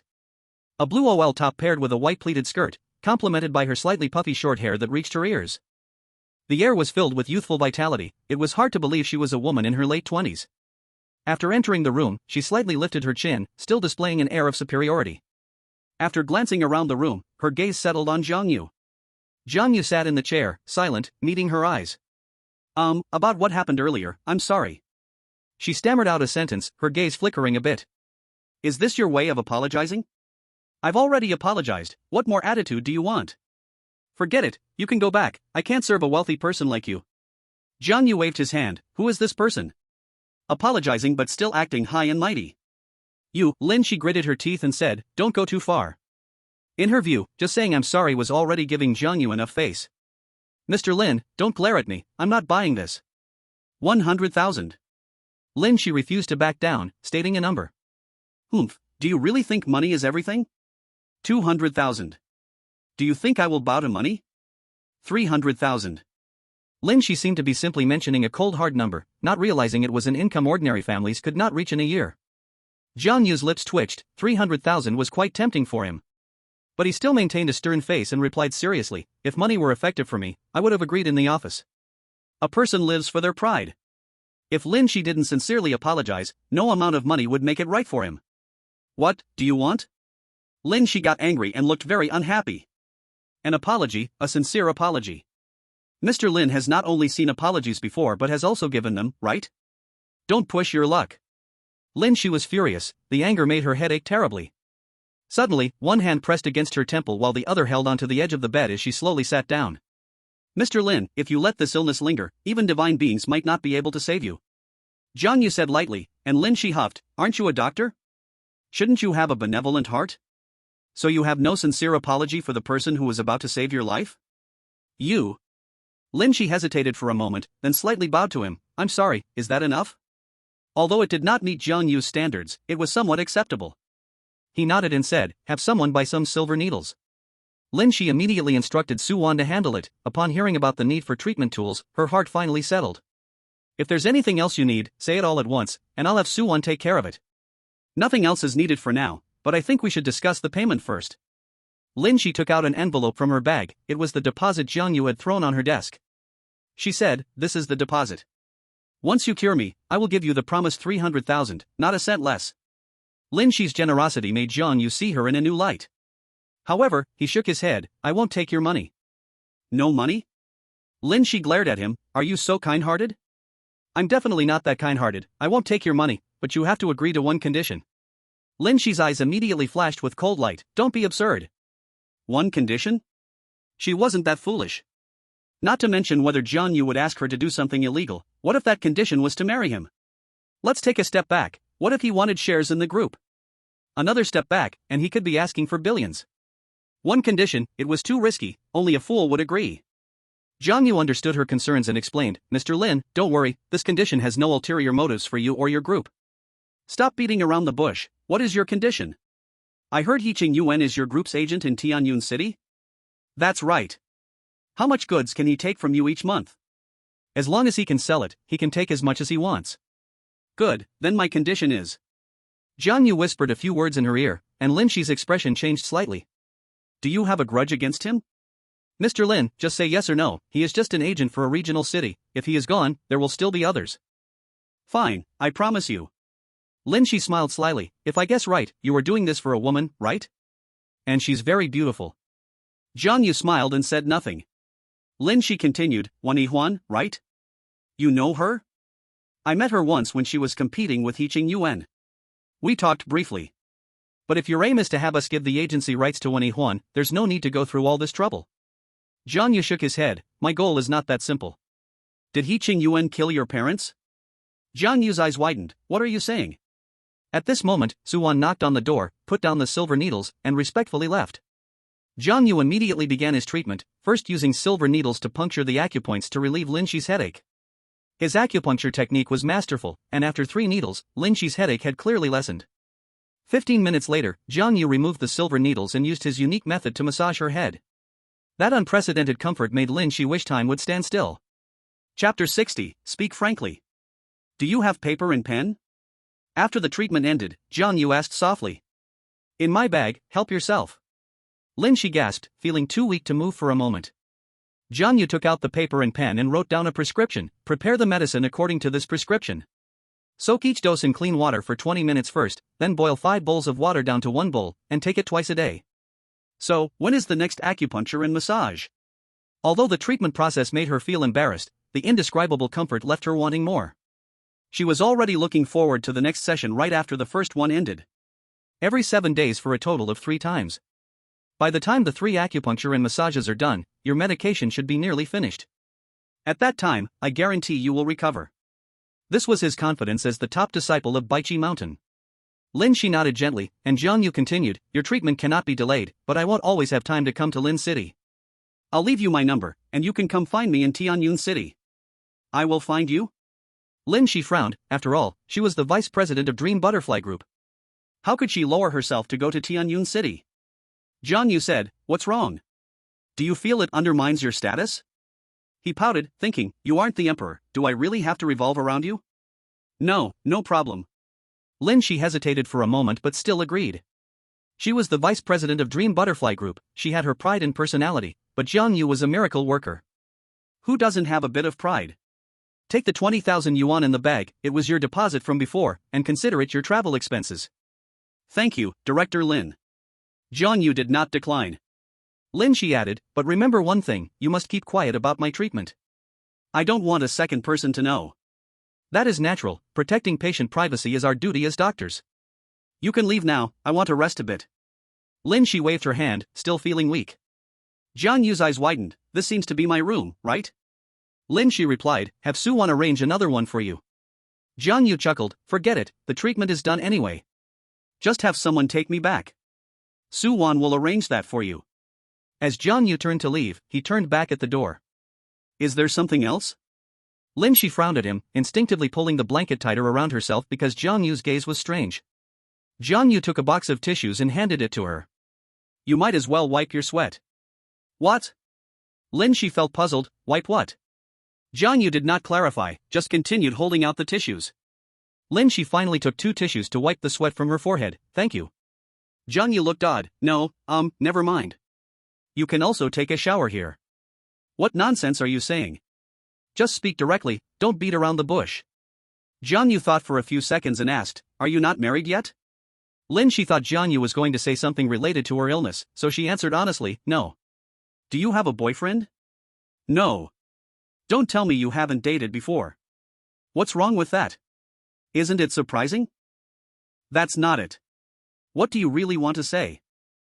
Forget it, I'm going back to Tianyun City now. You take a good rest. He turned to leave, but Lin, she wouldn't allow it. Stop. She furrowed her brows and stared at Jiang Yu, speaking with an irresistible tone, I don't like it when people beat around the bush. What were you trying to say just now? It's hard to say. Stop being vague, just say it. Do you really want me to say it? Say it. If I say it, don't get mad. Say. Lin, she gritted her teeth, seemingly losing her patience.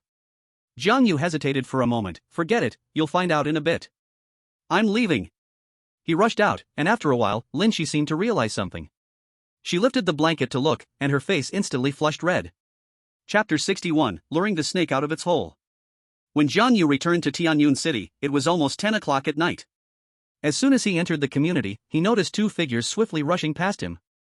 They were 2 masked people, carrying a woman wrapped in a burlap sack on their shoulders. What's going on? Just as he was briefly stunned, a familiar and urgent voice called out, help! Help! Someone is being kidnapped. Su Xian rushed out, her shoes falling off as she ran. What happened? Oh, Jiang Yu, you're back. Hurry! President 1 has been kidnapped. Oh no! Jiang Yu cursed under his breath and dashed out of the community like an arrow. By now, the 2 masked figures had already jumped into a black SUV without a license plate and sped away. Fortunately, a taxi had just stopped at the entrance of the community. Jiang Yu jumped in, follow that car in front. The driver didn't respond, stepping on the gas and slowly following behind. After 2 intersections, the driver stopped at a traffic light. Jiang Yu saw the black SUV getting farther away and urgently said, hey, speed up, don't lose them. Brother, don't put me in a difficult position, okay? Running a red light will get me points deducted and a fine. Driver, please help. It's a matter of life and death. Life and death?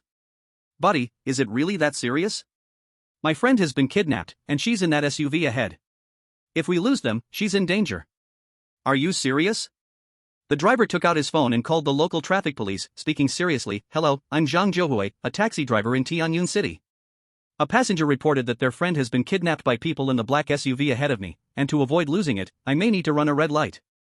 Traffic police, what's the license plate number of the black SUV? The SUV doesn't have a license plate. Please tell me your license plate number. Lin F98433. I've recorded this. I will immediately notify 110 for an emergency response. Please keep your phone open and stay safe. After Zhang Zhouhui finished reporting to the traffic police, he suddenly seemed like a different person. He looked serious and straightened his back. I didn't expect to see a real-life version of Fast and Furious in my lifetime. Brother, hold on tight. With a thunderous roar of the engine, the taxi shot forward, and Zhang Yu felt a strong push against his back.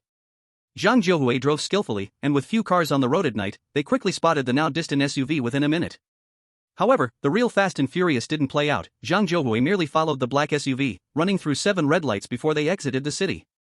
After winding through narrow roads, they finally stopped in a secluded area. The black SUV halted at a narrow road, blocking any entry or exit. Thank you, driver. Zhang Yu handed Zhang Zhouhui 200 yuan and walked into the night along the small road. Brother, those are kidnappers. The traffic police have already reported it. Why not wait? Before he finished speaking, Zhang Yu's figure had disappeared from view. Zhang Yu followed the small road into a patch of woods, the night breeze rustling the leaves softly. He vaguely heard the sound of weeping and finally found Wen Yihuan in the woods. Wen Yihuan was lying under a tree. The head was still covered by a burlap sack, and the 2 masked men had disappeared without a trace. Zhang Yu hurried over to help Wen Yihuan remove the sack, but the moment their hands touched, Wen Yihuan's body shuddered, and she panically cried out, "Don't kill me." Don't be afraid, it's me. This voice was like the darkness of a century being torn apart, welcoming the dawn's first light.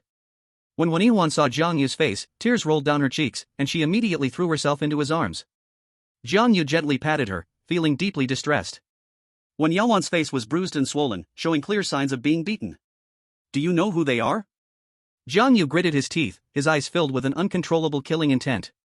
Wen Yihuan quietly sobbed, shaking her head slightly. Her meeting had ended early today, so she didn't stay at the company. Su Xian had driven her back, but just as they entered the neighborhood, someone threw a sack over her head and abducted her. Along the way, she was punched a few times, but she hadn't seen the faces of her captors at all. This doesn't seem like a kidnapping. Zhang Yu analyzed the situation. If they were kidnappers, they would never have thrown Wen Yihuan into such a desolate forest. It's revenge. This was the only possibility. The burlap sack and the beating were pure acts of revenge. He suddenly felt the method was strangely familiar. Yiqing Yuan. The 3 words slipped through his teeth. When he infiltrated Yiqing Yuan's house before, he used a burlap sack to subdue him and gave him a beating. Yiqing Yuan couldn't find the real culprit but knew the incident must have something to do with Wen Yihuan. So, he took out his anger on Wen Yihuan, using the same method to carry out his revenge. But there was one thing Zhang Yu couldn't understand. If it was just simple revenge, why would Yiqing Yuan have someone abduct Wen Yihuan all the way here? Wouldn't it have been easier to just beat her up in the neighborhood? Just as he was sorting out his thoughts, he suddenly heard Su Xian shout, "Be careful!" Su Xian had followed as well, braving danger alone to find the forest through a small path. When she arrived, she saw 2 masked men confronting each other with knives. Zhang Yu's body jolted, and he immediately rolled twice on the ground, holding Wen Yihuan in his arms. They heard 2 clashing sounds. 2 sharp long knives struck the ground. Zhang Yu rolled out of the way and quickly picked up Wen Yihuan, sprinting to hide behind a tree. Wen Yihuan trembled in fear. "Stay here, don't be afraid. I'll take care of them." He stood up behind the tree, his gaze fixed on the 2 masked men. He couldn't see their faces, but he could sense the cold killing intent in their eyes. Suddenly, it dawned on him. The real target was him. The whole thing was a trap to draw him out. Chapter 62, The Assassin. Yiqing Yuan had been beaten up for no reason at home. How could he swallow this anger? However, after checking the surveillance and being misled by security guard Wang Yu, he couldn't find any trace of the culprit. So, he came up with this plan. The real culprit wanted to protect Wen Yihuan, so Yiqing Yuan used her as bait, and also took the chance to beat Wen Yihuan in the same way Zhang Yu had dealt with him, collecting some interest in advance. The 2 masked men were no ordinary people, they were assassins, their hands stained with countless lives. Yiqing Yuan was a ruthless person, capable of anything. In the pitch-black forest, beams of moonlight pierced through the gaps in the trees, casting their light on the dry leaves on the ground, resembling countless twinkling stars. Although Su Xian was also frightened and pale, she still found some courage and quietly made her way to Wen Yihuan's side. Wen Yihuan was breathing heavily, her intense fear slowly dissipating because of Jiang Yu's presence. She gently covered her mouth, trying her best not to make a sound. Who are you? People who are here to take your life. Who sent you? Although Jiang Yu already had his suspicions, it was still just a guess. We are paid to eliminate people. Ask the King of Hell if you want to know more. Cling. The long knives quivered slightly, shooting out a cold gleam. The two masked men separated, attacking Jiang Yu from both sides. They were swift and nimble, like bats in the night. From their steps, Jiang Yu could tell their skill. They had trained in martial arts for at least 20 years. Even if they weren't masters, they were very close. Two such assassins killing an ordinary person was as easy as crushing an ant. In just a flash, two long knives had already rushed close, and the sound of blades slicing through the air echoed in the woods. The sound wasn't sharp, but to Su Xian, it was like a death bell from hell. If Wen Yihuan weren't here, she might have already run away. At this moment, she quietly gestured to Wen Yihuan, signaling her to leave the forest first. This was a dangerous place. Wen Yihuan was a sensible person too. She knew Jiang Yu was powerful, but in a life-or-death fight, distraction was deadly. If she stayed, she would only be a burden. So she and Su Xian quietly moved back. They thought they were quiet and wouldn't be noticed, but they didn't know their actions were clear to the two masked men. However, the two assassins focused on Jiang Yu and didn't bother to stop them. Once they killed the hardest target, Jiang Yu, Wen Yihuan and Su Xian would be meat on the chopping board, ready to be cut. Jiang Yu was hard to deal with. The two masked men realized it as soon as they fought. One attacked from above, one from below, blades flying front and back. Anyone with slightly less skill would be trapped and unable to dodge.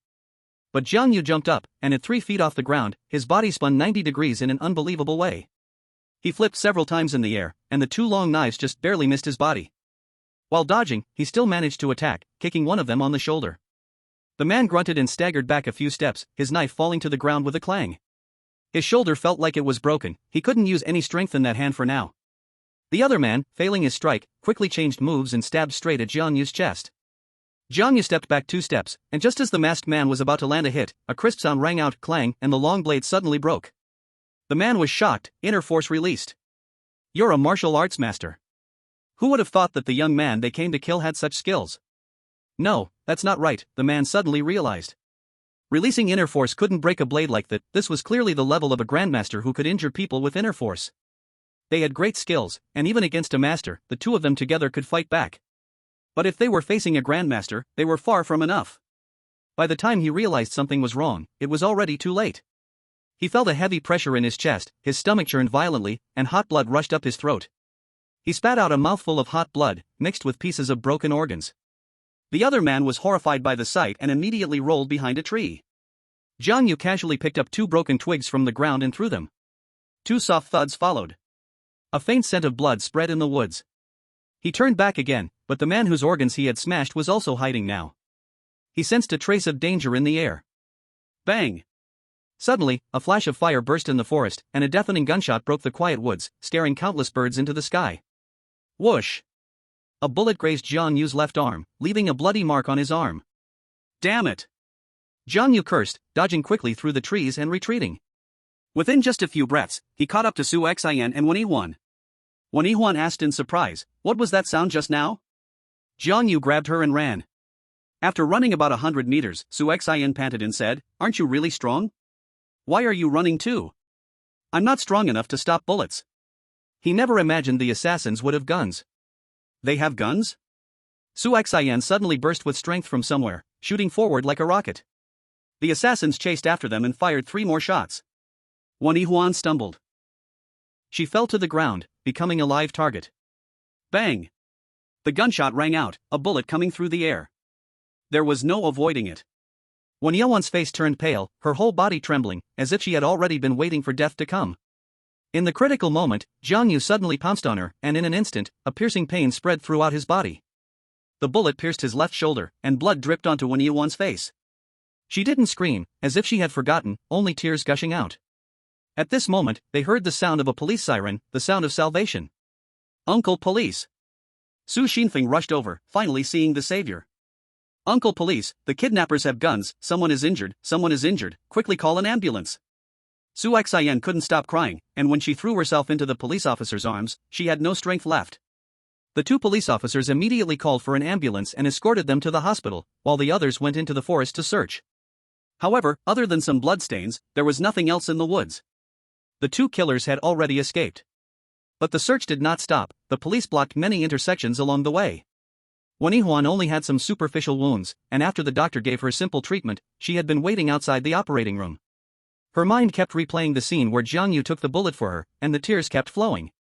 Su Xian stayed by her side, but at this moment, didn't know what comforting words to say. She was Jiang Yu's fiancé, and she had been evaluating him. Jiang Yu didn't know, but still, for her, he risked his life. Such a person, she must entrust her life to him.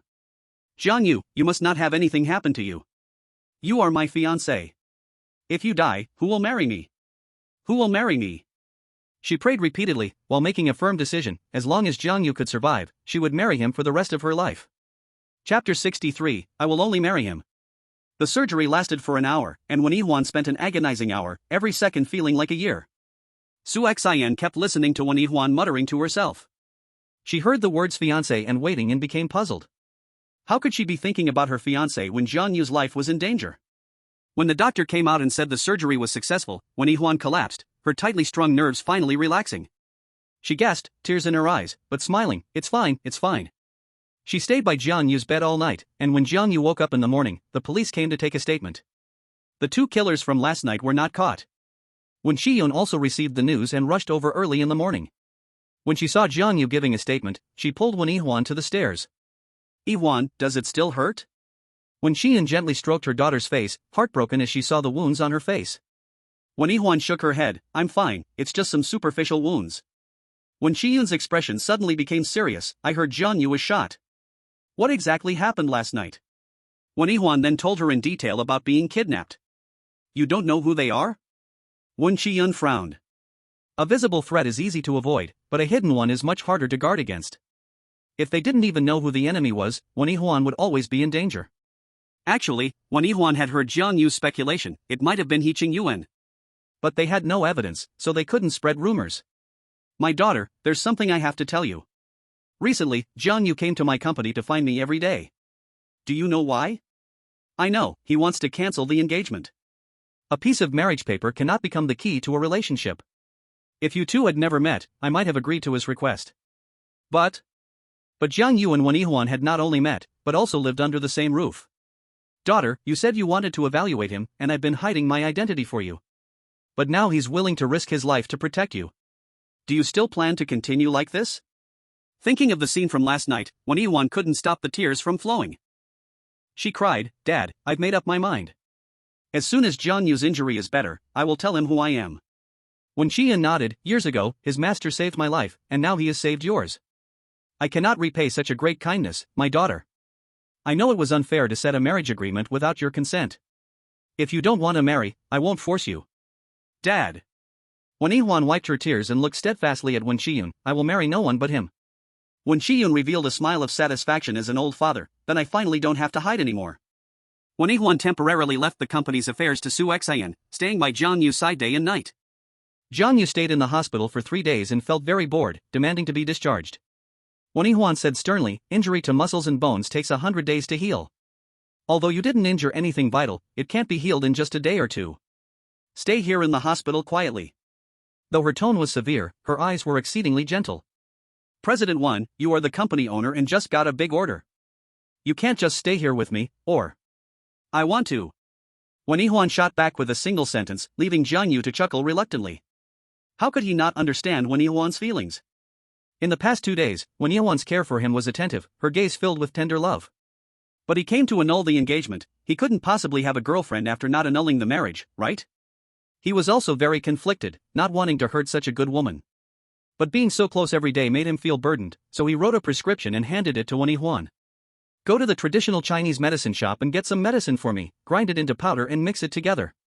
Didn't the doctor prescribe medicine already? Forget it, I am also a doctor, I have a secret recipe that can heal the wound in the shortest time. Wen Yihuan was skeptical, but took the medicine back and cautiously applied it to Jiang Yu's wound. Sure enough, within just 1 day, Jiang Yu's wound healed and scabbed over. The doctor examined him and was amazed by his remarkable recovery power. It was only upon the doctor's signature and approval that he was discharged. Although he was mostly healed, stubborn Wen Yihuan wouldn't let him go out and took care of him with extreme attentiveness for another 2 days. During these 2 days, she cooked for Jiang Yu, made medicine, and checked on him lovingly, embodying the virtues of a good woman. But the more she did this, the more uneasy Jiang Yu felt inside. If one day she really confessed her feelings, how would he refuse? If he rejected her, it would surely hurt her feelings. That morning, while Wen Yihuan was making porridge for Jiang Yu, Su Xian came to the door holding a document.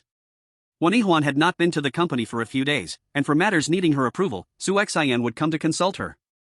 "You're feeling better, right?" Su Xian's attitude had also changed a lot. Over these days, she no longer bullied Jiang Yu. Jiang Yu sat on the sofa, nibbling an apple, and mumbled, "Much better." President Wen is about to raise me like a pig. Su Xian laughed softly. Wen Yihuan came out of the kitchen, wiped her hands on her apron, and said, "Su Xian, you're here so early. What's the matter?" Su Xian held the document and said, "President Wen, the company plans to fully promote the new product in Tianyun City starting September 4th. I want you to take a look and see if there's anything that needs improvement." Wen Yihuan flipped through the document, nodding and saying, "Everything seems fine at every step. We'll promote it as planned tomorrow." Tomorrow? September 4th? Jiang Yu sprang up, startling Wen Yihuan. "You're so excited, aren't you afraid your wound will burst open?" Wen Yihuan shot him a glare, slightly reprimanding. "Tomorrow is September 4th, today is September 3rd, right? What's wrong with September 3rd? Is it a special day?" "Not particularly special, just a friend's birthday. I promised to attend the birthday banquet." "Which friend?" "Well, how should I put it? Just a very special friend." "Could it be your girlfriend?" Su Xian's abrupt question caused Wen Yihuan's face to change drastically. She had already decided to marry only Jiang Yu, so jealousy was inevitable. She gazed at Jiang Yu, waiting for him to provide a clear answer. Jiang Yu shook his head helplessly. "It's not like that, it's just an old man who's past his prime. I helped him before." Wen Yihuan's serious expression instantly bloomed like 100 flowers, radiantly smiling. She quickly took out a card from her bag and handed it to Jiang Yu. "There's 100,000 yuan here. Go buy something nice for the elder's birthday. It shouldn't be too shabby." Su Xian was surprised. "You don't need to spend 100,000 just for a gift, right? Wen Zong, are you being too generous with him? Of course I have to be good to him because he is my..." Her voice abruptly stopped. Su Xian curiously pressed, "He is your what?" He is my lifesaver." In the end, she still did not say the words fiancé. During this time, Wen Yihuan had been contemplating how to break the news to Jiang Yu. But the more she thought, the more confused she became. She knew Jiang Yu was coming to withdraw from their engagement. What if, after revealing the truth, Jiang Yu was still determined to do so? How would she cope? "It's just a family dinner. I still have some money on me, buying a gift will be enough." He had earned a few thousand during his time as a bodyguard, and he felt uneasy using Wen Yihuan's money for no reason. Jiang Yu's polite rejection made Wen Yihuan a bit unhappy, and her mind started to wander. Could it be that he doesn't want my money because he doesn't like me and doesn't want to owe me anything? But dragging this on isn't good. She still felt she should reveal her feelings sooner rather than later. "Wait a minute." As Jiang Yu walked to the door, she called out to him again. "What is it?" "I have something to say to you." Jiang Yu looked at her, but she hesitated, indecisive and uncertain, and after a while, said, "Never mind, let's talk when you come back." Jiang Yu strolled around the mall, pondering what kind of gift to buy for the old man. His time was short, and supplements would just be a waste. What mattered was the thought. Just then, the old man called him, urging him again to be sure to attend and saying not to buy gifts, as showing up was the greatest gift. However, Jiang Yu couldn't go empty-handed, so after thinking it over, he decided to make a cake. Not extravagant, but it could express his feelings. He didn't know where the Imperial Banquet Hall was, so he took a cab. On the way, the driver chatted nonstop. "Brother, are you going to the Imperial Banquet Hall for a banquet?" Jiang Yu casually replied, "Yes." "That's cool, brother. You have such relatives or friends?" "What kind of relatives or friends?" "Those in high office and wealth. Who doesn't know in Tianyun City that the Imperial Banquet Hall's banquet is not something that money can secure? Plus, their charges are so high, a table of dishes can cost tens of thousands, and if you order a couple of good bottles of wine, it could easily reach 100,000. The Imperial Banquet Hall was well known in Tianyun City. The city's elite liked to host banquets there because it symbolized status. Jiang Yu began to doubt. The old man looked ordinary, but he didn't expect such a background. Before long, he arrived at the Imperial Banquet Hall, an ancient and elegant building, grand and majestic. At the entrance, 16 beautiful women in qipao stood in 2 rows, and the parking lot was filled with luxury cars. Visitors wore gold and silver jewelry, all gleaming and glamorous. In comparison, Jiang Yu did seem a bit shabby. The Imperial Banquet Hall had 9 floors, each with a hall that could accommodate thousands of people and dozens of private rooms. Although dining there was expensive, it was generally packed every day. At the entrance, there were several promotional stands displaying wedding ceremonies, birthday banquets, and celebrations, marked with their respective floors. Jiang Yu didn't know the old man's name and thought there shouldn't be too many people at the old man's family gathering, perhaps in a private room on a certain floor. But with hundreds of private rooms across 9 floors, he couldn't possibly search them one by one. Reluctantly, he could only call the old man. The old man said he was on the 7th floor and asked him to go up first, while he was chatting with a few old friends and would come to find him soon. Jiang Yu asked which private room, and the old man said it was in the hall. Jiang Yu, carrying the cake, took the elevator to the 7th floor. The people in the elevator mostly looked at him with disdainful eyes, and a young man asked, "Here to deliver a cake?" Jiang Yu replied, "Here for the feast." The elevator erupted in laughter. "You're going to the imperial kitchen for a feast dressed like that?" Jiang Yu didn't bother to respond to them. What was wrong with casual wear and sneakers? Although it couldn't compare to their luxury brands, at least he was tidy and clean, right? They mocked, "Your whole outfit can't be more than $200. Which poor relative are you from?" "So what if I'm poor? Have I eaten a single grain of rice from your home?" The elevator doors opened, and Jiang Yu walked out proudly. But unexpectedly, the people in the elevator were also there for the banquet on the 7th floor, and Jiang Yu felt a bit awkward standing at the door. The hall was crowded, with people walking around holding high goblets and chatting with each other. At the entrance stood a long table covered with red fabric, behind which the gifts were piled high like a small mountain. Someone was recording the names of the guests and their gifts, and it was mortifying as they shouted them out loud like a lottery announcer. Chairman Tan Ming of Yicheng Company sends a statue of Jade Guanyin. Chairman of Lu Yuantang sends a box of Millennium Ginseng. Lu Ziwen sends a cash gift of 88,000.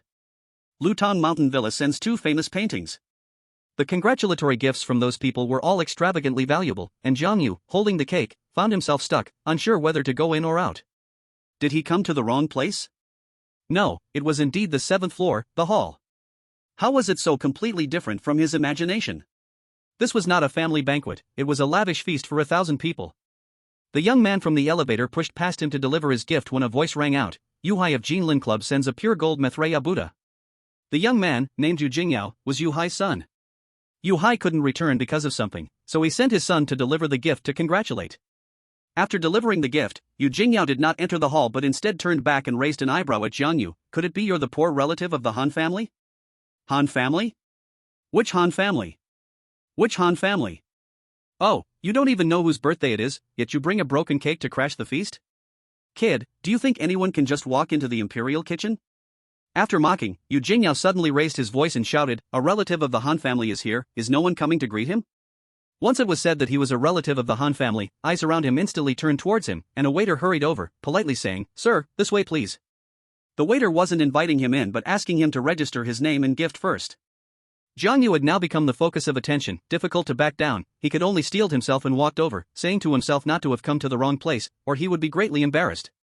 Yu Jingyao pretended to kindly help him place the cake on the red cloth, and the recorder was momentarily taken aback. Yu Jingyao urged, "Don't be dazed, write it down." The person asked, "May I have your name?" "Jiang Yu." The person recorded, "Jiang Yu sends 1 cake." Yu Jingyao suppressed a laugh, urging again, "Read it out loud." The person recording hesitated for a moment and then loudly announced, "Jiang Yu sends 1 cake." "Ha ha ha."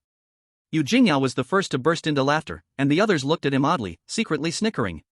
"Old Master Han's birthday, and you bring a cake. It's a wonder you thought of that." Yu Jingyao patted Jiang Yu's shoulder, laughing uncontrollably. Jiang Yu completely ignored him and walked straight in after delivering the gift, but Yu Jingyao grabbed him. The smile on Yu Jingyao's face turned cold. "Where's your invitation?"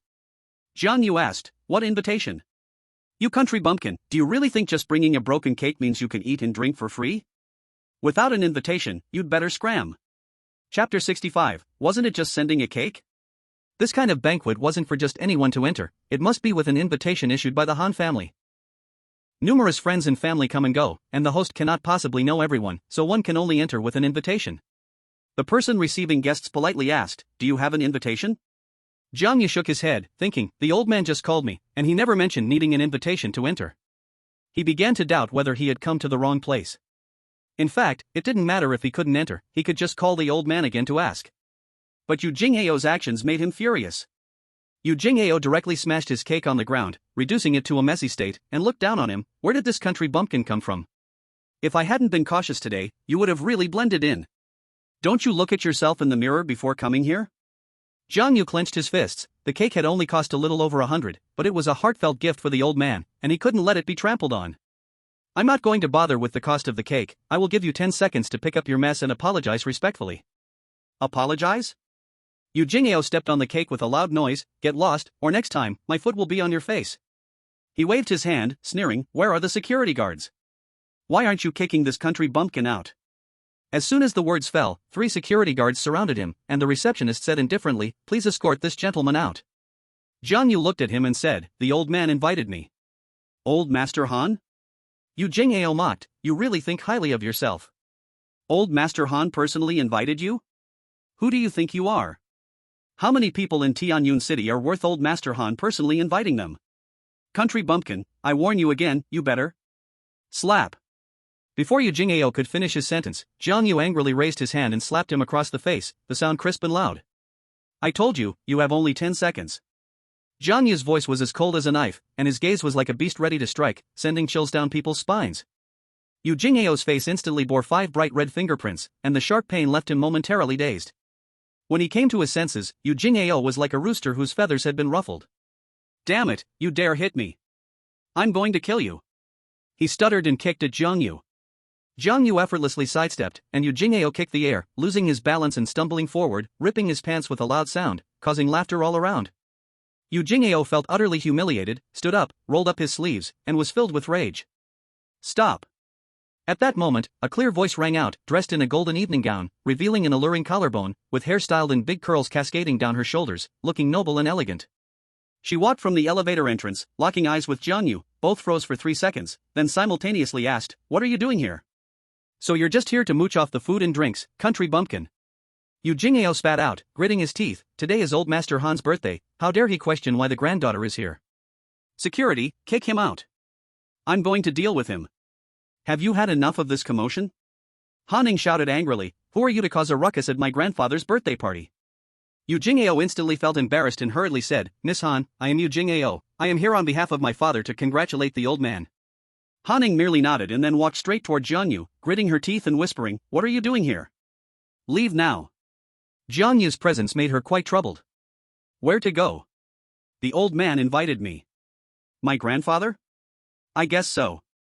Jiang Yu chuckled bitterly, knowing the old man's true identity now. What do you mean, I guess so? Han Ying's face darkened, brows knitted tightly. Jiang Yu said, the old man called me here but didn't give me an invitation. They said I couldn't enter without it. You just arrived, help me sort it out so we won't bother the old man. Hanning shot him a sideways glance, you're talking so seriously, it's like you're really telling the truth. She didn't believe her grandfather would invite Jiang Yu, the two had no connection at all. She thought Jiang Yu must be here to annoy her. But in the grand hall, guests were coming and going, it wasn't a big deal for them to be stuck here, so Hanning could only temporarily compromise. At this moment, Yu Jingyao stepped forward, his voice filled with flattery, Miss Han, you continue with your business, I'll help handle this country bumpkin, I promise to do it beautifully. While speaking, Yu Jingyao also shot Jiang Yu a knife-like glare.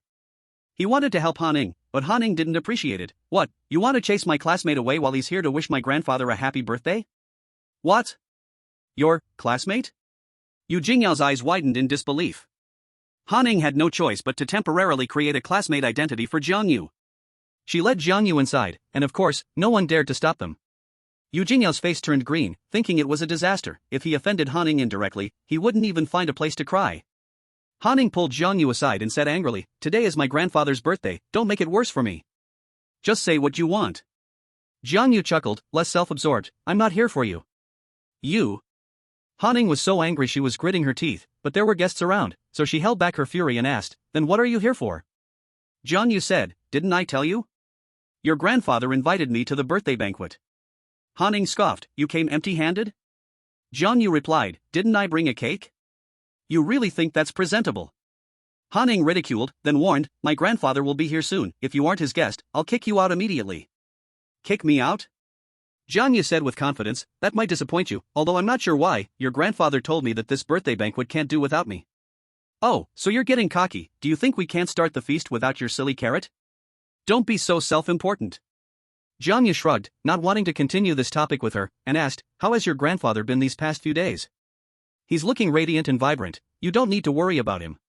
Suddenly, they heard someone shouting outside, Chairman Zhao Zhizhong of Dingshan Group presents a blue and white porcelain vase. The entrance caused quite a stir as everyone rushed to take a look. When Zhao Zhizhong made an appearance, it was sure to be a genuine antique, worth a lot. Many people in the hall also walked towards the entrance to greet Zhao Zhizhong. Han Ying's expression slightly changed, Zhao Shua is here, you should leave quickly. What a coincidence, as soon as Han Ying's words fell, Jiang Yu saw Zhao Shua in the crowd, his gaze practically murderous. Chapter 66, A Person's Tolerance is Limited. As they say, enemies meet especially with red eyes. Zhao Shua's fury seemed about to explode from his eyes. I'll kill you. Impulsiveness overcame reason, Zhao Shua didn't care where he was, charging at Jiang Yu like a wild beast.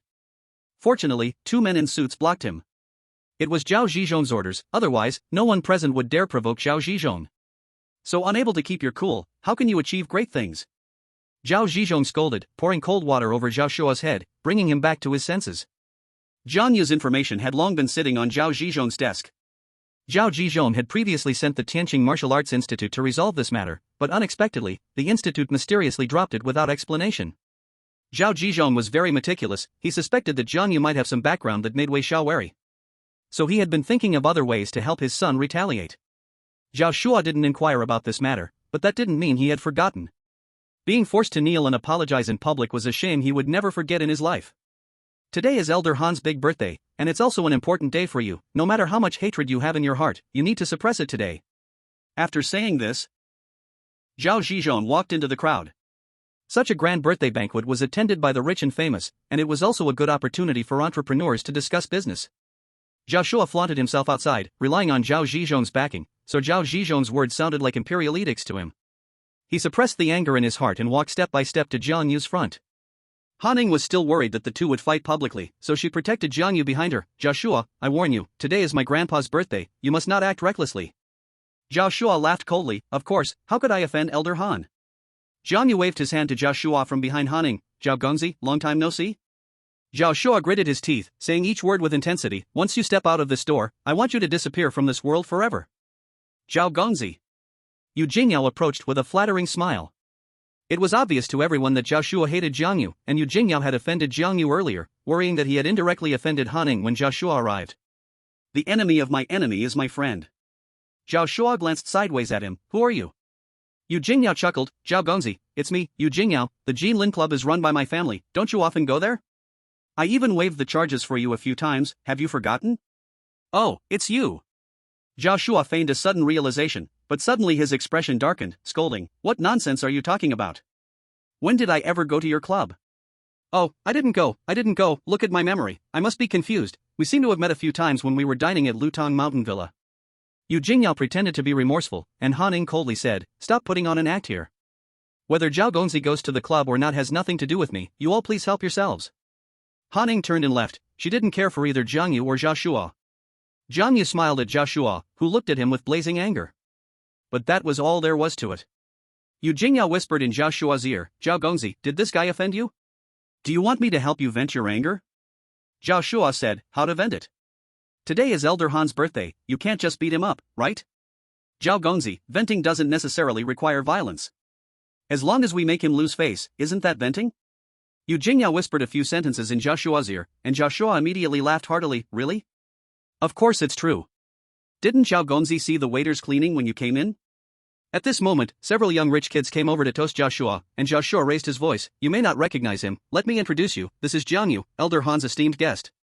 The rich kids looked at Jiang Yu and said coldly, just him? He looks so shabby and he's a guest? He must have sneaked in to grab a free meal. Yu Jingyao said, he said it himself, Elder Han invited him here. Someone said, maybe he's a low-key rich second generation? Zhao Shua laughed loudly, who knows, but you definitely can't guess what he gave to Elder Han. What gift? A cake. A cake? That's a real cake, worth more than 100. Zhao Shua spoke in a sarcastic tone, young Master Jiang, your cake was just dropped on the floor, your gift is gone. Since there's still some time before the banquet ends, shouldn't you hurry and go buy another one? Yu Jingyao agreed, that could cost more than 100, maybe that's all he has. Zhao Shua immediately took out 1,000 yuan and threw it in Jiang Yu's face, today this young master is happy, I'm giving you 1,000 yuan, go buy a cake for Elder Han. Yu Jingyao said, "What are you still dazed for? Shouldn't you thank Xiao Gongzi for his generosity?" The money fell to the ground after striking Jiang Yu's face, and people around them were snickering. Of course, there were those who disapproved, but no one dared to offend Zhao Shua. Everyone's tolerance has limits, Jiang Yu said as he picked up the money one by one. I give face to Master Han, not wanting to fight, but some people are too ungrateful, insisting on seeking their own suffering. After picking up the money, he walked towards Zhao Shua. Money, you should keep it for the hospital. Suddenly, Jiang Yu threw the money at Zhao Shua in the same way. But the result was completely different. The money thrown from Jiang Yu's hand seemed to turn into sharp blades, cutting several marks on Zhao Shua's face with a whoosh. Zhao Shua felt a pain on his face and didn't react immediately, until Yu Jingyao said, "Young Master Zhao, your face is bleeding." Zhao Shua touched it, and as soon as he felt the wound, he grimaced in pain. Seeing the blood on his hand, he lost his mind once again. "I'll kill you." He swung his fist at Jiang Yu but was kicked away by Jiang Yu. Zhao Shua's wails caught Zhao Zhizhong's attention, who hurriedly came over with people, angrily chastising Zhao Shua. "Did you forget what I just told you?" Zhao Shua covered his face as he stood up, feeling wronged. "Dad, it's him, he attacked first." Seeing his son's wounds, Zhao Zhizhong immediately exploded in anger, darkening his face as he shifted his gaze to Jiang Yu. "Younger man, are you giving face but not wanting face?" Jiang Yu calmly replied, "The one giving face but not wanting face is your son. Who attacked first? You can ask the people around, or you can directly check the surveillance." Zhao Zhizhong gave a cold smile and said to the people beside him, "Get him out of here, try not to make too much noise." This matter was no longer about right or wrong, he wanted to establish authority for his son and for himself. Chapter 67, Honored Guest. Zhao Zhizhong was furious, dropping the atmosphere of the birthday banquet to freezing point, and no one dared to mediate. "Brother Zhizhong, what happened?" A deep voice came, and Han Tianming walked towards the crowd, with everyone parting ways for him. When Jiang Yu appeared in his sight, Han Tianming frowned slightly. Then, he put on a smile and looked at Zhao Zhizhong. "Brother Zhizhong, today is a great day, why cause an unpleasant scene?" Zhao Zhizhong still looked gloomy, not planning to give Han Tianming face even when he appeared. "Brother Tianming, someone has already slapped my face, do you still want me to act as if nothing happened?" "Brother Zhizhong, how about you let me handle this? It's not that I don't want to give you face, but I won't let you be embarrassed. I will take the person away, and absolutely do not want to see blood at the birthday banquet." As soon as these words were spoken, many people shook their heads, showing pity towards Jiang Yu. "Mr. Zhao." Suddenly, another person approached, stout and strong, and many people showed respect for him. He was the master of the Tianqing Martial Arts Hall, a martial arts master of Tianyun City. Although his financial power was not comparable to Zhao Zhizhong and Han Tianming, his status was not low. "Mr. Zhao, today is Master Han's birthday. I also think it is better to let Mr. Han, the host, handle this." Wei Xiao secretly gave Zhao Zhizhong a look. Zhao Zhizhong did not yet know Jiang Yu's strength, but Wei shouted, "The two people Zhao Zhizhong brought were no match for Jiang Yu at all. If they were really taken away, they would suffer." Zhao Zhizhong had been in the business world for many years, and his ability to read people was quite impressive. He immediately took advantage of the situation. "Since Master Wei has said so, let Brother Tianming handle it." "Dad." Zhao Shua was unwilling, but as soon as he opened his mouth, he was glared back by Zhao Zhizhong's fierce gaze. Han Tianming turned to Jiang Yu and coldly said, "How did you get in? I don't seem to have invited you to the banquet. If you still want to keep your face, it's best to leave on your own." From the first time Jiang Yu went to the Han family holding the marriage certificate, Han Tianming looked down on him, and until now it was no different. He was the host, such words were an embarrassment for any guest. Yu Jingyao sarcastically remarked from the side, "Mr. Han didn't even invite you, turns out you're not even a poor relative of the Han family." Swish. Swish. Swish. Poor relative drifted into everyone's ears, at this banquet of 1,000 people. There are several so-called poor relatives among them. Yu Jingyao's words were equivalent to offending them all. In their eyes, several murderous glares shot out, making Yu Jingyao shiver involuntarily. Even Han Tianming felt displeased with him. If it weren't for his father Yu Hai's face, Yu Jingyao would have been invited to leave on the spot. Yu Jingyao also realized something, immediately lowering his head in chagrin and taking a few steps back to blend into the crowd. Han Ning watched from the side, indifferent. She actually hoped Jiang Yu would leave, to avoid worrying. At this moment, Han Xiong quietly walked to her side, patting her shoulder. "Little niece, didn't you just say he is your classmate? Now your dad wants to kick him out, completely disregarding your face, and you just stand there and watch?" Han Ning rolled her eyes. "Aunt, you should know better than I do what kind of person he is. To be honest, you were the one who introduced him to me, right?" Han Xiong smiled faintly, non-committal. "Xiaoing, how about we make a bet?" "Bet on what?" "Bet whether your dad can kick him out or not." "Is there even a need to bet?" The birthday banquet is organized by my dad. If my dad wants to kick him out, he shouldn't be shameless enough to refuse to leave. Han Xiong grinned slyly. $1,000, I bet he won't leave. Aunt, you might as well just give me the money. So do you want to bet or not? Of course I want to bet, Aunt. If you want to give me money, I have no reason to refuse. Xiaoying, then you should prepare to give the money. Han Xiong looked confident, leaving Han Ning puzzled. Aunt, are you too early to be happy? Han Xiong said, Xiaoying, don't you think about why he is here? Han Ning thought to herself that he must be here to make things difficult for her, but still asked, why? Han Xiong said, today is the old man's birthday. Everyone who comes to the birthday banquet must have received an invitation. Your dad didn't invite him, I didn't invite him, you didn't invite him, then who invited him? Who? What kind of brain do you have? Han Xiong poked her head with both amusement and frustration. How many people does our family have? Ah. Han Ning finally reacted. Aunt, are you saying he was invited by grandfather? Han Xiong nodded. You're not too stupid after all. Han Ning was even more confused. How could that be? My grandfather had been in the hospital before, how could he possibly know grandfather? Actually, Han Xiong couldn't figure this out either, but since the old man invited him, she was sure that the old man must have known Jiang Yu's identity. For the old man, this was a very important honored guest. She suddenly looked towards the door and leaned closer to Han Ning. The old man is coming, go help him. The old master of the Han family walked into the hall with a few old friends, and Han Ning quickly rushed over to assist him, mumbling, Grandpa, today is your birthday, why did you just arrive? The old man smiled indulgently, had a cup of tea and chatted with a few friends downstairs. Then he looked towards the crowded area and asked, why is everyone gathered over there? Before Han Ning could reply, they heard Han Tianming's urgent voice, since you refused to drink the toast, don't blame me for being ruthless. Call security and throw him out. Yes, Mr. Han. A man in a suit immediately ran outside, passing by the old man respectfully and bowing. Hello, old man. The old man asked in a deep voice, stand here and don't move. What? That person looked confused. Then they saw the old man angrily step forward, exclaiming, what, are you going to kick out my invited guest? Han Tianming was stunned. Dad, what do you mean? The old man walked over to Jiang Yu. Jiang Yu is my guest, my honored guest. A flash of anger crossed Han Tianming's eyes, feeling as if the ground had been pulled from under him. At this moment, Yu Jingyao in the crowd was secretly shocked, thinking, wow, he really was invited by the old man? Han Tianming did not dare to oppose the old man's authority, only reluctantly shook his head at Zhao Zhizhong. Zhao Zhizhong wore a smile, so it turns out he is the old man's valued guest. We were indeed disrespectful just now. Fooling around is a basic skill for a businessman. Han Tianming gave Han Ning a look and said, help your grandfather to a seat, we're about to start. The guests then dispersed, each taking their seats. Zhao Zhizhong walked to the main table with Han Tianming, asking with some concern, elder brother Tianming, there won't be any problems with the engagement, will there? Chapter 68, Don't Get Me Into Trouble.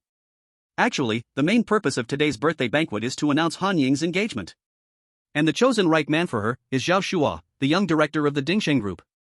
The marriage between the two families has already been agreed upon by the chairman of the two groups, today is just to make it public. But Zhao Zhizhong is a bit worried, because Han Tianming told him that this matter hasn't been disclosed to Han Ning yet. Who knows what kind of trouble Han Ning might cause when the engagement is announced. Moreover, old Master Han has unexpectedly gained a distinguished guest, who is the one that disrupted his son's proposal, forcing his son to kneel and apologize.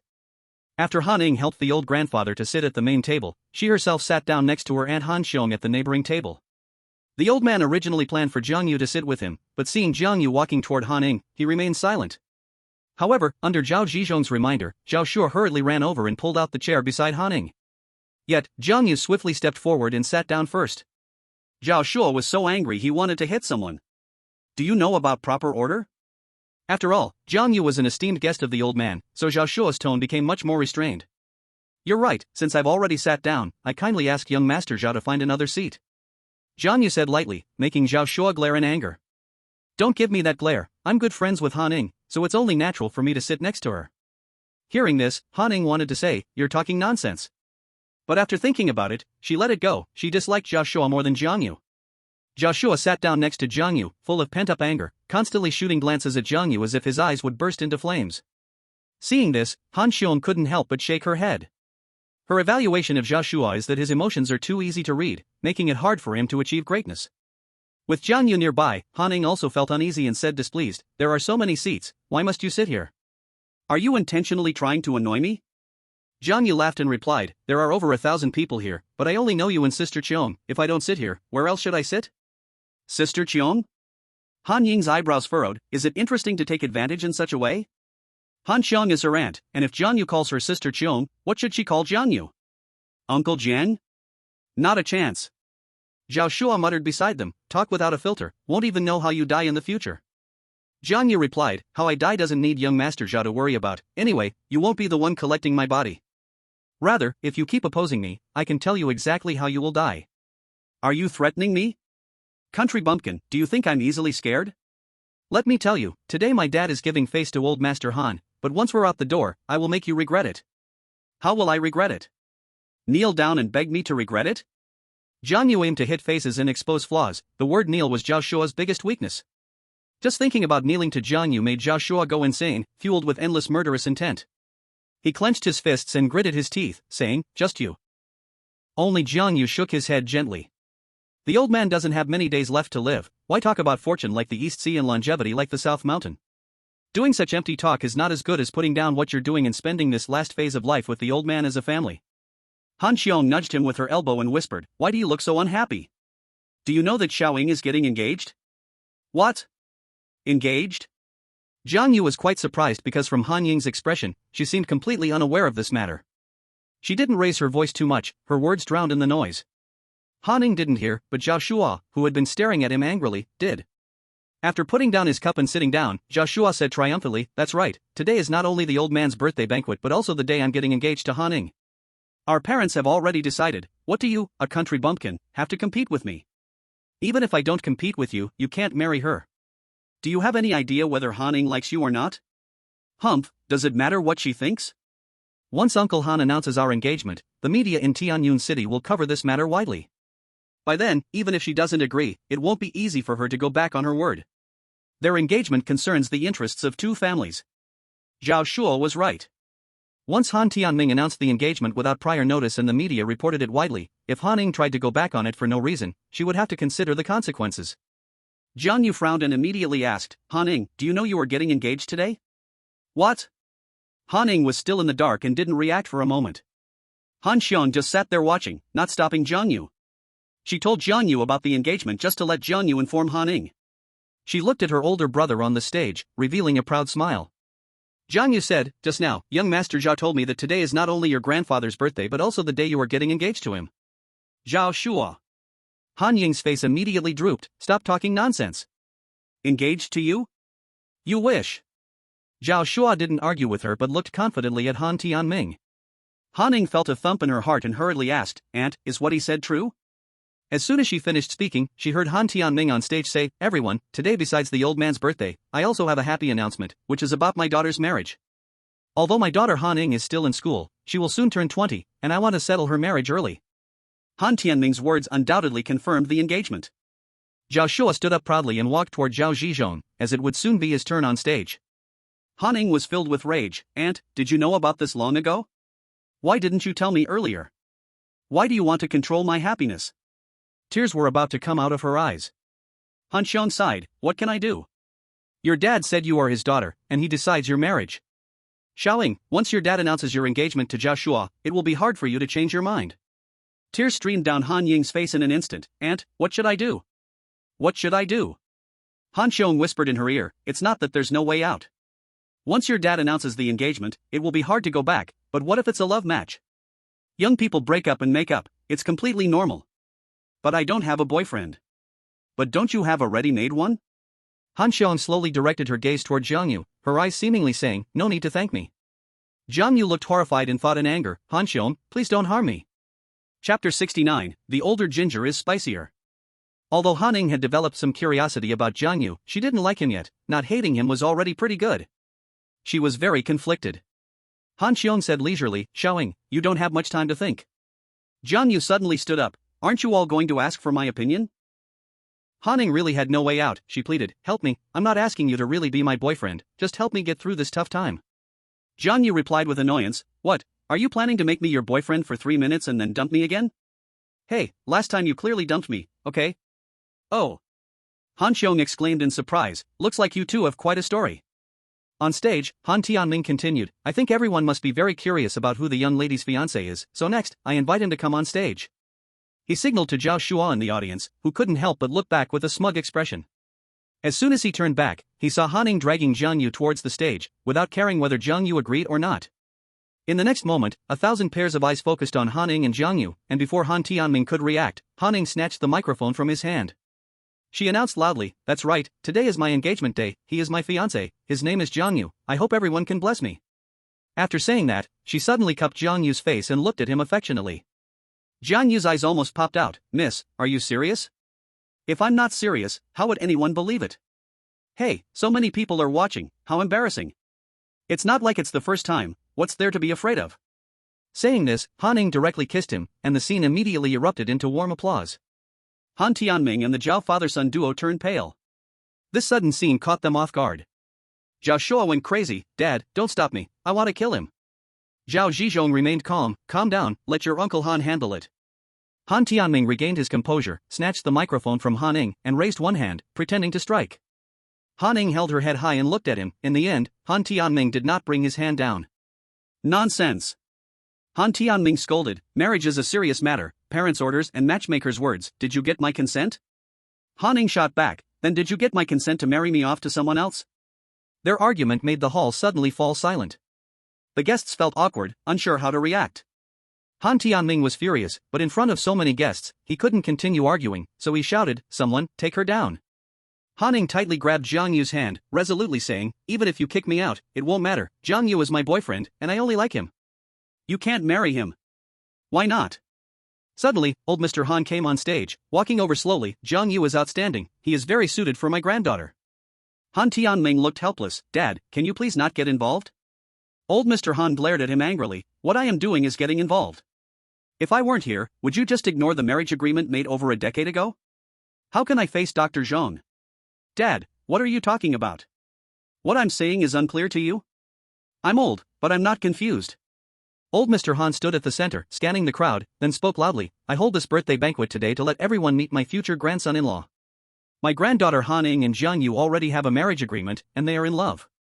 I believe no one will oppose this marriage, right?" The hall fell silent. It was evident that old Mr. Han and Han Tianming chose a different son-in-law. Whichever side they stood on, they would offend someone, so everyone could only keep silent. Only Han Xiong clapped her hands. "They are truly in love, we can't hurry to bless them, how could we oppose them? Right, big brother?" Han Tianming was so angry that he pouted and glared at Han Xiong. After a long time, Han Tianming finally said in a low voice, "As long as Xiao Ying likes him, of course, I won't oppose." As soon as he finished speaking, Zhao Zhizhong waved his sleeve and left. "Let's go." Zhao Shuo was being dragged away by someone because he was unwilling. But what use is reluctance? Old Master Han personally made the decision, and they truly loved each other, they even kissed publicly. After the people from the Dingsheng group left, the scene gradually filled with applause of blessings. Han Ning had passed this difficult moment, yet she couldn't feel any happiness. The banquet continued. Zhao Zhizhong could leave with a wave of his sleeve, but Han Tianming couldn't. Though he felt displeased, he still had to put on a smile and go table to toast. Han Xiong proactively gave up her seat, allowing Jiang Yu and Han Ning to sit together. "Since the marriage has been settled, you two must get along well from now on. Make sure to interact more and cultivate your feelings as soon as possible." "Sister Qiong, what are you talking about?" "I'm just Han's temporary shield, I expect you'll ditch me the moment we leave this door." "Do you really think that's possible? How could it not be possible?" Jiang Yu, do you really think that the marriage announced by the old man carries no weight? Do you think you can just go back on it?" This was exactly where Han Ning felt unhappy. Originally, she was just using Jiang Yu as a shield to pass this current challenge, at least disrupting her engagement with Zhao Shuo. But she didn't expect the old man to intervene. The old man's words carried a lot of weight. Tomorrow, all major media would surely rush to report Han Ying's engagement. No, the media might already be drafting the report, the news would spread throughout the city before the banquet ended. Han Ning asked, "Aunt, did you guess it would turn out this way?" Han Xiong leisurely said, "Old ginger is still spicy." Jiang Yu forced a smile. "It seems we have all been schemed by the old man." In fact, Han Xiong didn't know the situation would change like this. Even without Jiang Yu present, she would have encouraged Han Ning to find someone to act as a shield to foil Han Tianming's plan. Because she didn't know the old man had already met Jiang Yu. She sighed. No wonder the old man didn't react at all when he heard Big Brother was going to get Little Ling engaged. He was actually waiting for Big Brother to pave the way for him. Han Ning tugged at Han Xiong's arm, acting coyly. "Aunt, what should I do next? Please help me think of a solution, okay?" She glanced nervously at Jiang Yu, her heart feeling complicated. She never thought about being really with Jiang Yu, but after the engagement announcement, she felt a lack of resistance. Han Xiong asked, isn't marrying him good? Jiang Yu and Han Ning spoke in unison, not good. Chapter 70, A Drunken Woman. After the birthday banquet ended, the old man and Jiang Yu arrived at the park where they first met. Time really flies, it has been over 10 years in the blink of an eye. The old man sat on a bench, lamenting the cruelty of time. Jiang Yu asked, old man, did you know who I was when we first met? The old man laughed, when you said your name was Jiang Yu, I already knew. If not, why would I ask you to help me? You are the disciple of Dr. Zhong, and only you can help me live a few more days. Why didn't you say it earlier? If I said it early, would you still come to my birthday banquet? I heard from Han Xiong about you bringing a marriage certificate to break off the engagement. Then why did you publicly announce my engagement to Han Ning? This was my promise to Dr. Zhong from years ago. But don't you think it is unfair to Han Ning? I know, but I believe you can give her happiness. You are talented and capable, and if Little Ling follows you, she will never be bullied in this life. But this is just your personal opinion. Before today, indeed it was just my personal view, but now I don't think so. I believe Little Ling must still have feelings for you. Old man, you are mistaken, Han Ning not only doesn't like me, she might even dislike me. If she doesn't like you, then why does she use you as a shield? Isn't it your daughter's bad idea? There are many talented young people at the birthday banquet, why did she choose you? Do you really think it's just one sentence from Han Xiong?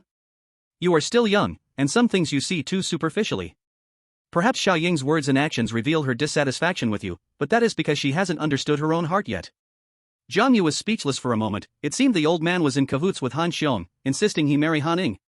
They sat on the bench for a while before the old man stood up and asked, are you free tomorrow? What's the matter?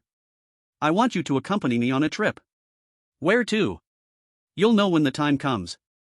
I will give you what you want. Old man, are you talking about the marriage certificate?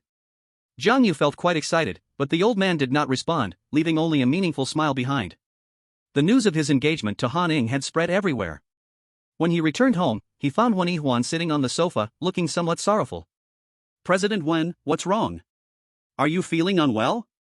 Jiang Yu still worried about her, as Wen Yihuan's troubles had yet to be resolved. Wen Yihuan took a deep breath and shook her head slowly. Jiang Yu sat down and asked, didn't you have something to tell me?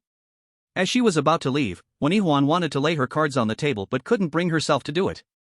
Now she couldn't say it at all. She asked, are you engaged to the eldest daughter of the Han family? You already know? The media in the whole city is reporting it, there's no way not to know. She looked sorrowful. How did they suddenly get engaged during a birthday party? How could she lay her cards on the table now? She couldn't just be the third party ruining someone else's relationship, right? Moreover, some media reports even included photos of Han Ning kissing Jiang Yu, depicting their relationship as inseparable. She regretted not having laid her cards on the table sooner. She stood up and said softly, since you are already engaged, staying here will only attract gossip. I've packed your things. She pointed to the backpack on the coffee table, which contained a few of Jiang Yu's clothes. Jiang Yu could see she was very sad and understood her feelings, but he didn't explain. This is also good. Better a short pain than a long one, ending Wen Yihuan's hopes with the engagement was fine as well. Carrying the backpack out the door, Jiang Yu was once again homeless. He didn't see that at the moment he stepped out, Wen Yihuan's tears were flowing uncontrollably. That night, Wen Yihuan went to a bar alone and drank herself into a stupor. Jiang Yu wandered through Tianyun City, unable to contain his inner joy at the thought of resolving a matter by tomorrow. It was more than just a marriage certificate, it was a clue that could reveal his hidden past. The night was like water, he had no desire to sleep, so he looked for a place to drink. Feeling it boring to drink alone, he called Wei Yong to accompany him. In Tianyun City, he really couldn't find any other friends. Wei Yong suggested going to a bar, and Jiang Yu happened to be nearby, so he went to wait outside the bar for him. At that moment, several drunken young men walked out, talking wantonly about a woman as they waited for a taxi. That woman just now was really too beautiful, what a pity she was taken by that kid Kong Tao. I wonder what kind of luck that kid had. I bet they are already at the hotel. Just thinking about such a beautiful woman being ruined by Kong Tao makes me angry. Being angry doesn't help, who told Kong Tao to be better looking than you? Looks don't mean anything, that beauty was obviously drunk, any guy could take her home, Kong Tao just happened to be lucky and goes first. Bro, why don't we go to the hotel too? After all, that beauty is drunk, what difference does it make if she's with one person or a group? Hey, good idea. The group of them linked arms and moved forward. Initially, Jiang Yu didn't care about their words until he heard a name. That beauty not only looks good but has a nice name, if only she could be my girlfriend. Dream on. If she wasn't heartbroken and drunk. You didn't even have the chance to touch her finger. Hee hee, even though it was just one night, I will definitely never forget the name Wen Yihuan in my life. When Jiang Yu heard the name Wen Yihuan, he immediately rushed forward, grabbing someone's collar, and angrily said, "What did you just say? Wen Yihuan was taken away from the bar? Who the hell are you? Let go of me right now, or my buddies will kill you. Tell me, which hotel was Wen Yihuan taken to? Is what I said just falling on deaf ears? Brothers, get him." A group of people, their heads clouded by alcohol, surged with anger, but within a minute, they were all on the ground begging for mercy. "Big brother, I'm sorry. Can you please take your foot off? My hand. Jiang Yu stepped on one person's hand and sternly said, "Tell me, which hotel was Wen Yihuan taken to?" It's at the Tianhan Hotel right in front." Swish. Jiang Yu rushed over at his fastest speed, like a wisp of smoke, scaring the few young men so much that they trembled, thinking they had seen a ghost. He dashed to the front desk and urgently asked, "Which room are Kong Tao and Wen Yihuan in?" The front desk glanced at him sideways. "Sir, that is the privacy of our guests." "Tell me." Jiang Yu had no time to argue with her. He slammed his fist on the front desk, creating a small dent. "Tell me." The front desk trembled in fear, quickly saying, 5503. Chapter 71, Confession After Drinking. Room 503 of the Tianhan Hotel. Wen Yihuan, heavily intoxicated, lay sprawled on the bed, while a young man in his 20s eagerly unbuckled his belt. He was practically drooling. Wen Yihuan was already unconscious. Had she still been conscious, Kong Tao's lewd gaze would have become her lifelong nightmare. Kong Tao had just pulled his pants down to his knees when, suddenly, there was a loud bang. The violent sound was like an explosion, causing Kong Tao to stagger back, and with his pants at his knees, he lost his balance and fell to the ground with a crash. In the next moment, a fist the size of a clay pot rapidly enlarged in his vision. Bang! Kong Tao almost met the king of hell. "Bastard, you dare touch a woman I wouldn't even want to harm?" Jiang Yu kicked, and Kong Tao was slammed against the wall, the alcohol in his stomach spewing out instantly, covering the walls in vomit. A foul smell filled the room. Kong Tao was covered in filth, but Jiang Yu's appearance terrified him so much that he crawled out, almost in tears. Jiang Yu picked up Wen Yihuan to leave, but he was stopped by several security guards. Kong Tao had already pulled up his pants, standing behind the security guards, shouting in anger, "What kind of hotel is this? How can you let someone rush into my room and beat me? I will complain about you." The hotel manager hurriedly said, "Sir, please don't get angry. We have already called the police." When Jiang Yu rushed upstairs, the front desk immediately notified the manager and called the police. Hearing this, Kong Tao shrank his neck and yelled, "Call the police? Who told you to call the police?" He knew very well what he had done, and if the police came, he wouldn't end up well either. The manager was confused, but downstairs, the sound of police sirens had already begun to wail. Jiang Yu looked at Kong Tao, indifferent, and said, "This little misunderstanding between us, I don't think we need the police involved, right?"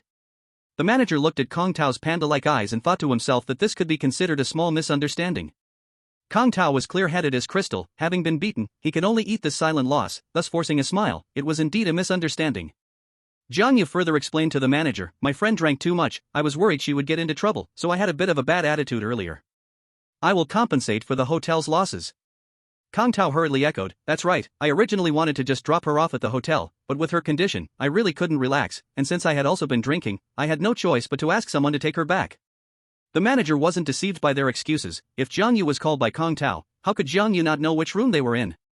But as hotel staff, the manager held an attitude of "it's better to keep things simple," and since the parties involved said it was a misunderstanding, he was naturally happy to downplay the situation. After the police went upstairs, the manager also helped explain the situation. In the end, Jiang Yu compensated for the hotel's losses, and the police kindly brought them back to Wen Yihuan's home. The police thoughtfully escorted them home because Wen Yihuan was drunk, and they were also worried that Jiang Yu might be a criminal. 2 police officers dropped them off at the door, pretending to say they were thirsty and wanted a glass of water. Jiang Yu understood they meant well and opened the door, inviting the 2 officers inside. He had lived here before, and Wen Yihuan had given him a key. Today, she forgot to ask for it when he left. Seeing that Jiang Yu had the key and the police found a photo of Wen Yihuan in the house, they left after having a glass of water. Jiang Yu carried Wen Yihuan into her bedroom, where she opened her eyes in a hazy way. "Hey, Jiang Yu, it's you, didn't you leave? Why are you back?" She spoke indistinctly. Jiang Yu laid her down on the bed and said softly, "You lie down first, I'll go buy you some hangover medicine." Unexpectedly, Wen Yihuan suddenly wrapped her arms around Jiang Yu's neck, reluctant to let go, and said, "Jiang Yu, don't go. 1. You've drunk too much. I'm not drunk, he. She suddenly burst into silly laughter. "I've had too much to drink. There are some things I want to tell you while I'm drunk." Let's talk about it tomorrow. No, I want to say it now. You can't stop a stubborn drunk person. Jiang Yu helplessly said, fine, fine, you say, I'm listening. Wen Yihuan leaned in closer, almost touching Jiang Yu's face with her nose, her breath smelling of alcohol. I like you, he he he. Another burst of silly laughter escaped her. I wanted to tell you this before you went to the birthday party today, but I couldn't say it out loud. When you came back, you were engaged, I couldn't say it anymore. But now I've said it, but you're engaged. Why? Why did you suddenly get engaged? Why? She laughed, but suddenly started crying. Jiang Yu felt a pang of heartache but didn't know how to comfort her. Suddenly, Wen Yihuan turned her head and directly kissed Jiang Yu on the lips, making his eyes widen in shock. He immediately pushed Wen Yihuan away. You've drunk too much. If Wen Yihuan were sober, it would have been hard for Jiang Yu to control himself, but now that she was completely drunk, if Jiang Yu gave in even a little, it would be taking advantage of her. Do you not like me? I'm already engaged, I have a fiancé. I know, it's the young lady of Han Group, Han Ning, so what? She's your fiancé, I also. Just halfway through, she suddenly vomited, and Jiang Yu was caught off guard, rushing to the bathroom. Wen Yihuan threw up all over him, making him almost throw up himself. As he washed up, he complained, really, if you can't drink, don't drink so much. You got vomit all over me. When he returned to Wen Yihuan's room once more, she was already deeply asleep. Jiang Yu had no choice but to do as the tortoise fairy would. He helped clean her up in the mess by the bed, then stayed beside her all night until dawn before quietly leaving. When Wen Yihuan woke up, she only felt a splitting headache, and she couldn't remember anything from last night. She dragged her tired body out of the room and knocked on the guest room door. Jiang Yu, are you up? I have such a bad headache, can you make me some ginger tea? After saying this, she turned to go back to her room but suddenly stopped at the door. Her nose soured, and tears started to well up in her eyes. She just remembered that Jiang Yu had already left yesterday. He was publicly engaged to someone else now, he was someone else's fiancé.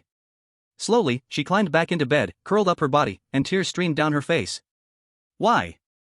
At first, you said you would come to Tianyun City to break off the engagement with me and Han Ning. Why does he want to publicly get engaged to her again? She cried alone for a long time, and finally picked up the phone, dialing Wen Shiyun's number, her voice filled with tears as she said, Dad, he's engaged. Chapter 72, Leaves Returning to Roots. When Wen Shiyun learned that his daughter was heartbroken because Jiang Yu was engaged, he rushed over to comfort her. When he arrived, Wen Yihuan was still hiding under the blanket. As soon as he entered, he smelled a strong scent of alcohol. He didn't reprimand his daughter for getting drunk, instead, he quietly went to the kitchen to make her a bowl of ginger tea. Lifting the blanket, Wen Yihuan's eyes were already a bit swollen. She had already stopped crying, but when she saw Wen Shiyun, tears started to flow again. Wen Shiyun comforted her, saying, It's okay, come, drink the ginger tea first. He felt heartbroken, he had never seen his daughter so sad because of a man. After Wen Yihuan drank the ginger tea, Wen Shiyun said, Daughter, didn't you say before that you would only marry him? Wen Yihuan replied blankly, But he doesn't want to marry me. Is it just because he is engaged to Han Ning? What can I do about it? Should I become a third party and ruin someone else's relationship? Wen Shiyun patted Wen Yihuan's head and said, Engagement is not marriage.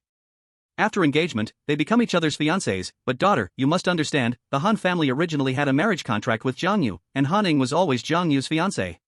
Daughter, our family also has a marriage contract, you are also his fiancé. So how can you say you are a third party? Wen Shiyun's guidance enlightened Wen Yihuan, and she exclaimed happily, So I still have a chance? You should boldly tell her that you are Wen Fuyao, his fiancé. No, you should tell everyone that you are Wen Fuyao. But he came to break off the engagement. If I really expose myself, what if he still insists on breaking it? When he came to Tianyun City, didn't he also plan to break off his engagement with the Han family? But what happened in the end? Didn't he publicly get engaged to Han Ning? Daughter, I can tell he has feelings for you, but you are Wen Yihuan. Perhaps because of the marriage contract, he didn't dare to get too close to you. If he knows you are his fiancé, Wen Fuyao, I believe there will be a turning point. Then I'll call him right now. Is that how you want to tell him? Can you face him like this? First, drink the ginger tea, then wash up and get dressed, and find a formal occasion to invite him out. Okay, I'll listen to you. After Wen Yihuan dressed up carefully, she found that she couldn't get through to Jiang Yu's phone at all. With no choice, she had to return to the company, waiting for Jiang Yu to turn his phone on to contact him. Su Xin, help me change the nameplate. This was the first thing she did when she returned to the company, replacing the nameplate that said Chairman Wen Yihuan. Su Xin asked in confusion, What should we change it to? Wen Yihuan said, Change my name to Wen Fuya. Ha? Why change it to Wen Fuyao? Because my name is originally Wen Fuyao. Remember, from today on, I am no longer Wen Yihuan, I am Wen Fuyao, the one who soars to the height of 90,000 miles. Oh, then, should we change the business cards? Of course. I'll take care of it right now. Su Xian had just walked to the door when she suddenly turned around. President Wan, did you say your name is Wen Fuyao? What's wrong? Don't you believe me? Then, is that the Wen Fuyao Jian Yu has been looking for? That's me. No way. Su Xian felt this was the biggest scoop she had ever encountered. It was simply unbelievable. President Wan, does Jiang Yu know about this? Not at the moment. You don't want him to know? But if you change the nameplate in business cards, you can't hide it from him. I don't plan to hide it from him anymore. But I saw in the news that he just got engaged to the eldest daughter of the Han family. So what? They haven't married yet, have they? Wen Yihuan, no. Wen Fuyao wiped the gloom off her face and maintained a faint smile. Life is short, why not give it a try? If she doesn't try, how will she know if Jiang Yu doesn't like her? Su Xian was extremely envious, thinking that this person was so lucky to have such a beautiful fiancée. Did he save the galaxy in his past life? When Wen Yihuan was ready to confront him, Jiang Yu had already met the old man in the same park where they first encountered him. The old man came alone. He looked vigorous and completely unlike a dying person. Jiang Yu was very excited inside, but after they met, the old man hesitated to take out the marriage certificate. The old man specifically instructed, Jiang Yu, turn off your phone first. Jiang Yu asked in confusion, why do I need to turn it off? The old man replied, if my family can't find me, they might call you. Did you sneak out, old man? Jiang Yu was surprised, but he did as told, so Wen Fuyao couldn't reach him by phone. Let's go. The old man led Jiang Yu to the bus station, and along the way, Jiang Yu wanted to ask about the marriage certificate but didn't know how to start. Once they sat on the bus leaving the city, the old man finally said, don't worry, I brought what you wanted. So, when will you give it to me? Are you in a hurry? Of course I'm in a hurry. The old man smiled, 18 years without knowing who your parents are, I understand you're anxious, but can you not rush this moment? How did you know the secret of the marriage certificate, old man? When I made the agreement with Dr. Zhong, he told me that on the back of our family's marriage certificate, there are clues about your origins. No matter if you come to marry or withdraw from marriage in the future, I must give the marriage certificate to you. That old man still has a bit of conscience, not putting me in a terrible spot. How did he put you in a spot? Old man, think about it. It's just telling me who my parents are, it's something he can say with just words. At worst, he could write the clues on one marriage certificate. Why make it 9 and let me go through the trouble of withdrawing one by one? Dr. Zhong did this for your own good. Come on, if he wasn't putting me in a spot, I'd be grateful. Your master had his reasons for doing this because with your current skills, you are not ready to face future difficulties. Old man, your words are loaded. I just want to find out who my mom and dad are, is that really a difficulty? What if? I say, what if you find out who your parents are, but they have been harmed? Would you seek revenge? Of course, the revenge for my parents is something that cannot be shared. But what if your opponent is very strong, strong enough that with just one finger, they could kill you right now? This. Old man, what exactly do you know? Old Master Han shook his head, I don't know anything, I'm just making assumptions. Alright, I'm a bit tired now, let me take a short nap. Jiang Yu and Old Master Han sat on the bus, and after the bus had been going for 2 hours, Jiang Yu couldn't help but ask, Old man, where are we going? The old man replied calmly, to the place where I was born. What for? To return home. Chapter 73, the first marriage certificate in hand. Old Master Han's hometown is in the deep mountains on the border between Tianyun City and Linji City. Years ago, before the country's economy rapidly developed, there were many villagers in the mountains. 30 years ago, a sudden mountain flood destroyed the old man's home, and his wife died in that disaster. Out of desperation, the old man took his son and daughter away from their hometown to seek a living in the city. After decades of hard work, he finally built the current Han Group. Though the journey was long, the old man returned to his hometown every year to mourn his late wife. It took 27 hours of climbing mountains and crossing valleys to reach the desolate deep mountain. No one lives here anymore. On the halfway up the mountain, only a few lonely graves remain. Those who died in that mountain flood are buried here, and the remaining villagers moved away to live elsewhere. The graves here are mostly small mounds of dirt, but one is relatively unique, built with stone bricks, resembling an inverted bowl, standing 2 meters tall. In front of the grave is a tombstone that reads, the grave of Han Yongchuan, the deceased father, and Shang Wan, the deceased mother, but clearly, this is a shared grave. Shang Wan is the old man's deceased wife, and as for Han Yongchuan, it is his own name. The grave was specially repaired by the old man a few years ago. He had long planned that after his death, he would be buried with his wife, so to avoid trouble, he even prepared the tombstone in advance. They did not bring incense or paper money. Han Yongchuan wiped the dust off the tombstone with his sleeve, softly whispering with love, "Wife, I'm here to accompany you. It's been 30 years, sorry to keep you waiting." The old man still had a few days left, but he chose not to spend them with his children. Jiang Yu asked, "Old man, are you not worried about your family being concerned since you leave without a word?" The old man smiled, "When I leave, I will leave a note saying I'm traveling alone, let them not look for me." Jiang Yu said, "I think they might not believe it." The old man replied, "Parting in life and death is the most painful. I don't have much time left. I don't want them to see my death and feel sad." Jiang Yu said, "But this isn't a long-term solution." "I understand." The old man slowly took out a letter from his bag and handed it to Jiang Yu. "After some time, find a good moment to help me give this letter to them. Long absence makes the parting less painful." Then, the old man walked around the grave, finally pressing a stone brick at the lower left side of the grave. With a loud rumble, a passage half a meter wide and 1 meter high opened. Light illuminated the dark grave, and Jiang Yu saw 2 coffins inside, one covered and one half exposed. The old man bent down and walked in, turning his head to wave to Jiang Yu. "Why are you still standing there? Come in and help."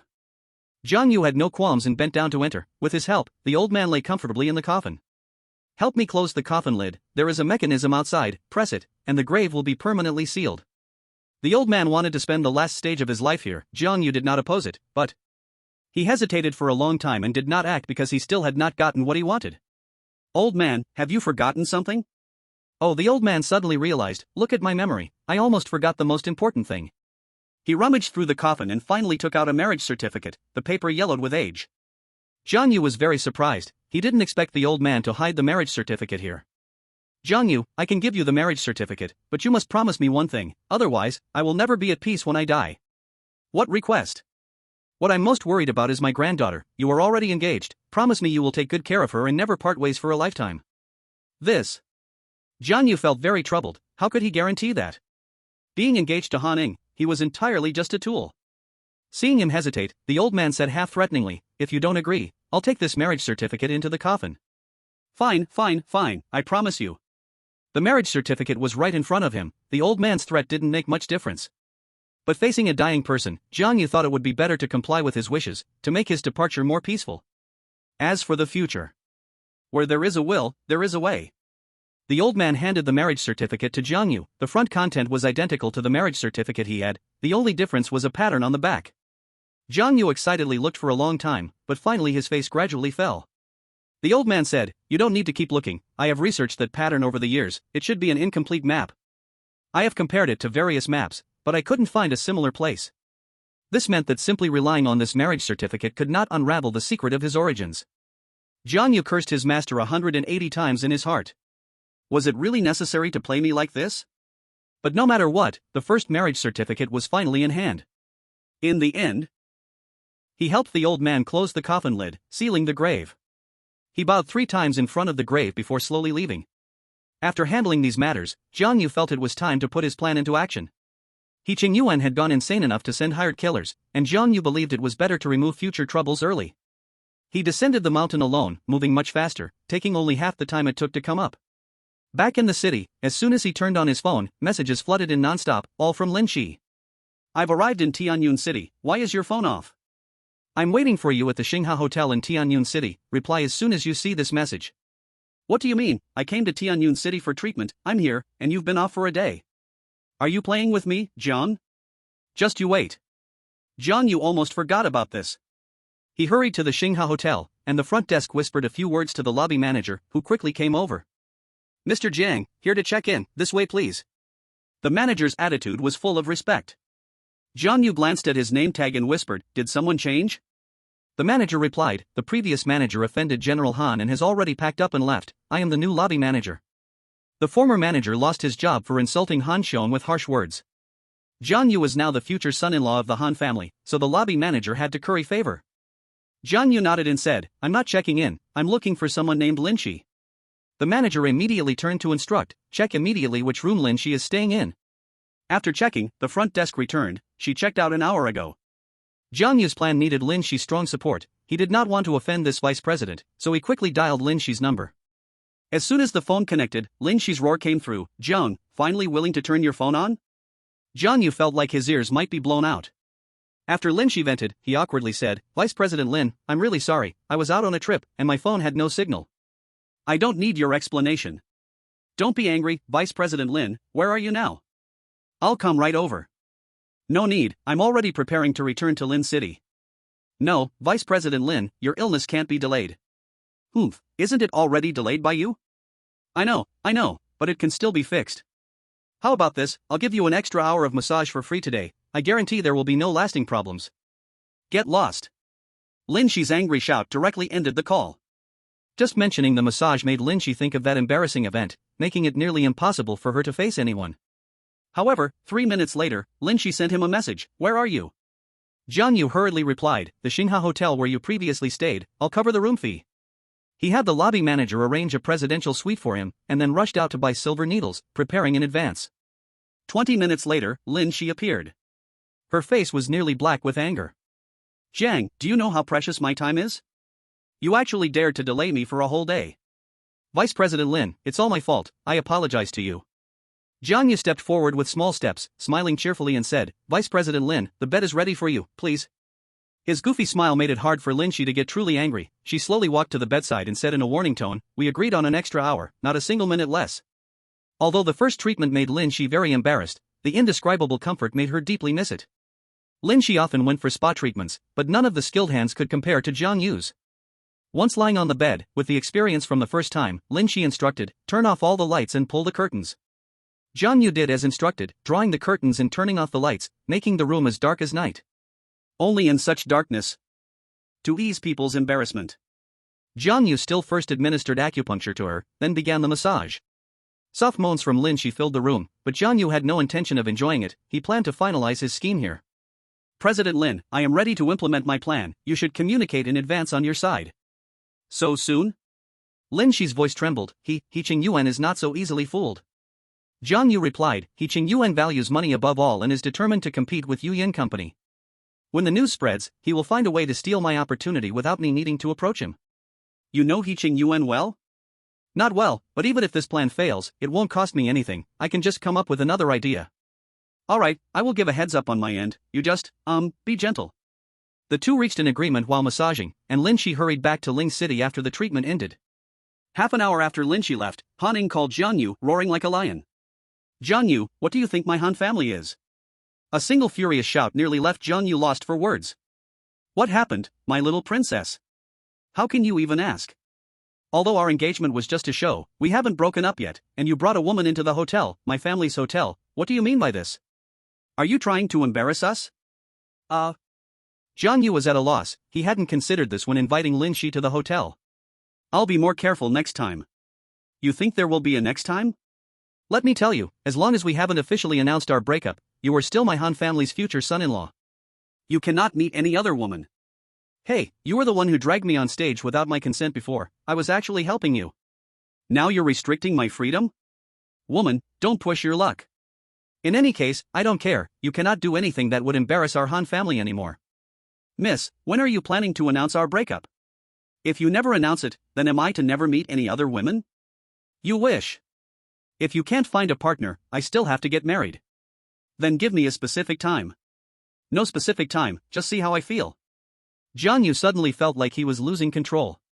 "Come on, I have the marriage certificate now, the initiative is in my hands, okay?" He thought for a while, considering the old man's sake, he still held back. "By the way, I heard you are renting a place outside, right?" "What do you want?" Han Ying's tone was very cautious. Jiang Yu said, "I am homeless now, I helped you with such a big favor, shouldn't you provide me with a place to stay?" "Huh? You want to live with me? Are you crazy?" "Not living together, just borrowing a place for a few days." "What's the difference? We are already engaged, what's wrong with living together?" "If you don't agree, I will book a different woman in your family's hotel every day." "You?" On the other end of the line, Han Ying was almost too angry to speak.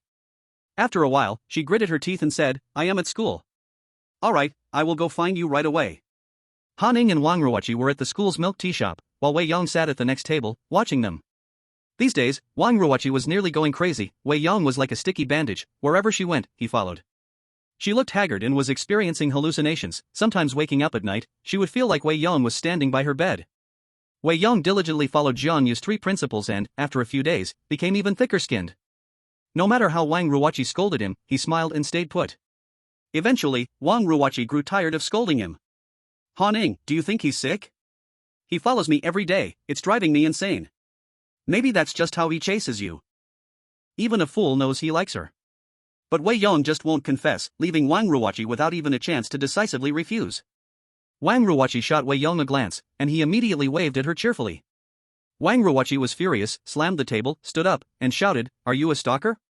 If you keep following me, I'll call the police." Wei Yong pretended to be fearless, saying, "This isn't a private location. Where have I stalked you?"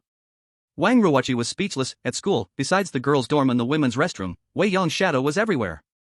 Just as Wei Yong said, all the places he could follow her to were public spaces, making it useless for Wang Ruoqi to call the police.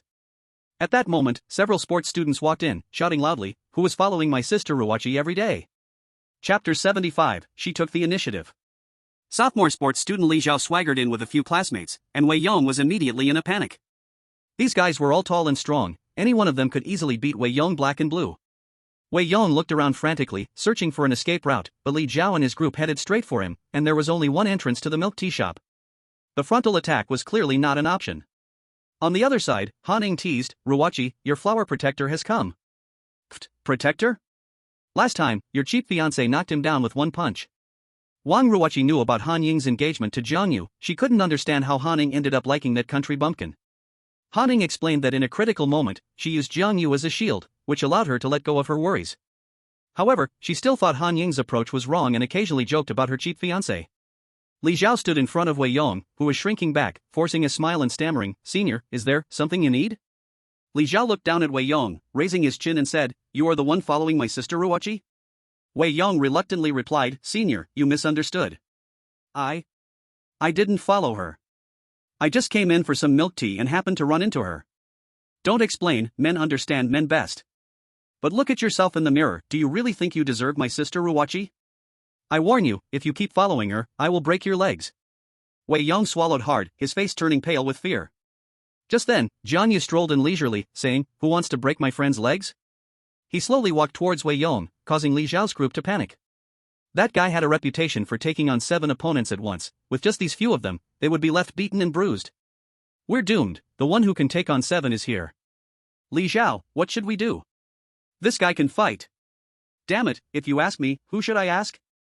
They kept retreating until they backed up against the wall, with nowhere left to run. Jian Yu walked over and gently patted Wei Yong's shoulder, giving him a reassuring look, then said to Li Zhao, "He's my friend. If you dare break his legs, I'll take your life." "Do you believe me?" Li Zhao gulped again, awkwardly saying, I was just joking with him. But I don't think that joke is funny." Yes. I'm sorry, I misspoke. I apologize. Get lost, I don't want to see you again." Jian Yu waved his hand. "You don't still expect to have further development with my family's Han Ning, do you?" Wang Ruoqi's words didn't anger Jian Yu. He naturally sat beside Han Ning and calmly said, "Even if I am just a tool, I am now recognized as Han's future son-in-law." After speaking, he wrapped an arm around Han Ying's shoulders, making Wang Ruoqi fume with rage. "Country bumpkin, get your dirty hands off." Wang Ruoqi jumped up, pointing at Jian Yu's nose while cursing. Jian Yu said coolly, "A dog meddling in others' business, my fiancé doesn't mind, why are you complaining? Are you unable to find a boyfriend and feeling jealous?"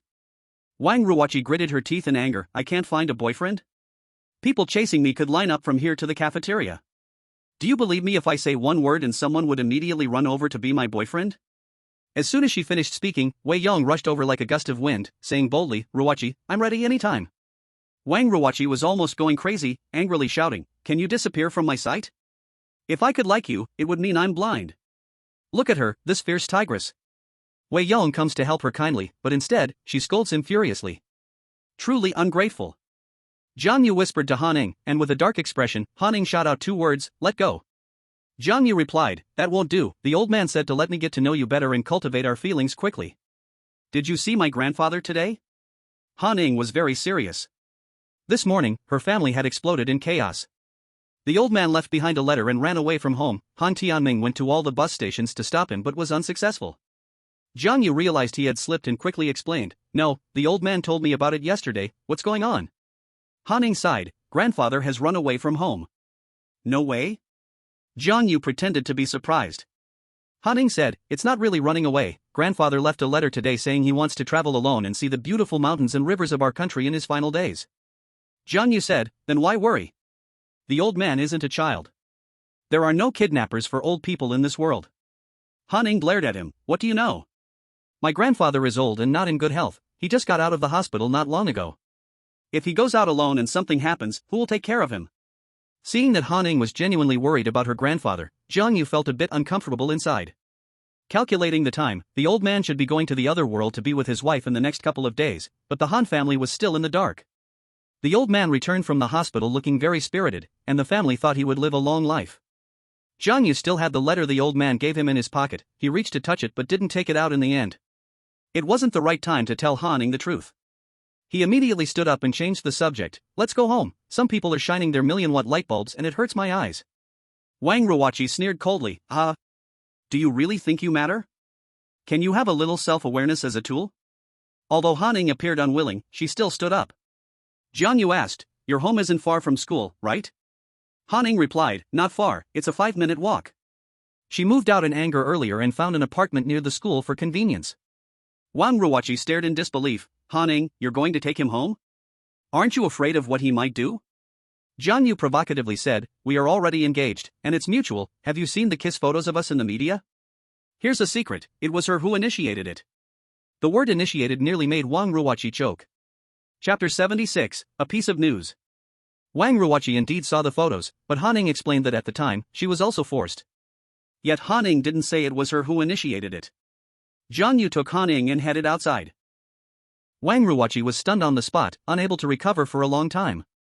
Wei Yong said leisurely, "Ruoqi, how about? Get lost." Before Wei Yong could finish his sentence, he was frightened away by Wang Ruoqi's fierce roar. After leaving the milk tea shop, Han shook off Jiang Yu's hand, warning, "Although we are engaged, you'd better keep your hands to yourself without my permission." Jiang Yu said with a playful grin, "Isn't this showing our closeness? If we don't act a bit real, how can you fool your dad? What if he wants you to marry the Zhao Young master again?" Han replied, "Don't worry, you're the son-in-law chosen by my grandfather. As long as my grandfather is alive, my dad won't dare to do that." Once these words were spoken, Jiang Yu instantly understood. No wonder the old man wanted to sneak back to his hometown. It turns out he was using this method to constrain Han Tianming.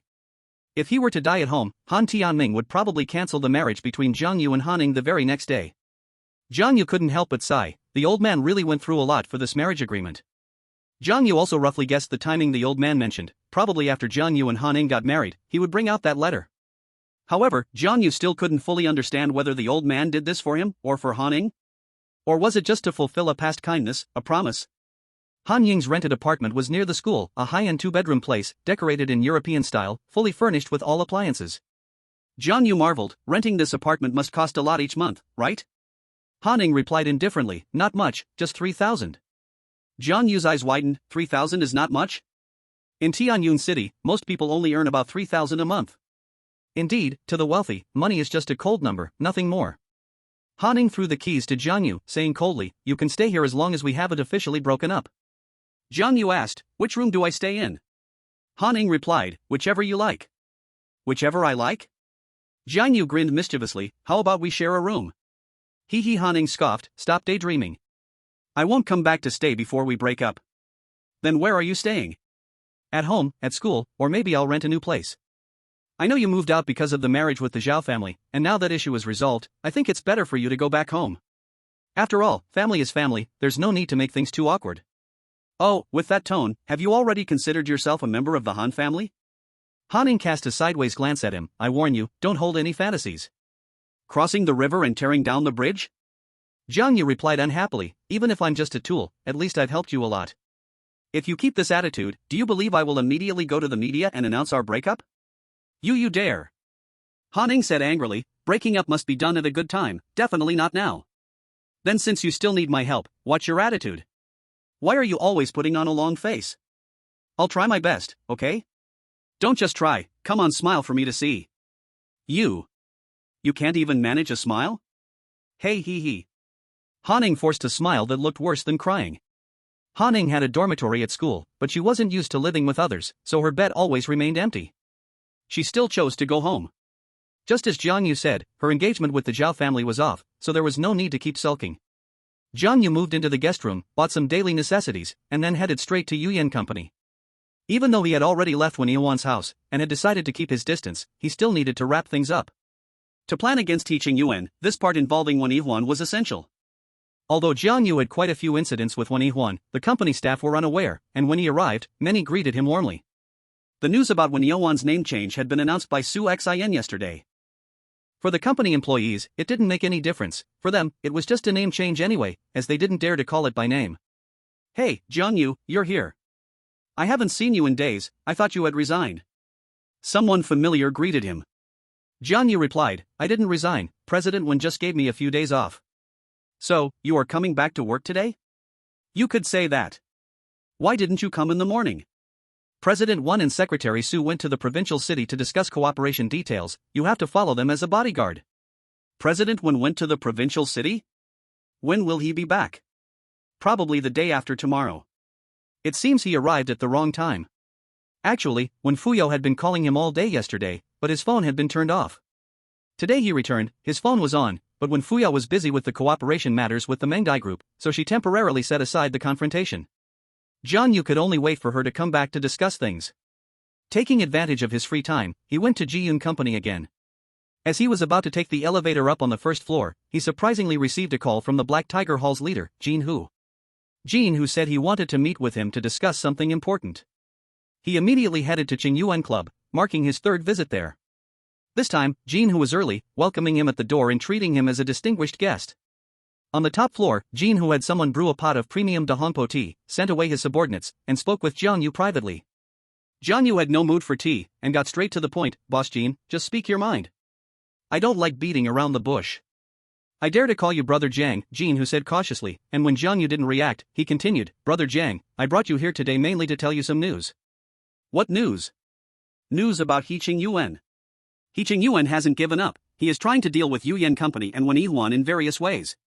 Today one of my subordinates got wind that He Qingyuan wants Wen Yuan's life. Hearing this, Jiang Yu's brows furrowed, that old bastard still hasn't given up? It wasn't long since the assassin incident, and he was trying something new already. Jiang Yu asked, how does he plan to deal with Wen Yuan? Jin Hu replied, car accident. I heard Wen Yuan went to the provincial city to discuss cooperation with the Mengdai group, and He Qingyuan sent someone over, planning to create a car accident on the highway on the way back. Jiang Yu narrowed his eyes in suspicion and said, didn't you used to work for He Qingyuan? Jin Hu hurriedly said, I was just doing it for the money. I'm telling you this news today just to make a friend with Brother Jiang. He slowly lifted his teacup, nervously waiting for Jiang Yu's response. Chapter 77, Wealthy People Speak Differently. Jin Hu was trying to win favor with Jiang Yu. Jiang Yu also understood this, and he clinked his cup gently with Jin Hu. Jin Hu showed a relaxed and happy smile, secretly relieved. Making friends with Jiang Yu would be beneficial for the Black Tiger Hall. Brother Jiang, I still have some connections in Tianyun City. If you need anything, just feel free to ask. Jin Hu made a promise. Jiang Yu pondered for a moment and said, right now there is something I need Boss Jin to help me with. Brother Jiang, just say it. I don't want to confront He Qingyuan directly for now, so I'd like to ask Boss Jin to send a few people to Linzhou City to find a way to escort President Wen back safely. Brother Jiang, don't worry. This matter is on me. Jin Hu was full of confidence, he had already thought about the strategy before notifying Jiang Yu. Jiang Yu still believed in the Black Tiger Hall's ability. After leaving the Qingyuan club, he immediately called Wen Yuan, hoping she could cooperate with the Black Tiger Hall's people. However, Wen Yuan's phone was turned off again. Wen Yuan was in a meeting with the senior leadership at the Mengdai group. If her phone kept ringing, it would annoy the Mengdai group's higher-ups. However, he could reach Secretary Su's phone. Jiang Yu reminded her that they might be in danger and had already sent people from the Black Tiger Hall to pick them up. Su Xian already knew about Jiang Yu and Wen Yuan's relationship, but she didn't expose it in advance. She could tell that President Wen attached great importance to this matter, so it was better for the concerned party to clarify their identity. Back at home, Jiang Yu prepared some food for himself and then took out the marriage certificate that Grandpa Han had given him for study. The back of the marriage certificate was carved with a pattern resembling a mountain range, but it was not complete. Moreover, the map was hand-drawn and looked very simple. When Han Ning left, she took nothing with her, and there was a laptop left on the coffee table in the living room. Jiang Yu opened the laptop and compared many maps to find some matches. Just as Grandpa Han said, he could not find any places that matched or resembled the one on the map. Jiang Yu began to doubt whether the old man had randomly drawn it to fool him. The work of comparing maps took a lot of time, and before he knew it, it had grown dark outside. Through the window, he could still see the playground of Tianyun University. Under the glow of the high-pressure sodium lights, the playground was bustling with people. Some were walking, some were exercising, and some were couples cuddling together. Jiang Yu stood by the window and stretched lazily, still thinking about whether Han Ning would suddenly appear on the playground when she actually showed up. Speak of the devil, and the devil appears. Han Ning walked into the living room, looking downcast, and Jiang Yu was surprised. Hey, why are you here? Didn't you say you'd never come back before we broke up? We just got engaged. What do you mean by breaking up? Han Xiong walked in from outside, shot a glare at Jiang Yu, and said, the old man announced your engagement in front of so many people, you can't take it lightly. Sister Qiong, what brings you here? Jiang Yu frowned, with both aunts and nieces appearing, something bad must be happening. On Grandpa's birthday, he had already been tricked by these two. Still calling me Sister Qiong? Han Xiong said sternly, you two are engaged now, so from now on, you have to call me Auntie Han Ning, got it? Jiang Yu joked, aren't you afraid I'll call you old? There should still be some rules. It was also Han Xiong's first time visiting the apartment Han Ning rented. She looked around and curled her lip, saying, my dear niece, you live here? What's wrong with that? Han Ning sulked and ignored Han Xiong. Jiang Yu, however, asked out of curiosity. Han Xiong replied, how can people live in such a small place? How about Auntie buys you a bigger one nearby, as a gift for your engagement? Hiss. Jiang Yu gasped, good heavens, people with money talk differently. Although the house prices in Tianyun City are not as high as in the provincial capital, they are not cheap. Just for this neighborhood, a 100 square meter house would probably cost around 150,000. Han Xiong spoke so casually as if buying a house was like buying toys for children. I don't need it, Auntie, can you just let me have some peace? Han Ning still had a sullen face and was indifferent to the gift of a house. Jiang Yu curiously asked, what's wrong with her? Her face is almost black from anger, who provoked her? Han Xiong said, who else could it be? Her father. Originally, Han Ning planned to go home to live, but as soon as she arrived, Han Tianming kept nagging in her ear about how bad Jiang Yu was and how good it would be to marry into the Zhao family. Han Ning really couldn't take it anymore and, in a fit of anger, told her dad that if he mentioned Joshua again, she would move in with Jiang Yu. Her dad wouldn't give in either, saying if she had the ability, she could go ahead, and he wouldn't give her another penny, to see how long she could hold out. Han Xiong, who loved to watch the fun, immediately dragged Han Ning out, saying she supported her decision and that since they were engaged, they could live together and cultivate their feelings. She also said that if they ever ran out of money, they could ask her for it. After all, she wanted to go against her elder brother. Han Ning had only said that in a fit of anger but didn't expect Han Xiong to take her seriously. Her dad cut off her financial support, and she had no money to rent a place, so she could only come back. I brought her back, she's sulking right now, so as her fiancé, you should comfort her well, Han Xiong instructed. Jiang Yu asked in confusion, just bringing her back? Han Xiong said, it's also to get to know the place, I still need you to help me with my health, right? Han Ning had no idea Jiang Yu could heal, and she exclaimed in surprise, Aunt, you want him to treat you? You better not be fooled by him. Han Xiong replied, there's something the family hasn't told you, since you two are engaged, I think it's necessary for you to know. What is it? Actually, you and Jiang Yu had an arranged marriage set up over 10 years ago. What? Han Ning was hearing this for the first time, and her eyes nearly popped out. Han Xiong explained, years ago, your grandfather was seriously ill, and the hospital couldn't cure him, he was about to die. Luckily, we met a miraculous doctor who cured your grandfather's illness, and after that, an agreement was made. Why didn't you ever tell me this? What's the use of telling you? The miraculous doctor's whereabouts are unpredictable, we could only wait for his disciple to come find us with the agreement. That's so unfair. If he never shows up in his lifetime, I have to wait a lifetime?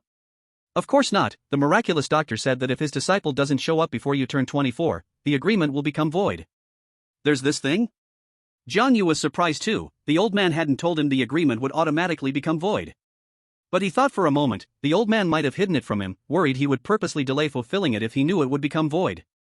But no matter if the agreement had an expiration date or not, Jiang Yu dared not delay, every marriage document was related to the clues about his origins. Han Ning looked at Jiang Yu sideways, you're the disciple of that miraculous doctor? Absolutely. Is your medical skill really that miraculous? How about I examine your health, and you can experience it firsthand? Get lost. Chapter 78, Youth in Society. Han Ning and Jiang Yu had publicly announced their engagement, so the early marriage agreement wasn't too hard for her to accept. She was just a bit unhappy, feeling like she was kept in the dark as the party involved. After Han Xiong left, Han Ning sat quietly on the sofa for a while, then suddenly stood up and said, "Let's go, accompany me to drink." She was feeling gloomy, and Jiang Yu readily agreed to drink away her sorrows. When they got downstairs, Jiang Yu asked, "Which bar do we go to?" "I'll take a taxi." Han Ning sighed, "Go to what bar? My dad doesn't give me money anymore, I can't afford it." As she spoke, she walked toward a barbecue stand near the school. She didn't have a job, had no savings, and whenever she needed money, her dad would just transfer it to her. She basically spent whatever she had.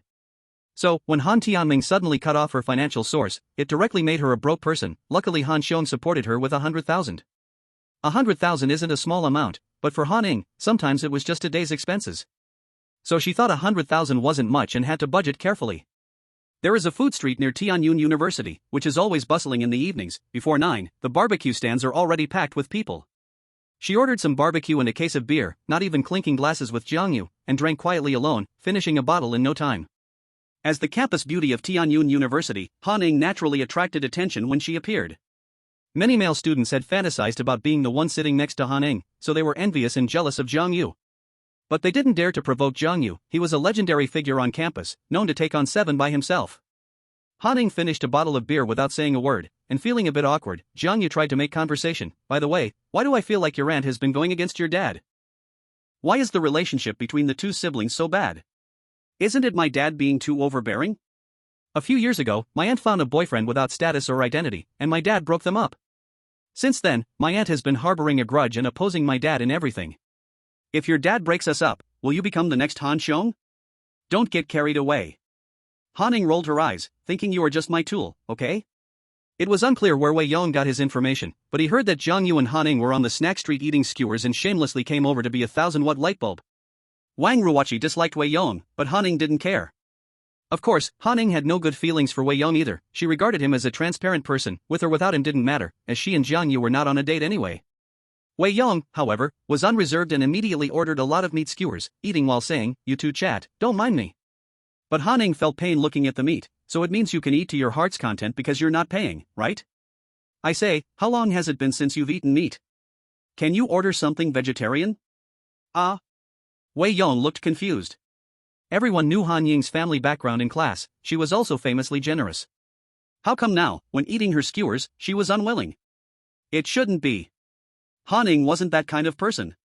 Back in the bar, she wouldn't even frown at a bottle of wine costing around 20,000. Wei Yong began to wonder, could it be because of Wang Ruoqi? The skewer he just popped into his mouth was hard to swallow or spit out, feeling very awkward. Jiang Yu kindly reminded him, Han Ning is not the same as before, she's no longer the wealthy second generation who spends money like dirt. Wei Yong leisurely said, the Han family went bankrupt? Han Ning glared, your family went bankrupt, can you not speak like this? Sorry, sister-in-law, it's my fault for not knowing how to speak. Wei Yong apologized repeatedly, then looked at the plates of skewers, embarrassed, then what to do? These have already been ordered and can't be returned. Jiang Yu said casually, just eat without worry, this meal is on me. Although he wasn't as rich as Han Ning, he could still afford a barbecue, and since Wei Yong had helped him as an undercover before, he should reward Wei Yong a bit. His strategy was also somewhat effective. Wei Yong followed Wang Ruoqi every day, making her not dare to come out of the dormitory. During this time, she rarely caused trouble in front of Han Ning. Wei Yong's presence had attracted envy from many. Being able to eat skewers with Han Ning was a great luck, but Jiang Yu's reputation of 1 against 7 was not to be trifled with, so those people didn't dare to casually approach. However, there are always exceptions. Students in school were afraid of 1 against 7, but people outside didn't fear it at all, as they had never heard of such a thing. There were many young gangsters near the school, who would roam around the snack street at night. Everyone knew Sima Zhao. Their targets were beautiful female students, some just wanted a WeChat contact, while some were more excessive, looking for excuses to take advantage of girls. Sure enough, 4 young gangsters swaggered up to the snack street, scanning their eyes around, searching for beautiful female students. Classmate, how about adding WeChat? Classmate, how about going to a bar for a drink? Classmate, your hairstyle looks good today, big brother likes it. They approached any beautiful girl directly, even getting hands-on. The students didn't dare to provoke these gangsters, most could only choose to hold their anger or leave in a hurry. Daring to be angry but unable to speak was the norm. But today, someone set a trap for these gangsters. A male student approached the gangsters and said, "Brother gang, over there is a big beauty, a school flower-level character from our school." Instantly, they became interested. The school flower eats at a barbecue stall? Where? They turned their heads, and when Han Ning came into their sight, a few people's eyes went wide. Wow, it really is beautiful. I have to say, the school beauty of Tianyun University is indeed of high quality. Brothers, let's go, let's join her for a table. The four of them strutted towards Han Ning, their lustful gazes simply indescribable. Around them, the students eating were holding back laughter, whispering to one another. Look at their disgusting faces, they come and it ruins my appetite. These guys come here every day to harass female students. Today, someone is finally going to teach them a lesson. The owner of the food stall gave a thumbs up to the student who had just dug a pit for the four. Well done. Every time these young thugs showed up, the store owners would frown in headache. The student whispered that Chao Gang relies on his years of martial arts training to be so arrogant. Does he really think no one can take him down? Chao Gang's skills are indeed impressive. Can the classmate next to Han Ning handle it? He must be able to. He's a legendary figure in our school, taking on 7 at once. Chapter 79, A Good Fight. Jiang Yu was not a student of Tianyun University, but he was a legendary figure there. Just forcing young Master Zhao to kneel and apologize would be talked about for at least 1 or 2 years. Beautiful lady, do you mind if we share a table? Chao Gang asked without considering whether Han Ning minded or not, directly pulling over 4 chairs and squeezing Wei Yong aside. Jiang Yu's face darkened as he asked Wei Yong, are they your friends? Wei Yong shook his head, I don't know them. Jiang Yu asked Han Ning again, are they your friends? Han Ning also shook her head, I don't know them. As the daughter of the Han family, she wasn't afraid of these young thugs, calmly eating her skewers. Even if those guys didn't know her identity, she had Jiang Yu by her side. She was completely unbothered. Jiang Yu said with a stern face, gentlemen, we do not have the habit of sharing tables, please go somewhere else. He spoke politely, but Chao Gang and his group turned a deaf ear, their eyes only on Han Ning. Beautiful lady, your hairstyle looks nice, where did you get it done? One of them said, reaching out to touch Han Ying's hair. Slap. Jiang Yu slammed his hand on the table and shouted, are you all deaf?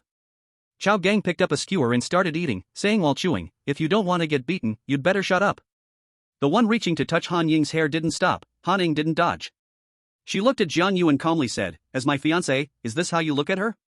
Oh, kid, you're quite lucky.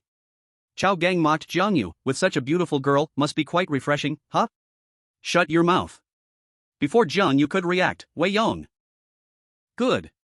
As soon as Chao Gang finished speaking, he immediately took a big step forward and used a joint lock technique to grab Wei Yong's shoulder. Ah! Wei Yong let out a tragic scream, feeling as if his bones were about to break. Now you feel the pain? Chao Gang said coldly. If you know pain, that's good, because I just learned a set of bone-breaking techniques, and you're the perfect practice target. Upon hearing the term bone-breaking technique, Wei Yong's face instantly turned pale. Crack! Suddenly, the sound of a bone dislocating was heard, and Chao Gang broke out in cold sweat. He staggered back 2 steps, his left arm hanging limp, already dislocated. The bone-breaking technique seems pretty powerful, I think I'll give it a try. Jiang Yu spoke with a cold, murderous tone. Wei Yong quickly darted behind Jiang Yu to hide. Han Ning didn't even get up, casually sipping her drink and eating skewers.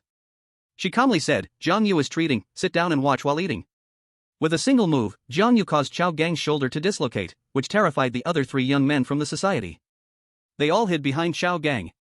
Chao Gang stared at Jiang Yu with a venomous gaze, gritting his teeth and saying, so you're a martial artist too, no wonder you're so arrogant. He did have some skills. Grabbing his left arm with his right hand, he forcefully twisted it back into place. After adjusting his arms, he smiled sinisterly and said, it's rare to meet a worthy opponent, I hope you don't beg for mercy too soon. With that, Chao Gang struck a palm attack towards Jiang Yu, creating a slight gust of wind. The other 3 young men shouted from behind, brother Gang, crush him. Apart from Han Ning, everyone else scattered, fearing they'd be caught in the crossfire. The students gathered to watch, silently cheering for Jiang Yu, but they didn't dare shout out loud. Boom! Jiang Yu stood still, unmoving like a mountain, only waiting for Chao Gang to approach before casually throwing a punch. But Chao Gang's palm struck what felt like steel, and he stumbled back about 3 meters before stopping. He adjusted his breath and continued his attack, this time much faster, throwing punches in rapid succession that were dazzling to the eye. In the blink of an eye, Chao Gang threw 36 punches, each one releasing his strongest power. But Jiang Yu stood firm, not moving even an inch, easily blocking and deflecting each of Chao Gang's attacks with just one hand. Finally, he found an opening in Chao Gang's defense and delivered a powerful punch to his chest. Humph! Chao Gang let out a muffled grunt and kept retreating. If not for the support of the other 3 young men, he would have probably fallen backward. Even with all 4 of them reducing the force, Chao Gang was forced back about 10 meters. He couldn't catch his breath, his face turning red from the strain. Jiang Yu scoffed, is that all? The students around them were encouraged, secretly cheering and clapping. Chao Gang was furious, flames of rage rising in his chest, and he roared twice. I'm going to get serious now. He took a wide stance, took a deep breath, and sank his energy into his lower abdomen. The next second, Chao Gang advanced with his unique steps, constantly changing his moves, each one making his clothes whip loudly in the air. At your age, having such skill is impressive, but it's a shame you didn't use it for something good. Jiang Yu spoke with a tone full of age and experience, then like an arrow shot from a bow, he darted forward. Jiang Yu's movements were so fast that they were nearly invisible. Chao Gang was stunned, momentarily forgetting all the techniques he had learned and not knowing how to defend. In martial arts, speed is unbeatable. Jiang Yu acted faster, and with a cracking sound, Chao Gang flew out like a straw, one of his arms twisting in an unnatural way, breaking like dry wood. Bang! Chao Gang crashed heavily onto the ground. The students, unable to hold back any longer, cheered loudly, "Nice hit." Chapter 80, Such a Big Show.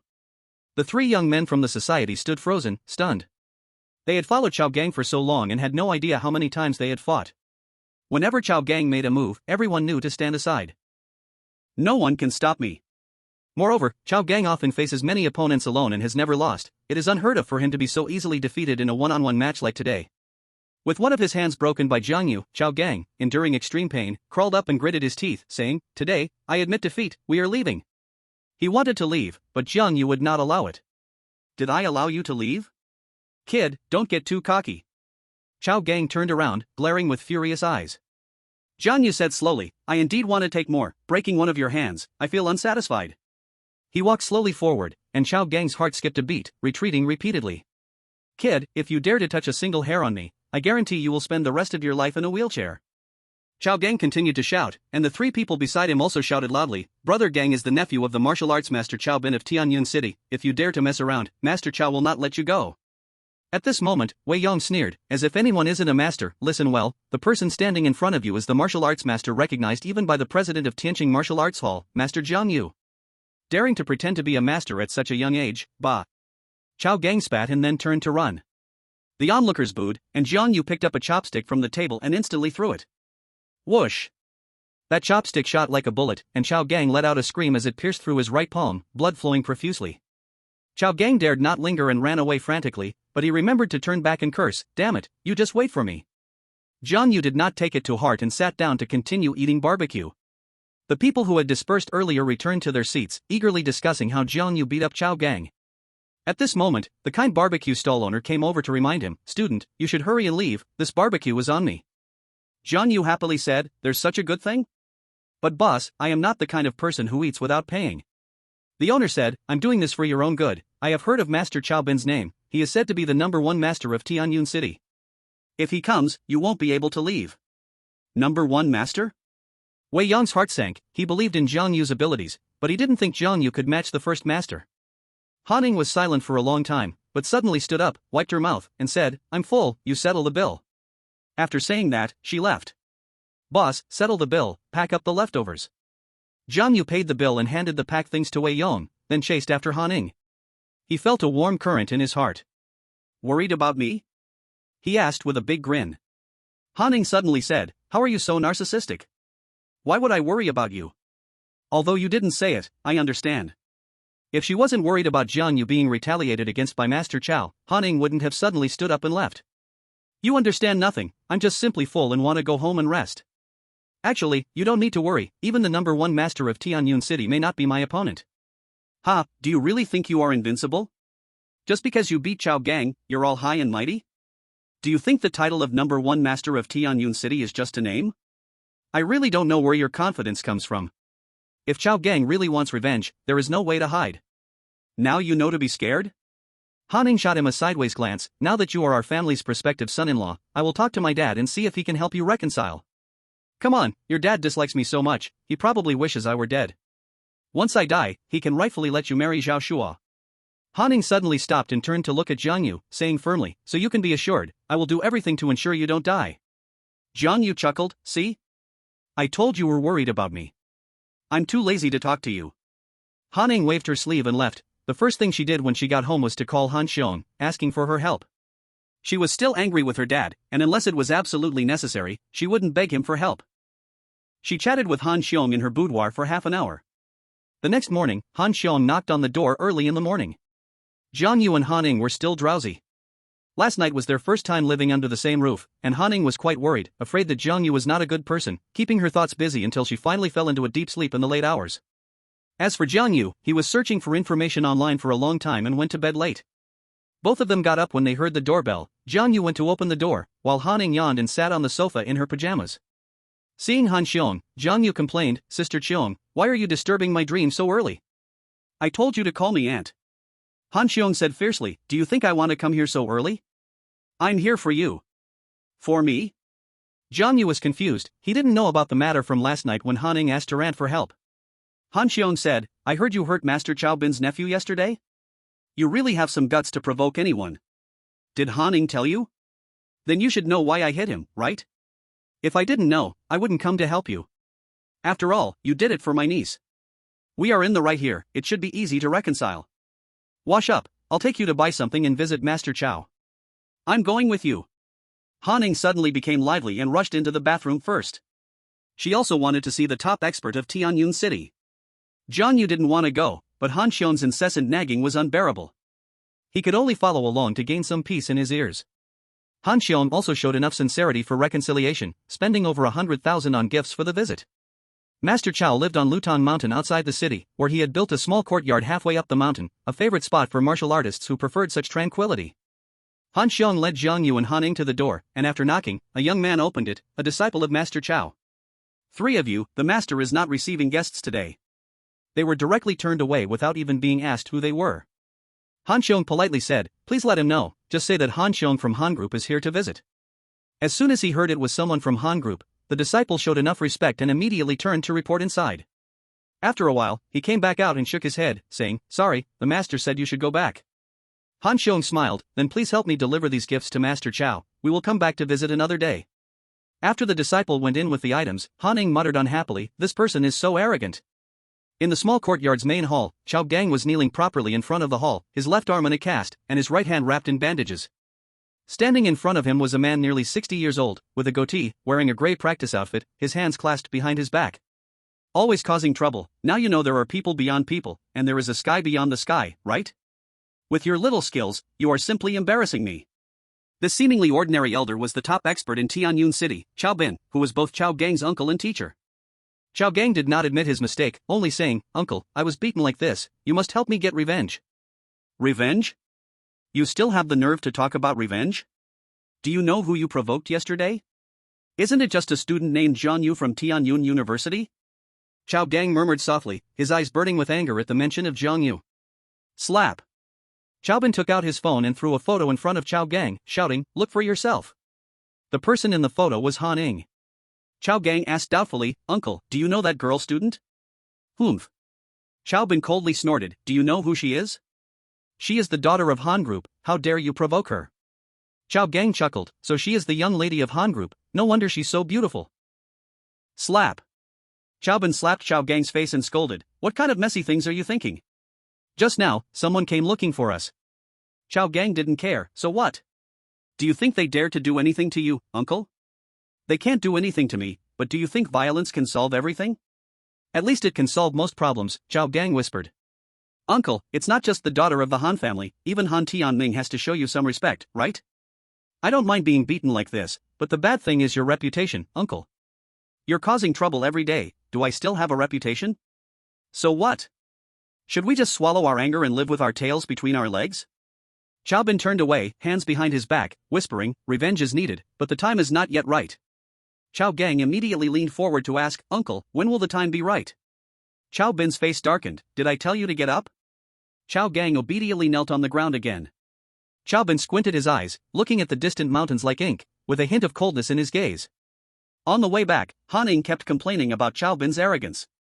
Jiang Yu didn't care, lying in the back seat resting his eyes. Han Ing looked unhappy, "We got turned away, and you still have the mood to sleep?" Jiang Yu slightly opened his eyes, shrugged, "What else should I do? Should I kneel at the door saying if you won't see me I'll keep kneeling? Have you watched too many dramas? Hey, what kind of attitude is that? We're helping you. Did I ask you to help me? I've said before that Master Chao may not even be my match, why do we have to bow down and seek peace with him?" Han Xiong said, "In business, it's better to resolve enmity than to create it. Having more friends is always better than having more enemies. Besides, that's Master Chow, he has a lot of influence in Tianyun City. But Master Chow doesn't take us seriously at all, he's clearly trying to scare us off. No worries, I'll come back again tomorrow. Han Xiong took this matter seriously and seemed to really regard him as the son-in-law of the Han family. She drove Han Ning back to school while sending Jiang Yu away from the car. In the name of letting Jiang Yu attend classes to gain some knowledge, she was actually pushing him to develop feelings with Han Ning. She even used the engagement to threaten Jiang Yu, saying if he didn't do as she asked, he shouldn't expect to get that marriage certificate from the Han family. Han Xiong didn't know that Jiang Yu had already obtained the marriage certificate.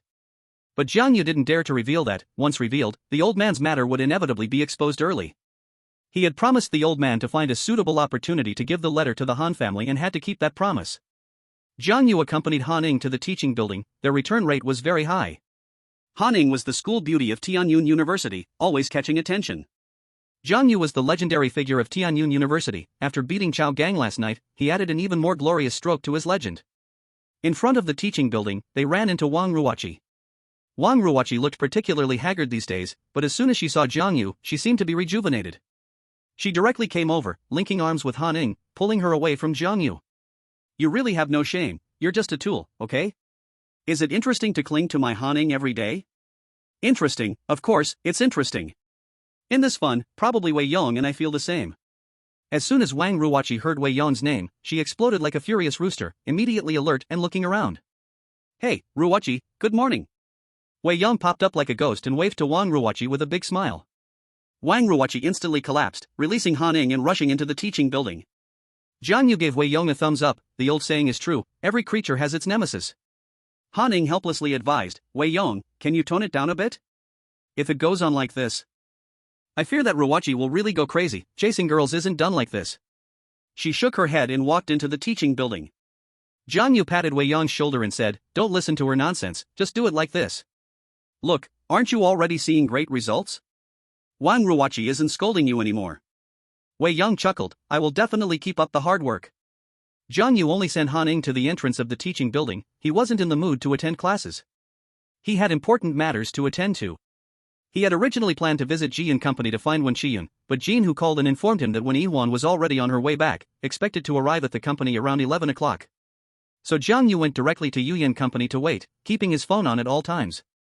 Although the boss wasn't there, the employees in the company were still working diligently, bustling about since early morning, busy promoting the new product of the Dream Butterfly Group. He went straight to Wen Yihuan's office and lay down on the sofa. The head of the HR department kindly poured him a cup of tea. Actually, everyone in the company could tell that Jiang Yu had a close relationship with Wen Yihuan, and often, people would try to get close to Jiang Yu. Jiang Yu, you're here so early. Have a cup of tea first. General Manager Wen is returning today, she probably won't arrive until noon. The HR head placed the tea on the coffee table and continued speaking to herself. Our general manager Wen is amazing, she defeated He Ching Yuan to win the contract with Dream Butterfly Group. Our company will definitely soar high just like her name. You are stretching the connection too far, aren't you? How does her name soar high? Don't you know? Actually, our general manager's real name is not Wen Yihuan, it's Wen Fuyo. The buoyant flight and soaring is just like the name. Chapter 82, The Plan. Jiang Yu was stunned for about 10 seconds. Wen Fuyo? Are you joking? He simply couldn't believe his ears. His reaction was so intense that it made the HR head a bit unsure of herself. No, that's right. Her name is Wen Fuyo. Isn't it written right there? He pointed at Wen Fuyo's desk, where the nameplate boldly read, Chairperson Wen Fuyo. Jiang Yu rushed over, staring at the nameplate for a long time, in disbelief. No way, no way. General Manager 1 is Wen Fuyo? It turned out that the fiancée he had been looking for was right under his nose. Both of them had been living under the same roof for so long. Why didn't she tell me? Why hide? Looking back, Jiang Yu remembered that when he first met her, he said he came to Tianyun City to break off his engagement with Han Ning and Wen Fuyo. Was she unaware? Or was it just a coincidence in names? The name Wen Fuyo shocked Jiang Yu, but he still couldn't be sure if this Wen Fuyo was his fiancée. Everything had to wait until Wen Fuyo returned to confront her. But right now, his heart was in turmoil. He had always believed that Wen Yihuan was a great person, gentle, kind, and understanding. Whoever married her would be lucky. But because he had too many engagements, he didn't dare to get too close to her. On the other hand, the Wen Fuyo with whom he had an engagement was someone he had never met, and breaking off that engagement felt pressure-free. But now things were different. Wen Yihuan was Wen Fuyo. The woman he admired and his fiancée were one and the same. He was shaken. How should he tell her? Should he still break off this engagement? In the hours of waiting, Jiang Yu spent his time in distress. At 10:30, Jin Hu called, saying that Wen Fuyo had safely arrived in Tianyun City. Jiang Yu suddenly felt a bit timid, not daring to face Wen Fuyo. He paced back and forth in the office, constantly eyeing that nameplate. At 10:45, Wen Fuyo arrived at the company, and upon hearing that Jiang Yu was in the office, she recklessly ran over. When she reached the office door, she suddenly stopped, their eyes locking. For a moment, they gazed at each other in silence. Su Xian stood at the door, her gaze oddly curious. There is always an indescribable feeling in my heart. Wan Yihuan took a few deep breaths before slowly walking in and softly asking, "Do you already know?" As soon as these words were asked, Jiang Yu already had the answer in his heart. It is her, this woman in front of me, is my fiancée Wen Fuyao. Jiang Yu forced a smile, with such a big sign here, it's hard not to know. Wen Fuyao, oh Wen Fuyao, you have hidden this from me for so long. Wen Fuyao looked apologetic, I'm sorry, I also have my difficulties. When I first met you, I didn't know what kind of person you were, so even though we were engaged, I wanted to observe you for a while longer. So your actions now mean that your observations are over? Yes, it's over. You are someone worthy of a lifetime commitment. But I know you are engaged to Han Ning, but I am also your fiancé. My dad said that both Han Ning and I are still on the same starting line. Speaking of your dad, Jiang Yu still didn't know how to face the issue of the engagement with Wen Fuyao, so he could only change the topic. He must have known my identity for a long time, right? He knew the first time he met you. He is actually the boss of Jiyun Company? Yes. You two are really leave me speechless. Jiang Yu shook his head. I've been to Jiyun Company several times and even ran into your dad a few times. This is the first time I am being played around like this. Hearing this, Wen Fuyao's heart dropped, and she quickly explained, don't blame my dad. It was I who asked my dad to keep it from you. In fact, my dad found it hard to keep it secret too. He has urged me several times to tell you the truth. She leaned closer to Jiang Yu, with less than a meter between them, and Wen Fuyao looked at him with deep affection. Now that you know who I am, what do you plan for our engagement? Jiang Yu originally came to annul the engagement, but now he couldn't bring himself to say the words to cancel it. That night, after moving out from Wen Fuyao's home, he had already seen her sadness, and he couldn't bear to hurt her again. Wen Fuyao anxiously awaited Jiang Yu's answer, her heart pounding like a deer in a rush. Let's talk about this later, I have something important to discuss with you now. Jiang Yu shifted the topic again, but Wen Fuyao smiled brightly and let out a long sigh. As long as Jiang Yu didn't mention breaking the engagement, it meant there was still room to maneuver. She happily sat down and asked, what's the matter? It's about He-Ching Yuan. Jiang Yu said seriously, not long ago, I went to Lin City to treat the vice president of Shanya Group. She gave me an idea to deal with He-Ching Yuan. Shanya Group? Wen Fuyao was surprised. He-Ching Yuan is the general agent of Shanya Group in Tianyun City. How could their vice president help you deal with He-Ching Yuan? She was worried that Jiang Yu might be fooled by someone. Don't worry, Lin, she still needs my subsequent treatment, so she shouldn't be deceiving me. Just listen to my plan first. Jiang Yu's plan was to disguise himself as a big boss and spread the word that he wanted to sign a 20 million deal with Yuyan Company. Once He-Ching Yuan got wind of it, he, who was desperate to ruin Yuyan Company, would definitely intervene or even cut in. As long as he stepped in, the plan would be half successful. Wen Fuyao said, the plan is feasible, but will He-Ching Yuan fall for it? Jiang Yu replied, 1. He-Ching Yuan values money above all, a 20 million deal would at least give him a 2 to 3 million profit. 2. He hates you to the core, as long as it's something beneficial to you, he will definitely try to obstruct it. With these 2 points combined, I'm not worried that he won't fall for it. But Wen Fuyao still had doubts. Even if he falls for it, when it comes time to sign the contract, He-Ching Yuan will definitely ask you to pay a 20% deposit up front. That's 4 million. We are currently working hard to promote the products of Manga Group, and I don't have that much cash flow available right now. I hadn't considered that. Jiang Yu frowned slightly, he was a broke man. I can't take out so much money as bait. At that moment, Su Xian walked in and said lightly, aren't you the future son-in-law of the Han family? Borrowing 4 million shouldn't be hard, right? Her tone was strange, and it was unclear whether she was genuinely giving advice or poking fun at Jiang Yu. Jiang Yu replied, how can that work? Not to mention whether they would even lend it to me. If they ask why I need so much money, how do I explain? To help another woman? This matter was obviously impossible, not to mention that he was merely a tool for his role as a prospective son-in-law. After pondering for a while, Wen Fuyao suddenly asked Su Xian, how much does the Tingyun Chamber of Commerce still owe us? 3,200,000, but... Chapter 83, Debt Collection. The Tingyun Chamber of Commerce was founded by Du Lang, who had a shady background, known in the underworld as Brother Wolf. The early history of the chamber's rise was similar to that of the Black Tiger Hall, but Du Lang had a better business sense than Jin Hu and knew how to avoid risks. Several years ago, he transformed the hall into a chamber of commerce, and many bosses in Tianyun City became members. There were many people in the chamber, and most of the cosmetics used by their wives or girlfriends were purchased at shops under the Yu Yen Company. However, they usually didn't pay, everything was put on the account of the Tingyun Chamber of Commerce. Over 2 or 3 years, the debt had accumulated to over 3 million. Wen Fuyao had also gone to collect the debt before, but each time she left empty-handed. Du Lang never refused outright but kept delaying, saying he would pay in a few days. But day after day, with so many days passing, anyone with eyes could see that Du Lang wanted to default. Wen Fuyao didn't dare offend the Black Tiger Hall or the Tingyun Chamber of Commerce, plus business had been good for the past 2 years with no cash flow issues, so she hadn't pressed for the debt lately. Su Xian always thought it would be hard to collect this money back. Ms. Wen, let's think of another way, the Tingyun Chamber of Commerce isn't easy to deal with. Sigh. Wen Yihuan sighed, I really don't want to deal with these people. But Jiang Yu suddenly said, it's only right to pay back a debt, let's settle this, we'll get back the money the Tingyun Chamber of Commerce owes us, and the remaining 800,000 won't be a problem. Su Xian looked down on him, saying, how do you plan to do that? Who's going to collect the debt? You? Jiang Yu patted his chest and said, of course I will go. While I'm collecting the debt, you all hurry up and spread the news, make sure He Qingyuan knows. Wen Fuyao said, I know what to do, but, are you really okay going alone to collect the debt from the Tingyun Chamber of Commerce? Jiang Yu was strong, but Wen Fuyao understood the saying that one fist cannot fight against 4 hands. Su Xian said, Ms. Wen, why don't I go with him? Jiang Yu replied, what are you going to do? Be a cheerleader? Su Xian coldly replied, in case you get beaten up, I can help call an ambulance. Jiang Yu was speechless, how did this person get so aggressive after just a few days of not seeing her? Did I offend her again? Looking at the signboard, he suddenly had an epiphany. Could it be that she knows I am Wen Fuyao's fiancé and is jealous? This woman definitely has a strange inclination. Give me the accounts book, I'll handle it alone. You all just wait here for my good news. Jiang Yu was filled with confidence.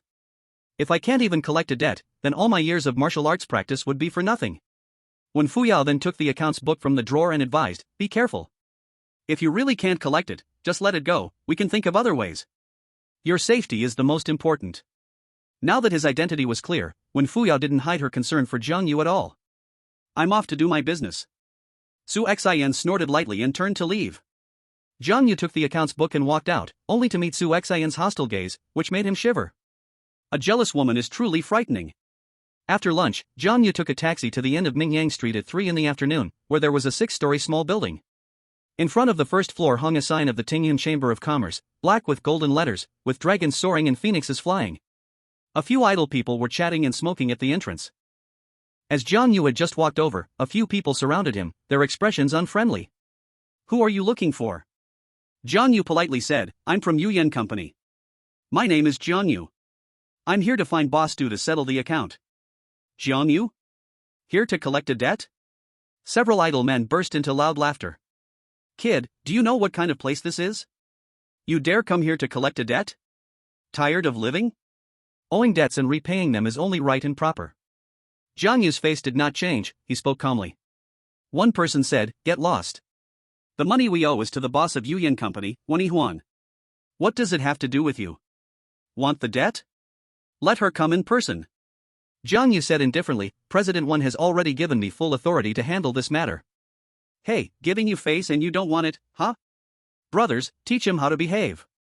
One of them immediately lifted his leg and kicked toward Jiang Yu's lower abdomen. Bang! Jiang Yu chopped down with one palm, and that man let out a screech, landing in a full split, his crotch hitting the ground, face turning green from pain. You owe money and act like a big shot? Call out the one in charge. You think you're worthy of seeing our brother Wolf? Who the hell do you think you are? The other men approached at the same time, ready to give Jiang Yu a serious lesson. Slap. Jiang Yu raised his hand and gave a slap, sending the man flying 2 or 3 meters away. Bang! Before the man could even scream, Jiang Yu jumped up with a sweeping kick, knocking all the rest to the ground. Whoosh! He rushed forward with a quick step and whooshed straight into the business association. Since they wouldn't call Du Lang out, Jiang Yu would find him himself. After barging in, Jiang Yu shouted, Who is Du Lang? Get the hell out here! This shout was like touching a tiger's butt, and everyone in the business association grabbed weapons and rushed to the first floor. In less than 3 minutes, about 40 people had Jiang Yu completely surrounded. They banged their weapons on the floor, making a clanging noise, eyes full of contempt, looking at him like he was an idiot. In this day and age, someone still dares to come here looking for trouble? Kid, you dare come here and stir up trouble? Like an old man hanging himself, tired of living? Another fool who doesn't know the heights of the heavens. Our brother Wolf's name is something you can shout? Want me to rip your mouth apart? Faced with all these threats, Jiangyu showed no fear at all, standing as steady as a mountain. Tap, tap, tap, tap. At this moment, footsteps came from the staircase, and a middle-aged bald man walked down from upstairs, a 2-inch scar on his face, looking very intimidating. Brother Wolf. All 40 people shouted in unison, full of power. The bald man was the person in charge of the business association, Du Lang. As he walked up to Jiangyu, someone immediately brought over a chair for him. After he sat down, another person handed him a cigar and lit it. Du Lang took a deep puff and slowly blew out a smoke ring before speaking. I heard you came to collect a debt from me? Jiangyu took out the account book that Wen Fuyo had given him and said, this book records the debt Tingyun Business Association owes Yu Yen Company. Do I need to read them to you one by one? You have guts, young man. But if you want to take money from me, you better first ask my brothers if they agree. Mr. Du, are you planning to rely on numbers to refuse paying? Jiangyu gave a cold laugh. So what if there are many people? If he was afraid of that, he wouldn't have come to collect the debt. Du Lang pointed at Jiangyu and shouted, young man, watch your words. Say it here and I might forgive your ignorance. Say it outside and ruin my reputation, I won't show mercy. After speaking, he stood up and turned around, saying, see him out. Chapter 84, I'll give you a chance to call people. See me out?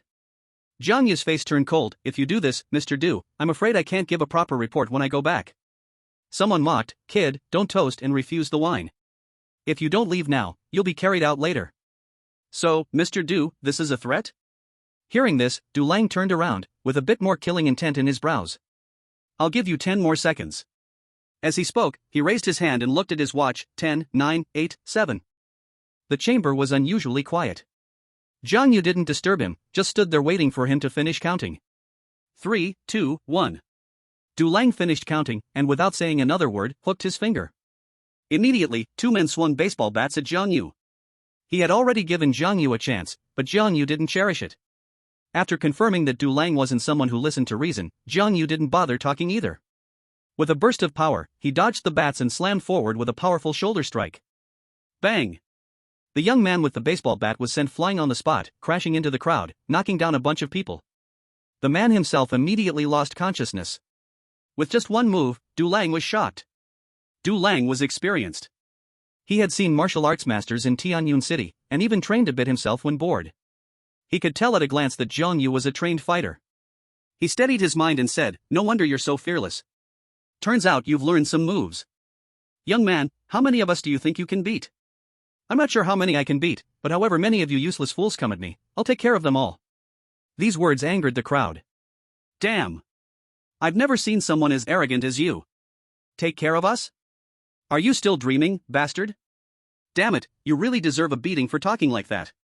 In an instant, more than 10 people surrounded him. The first floor wasn't very big. If over 40 people rushed in at once, they could easily hurt their own. These 10 or so guys fought every day. They hadn't learned martial arts, but they were still tough fighters. They were filled with rage, ready to teach Jiangyu a hard lesson. However, Jiangyu suddenly moved, like a fish swimming between them. He was fast, his strikes even faster. Bang! Bang!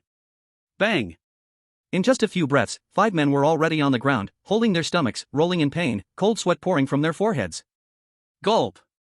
Quite a few people swallowed hard, fear rising in their hearts. I'll kill you. One man charged with an iron rod, swinging it hard at Jiangyu's head. Jiangyu was furious. Aiming at his head, this was trying to take his life. He didn't hold back. Dodging to the side, he struck the man down with one palm, then stomped fiercely. Aya! A scream like a pig being slaughtered rang out and didn't stop. Jiangyu's foot crushed down on the man's right arm. It was clearly flattened. No doubt, his bones were shattered on the spot. Even the bystanders felt pain just watching. The moment Jiangyu went all out, the others grew even more afraid. Even Du Lang started to panic, taking a step back and shouting, everyone, get him. The remaining 30 or so people roared and rushed in all together. They formed a circle, closing in. This way, no matter how fast Jiangyu was, he would eventually be trapped in the center and beaten. When Jiangyu's space was less than a meter, he suddenly jumped into the air, spun several times, and landed right beside Du Lang. There was no one near Du Lang. The moment Jiangyu landed, he slapped Du Lang across the face. Smack! Are you going to pay the money back? Jiang Yu shouted, his voice booming like thunder. 5 red finger marks immediately appeared on Du Lang's face. He was completely stunned. He had actually been slapped in front of everyone. It was an absolute humiliation. Du Lang had been in the underworld for years and had plenty of injuries, but no one had ever dared slap him. Damn it! How dare you hit Brother Lang? His underlings snapped back to attention, cursing and rushing to surround Jiang Yu again. At that moment, Jiang Yu grabbed a teacup and smashed it on Du Lang's head with a crash. If you don't want your boss's head cracked open, then. He didn't even finish his sentence before the underlings had already closed in, swinging their sticks and bats. Jiang Yu had originally planned to catch the leader first, but clearly, these goons didn't care about that. He had no choice but to deal with them first. His fists and palms moved like the wind.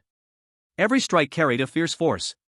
Every time he moved, someone was knocked to the ground. Amidst the chaos, Du Lang was dragged away by someone and rescued. He snapped back to his senses, reached under a table, and pulled out a watermelon knife, shouting angrily, "Kill him for me. Finish him off. 10,000 for each of you." He was only giving orders, and held the watermelon knife mainly to protect himself, in case Jiang Yu suddenly jumped up and slapped him again. Du Lang was arrogant and loud, opening and closing his mouth just to shout for Jiang Yu's life. But the anger on his face slowly turned into fear. More than 40 of his men, he watched with wide eyes as they all fell to the ground one by one, while Jiang Yu didn't even have a scratch. Damn, this guy could really fight. A few minutes later, the first floor of the chamber was full of bodies lying in all directions, moaning echoing non-stop. Cold sweat dripped down Du Lang's back. In all these years, he had seen fighters, but never anyone who could fight like this. After knocking everyone down, Jiang Yu slowly walked toward Du Lang step by step. Du Lang swallowed hard, his hands started to tremble. This was fear from deep inside, like a god of death from hell was getting closer to him. Ah! He roared to give himself courage, then slashed at Jiang Yu with the knife. Jiang Yu flicked his finger, and with a clang, the sharp and solid watermelon knife actually broke in half. Du Lang's legs turned to jelly. A finger broke a knife, was this even a human? Jiang Yu slowly raised his hand, and Du Lang stuttered, what do you want to do? Slap. As soon as he finished speaking, Jiang Yu slapped him again, and the other half of Du Lang's face turned red. Du Lang held his face and forced himself to say, "Kid, don't push your luck." "I am pushing it. What can you do to me?" Slap. As he said it, he slapped Du Lang again, and Du Lang's face swelled up. Ah! Du Lang roared, "You broke into my chamber, humiliated me again and again.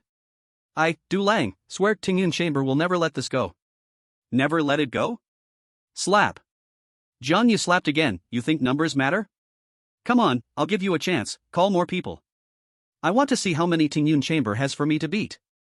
Jiang Yu pulled over the chair Du Lang had been sitting in, sat down, and calmly stared at him. Du Lang took out his phone, but after thinking for a while, didn't know who to call. He still had a lot of men, but they were no different from the ones lying on the floor. Calling them would be useless. While he was hesitating, someone on the ground crawled up and whispered in his ear, "Wolf bro, call Tianqing Martial Hall. Isn't he good at martial arts? Everyone at Tianqing knows martial arts, I don't believe they can't handle him." Chapter 85, Scared into a Cold Sweat. Right, Tianqing Martial Hall. Du Lang seemed to grab a life-saving straw and immediately dialed the hall master Wei Xiao's number. On the other end, Wei Xiao joked, "Yo, President Du, what made you suddenly think of calling me? Gonna treat me to dinner?" "Hallmaster Wei, my chamber's in some trouble now. I hope you can come help, bring more people, don't worry, you won't help for free. Hurry." After hanging up, Du Lang let out a long breath, reinforcements were on the way. The chamber became quiet again. The ones who managed to stand crawled behind Du Lang, but no one dared to act tough like before. Even though Tianqing Martial Hall's people were coming, for now no one could deal with Jiang Yu. If they dared to talk big again, it'd definitely be another beating. Silence was the best choice right now. Jiang Yu stood alone facing more than 40 people, and none of them dared to look him in the eye. Every little move he made scared them half to death. After trembling for 15 minutes, noise came from the door. Over 20 people from Tianqing Martial Hall arrived. "President Du, what exactly happened?" Wei Xiao's voice came through, and Du Lang finally saw his savior. He ran to the door with a little jog, and the 40 or so underlings behind him lifted their heads with pride again. "Kid, you're dead now." They got arrogant again. "The people from Tianqing Martial Arts Hall are here. I wonder how long you can keep your pride. Aren't you strong?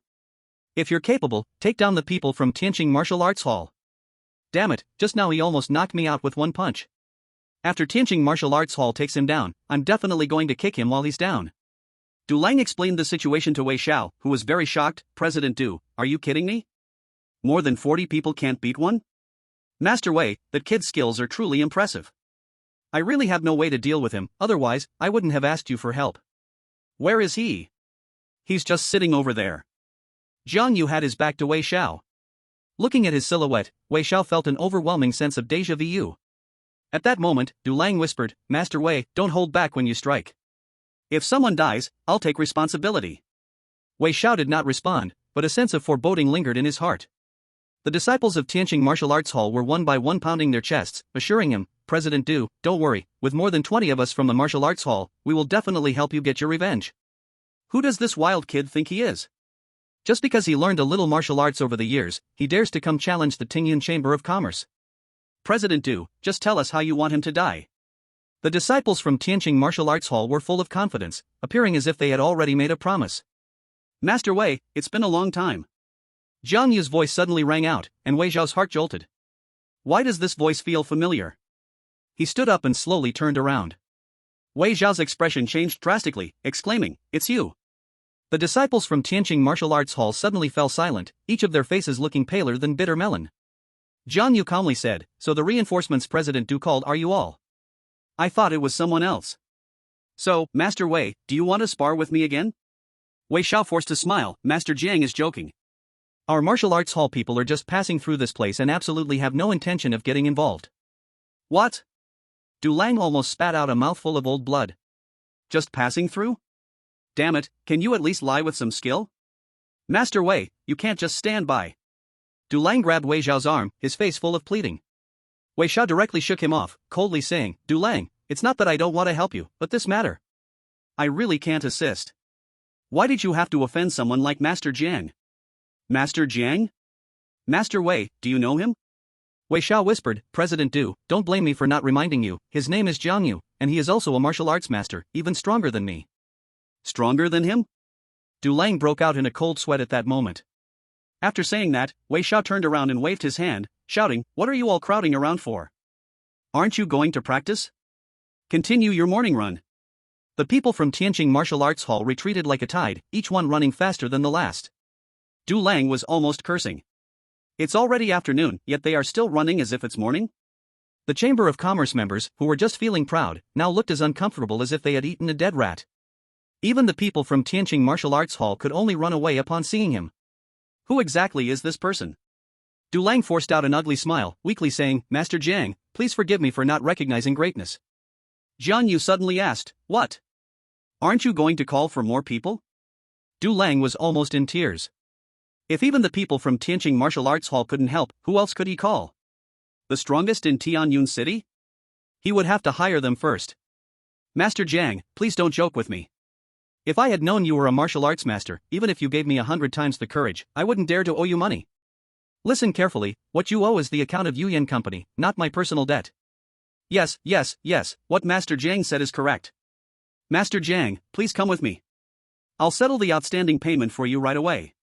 Du Lang respectfully invited Jiang Yu to the upstairs office, where fine Longjing tea was served. His little brothers took 10 minutes to go to the bank and get the money. A suitcase filled with cash. Master Jiang, there are 4 million here. Please accept it. Jiang Yu handed him the ledger. I'm not a bandit. You owe how much, you pay how much, the account states 3,200,000. That's right, we owe 3,200,000, but it's been 2 years, shouldn't we at least get some interest? The other 800,000 is for my compensation to the Yuyan Company, Master Jiang, please don't decline. 4 million, just enough for Jiang Yu's planned deposit, without needing Wen Fuyao to scramble for more. Jiang Yu did not decline again. President Du, as the leader of the business association, I hope you convey my words to your members. From now on, I do not want anyone from your association to owe any more to the Yuyan Company. Jiang Yu left a sentence behind and walked out with his briefcase. Du Lang nodded and bowed as he followed behind. Master Jiang, rest assured, I will definitely pass this on, and make sure this won't happen again. Master Jiang, please walk carefully. Only after Jiang Yu disappeared from Du Lang's sight did Du Lang collapse onto the sofa, his back already drenched in cold sweat. While waiting for his subordinates to get the money, Du Lang felt like time was dragging on endlessly. A few younger brothers entered cautiously, asking, Wolf brother, is it all settled? Du Lang took a deep breath and sighed. When did Tianyun City come up with such a young hero? Even Wei Xiao feels inferior. Is he really that powerful? Didn't you just experience it yourself? So how does he compare with the top master, Master Chow? How would I know? Why don't you go invite Master Chow to meet him? I don't have that kind of face. You still ask after knowing. Immediately notify everyone. From now on, no one in the association is allowed to owe anything to the Yuyan Company. Violators will face family law. Chapter 86, The Fish is Hooked. Du Lang is still a prominent figure in Tianyun City. Every bit of his status comes from strength. In his eyes, strong fists have the power to speak. And today, he was completely subdued by Jiang Yu. When Jiang Yu placed 4 million in cash on Wen Fuyao's desk, both Wen Fuyo and Su Xian were stunned. They couldn't retrieve the debt from the Tingyun Chamber of Commerce for 2 years, with the debt growing so much that Wen Fuyao nearly thought it was a debt account. They both knew very well the Tingyun Chamber of Commerce's origins. Even if they sued it through legitimate means, Du Lang could delay with all sorts of excuses. What Wen Fuyao feared the most was Du Lang pulling tricks like Jean who did before. She was running a legitimate business, afraid of entanglements with ruffians. So she took Ulu's money to avoid disaster approach, deciding not to provoke the Tingyun Chamber of Commerce for now, waiting until her company grew strong enough to confront them. But that time would be long, perhaps 5 years, 10 years, or even longer.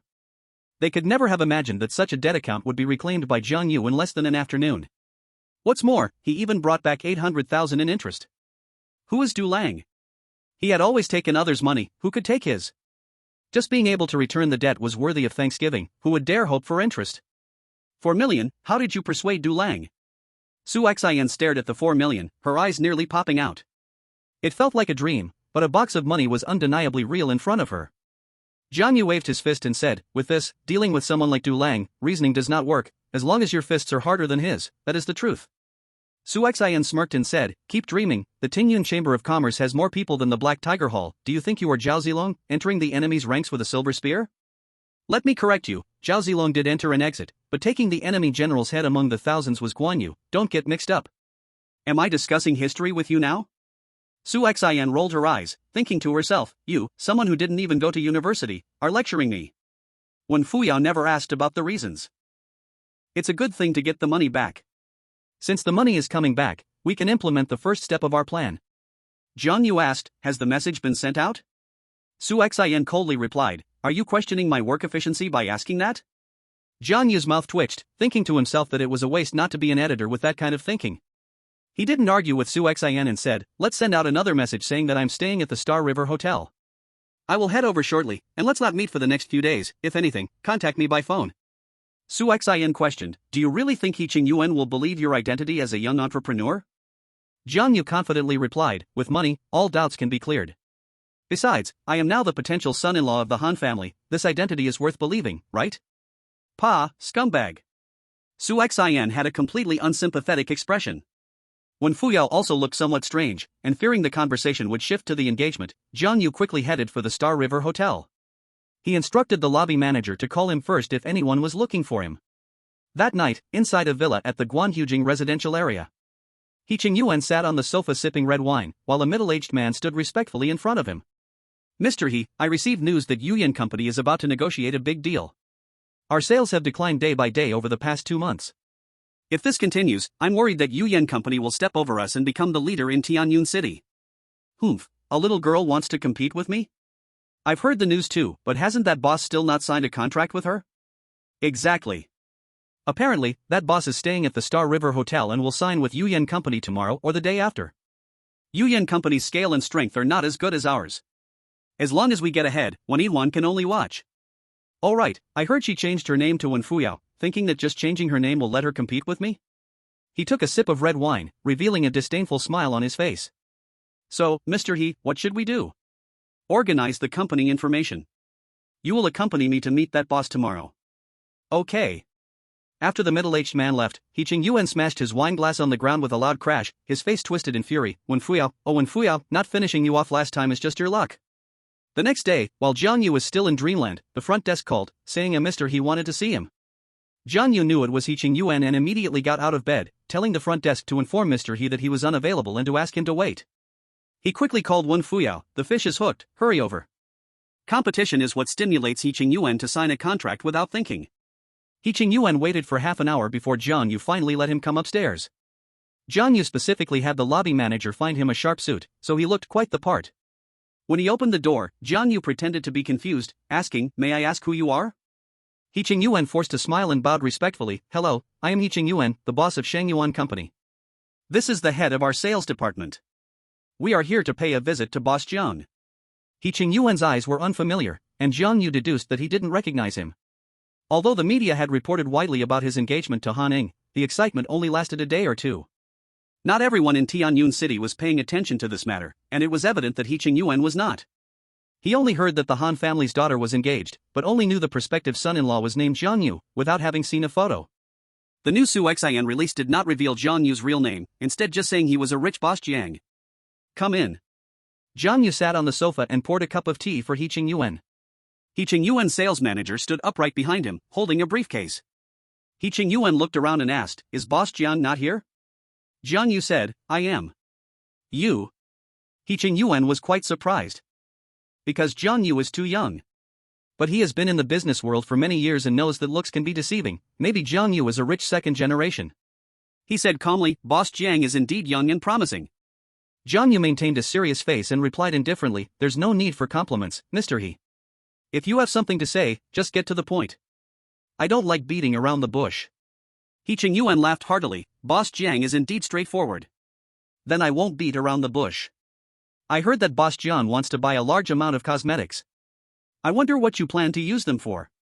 This is my company's business. I don't think it's necessary to tell you, Mr. He. Yes, it was my mistake to ask. He Ching Yuan repeatedly apologized. I also heard that Boss Jiang plans to cooperate with Yu Yin Company? Chapter 87, This business I'll snatch up. He Ching Yuan did not directly get to the point about wanting to cooperate with Jiang Yu, instead, he took it step by step. There is such a thing. General Manager Wen said he would draft a detailed contract. If nothing goes wrong, we can sign today. Boss Jiang may not know, but in the cosmetics industry, Yu Yin Company can only be considered a rising star. Our Shang Yuan Company is the strongest. So I think Boss Jiang should think twice before signing. Think twice? What do you mean, Mr. E?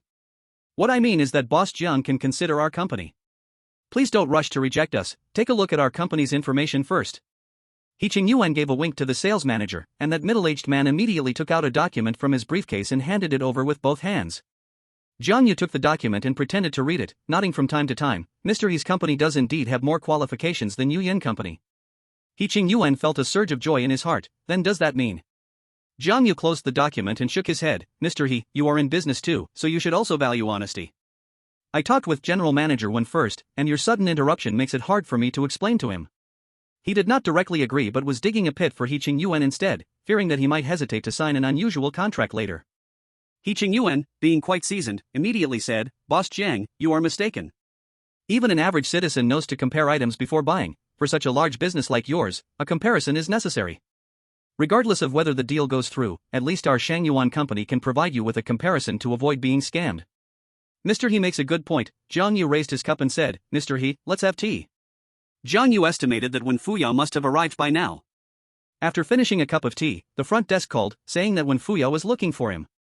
After answering the call, Jiang Yu said to He Ching Yuan, "Just in time, General Manager Wen is here to sign the contract. Mr. He, as an expert in the cosmetics industry, please help me consider it. I would be happy to assist." He Ching Yuan smiled coldly, already thinking about how to ruin Wen Fuyao's good deal. Wen Fuya entered with Su Xian, who was also carrying a bulging briefcase, clearly filled with quite a lot of things. Clearly, they were rivals gathering, but both He Ching Yuan and Wen Fuyao greeted each other with smiles, as if they were old acquaintances. He Ching Yuan stood up first. General Manager Wen is here. General Manager Wen, you have been quite successful lately, just securing the agency for Manga Group, and now you are here to sign another big contract.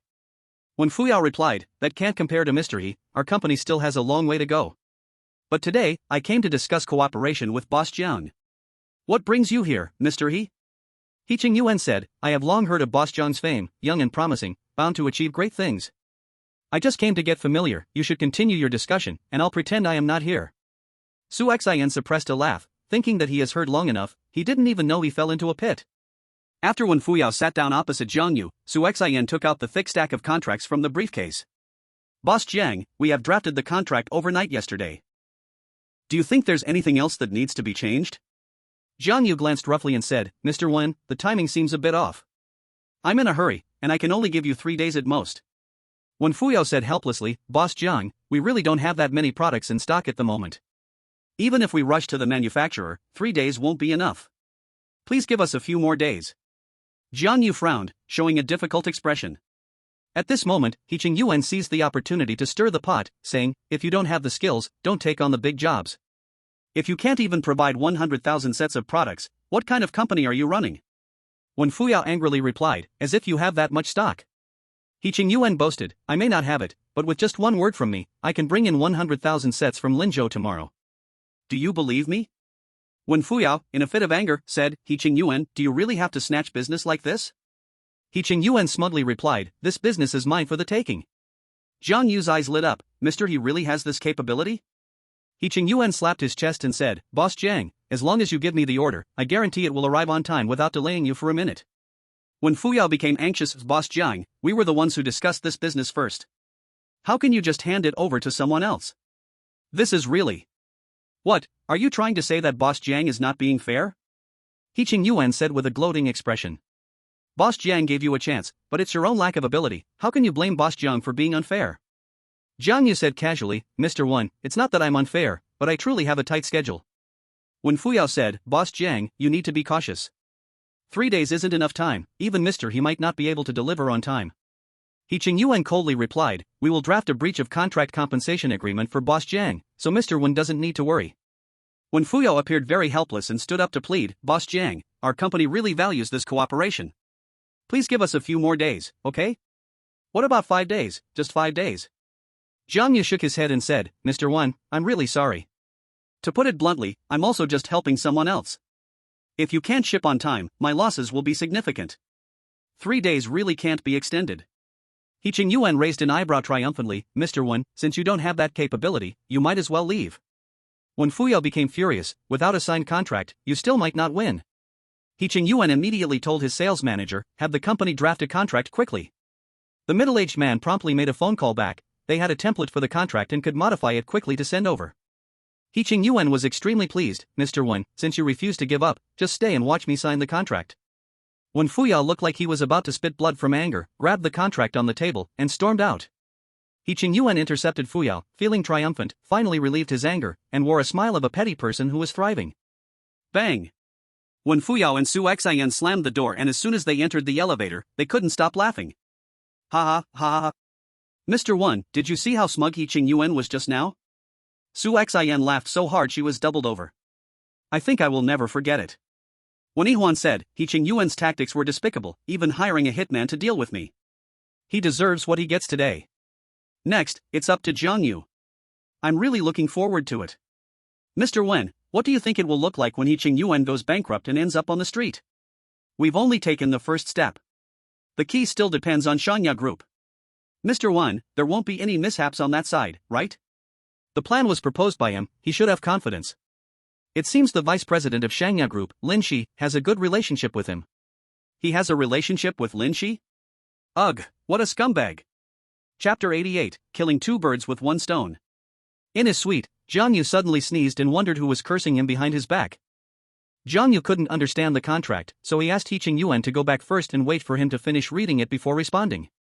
After dismissing He Ching Yuan, Jiang Yu called Wen Fuyao and Su Xian to the suite, and the three of them studied the contract for the whole morning.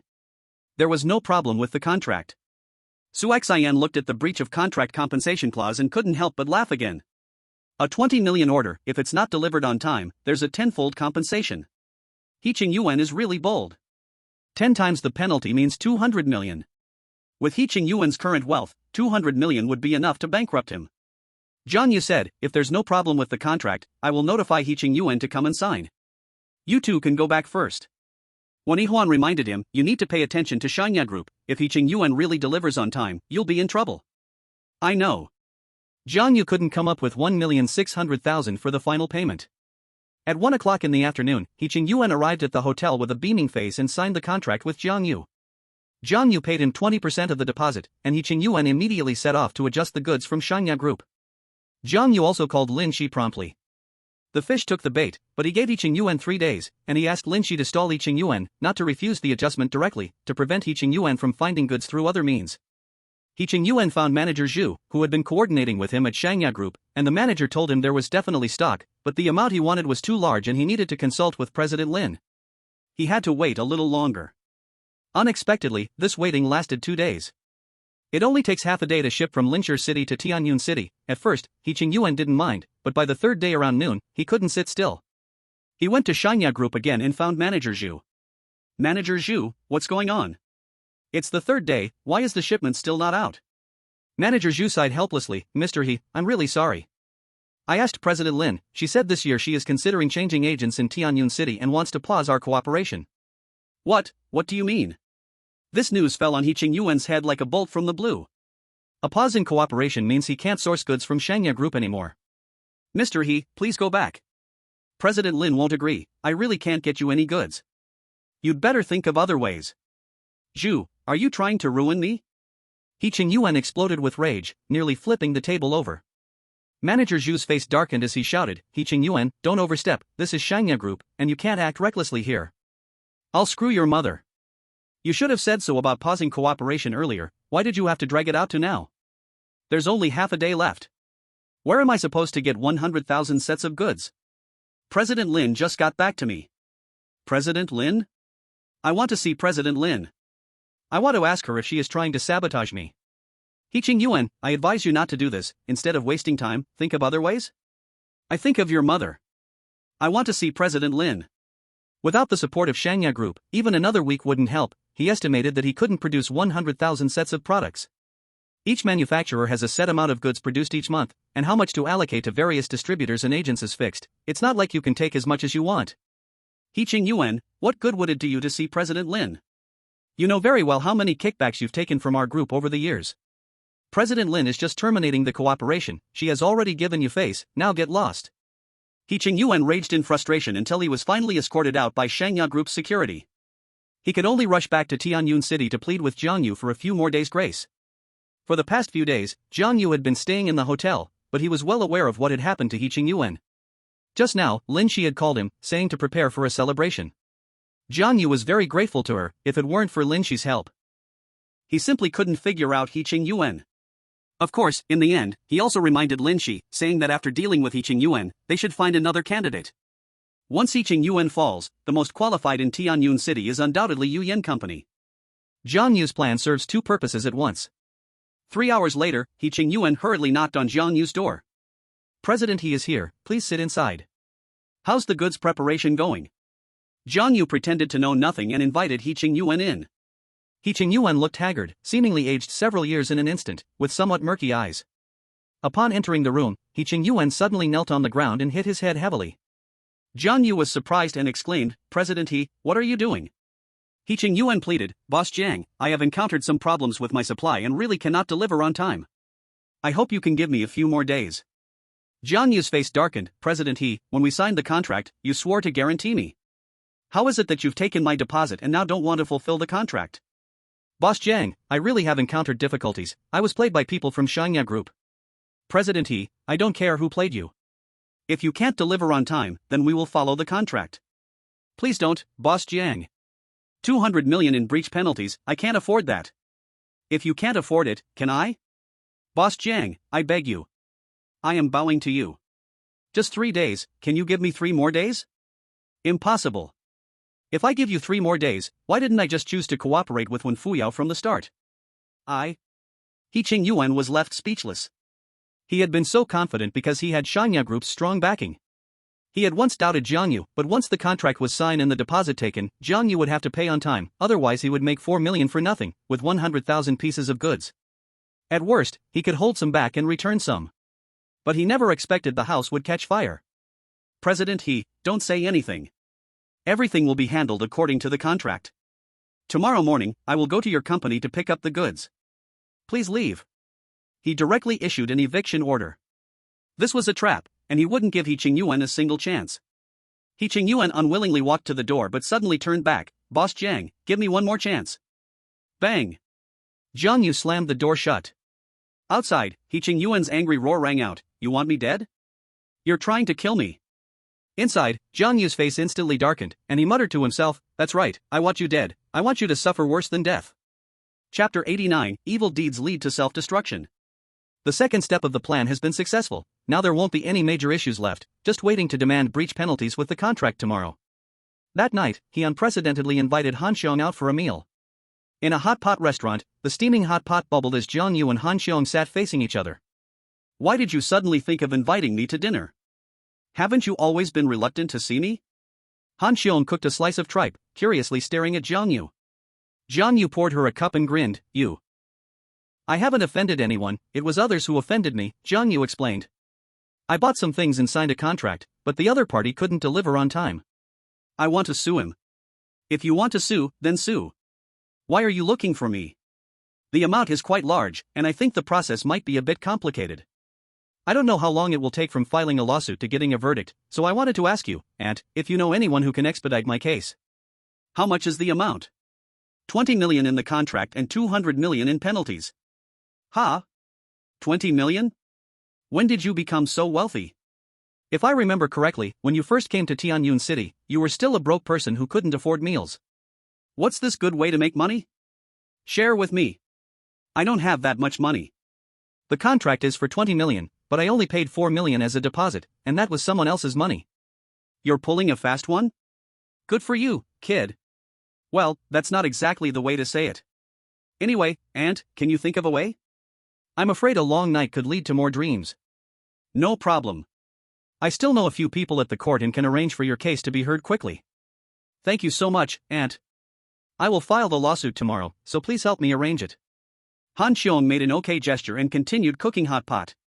The next morning, at 9 o'clock, Jiang Yu brought the contract to Shengyuan Company. In the past, at Shengyuan Company, employees were already busy by 9 in the morning, but today there were only a few sparse figures in the company.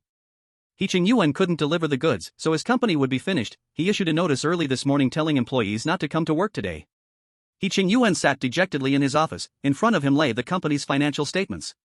Currently, there's 12 million in the company's accounts, and He Yuan himself also has 10 million in his personal bank account, but combined, it's still not enough to cover the compensation. 200 million? Where can he find 200 million? Once Jiang Yu files the lawsuit, the contract is there, and he will definitely lose. Even if the court rules that he can pay less, he will still be bankrupt. Mr. He, where are my goods? Jiang Yu swaggered in through the door and saw the listless He Yuan. He Yuan blankly replied, Boss Jiang, can you give me a few more days? Jiang Yu said, everything will be handled according to the contract. He Yuan pleaded, Boss Jiang, give me a chance, I'll pay you double the deposit. Jiang Yu responded, if I give you a way out, then who will give me a way out? You know how much I'll have to pay if I can't receive the goods. Since you can't deliver, I'm sorry, Mr. He, we'll see each other in court. Jiang Yu came today just to go through the motions. He turned around and went to the court to file a lawsuit. Thanks to Han Xiong's connections, the case was quickly prepared, and the court staff informed him that the hearing would be tomorrow. This efficiency is unmatched. He Yuan's assets were frozen that very day. Jiang Yu returned to the hotel and told Wen Fuyao that the hearing would take place tomorrow. At this point, He Yuan's defeat was guaranteed. He invited Wen Fuyao out for dinner to celebrate in advance. He Yuan knew he couldn't survive this. He originally planned to transfer assets quickly in the next few days, but he didn't expect Jiang Yu to have such strong connections, freezing all his money the same day. He was unwilling to give up, constantly calling Jiang Yu, pleading for him to spare a way out. Jiang Yu simply turned off his phone. Spare you a way out? Did you ever think about sparing Wen Fuyao a way out? Now that he had no money, let's see how he could still fight Wen Fuyao or hire a hitman. After Jiang Yu's phone was turned off, He Yuan went straight to the Xingha Hotel. The security wouldn't let him up, so he waited at the door. At 7 in the evening, Jiang Yu set out to have dinner with Wen Fuyao. As soon as he got into the car, He Yuan followed him. At the corner Western restaurant, Wen Fuyao and Su Xian had already arrived early. The two women had victorious smiles on their faces and a sense of relief, knowing they would no longer have to worry about He Yuan plotting behind their backs. Wen Fuyao opened a bottle of Lafite, and as the waiter was pouring the wine for them, Su Xian asked, I'm curious, how did you convince the vice president of Shangya Group? You don't know? How would I know? I thought Su Wan had told you. This has something to do with Su Wan? I was introduced to Lin Shi by Su Wan to treat him. I didn't charge any medical fees, I just asked Lin Shi for a favor. When I mentioned this matter, Lin Shi was already planning to eliminate He Yuan, the agent, so we hit it off. Upon hearing this, Wen Fuyao said slowly, see, I told you Jiang Yu is not that kind of person. What kind of person? What are you talking behind my back? No, nothing, let's have a drink. Wen Fuyao stammered and brushed it off. Before this, Su Xian had been criticizing Jiang Yu, saying he was a scumbag and definitely had some improper relationship with Lin Shi. After hearing Jiang Yu's explanation, Su Xian also felt a bit embarrassed and drank the entire glass of wine in one go. Damn it, you guys actually teamed up to set me up, I'll kill you. He Qingyuan, who had followed them to the restaurant, suddenly realized. It turned out to be a trap.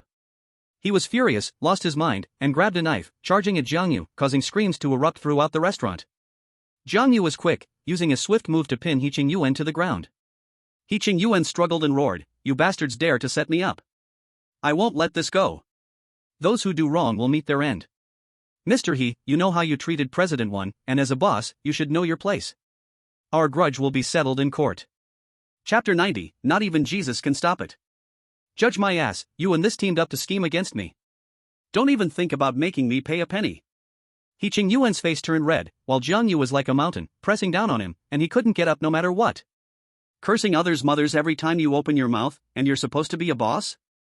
You say we're setting you up. If you have evidence, submit it to the court. If not, just wait to go bankrupt. With He Qingyuan causing a scene, they couldn't continue their meal. He asked Wen Fuyo and Su Xian to leave first, then released He Qingyuan. He Qingyuan was controlled by the security guards. Jiang Yu paid the bill and left.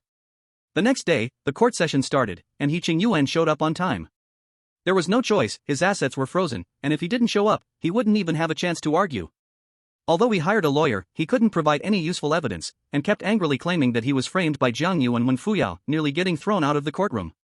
After the trial, the court ruled in favor of Jiang Yu, and He Qingyuan didn't have enough assets to pay, so he was declared bankrupt on the spot. Jiang Yu didn't immediately receive the compensation because the court had to liquidate his assets, and the bankruptcy compensation had a sequence. First, employee wages and compensations were paid, followed by owed taxes, and only after those would Jiang Yu receive his share. But Jiang Yu didn't mind, as long as He Qingyuan was taken down, whether he got the money or not didn't matter. After leaving the courthouse, He Qingyuan looked like a withered eggplant, deflated and listless, his years of effort gone in an instant. When he passed by Jiang Yu, he gritted his teeth and said, "You want me dead? I won't let you get away with it, and you, Wen Fuyao, wait for it." Jiang Yu mocked, "Do you even have money left? Can you still afford to hire a killer? We'll see." He Qingyuan's threat was ignored by Jiang Yu. He was already a penniless man, what storm could he stir up? A person with such despicable means had accumulated connections as fragile as a sandcastle, scattered by the wind. After things were over, Jiang Yu didn't return to the hotel, he went to Han Ying's apartment. On the way, he kept muttering to himself, feeling like there was something he had forgotten. Han Ying was eating potato chips and playing on her computer in the living room, and when Jiang Yu walked in, she had a stern face. "It's been days since I saw you. Where have you been messing around? Don't forget your identity now. If you dare to do anything that harms the reputation of our Han family, I will definitely not let you off." "Messing around?" "Your boyfriend has done something significant these past few days." Jiang Yu sat down right next to Han Ying, naturally resting his hand on her shoulder, and looking at the computer screen, he asked, "What are you watching?" Han Ying shrugged her shoulder, angrily said, "Stay away from me." Jiang Yu replied, "There's no one else at home, what's there to be shy about?" Han Ying shot him a sharp look that gave chills, and Jiang Yu quickly moved away, awkwardly saying, "I was just joking, is it necessary to be so serious? We aren't at the level of joking and being close." Alright, I won't joke with you. Can I borrow your computer for a bit?" Jiang Yu was persistent, continuously comparing maps, hoping to find similarities so he wouldn't have to wait to gather all 9 marriage certificates. Han Ying decisively refused, "No. Are you really that stingy? It's just borrowing the computer, not cutting a piece of your flesh. What's wrong with being stingy? If you want to play, buy your own. I just want to ask, how much is this computer of yours?" "Not expensive, just 17,000. "What? 17,000? Isn't that expensive? He worked as a bodyguard for Wen Fuyo for so long and didn't even earn 17,000. Is this how the rich talk?" Jiang Yu put on a big smile and slowly moved closer to Han Ying. Han Ying suddenly turned her face, her eyes flashing with killing intent. "Stay away from me."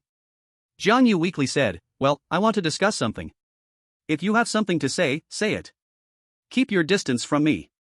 "I know you see me as a tool, but this counts as managing my time." "Isn't it fair for me to consider myself half a worker? What exactly do you want to say? To be a worker, I naturally have to get paid. I don't want money, but can you buy me a computer like yours?" It's hard to imagine that just a few days ago, he spent 4 million to design for He Qingyuan, but now he is lowering himself for a computer that costs only over 10,000. Jiang Yu thought this small laptop was quite useful, he could take it when going out and compare maps online anywhere. But it was just a bit expensive. If he had to pay for it himself, he wouldn't be able to spend that much. Han coldly said, "We're only engaged and you're already thinking about living off me?" Jiang Yu was speechless. "Am I living off you?" Please get it straight, I'm asking for the reward that a tool deserves. Do you really think I have so much free time to play along with you? Han stared at him unkindly. "Are you trying to threaten me again with a breakup?" Hearing this, Jiang Yu suddenly smiled. "Oh, you just reminded me." You. Han wanted to slap herself, secretly thinking how she was being so careless with her words. She suddenly put on a pitiful expression and gently said, "I've had my financial support cut off by my dad. I'm poor now too, so please don't bully me, okay?" As she spoke, she even winked at Jiang Yu, and he almost fell for it. Jiang Yu steadied his mind and said firmly, "Don't give me this act, I'm set on getting the computer." "I mean it, not even Jesus can stop me. How can you be so shameless?" Speaking of shameless, I have to mention what happened at the old man's birthday party, where some people dragged me on stage without my consent to use me as a shield and then kissed me forcefully. Who's more shameless here? Shut up. Han was furious. She had to do it out of necessity back then, giving him a kiss was already too lenient. And here he was, taking advantage and then acting innocent, even turning the accusation against her, saying she was shameless. Jiang Yu extended his hand. "Shutting up is fine, just give me the money to buy the computer." Han really had no other options. "What's your WeChat ID?" "I'll add you, or Alipay will do." "I don't have one." "Ha? In this day and age, there are actually people without WeChat or Alipay. What use do I have for that thing? Jiang Yu and the old man either have no fixed address or stay on Mount Boki, they never shop online, and he hardly has friends, so he doesn't need these apps at all. Without WeChat and Alipay, how can I pay you? I don't have that much cash on me." "Oh, I see." Jiang Yu took out his phone and said, "Then help me register a WeChat and Alipay account, I need to adapt to a cashless life." Jiang Yu's voice suddenly rose, startling Han, who angrily scolded, "What are you crazy about? I need to step out for a bit, we'll talk about the computer later." Finally, he remembered what he had overlooked: cash. Although Qing Yuan's assets were frozen, he still had at least 4 million in cash, and that was given by him. 4 million, enough to buy a life. Chapter 91, Pure Curiosity. Jiang Yu rushed to Wen Fuyao's house in a panic, he was so worried he forgot to make a call. Seeing Wen Fuyao safe sitting at home, Jiang Yu let out a long sigh. What happened again? Seeing his flustered look, Wen Fuyao's heart tightened as well. Jiang Yu shook his head and said, "It's nothing, I'm just worried that Qing Yuan will take revenge on you." He stared intently at Wen Fuyao's face, and a hint of dark energy still lingered on her forehead. The crisis was not yet over, he believed Qing Yuan would definitely seek revenge on Wen Fuyao. Qing Yuan had fallen to such a state, he was capable of anything now. Wen Fuyao said, "Qing Yuan is already bankrupt, he shouldn't have the ability to take revenge on me now, right? Don't forget, a few days ago, we just gave him 4 million in cash, and cash can't be frozen by the court. Don't worry. If I were Qing Yuan, I would take this 4 million in cash and run far away, thinking of a way to make a comeback. 4 million cash, enough to be the startup capital for his second venture. With just a little maneuvering, he could avoid the troubles caused by his bankruptcy. I hope he does that." Actually, Jiang Yu was sure that Qing Yuan would seek revenge because the murderous intent was clear in his eyes when he was at the court. But he didn't say it out loud, fearing that Wen Fuyao would be anxious. He advised, "It's always good to be careful, you should pay attention these days." "Got it." Wen Fuyao smiled brightly, "You haven't eaten yet, come in and have a bite." "No, I still have some matters to attend to." "So will you come back tonight?" "Ha?" Jiang Yu was full of question marks. What does she mean? Didn't I already move out? Wen Fuyao gently said, "Come back." At first, she let Jiang Yu go out of impulse, but now she regretted it. She had given up the opportunity to be near him. Jiang Yu didn't know how to face Wen Fuyao, he didn't know whether to accept or refuse, feeling very conflicted. He didn't dare to move back. "Well, it's not very convenient now, on the surface, I'm still Han family's son-in-law. If I move back to live with you, it would inevitably lead to gossip, which wouldn't be good for you or for the Han family." Wen Fuyao gently nodded, "I understand." Although she understood, there was still an undeniable disappointment in her eyes. Jiang Yu went to the Qing Yuan club again and found Jin Hu. Jin Hu poured him a cup of tea and admired, "Brother, I heard about your ruckus at the Tianyun Business Association, impressive." Jiang Yu waved his hand, "It's nothing to mention. Knocking down dozens of ordinary people is nothing to be proud of." Jin Hu smiled and asked, "Brother, what brings you here so late?" Jiang Yu stated plainly, "I want to ask you for a favor." "Hey, if you need help, just say it, don't stand on ceremony, what's up?" "You have many people in your Black Tiger Hall, I want you to keep an eye on someone for me." "Who?" "Qing Yuan. A small matter, consider it done." Then I'll thank you in advance. I'll treat you to a meal when I have the chance. There's no time like the present. Let's eat at the club? Jin Hu winked. Although my club isn't as good as Linzhou's, it has everything you need. Ensure you enjoy yourself to the fullest. Oh? Jiang Yu's eyes lit up. The old man was someone who lived freely. He had taken Jiang Yu to clubs before, but the old man was stingy, always making Jiang Yu wait in the lobby while he went off to enjoy himself. Because of this, Jiang Yu had long harbored a wish to experience the club himself and see what it was that the old man couldn't forget. Now, with Jin Hu's words, he was finally intrigued. He had never been to the club before, so it would be good to see what it's like. He drank for 2 hours at the club with Jin Hu, and by the end, Jin Hu was so drunk he couldn't find his way. Luckily, he had made arrangements in advance. The manager led Jiang Yu to a room filled with a seductive atmosphere. A round waterbed was placed against the wall. Jiang Yu lay on it, swaying gently, feeling a peculiar sensation. A few minutes later, a beautiful woman dressed in a qipao entered, with a high slit showing her long, straight legs. She looked to be about 24 or 25 years old, with a good figure and appearance. Hello, I am technician number 8, here to serve you. What services do you offer? Jiang Yu asked purely out of curiosity. The woman was taken aback, thinking to herself, you came here and don't know what services are offered?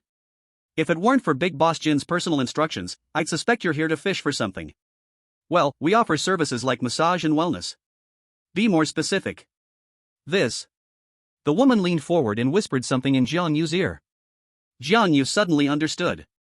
No wonder the old man enjoys it so much, it's quite extravagant. Turns out the old man sent me away to let himself go? No wonder I couldn't find him when I went back. The woman awkwardly said, well. Shall I run the bath for you first? Jiang Yu shook his head, no need. You can leave now. Ha? I'm a bit tired, I want to rest. Maybe next time, I'll look for you then. Jiang Yu just wanted to see what it was like. He didn't plan on really playing. What the woman had just whispered had solved a long-standing curiosity for him. It was already deep into the night, so Jiang Yu didn't return. He decided to stay at the club. The next day, Jin Hu knocked on Jiang Yu's door, still groggy. The first thing he asked was whether Jiang Yu had enjoyed himself last night. Jiang Yu casually answered that it was okay, and Jin Hu encouraged him to come play often. Jiang Yu thought to himself, I have 9 fiancées, and of the 2 here, each is more beautiful than the last. Do I really need to come here? He didn't dare speak openly about Han Ning, but as for Wen Fuyao, if he wanted to, he could win her over in a minute. By the way, there's something I need to tell you. I haven't found He Qing Yuan. Jin Hu got to the serious matter. What do you mean you haven't found him? I sent people to He Qing Yuan's company and villa, but we couldn't find him. I heard he went bankrupt. Do you think he might have left Tianyun City? Jin Hu still didn't know that He Qing Yuan's bankruptcy was Jiang Yu's doing. Jiang Yu furrowed his brow and said, he must still be in Tianyun City. Keep sending people to look for him. The more He Qing Yuan couldn't be found, the more worried Jiang Yu became. As the saying goes, it's easy to dodge a direct attack, but hard to guard against a hidden one. After leaving the Qing Yuan club, he called Han Xiong again and asked her to use her connections to see if she could find He Qing Yuan. On the phone, Han Xiong said, give him a break. You've already ruined him, why not stop? Jiang Yu replied, I'm just worried he'll seek revenge. There's no other intention. Han Xiong said, there's no time now. I'm still cleaning up your mess at Lutan Mountain. She had gone to Chao Bin's house again today, but once again was turned away. Chao Bin wasn't willing to reconcile and had refused to meet her. Even gods get angry, and after 3 consecutive rejections, Han Xiong was furious. If he doesn't want to talk, so be it. If Master Chao wants to settle the score, my Han family will accompany him. She threw her sleeves and left. Not long after, Chao Gang arrived, shouting from a distance, Uncle, the time isn't right yet. Chao Gang had a knot in his heart. He couldn't get revenge, and for the past few days, he hadn't enjoyed anything. Chao Bin opened the door and stepped out, hands behind his back, gazing at the green mountains. The right timing doesn't come easily. If it was just dealing with Jiang Yu, that would be simple, but now it involves the Han group, and Chao Bin doesn't dare to act rashly. Chao Gang said slowly, Uncle, I have lost face in front of my friends these days. What exactly are you worried about? Chao Bin replied, the Han family, the Han group is one of the top enterprises in Tianyun City, and the Han family's connections are beyond your imagination. Do you think I, as the president of the Martial Association, can shake them?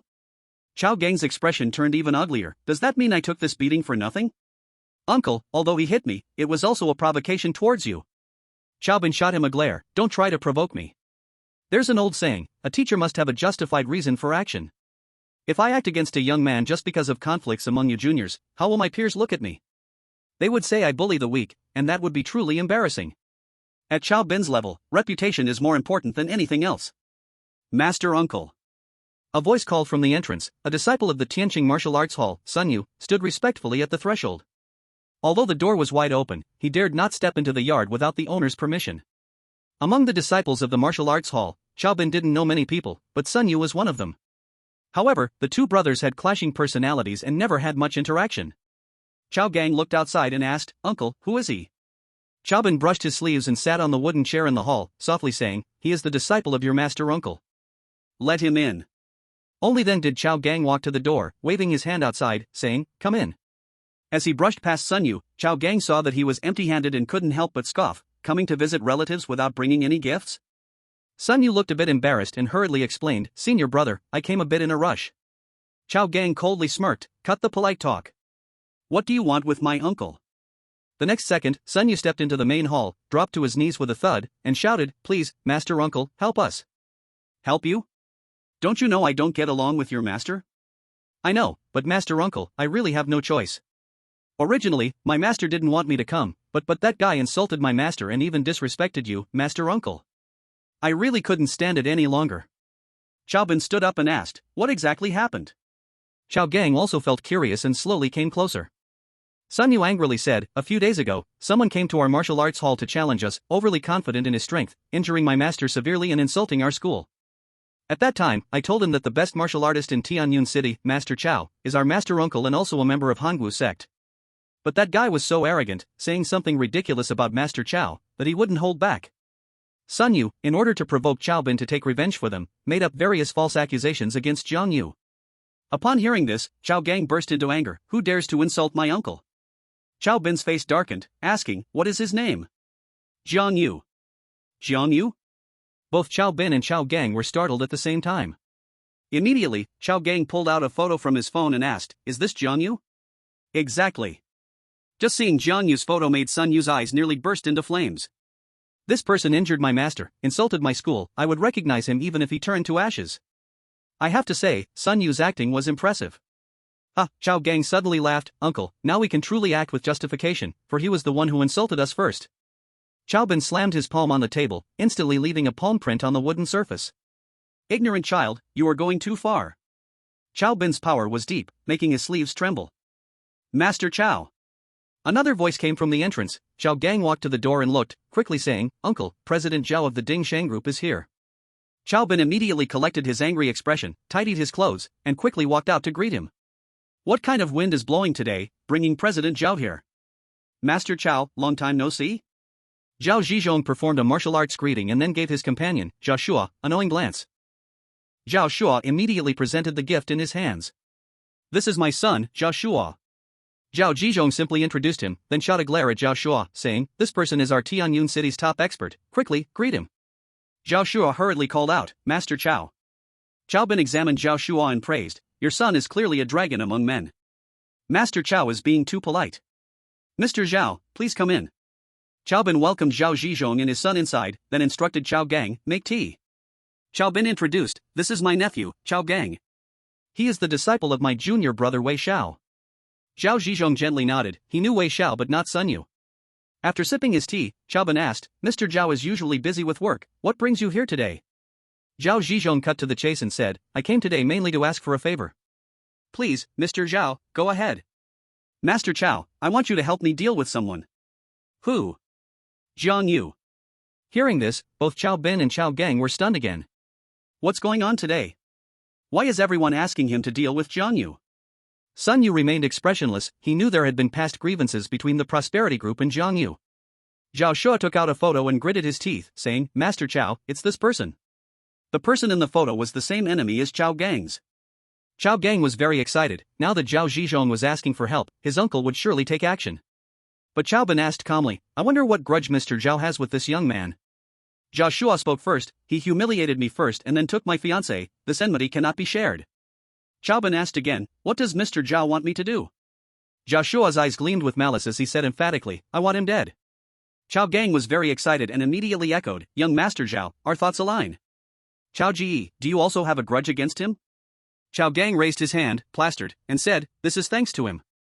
Chao Bin frowned and shot a glance at Chao Gang, who immediately stood upright and dared not speak again. He said slowly, "Mr. Zhao, you asked me for help, and I would usually feel obliged, but you should know that young man is the prospective son-in-law of the Han family. I am worried." "Master Chao need not worry, I will handle the Han family side, you can just focus on dealing with Jiang Yu." Chao Bin smiled heartily and stood up, saying, "With Mr. Zhao's words, I am reassured." Chao Gang. "Uncle? Send that kid a letter of challenge from me. 1 week later, at the peak of Lutong, we will decide life and death." Chapter 93, Money on Everyone's Lips. With the strong support of the Prosperity Group, Chao Bin had no worries at all. While Jiang Yu was still running around looking for He Qing Yuan, he was unaware that the challenge had already been delivered to the Han family from Tianyun City's top expert. He Qing Yuan seemed to have completely vanished. After leaving the court, no one had seen him, and he didn't seem to have contacted anyone. This made Jiang Yu very uneasy. He himself was fine, he could withstand any of He Qing Yuan's methods, but Wen Fuyao could not. Wen Fuyao, being a woman with no strength to even bind a chicken, could not face the beasts lurking in the dark. He first went to Guanhuju to check. Indeed, there was no one at He Qing Yuan's villa. He even used connections to ask Wang Yu to help retrieve the neighborhood's surveillance. The surveillance showed that after losing the case, He Qing Yuan returned once and left with a large suitcase from the villa. Jiang Yu recognized that suitcase. It had been given by Dulong, and it contained 4 million in cash. Although there were also network covering the city, Jiang Yu didn't have the authority to access it. He searched all morning with no results. Searching in such a large city was like looking for a needle in a haystack, and he could only hope that Jin Hu would bring him good news. He had Jin Hu send a few people to secretly protect Wen Fuyao. As long as He Qing Yuan didn't hire professional killers, they could still cope. At noon, he dragged his exhausted body home. He Qing Yuan's aftermath work gave him a headache. He sat on the sofa rubbing his temples when he suddenly noticed a brand new laptop on the coffee table. His heart warmed. He murmured, "You say no with your mouth, but your body is very honest." Clearly, the notebook was bought for him by Han Ying. Although it didn't seem as expensive as Han Ying's notebook, it was enough for Jiang Yu, who only needed to look up information. He immediately opened the computer and started fiddling with it. He rarely used a computer, and was not familiar with many functions. His typing speed was quite worrying. Because his typing speed was extremely slow, it resulted in a poor progress in his research. After class, Han Ying bought a lunchbox near the school gate and headed home. She had another class in the afternoon and needed to rest for about an hour before going back to school. Upon entering the house, she saw Jiang Yu poking at the keyboard with one finger at a time, and she mocked, "With your typing speed, how can you take my computer?" "What's wrong? Didn't you learn pinyin?" Jiang Yu had never been to school. He had learned characters from his old man. "How about I buy you a writing pad instead?" Since she had already bought a laptop worth several thousand, Han Ying didn't care about the money for a writing pad, so she decided to be generous. "No need." Jiang Yu's pride flared up. "I'll figure out this pinyin in 2 days. My typing speed will definitely be faster than yours." "Haha, keep dreaming. Boasting doesn't cost anything. How about we make a bet?" "What kind of bet?" "In 2 days, if my typing speed is faster than yours, you give me 10,000 yuan, how about that?" "Have you gone crazy? All you talk about is money?" After mocking him, Han Ying said with a strange smile, "But I accept this bet." "Why not make it 20 days instead of 2? She had been playing computer games since she was 3, and her typing speed was incredibly fast. She didn't believe Jiang Yu could show any improvement in just 2 days. If someone wanted to give her money, why not take it? "Then it's 20 days, no backing out." "Poof." Han Ying snorted lightly, placing her lunchbox on the table and digging in while scrolling through her social media. Jiang Yu glanced up and muttered, "What about mine?" Han Ying had only bought one lunchbox. "There's nothing for you. If you want to eat, cook for yourself." Han Ying replied without even looking up. Jiang Yu felt deeply emotional. "You are the young lady of the Han family, how can you be so stingy?" Han Ying immediately looked up, her eyes flashing with a hint of killing intent. "First of all, I didn't know you were home. Secondly, providing you with a place to stay is already quite generous. Do you still want me to provide food and accommodation?" "I am your tool right now, I'm working for you." "Stop with that nonsense, I've already paid you your wages." Han Ying quickly finished her meal and went back to her room to rest, while Jiang Yu continued to fiddle with the computer, already searching for videos to learn pinyin in order to win that 10,000 yuan. At 2 in the afternoon, Han Ying groggily got out of bed. "Are you free tonight?" Before going out, Han Ying asked.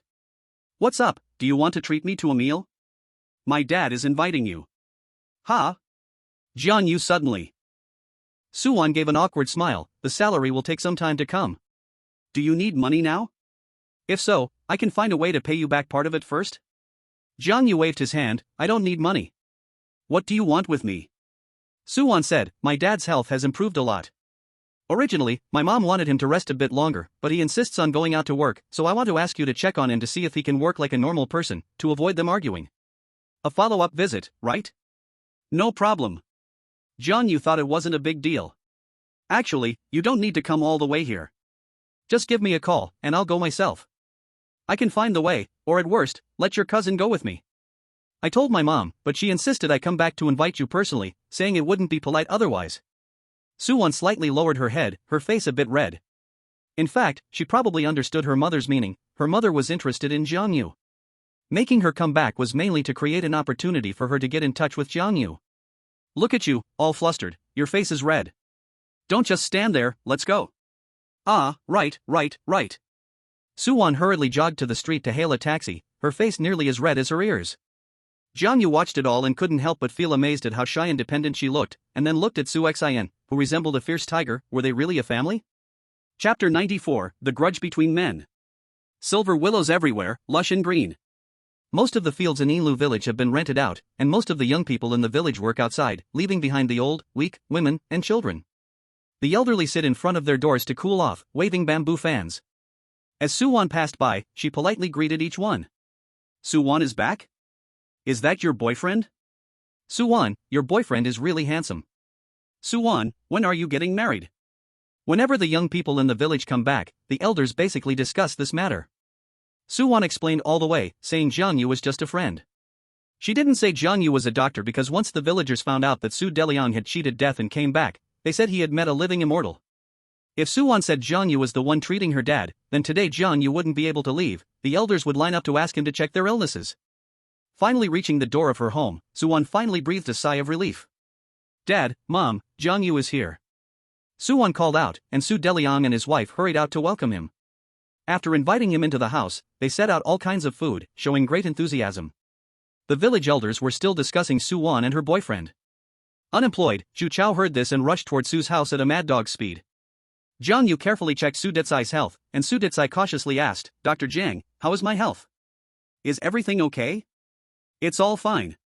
Can I go work in the fields? Of course you can, but you can't stop the medication. Just take 2 more courses to strengthen it. Su Detsai was very excited. Dr. Jiang, you really are a divine doctor. At this moment, Zhang Giro gave Su Detsai a look and then pulled Soo-won to the yard.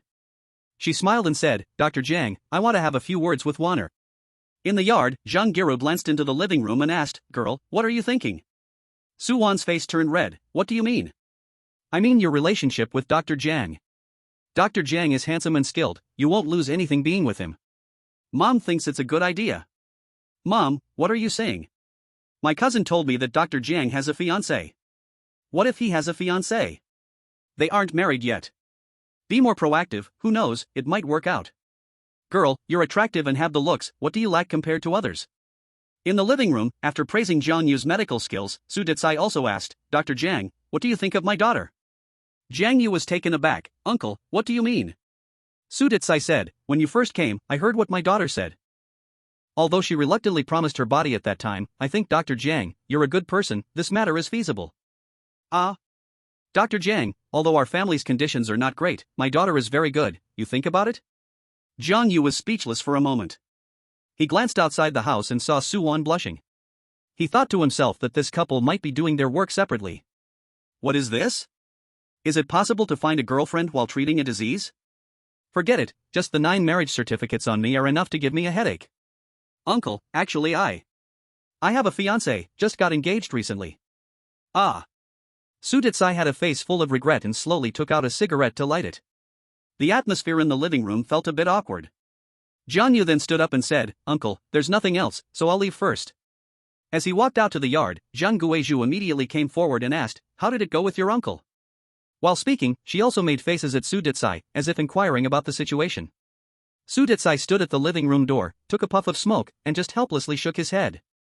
Zhang Guizhu shot him an angry glare, full of reproach. Soo-won also felt a bit awkward and hurriedly said, Dad, since your health is fine, we should leave, there are still many things to handle at the company. Girl, remember what Mom told you. Zhang Guizhu was still advising Soo-won. Soo-won looked at Jiang Yu with a face full of apologies, but Jiang Yu didn't really mind. As they reached the gate, they saw Chen Lai and Zhu Chao running over like mad dogs. As soon as they saw Jiang Yu, they immediately slammed to a stop. The two leaned on each other, panting heavily. Guliolu. Xu Chao swallowed and said, come on, bro, so it's him, this little brat dared to come after we got 2 hits on him. When Qianlai saw Jiang Yu, he was instantly filled with rage, his gaze like that of a venomous snake ready to eat. He hated Jiang Yu to the bone. Qianlai had always pursued Su Wan, but Su Wan had high standards and didn't look at him. Qianlai knew deep down that given Su Wan's qualities, finding a richer and more handsome boyfriend in the province was not hard at all. Su Detsai's illness gave him a glimpse of opportunity, his only opportunity.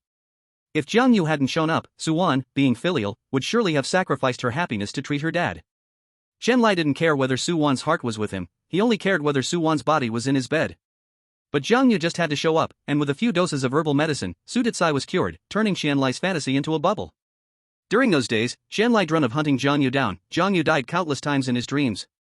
Jiang Yu was also surprised that after getting hit twice last time and not bothering with them in the middle of the night, they still dared to show up. Qianlai looked around and didn't find any sticks, so he took a half brick from the roadside and clenched it in his hand. With a weapon, he felt a bit more confident. Good brat, you dare to come to our Inlu village, today I'll make you come back empty-handed. Zhu Chao, Zhu, where are you? When Qianlai turned around, he found Zhu Chao had retreated even further. Both of them understood that together they still couldn't beat Jiang Yu. Zhu Chao said sulkily, come on, bro, we don't have anything in hand, we can't confront him head-on. Qianlai took a few steps back and gritted his teeth, whispering, the hatred of stealing a wife cannot be shared, we can't just let this slide. Zhu Chao said, Feng Yang is back, he learned some skills at the martial arts school in the city, he should be able to handle this brat. Him? Wasn't he just kicked in the kidney not long ago and laid in the hospital for a few days?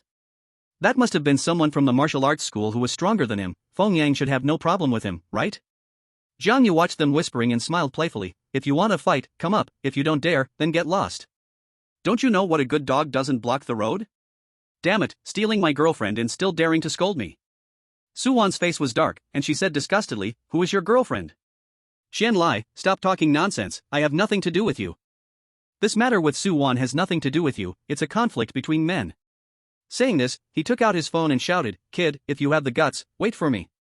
I'll call someone to deal with you soon. Chapter 95, we have many people, what are we afraid of? A conflict between men? Jiang Yu found this person somewhat interesting and said lightly, if I can beat you this time, will you stop bothering Su Wan?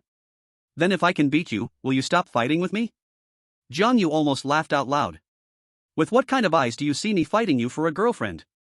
He said sternly, I'll give you this chance. Being a good person to the end, helping Su Wan get rid of this pesky dog. All right. Qianlai's eyes gleamed fiercely, do you want a one-on-one fight or a group fight? As you wish. Good, then I'll give you time to call people for a group fight. Qianlai lacked confidence in a one-on-one fight. Jiang Yu calmly said, I won't need to call anyone to deal with you. Qianlai's heart leaped with joy, quickly saying, hey, you said it yourself, don't say I'm bullying the weak with more people later. Xu Chao provocatively said, kid, you're dead for sure. My buddy is trained. Jiang Yu was not concerned. More people bullying fewer people? Is your group stronger than the Black Tiger Hall or the Tingyun Business Association? Can you fight better than the Tianqing Martial Arts School? Qianlai made a phone call, Feng Yang, come to Su Wan's house. Yes, now, there's an ignorant fool trying to steal my woman. Help me teach him a lesson. After hanging up, Qianlai held his head high, full of confidence. Jiang Yu found the name Feng Yang somewhat familiar but couldn't remember where he had heard it. How could he remember all the little characters he had beaten up? He stood calmly at the door, but Su Wan was anxious, grabbing his arm and whispering, let's go, if you get into trouble, I won't have the face to see you again. Jiang Yu said lightly, don't worry, I won't be in trouble. But? No buts. Don't you want to shake off those 2 fat guys? I'll help you. When Qianlai heard the word fat, he immediately scolded, kid, watch your mouth. Where am I fat? Compared to Zhu Chao, who weighed around 180 pounds, Qianlai was not fat, but compared to Jiang Yu, he was all meat. Xu Chao echoed, we have a standard build. We are dashing and handsome, can you compare? Jiang Yu mocked, a standard build weighing 180 pounds? Dashing and handsome? There's a limit to self-love, didn't you scare yourself when you looked in the mirror? Xu Chao angrily shouted, do you know what a good-looking face is? There are thousands of them, an interesting soul is rare. Jiang Yu replied, well, an interesting soul weighs 180 pounds. Xu Chao's face turned green, try making fun of my weight again. Under the blazing sun, Feng Yang rode a bicycle and hurried over, sweating profusely. As soon as he arrived, Qianlai and Zhu Chao were full of pride. My buddy is here, you're doomed. Qianlai tossed the half brick in his hand, revealing a sinister smile. Feng Yang got off at the corner, pushed his bicycle to the side of the road, rolled up his sleeves, and shouted, "Who is it that is trying to steal my brother's girlfriend?" Chen Lai waved to him, "He's at Su Wan's door." After the three joined forces, Feng Yang stood in the center, with Chen Lai and Xu Chao on either side. Xu Chao picked up a brick and threw it as they marched towards Su Wan's house. While waiting, Su Wan prepared a stool for Jiang Yu and cut a watermelon. Chen Lai was about to explode with anger. Here he was, sweating under the sun, while they were enjoying watermelon in the shade. The more he thought, the angrier he got, pointing at Jiang Yu and yelling, "Feng Yang, that's the kid. He's very arrogant. Let's go beat him up together." "Beat him up!" Xu Chao shouted angrily, and both he and Chen Lai dashed toward Jiang Yu. As they rushed up to Jiang Yu, they suddenly slammed the brakes and hurriedly ran back. Because Feng Yang hadn't moved at all. "Feng Yang, don't ditch us. I thought we were rushing together." Chen Lai scolded, then said, "Listen to my orders. When I shout 1, 2, 3, we all charge together. 1, 2, 3. Chen Lai and Xu Chao launched their second charge, but after a few steps, they hurriedly turned back. Feng Yang still didn't move, standing there, gulping down saliva. Xu Chao was annoyed. "Feng Yang, what's wrong with you? When Brother Lai calls you over, it's not for you to watch a show."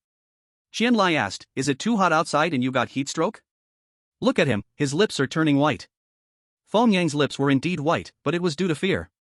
Jiang Yu might not remember him, but he would never forget Jiang Yu. Back then, Jiang Yu stormed into the dojo, sweeping through the entire martial arts gym all by himself. How proud and how shocking was that? Besides, Feng Yang had his kidney damaged by Jiang Yu. How could he forget the one who caused his suffering? Xu Chao fanned Feng Yang with his hand, saying, "Brother Lai, how about I buy a watermelon to help Feng Yang cool down?" Chen Lai also thought this was a good idea. In front of Jiang Yu, they were nothing but weaklings. Without Feng Yang, they'd only end up getting beaten. Jiang Yu took a bite of the watermelon and said leisurely, "Are you going to fight or not? Do you think there aren't enough people? If you need more time, I can give you some." Chen Lai shouted, "Don't get too cocky too soon. My body is just too hot. Once he cools down, you'll see us beat you to the ground." Gulpo. Feng Yang gulped down saliva again, feeling dumbfounded. These two fools still dared to shout? You two, listen to my advice. Don't provoke him. Feng Yang spoke, shivering a bit. Chen Lai said, "We have numbers, what's there to fear?" Feng Yang adjusted his waist, groaning. "You aren't scared?" "I am. I just spent a few days in the hospital, I don't want to go back."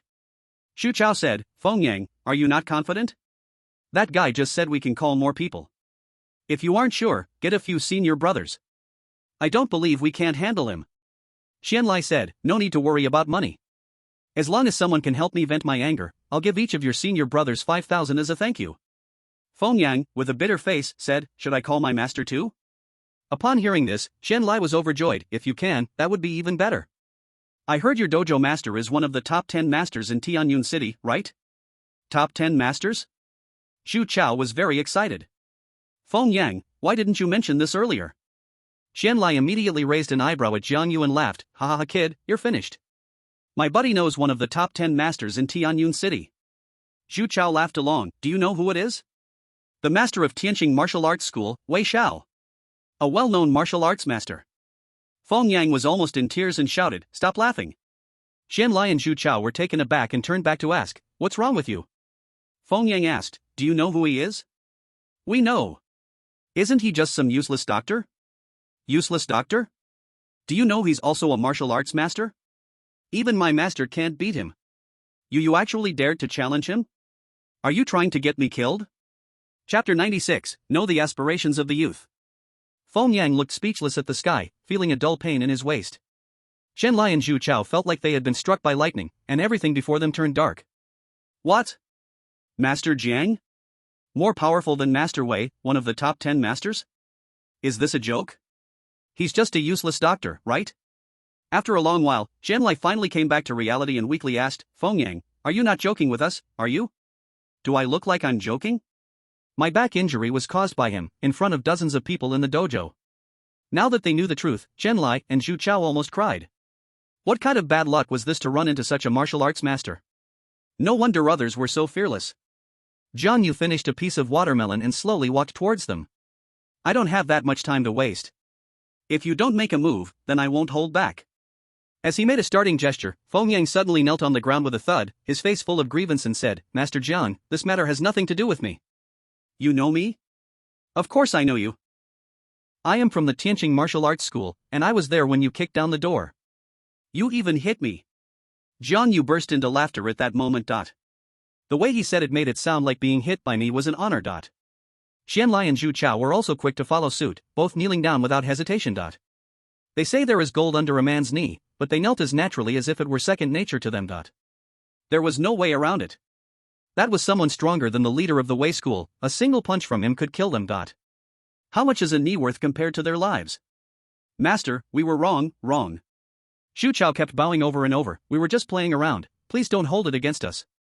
Qianlai said, Master Jiang, it was wrong of us to hit you before, I will pay you back, any amount. Feng Yang's eyes nearly popped out, he was momentarily stunned by Qianlai's words. This guy actually hit Master Jiang.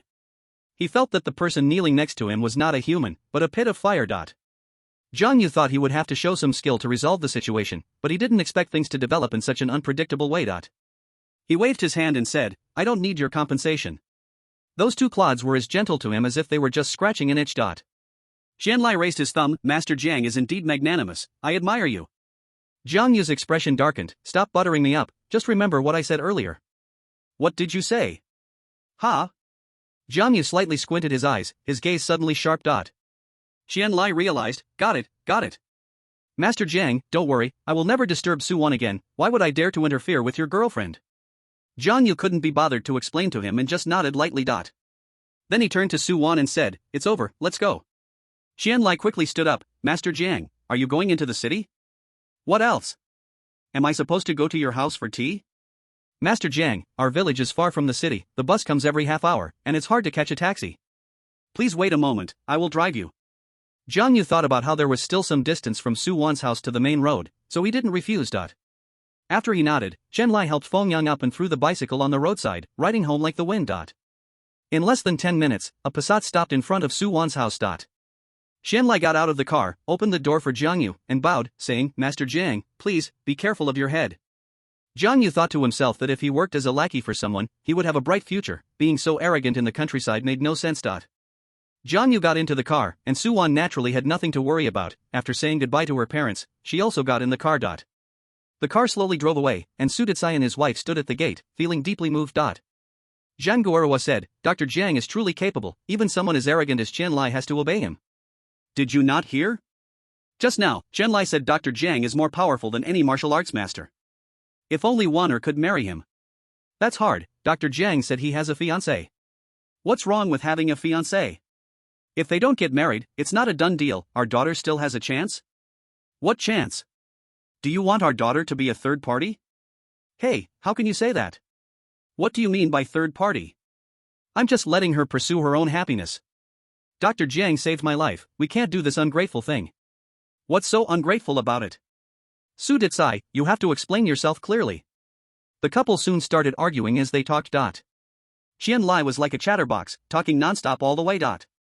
Master Jiang, to be honest, I've had a martial arts dream since I was little, wanting to be taught by a great master, but my family was poor back then. When Feng Yang went to the martial arts school to learn, I wanted to go too, but my dad disagreed, he insisted he work instead. But now I've realized, I have to learn martial arts, it's my dream. Master Jiang, how about you take me as a disciple? I'll pay any tuition. He said a lot, all to pave the way for this sentence. Jiang Yu casually replied, you don't have that talent. No way. I've been to several martial arts schools before, and the masters all said I was a natural talent for martial arts, just a bit older. As long as one has perseverance, there is still a chance to become a master of a generation. Jiang Yu's mouth slightly curved up, oh, a master of a generation. He couldn't tell if others were fooling him, just to make money off him? Money came pouring out in an endless stream. Jiang Yu, out of politeness, occasionally chimed in, while Su Wan said nothing. She had nothing to say to Qianlai. But there was one thing she was quite satisfied with. Throughout the journey, Qianlai hadn't spoken to her, the topic always revolved around seeking a master and learning skills. If this were in the past, if they had the chance to share a vehicle, wouldn't Qianlai have eaten her alive? Su Wan got off at the station, she still needed to hurry back to Ling City. Before leaving, she told Jiang Yu that President Lin was quite busy these days and asked if Jiang Yu could go to Ling City for treatment later. Thinking that Lin Shi had helped him a lot, Jiang Yu readily agreed. Qianlai only told Su Wan to walk slowly, then continued to expand on martial arts topics. Returning to the city, it was already 6 o'clock. Jiang Yu asked Qianlai to take him directly to Guanhuju. Qianlai was dumbfounded.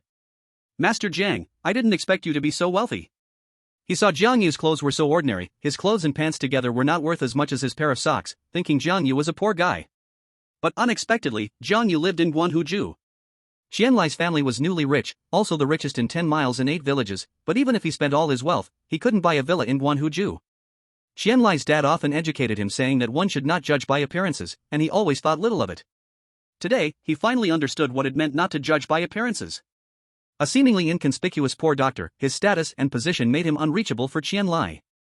This also strengthened Qianlai's determination to become a disciple. Looking at Jiang Yu's back, Qianlai felt emotional and inexplicably recited a line of poetry he learned from the TV: one should know the ambition of soaring when young, and once promised to be the best in the world. Chapter 97, The Drama King. Qianlai thought, if he could stick to his martial arts dream when he was younger, perhaps he could also reach the level of a martial arts master at Jiang Yu's young age. That was just how he thought. He lingered at the entrance of Guanhuju for a long time, and was finally chased away by Wang Yu. When he was chased away, he arrogantly said to Wang Yu, "What's a lousy security guard yelling for? Do you know who my master is? The youngest martial arts master in Tianyun City." He had not been in Tianyun City for a short time, and it was Jiang Yu's second time at Han's villa. Standing at the door, he felt rather emotional. Initially, he thought he could smoothly take the marriage certificate and leave, but he didn't expect to go through so many twists and turns. "What are you still dawdling for? Afraid my brother will eat you?" He didn't know when Han Xiong had stood at the door, looking at him with a smile. Jiang Yu took 2 steps forward and said, "What's there to be afraid of? I am happy just to have dinner with my aunt." Han Xiong rolled her eyes and said, "You've learned to sweet talk now after being in the city for so many days."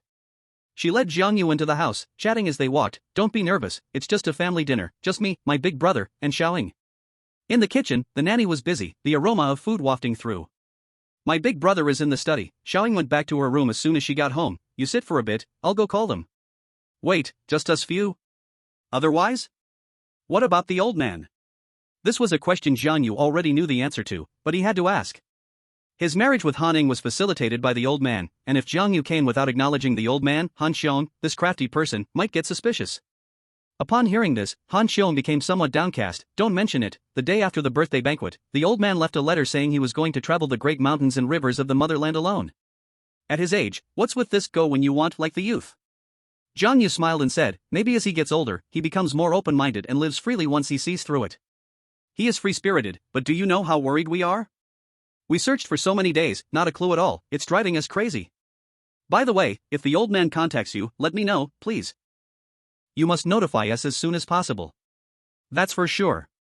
After saying that, Han Xiong went upstairs, while Han Ning came down immediately, but Han Tianming stayed in the study without a sound. Han Ning curled up on the sofa, very casual. Han Xiong reminded her, there are guests here, mind your image. Han Ning grumbled, Auntie, haven't you already treated him like family? Why should I care about my image in front of family? Han Xiong was speechless. Han Ning glanced towards the kitchen and shouted, Aunt Zhou, how long until dinner? I'm starving. The voice of the nanny came from the kitchen, almost done, almost done. Han Xiong asked, look at you, acting like a starving ghost. Didn't you have lunch? Han Ning immediately looked at Han Xiong with a wronged expression. Yes, Auntie, I can't even afford food now. Can't you help me out some more? You can't afford food? John, you thought, was the lunchbox from noon fed to a dog? Didn't I just give you 100,000? How has it gone so quickly? 100,000 isn't enough. Besides, it's not just for me. Jiang Yu was surprised. 100,000 isn't enough? Regular students only need a little over 1,000 monthly for living expenses, right? Hey, wait a minute, what do you mean it's not just for you? Han Ning looked at him sideways. Aren't you a person? I yuan percent yuan. Jiang Yu almost swore, when the hell did I ever use your money? The person who can't even buy me a lunchbox, why would I use your money? Han Ning seemed to know what Jiang Yu was thinking, and said firmly, wasn't the laptop I bought for you? A computer? That was, oh. Jiang Yu was halfway through his sentence when Han Ning suddenly pounced on him, covering his face. She whispered in Jiang Yu's ear, if you want to live better, cooperate with me. If you agree, just make a sound. Squeak. Only then did Han Ning let go, and Jiang Yu caught his breath. Are you trying to murder your husband? On the side, Han Xiong showed a strange smile. Oh, looks like things are progressing quickly, flirting right in front of me. Han Ning leaped onto Han Xiong, acting cute as she said, Auntie, you don't know, he can eat and be useful. I'm really out of money. She blinked her eyes, tears welling up. Jiang Yu admired her. This acting talent should not go to waste as just an actress. It was you and Grandpa who insisted I get engaged to him. Now, as you wished, I've offended my dad. If only Grandpa were still here, he certainly wouldn't let me starve. I am so pitiful. Alright, stop playing sad in front of me. After dinner, I'll transfer you another 100,000. Han Ning kissed Han Xiong on the cheek and cheered joyfully, yay! Auntie, you're the best. Just then, Han Tianming appeared at the second-floor railing, his face dark like a storm cloud. He scolded in a deep voice, young girls shouldn't make such a racket. Humph. Han Ning huffed lightly, turning her head away from her father. She whispered to Han Xiong, Auntie, what does my dad mean? He clearly wanted us to come back for dinner, but since I walked in, he's had that stern face. Well, I'm not sure either. When Han Tianming said he wanted to invite Jiang Yu for dinner, Han Xiong was also dumbfounded, feeling like the sun had risen in the west. Mr. Han. Jiang Yu stood up and politely called out, feeling a bit uneasy under Han Tianming's unfriendly gaze. It all felt like a feast of the monarch, a trap. Han Xiong reminded him, still calling him Mr. Han? It's time to change that. Han Ning casually asked, if not Mr. Han, then what? Han Xiong asked, what do you call me? Auntie. Jiang Yu also calls me auntie, so what should he call your dad? No need. Han Tianming came down, don't call out random names before you've had the change of address tea. Han Xiong smoothed things over, but they're engaged now. Calling him uncle isn't inappropriate, right? But Han Tianming still refused, not necessary. I think it's better to keep our distance. TSK. Han Xiong rolled her eyes, your daughter is marrying him, what distance is there to keep? Really, if you keep frowning like this meal is better off not eaten. Han Ning kept nodding, with your dark face, who can eat? Han Tianming said nothing, turned and walked toward the kitchen, asking, how long until dinner is ready? The housekeeper replied, just the last dish, Mr. Han, you can go to the table now. Han Tianming entered the dining room and coldly said, dinner. Jiang Yu took a deep breath, this subtle atmosphere, is it dinner or an interrogation? It was clear that Han Tianming was still dissatisfied with his son-in-law. So, what does today's dinner really mean? Let's go, eat. Han Xiong patted his shoulder, with me backing you up, don't be afraid. Chapter 98, The Challenge. At the dinner table, Han Tianming was solemn and serious, but he didn't have much power to intimidate. Han Xiong and Han Ning, the aunt and niece, ignored him, eating and drinking, clinking their glasses non-stop.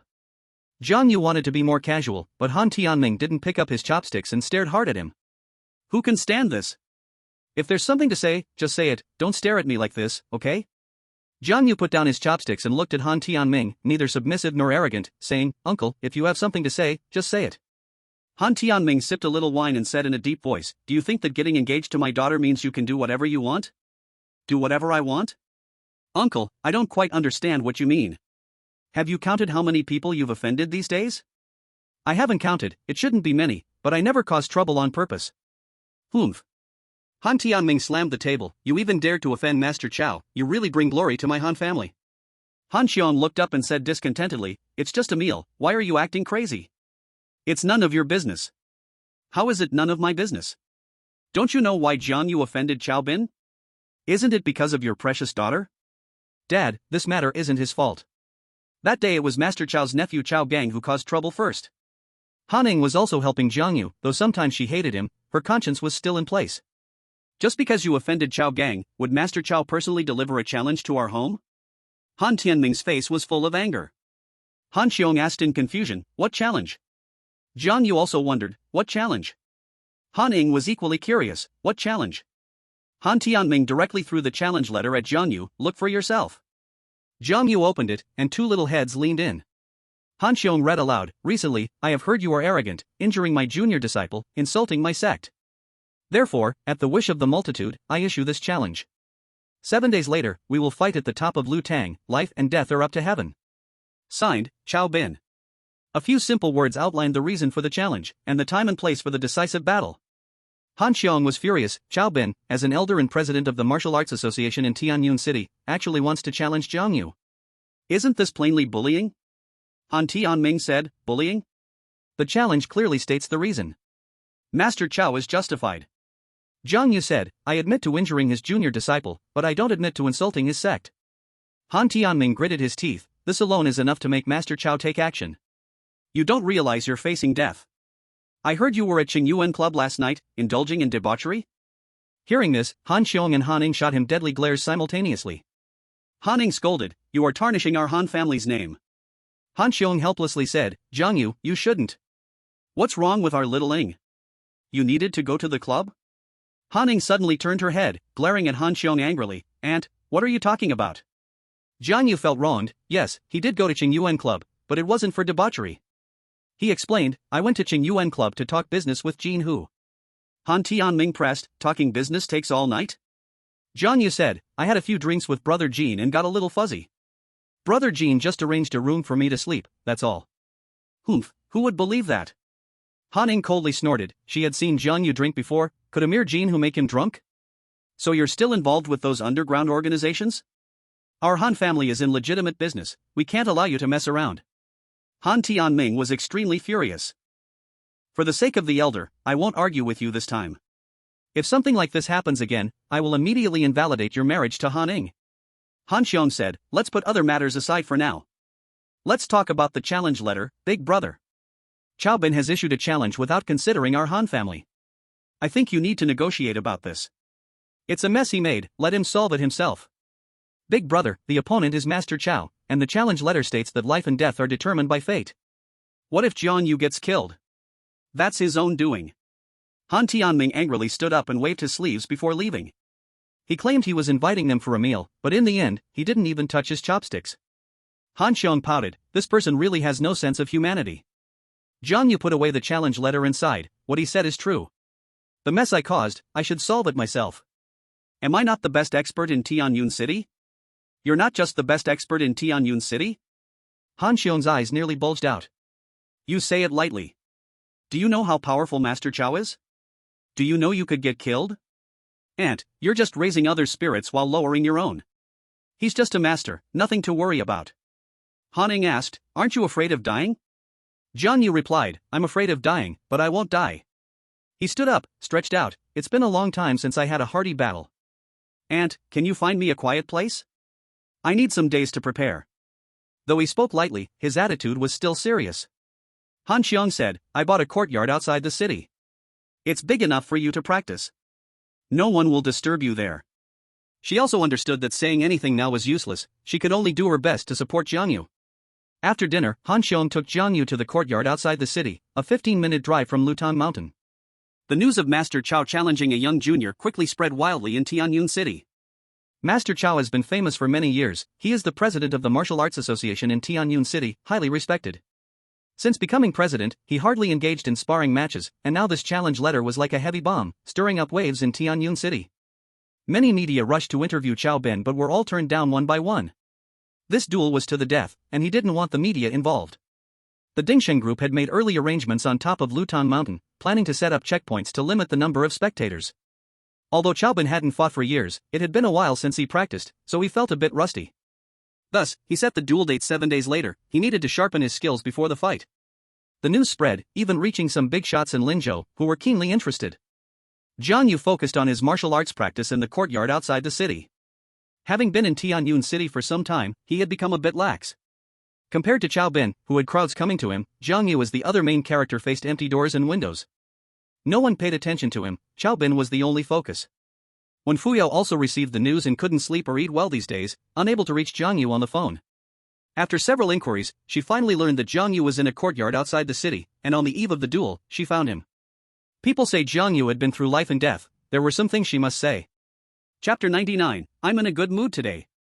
In the courtyard, leaves were falling. Jiang Yu's fists and feet danced like wind, a set of moves flowed smoothly, and the leaves on the ground danced with his rhythm. His boxing style could be described in 4 words, pleasing to the eye. When Fuyao had never seen Jiang Yu practice martial arts. She stood by the courtyard door, leaning against the frame, not wanting to disturb him. Until Jiang Yu finished practicing and noticed her. "Oh, General One, why are you here?" Jiang Yu wiped the sweat from his forehead and walked up to her. When Fuyao's eyes shimmered like autumn waters as she gazed at him, full of tenderness. "What's wrong?" Jiang Yu asked. "You, about tomorrow's duel. Can you not go?" When Fuyao spoke, filled with worry. "You already know? The city is buzzing. They all say you are sure to lose and will die on Lutan Mountain. Don't worry, I haven't married a wife yet. I will never die this early." When Fuyao bit her lip, hesitated for a moment, then suddenly rushed into his arms. She held him tightly. I have something to say to you. Jiang Yu felt a bit at a loss. Just say it. Why are you making this awkward for me? Should I hold you or push you away? I know you are engaged, but there are some things I must say. I am afraid I won't have the chance in the future. Jiang Yu had almost guessed what she was going to say. When Fu Yao released him, looking deeply into his eyes, her feelings flowing out. Jiang Yu, I like you. This sentence, when Fu Yao had said to Jiang Yu when she was drunk, but she didn't remember it. From the day you blocked the bullet for me, I decided that I would marry no one but you. The phrase no one but you struck deep into Jiang Yu's heart. She was not just talking casually. Jiang Yu joked, tomorrow I will battle Chaobin. What if I die, will you be a widow? I am willing. This. You don't have to give me an answer, I know you have a fiancé, I can wait. One, actually. Don't call me one anymore, call me Fu Yao. Alright, Fu Yao, actually there is something I have never told you. What is it? Actually, I have a total of 9 fiancés like you. When Fu Yao had already revealed her feelings, and he could no longer hide it from her. 9? When Fu Yao's eyes widened, are you kidding me? Jiang Yu helplessly said, it's true, all the work of my father, he might have worried I couldn't find a girlfriend, so when he traveled the world, he got 9 marriage certificates for me, you are just one of them. When Fu Yao's mind suddenly became very confused, a little lost. Jiang Yu could feel her inner turmoil, as if her delicate hand was about to crush his. Could you, Jiang Yu, let my aunt find you a quiet place, turns out you want to secretly meet with other women. An angry voice came from the doorway. Han Ning stood there, her eyes almost bursting with fire. When Fu Yao snapped back to her senses and immediately let go of Jiang Yu, feeling a bit embarrassed. She glanced up at Han Ning, their eyes met. Jiang Yu felt overwhelmed. His 2 fiancés had finally met. However, when Fu Yao knew Han Ning, but Han Ning did not recognize her. Han Ning only knew that when Fu Yao was beautiful, like a lotus rising from the water, even making her, the campus belle, feel a bit jealous. Han Ning felt quite uncomfortable inside. Although Jiang Yu was just her tool, seeing another woman so close to him made Han Ning very unhappy. Especially when it was a beautiful woman. In the past few days, Han Ning had been living alone in a rental place, always restless and uneasy. She thought she didn't care about Jiang Yu, but today she inexplicably came and stumbled upon this scene. When Fu Yao's pretty face flushed, hesitating for 2 seconds hurriedly left. Han Ning did not stop her. Because she had no reason to stop her. She just stared angrily at Jiang Yu, questioning, who is she? Jiang Yu answered, my friend. Do friends get this close? How are we close? You two are holding hands. What, are you jealous? Jiang Yu smiled charmingly, you don't like me, do you? Stop being so narcissistic. Han Ying's gaze flickered, just like a skein being exposed. Jiang Yu said, then why did you come to see me, if not to worry about me? Han Ning coldly huffed, I just came to see if you are dead or not. Jiang Yu said, I won't die the night before the battle. Han Ning said oh, and the two suddenly fell silent. She slowly walked into the yard, looking east and west, but had no intention of leaving. She didn't even know why, but once she was here, she lost that restless feeling. 2 people stood in the yard, not speaking to each other, feeling quite awkward. Jiang Yu thought she would leave soon, so he started practicing his punches by himself. Every move, powerful and vigorous. Han Ning didn't know when she had brought a chair from inside, holding a pillow in her arms, sitting under the eaves, quietly watching him. After finishing a set of punches, Jiang Yu asked, aren't you going to class today? Han Ning replied, it's a holiday. Jiang Yu asked, aren't you leaving? What, do you want me to leave? This is my aunt's courtyard, you have no right to drive me away. He. Could it be that after not seeing me for a few days, you missed me? How about staying here with me tonight? Jiang Yu smiled wickedly, and Han Ning rolled her eyes, directly throwing the pillow at Jiang Yu. Miss you my ass. I can't even be bothered with you. She turned and went into the living room, turned on the TV, and leaned back on the sofa. Jiang Yu ignored her and continued practicing his punches. The sky gradually darkened, and stars twinkled in the night sky. Outside the city, there were no neon lights, and it was dark at night. Jiang Yu felt a bit hungry, so he walked back to the living room and found Han Ning had already fallen asleep. He didn't wake her up, tiptoeing into the kitchen to cook a bowl of noodles. Han Ning smelled the aroma and slowly opened her eyes, seeing Jiang Yu eating noodles alone, her anger flared up. Do you have to be so selfish, cooking just for yourself? Jiang Yu was taken aback and looked up, oh, you're awake? I saw you sleeping just now, so I didn't want to wake you. Han Ning huffed, you just don't want to cook noodles for me. Jiang Yu said, there are still noodles in the kitchen. If you want to eat. Han Ning looked at him expectantly. Just go cook for yourself. Han Ying's fists clenched, angrily cursing, no wonder you're single. She stormed into the kitchen, deliberately making a clanging noise to show her dissatisfaction. 5 minutes later, she walked out of the kitchen. Only noodles? Jiang Yu nodded, and Han Ning shot him a sidelong glance, immediately pulling out her phone to call a restaurant in the city. I want a serving of boiled beef, a serving of sweet and sour pork ribs, a serving of Australian lobster, a serving of squirrel fish. I'll send you the address right away. She ordered 10 dishes in one breath, and Jiang Yu's eyes widened. Are you really going to eat so much by yourself? Han Ning puffed out her chest. Today, I'm in a good mood, so I'm treating you. Chapter 100, the night before the final battle. Although the courtyard was far from the city, the meal ordered personally by the young lady of the Han family still arrived in no time. A table full of dishes, colorful and fragrant, steaming hot. Jiang Yu's eyes showed resentment. Han Ning generously said, What are you staring at? Don't be polite, eat. I eat your sister. I just gulped down a big bowl of noodles, how could I have an appetite left? And you say you're treating me?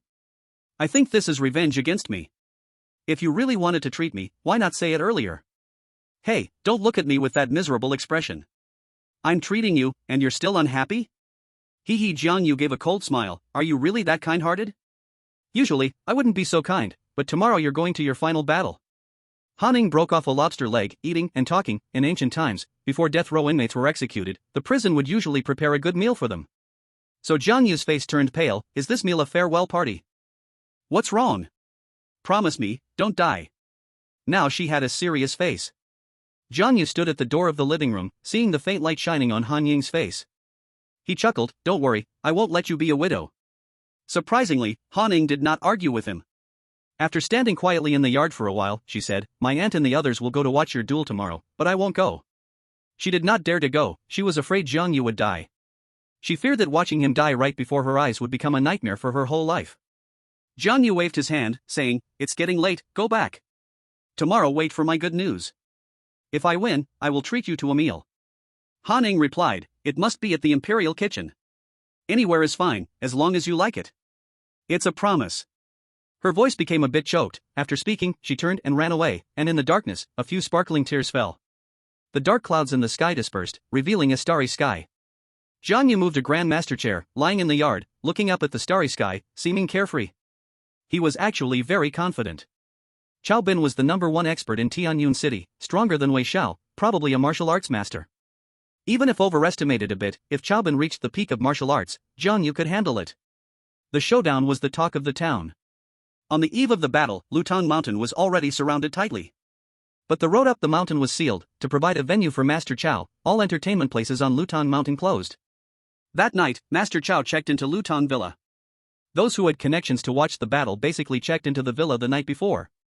Including the Zhao father and son from the Dingsheng group, Han Tianming from the Han group, Wei the head of Tianqing martial arts, Du Lang from the Tingyun Chamber of Commerce, Jin Hu from the Black Tiger Hall, and other martial arts masters from the top 10 experts. Basically, no one checking into Lutang Villa supported Jiang Yu, including Han Tianming. Du Lang from the Tingyun Chamber of Commerce was frightened by Jiang Yu, but he did not support Jiang Yu, rather, he looked forward to Jiang Yu being killed. As for Jin Hu from the Black Tiger Hall, even though he had just called Jiang Yu a brother, he had not declared support for anyone and remained neutral. Lutang Villa held a banquet tonight, with Chao Bin as the main character. Those who supported him came to toast and show support. As for the neutrals, they were all sleeping soundly in their rooms. Lutang Mountain was closed early this morning, and media reporters were all blocked at the foot of the mountain. They waited all night just to get the first-hand news about the showdown. Many people were live streaming with their phones, speaking to the camera. Brothers, this is Lutang Mountain in Tianyun City. Tomorrow, our #1 expert will duel with a young newcomer. Brothers, please hit that subscribe button, and tomorrow I'll find a way to sneak in and live stream for you. Lutang Villa was brightly lit, and the banquet continued until the early hours of the morning. At the peak of Lutang, there was a clearing surrounded by lush trees. No one knew that someone had already been lurking there for 4 days. Tonight was destined to have many people tossing and turning, unable to sleep. Joshua, Chao Gang, Sun Yu, and others who had grudges against Jiang Yu were very excited, wishing time would fly directly to the moment Jiang Yu would die. When Fu Yao and Han Ning also could not sleep all night, as soon as they closed their eyes, they seemed to see Jiang Yu's tragic condition. Even Chao Bin couldn't sleep. She drove to the villa outside the city, honking the horn. Jiang Yu slowly walked out the door, surprised. Fu Yao, why are you here? When Fu Yao said, I'm taking you there. Jiang Yu, full of spirit, got into the car. Let's go, watch me defeat the #1 expert of Tianyun City. His confidence made Wen Fu Yao feel relieved. Perhaps, he wouldn't be as close to death as the rumors suggested. With a nervous heart, they arrived at Lutan Mountain, which was already crowded with people. When Fu Yao's car was stopped, today the mountain is closed, no outsiders are allowed up. Jiang Yu rolled down the window and asked, not even me? What do you think you are?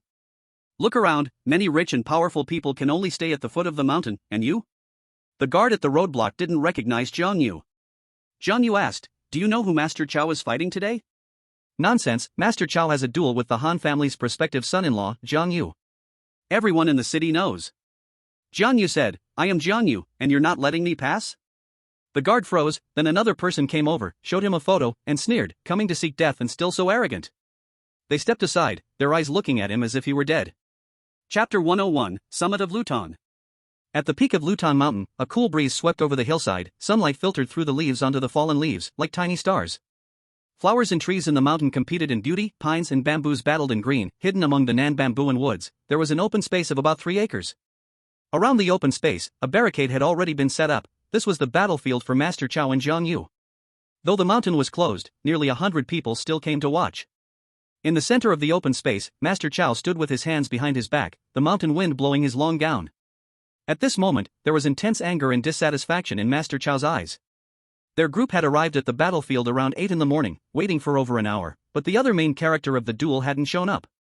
A young lad actually has such a big ego, making so many of us wait for him. An observer expressed strong dissatisfaction. Today is his day of death, what's the harm in waiting a little longer? Chao Gang stood outside the barricade, not far from Zhao Shua. Zhao Shua echoed, that's right, what's the harm in waiting a little longer? Why argue with someone already on their deathbed? Deathbed? Young Master Zhao, isn't it a bit inappropriate to say this about Master Chow? 2 figures slowly walked along the forest path.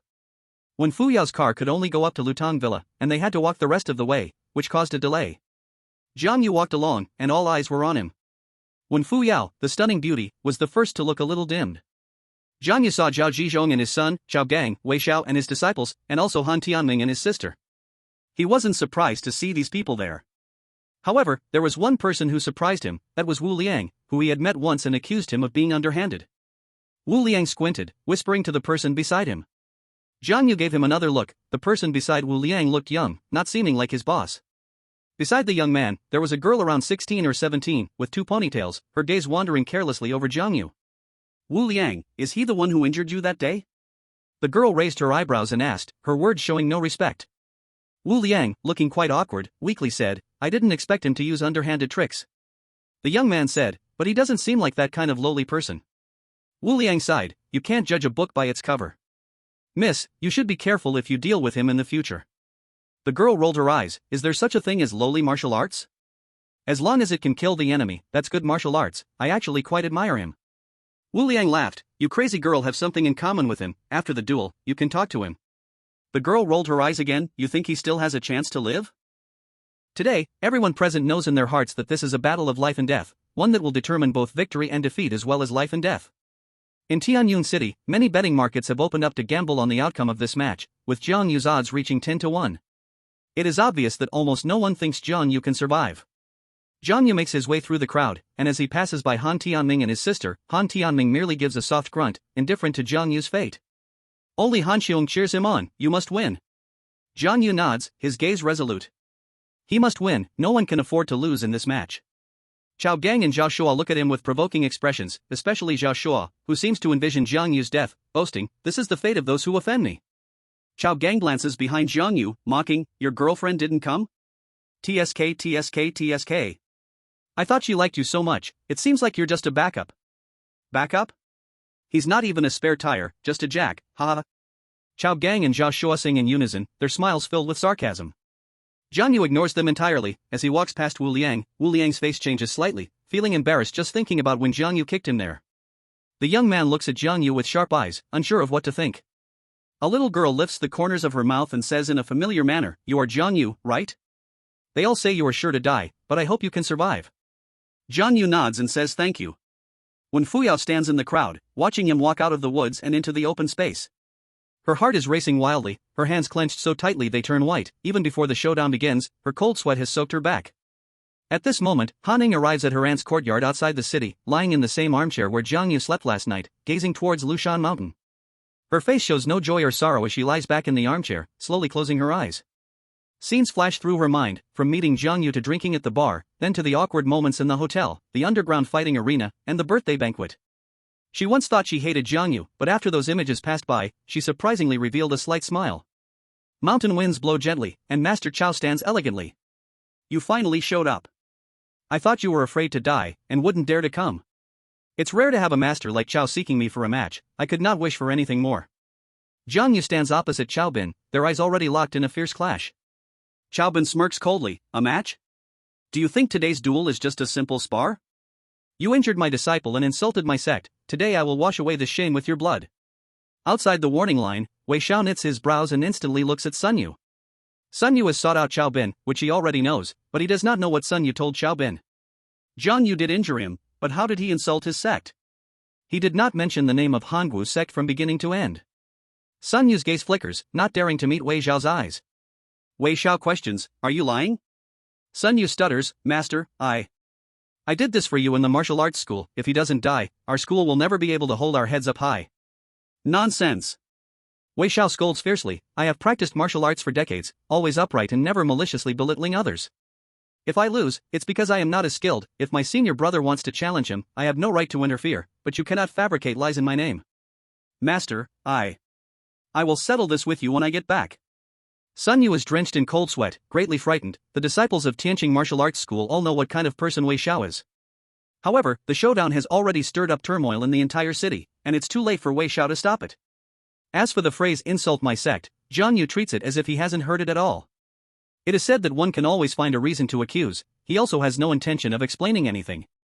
Now, no matter what he says, no one will believe him. Truth can only be proved with fists. Chow Bin steps back 2 paces, forming a fist salute. Hangwu sect, Chow Bin. Chapter 102, Xiantian Gate, Jiang Yu. Nearly 100 gazes gathered on Jiang Yu, and Jiang Yu also stepped back half a step. He pondered for a moment and cupped his fists, saying, Xiantian Gate, Jiang Yu. Baekishan is where his master's gate is located, and in their lineage, due to dwindling numbers, there has only been a single successor since their ancestor. Because there were too few people, the old man never told him which school or sect they belonged to. Once, when the old man was drunk, he accidentally let slip the name Xiantian Gate. The powerful figures present knew very little about sects and chose not to discuss it, but the martial artists of Tianyun City started to gossip. Xiantian Gate? What kind of sect is that? I've never heard of it. It might just be a small, insignificant sect. The name sounds quite fierce, but I wonder how capable the disciples of Xiantian Gate are. Wu Liang exchanged glances with the other two, and he asked, Crazy girl, do you know Xiantian Gate? The girl tilted her head, thought for a moment, and shook her head, saying, never heard of it. The young man said, Xiantian Gate doesn't sound like a martial arts sect. Wu Liang replied, but the crazy girl also said she hasn't heard of it. The girl said, seriously, it's just a sect. Is it necessary to discuss it for so long? Maybe he is just making it up. Chao Gang shouted from a distance, nonsense Xiantian Gate, thinking that just by saying a powerful name you can save your life? I tell you, even if the Jade Emperor comes down today, he'd have to die. Joshua, not understanding what sects were about, chimed in, you should say you are from the Yama Palace, because soon you will go down to meet Yama, huh? Chao Bin also searched his mind for any sects he knew of, but he found none about Xiantian Gate, so he had even less concern. In the next moment, he suddenly lunged forward, taking a wide stance and coming closer with powerful internal energy, causing the fallen leaves beneath his feet to fly. Chao Bin didn't waste words and took the initiative to attack. His assault was fierce and dominant, with energy swirling between his palms. No, that wasn't wind, it was the power of a martial arts master, and that power could hurt people. Sizzle! A wave of energy rushed toward him, and Jiang Yu didn't dare to be arrogant. He dodged and moved swiftly. But that energy still struck him, slicing through his sleeve like a knife. Chao Bin's steps were steady, like a parasite clinging to Jiang Yu, his moves wide and powerful. On the surface, Chao Bin seemed full of openings, yet Jiang Yu did not immediately counterattack. Those were the openings Chao Bin deliberately exposed. As a martial arts sect master, he could use his internal energy to defend against any visible openings. Once Jiang Yu counterattacked, it would play right into Chao Bin's hands. Jiang Yu kept dodging. To outsiders, it looked like he was being chased and beaten, unable to fight back at all. The audience was filled with boos. What a powerful young man you claim to be, it turns out you are nothing but this, not even having the guts to spar with Master Chow. You can dodge for a moment, but can you dodge for a lifetime? Show some youthful spirit. Ha ha ha. Joshua laughed heartily, I thought you were so powerful, but you don't even dare to extend your hand to Master Chow. A clown dares to act tough in my Tianyun city. Outsiders watched the fun while the insiders saw the skill. Wei Xiao and other martial arts experts all wore solemn expressions, nodding from time to time. Jiang Yu's movements were unique. Whenever Qiao Bin's fist was about to hit him, he always managed to dissolve the attack at the last moment, effortlessly. The martial artists were discussing Jiang Yu's movements, and they all knew this decisive battle couldn't end in a single exchange. Both sides would definitely feel each other out first. Wu Liang clicked his tongue in amazement. This footwork is exquisite. I have never seen anything like it in my life. The young man asked, Uncle Wu, can you tell his sect from his movements? Wu Liang shook his head. Not for now. Maybe when he strikes later, we might catch a glimpse. The girl tapped her chin, looking thoughtful. The young man asked, Crazy girl, did you notice something? The girl said, his footwork is extraordinary. Wu Liang was startled. He knew the girl's origins, and if she could say something extraordinary, it must be the best in the world.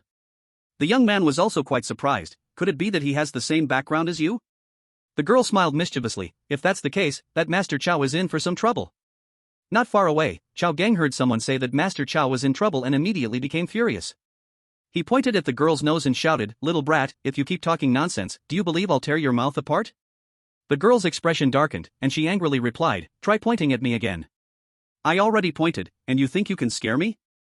Whoosh! The moment Qiao Gang finished speaking, the girl rushed over like a gust of wind. Stop! Wu Liang shouted, but it was already too late. With a crack, the girl directly broke Qiao Gang's index finger. Ah! A tragic scream echoed at the mountain summit. Qiao Gang's face turned pale with pain. The onlookers were horrified, looking at the girl as if she were a monster.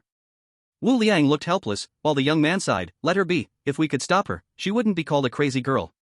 Indeed, she was very crazy. Breaking Qiao Gang's finger in front of so many people was no different from slapping Qiao Bin in the face. However, Qiao Bin was currently engaged in a fierce battle with Jiang Yu, unable to spare any attention. Qiao Bin was the president of the Martial Arts Association of Tianyun City. Now that Qiao Gang was bullied by an outsider, the other martial arts experts naturally wouldn't stand by. Several of the top 10 experts gathered, all glaring angrily at the girl. Little girl, even if he said the wrong thing, you don't need to be so ruthless, do you? The girl snorted coldly, I already showed mercy, otherwise, he would be a corpse by now. Everyone was furious.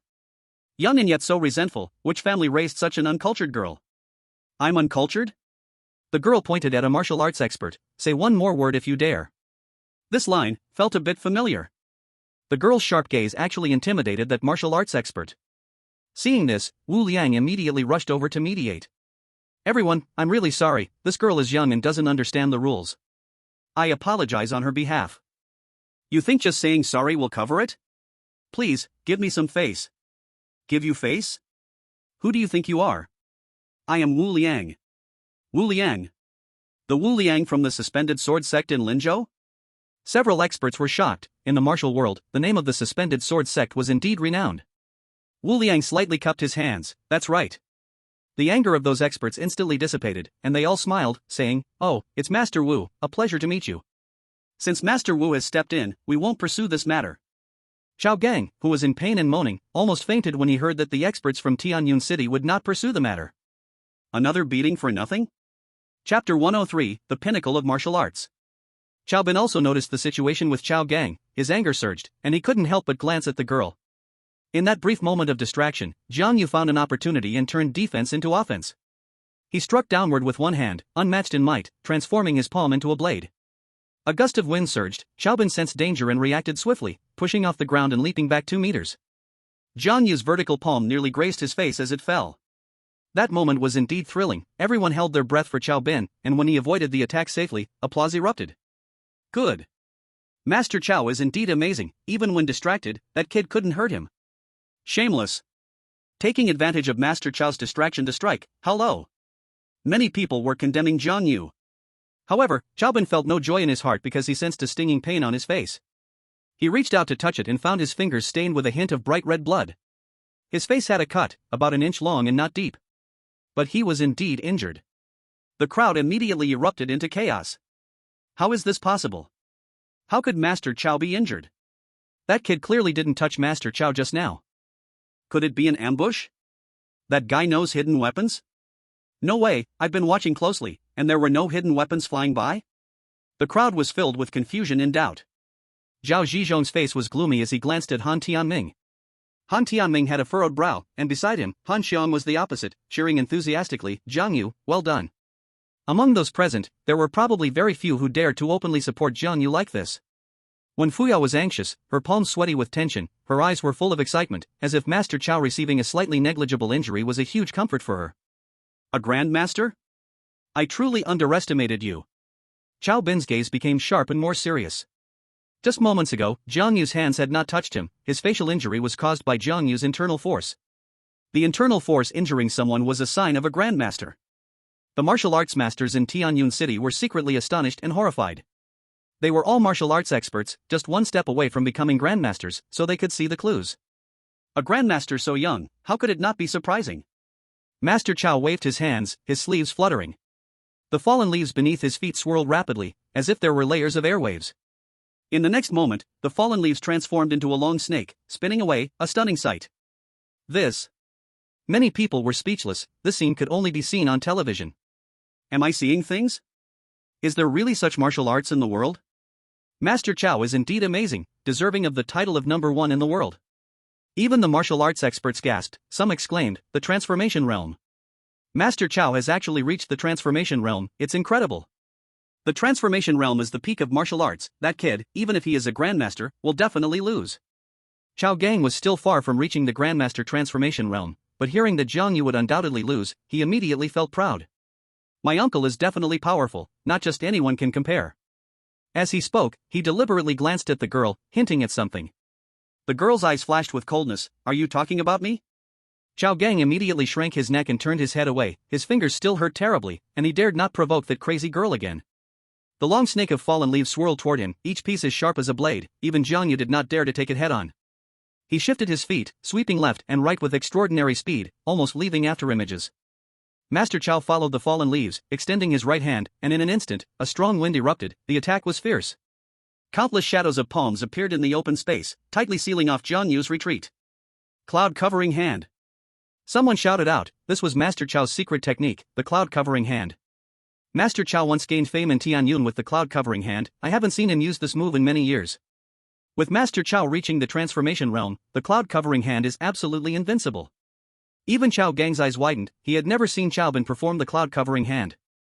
Wu Liang squinted, muttering to himself, this Master Chow's martial arts skills are something I can hardly compare to. The girl calmly said, a master at the transformation realm, the peak of martial arts, has already stepped half a foot into another level, you certainly can't compare. A young man asked, then do you think he still has a chance? He? You mean that guy with the last name Jiang? Of course. He has a chance, and a big one. I said, he is extraordinary.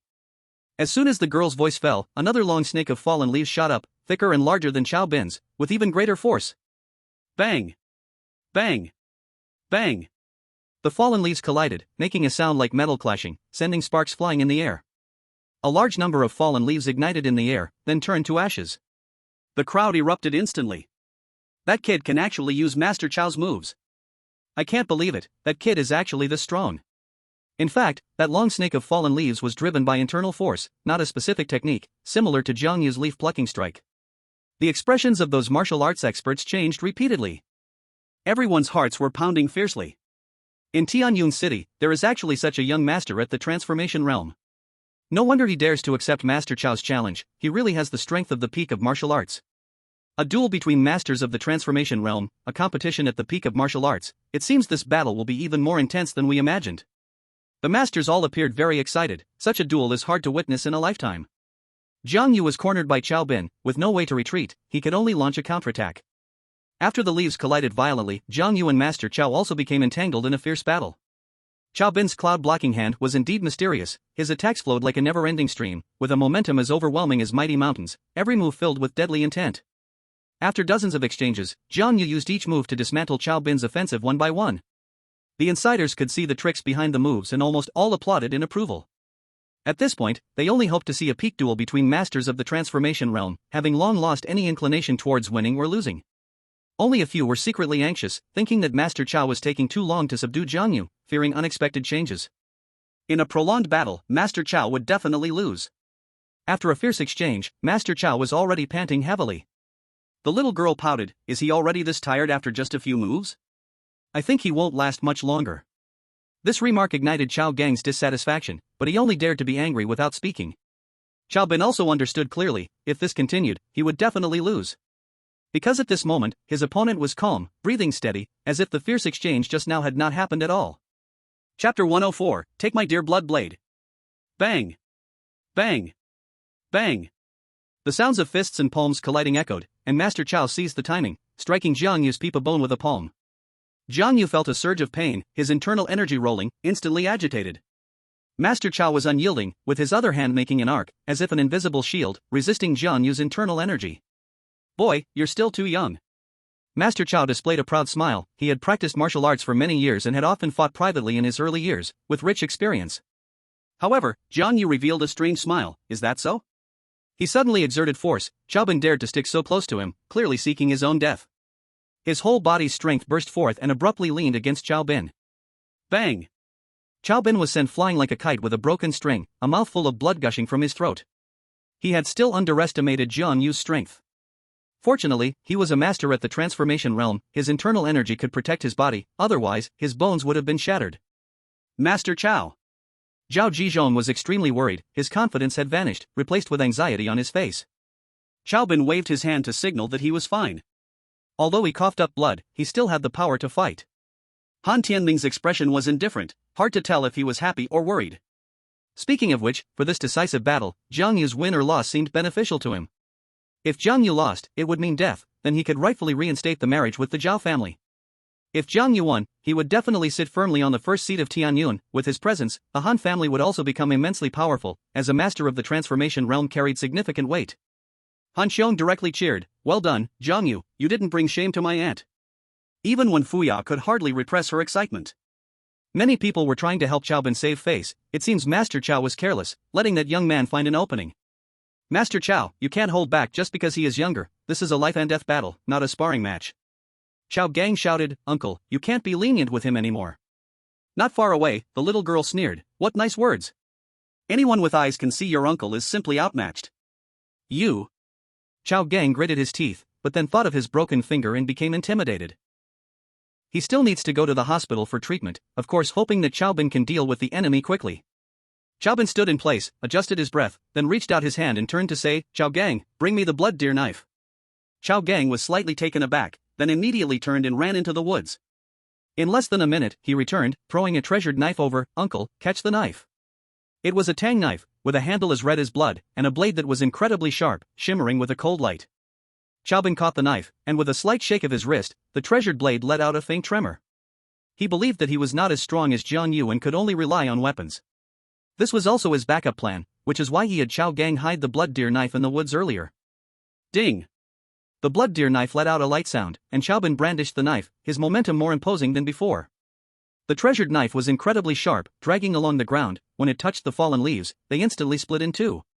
This knife might not be indestructible, but at least it could split hair and sever veins. If it struck a person, it would surely show what a clean cut is.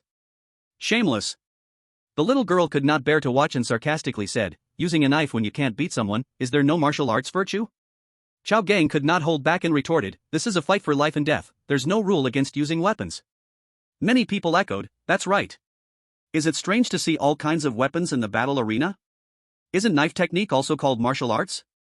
Since it's a fight for life and death, you must bring out your best skills." The girl sneered and shot back, "Then can I bring out a gun and shoot you?" You're arguing, fighting must be done with cold weapons. Ha, anyway, the rules are decided by you. Chaobin drew the blood deer knife, and Han Xiong and Wen Fuyao couldn't help but feel nervous for him. Jiang Yu was forced back step by Chaobin's relentless knife techniques, feeling the cold glare of death before him. Chaobin said while attacking, "Don't say I'm bullying you. If you know any knife, sword, or stick techniques, you can use them." Jiang Yu almost exploded in anger. It sounds dignified, but where am I going to find a knife or sword at this moment? But, can't I win without a knife or sword? Not at all. Jiang Yu retreated about 10 steps, suddenly did a backflip, and after landing, he had a branch in his hand. The branch was only 2 fingers wide. He used it to block, but it was instantly cut in two by the sharp blood deer knife. This action drew a burst of laughter, and Chao Gang mocked cruelly, "Ha, this fool must not think a broken branch can block my uncle's blood deer knife, right?" Smack! As soon as Chao Gang's voice fell, a crisp whip-like sound was heard. Everyone turned to see a bloody stripe appear on Master Chao's right arm. His right hand trembled, instantly losing strength, and the knife fell to the ground. Fortunately, he reacted quickly, catching the knife with his left hand and sweeping it sideways. Even though Jiang Yu jumped up, he still dodged this blow. Hiss! However, a cut was still made on his abdomen, and gradually, his clothing became stained red. Chao Bin's blood deer knife, coupled with his inner strength, wounded Jiang Yu. Jiang Yu touched the wound on his abdomen, feeling a sharp pain. He frowned tightly, he had been careless. Good. Chao Gang clapped happily. Chao Bin had rarely managed to counter Jiang Yu, he was extremely excited. Zhao Zhizhong's tightly furrowed brows also relaxed a bit, showing a hint of joy. Han Xiong shouted a reminder, Jiang Yu, be careful, don't be careless just because you gained a little upper hand. Jiang Yu nodded, gripping the branch tightly, and instantly charged at Chao Bin. He shot like an arrow released from a bow, his momentum like a rainbow. Chao Bin's right hand also regained feeling, grasping the blood deer knife again. He stood still, squinting his eyes, fully concentrated on watching Jiang Yu. He was waiting. Waiting for Jiang Yu to enter his attack range, then he suddenly shouted and slashed out. Boom! The fallen leaves on the ground scattered like waves to either side and floated in the air for a moment before. All were shattered into dust. A visible blade of light extended outward, crushing everything in its path. Chao Bin nearly erupted with all the strength of his life, delivering a fatal strike to Jiang Yu. Bang! Jiang Yu was also sent flying backward with a loud crash, his shirt torn instantly, revealing his well-defined muscles. The blade light raged, and Jiang Yu's chest was instantly marked with 7 or 8 wounds, blood oozing from them. Put! He also coughed up a mouthful of blood. Master Chao's strike had also shattered his internal organs. The scene fell into complete silence. After a brief silence, someone whispered, "Is it over?" Chapter 105, Master Chao, Battle Dead. When Fuyao in the crowd had long since cried until her face was as drenched as a pear flower, her heart aching as though cut by a knife. Han Xiong also stared blankly ahead, filled with worry. Dead, dead? Chao Gang was stunned at first, then erupted into wild cheering, Uncle won, he won. Zhao Zhizhong also felt the heavy weight in his heart lift, letting out a long breath. Zhao Shua smiled broadly, the gloom from before completely gone.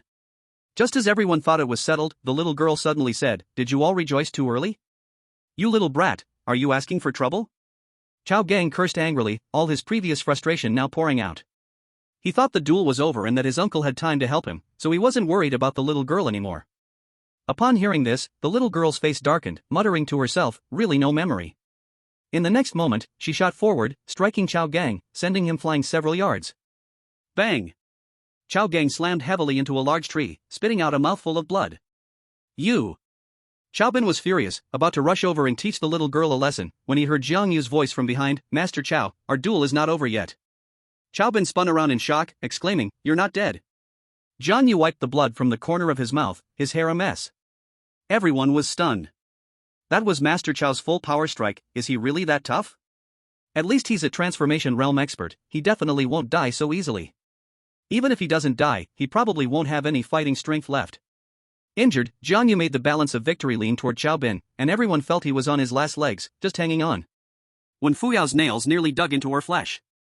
If she could, she really wished Jiang Yu would give up now, because living was more important than anything.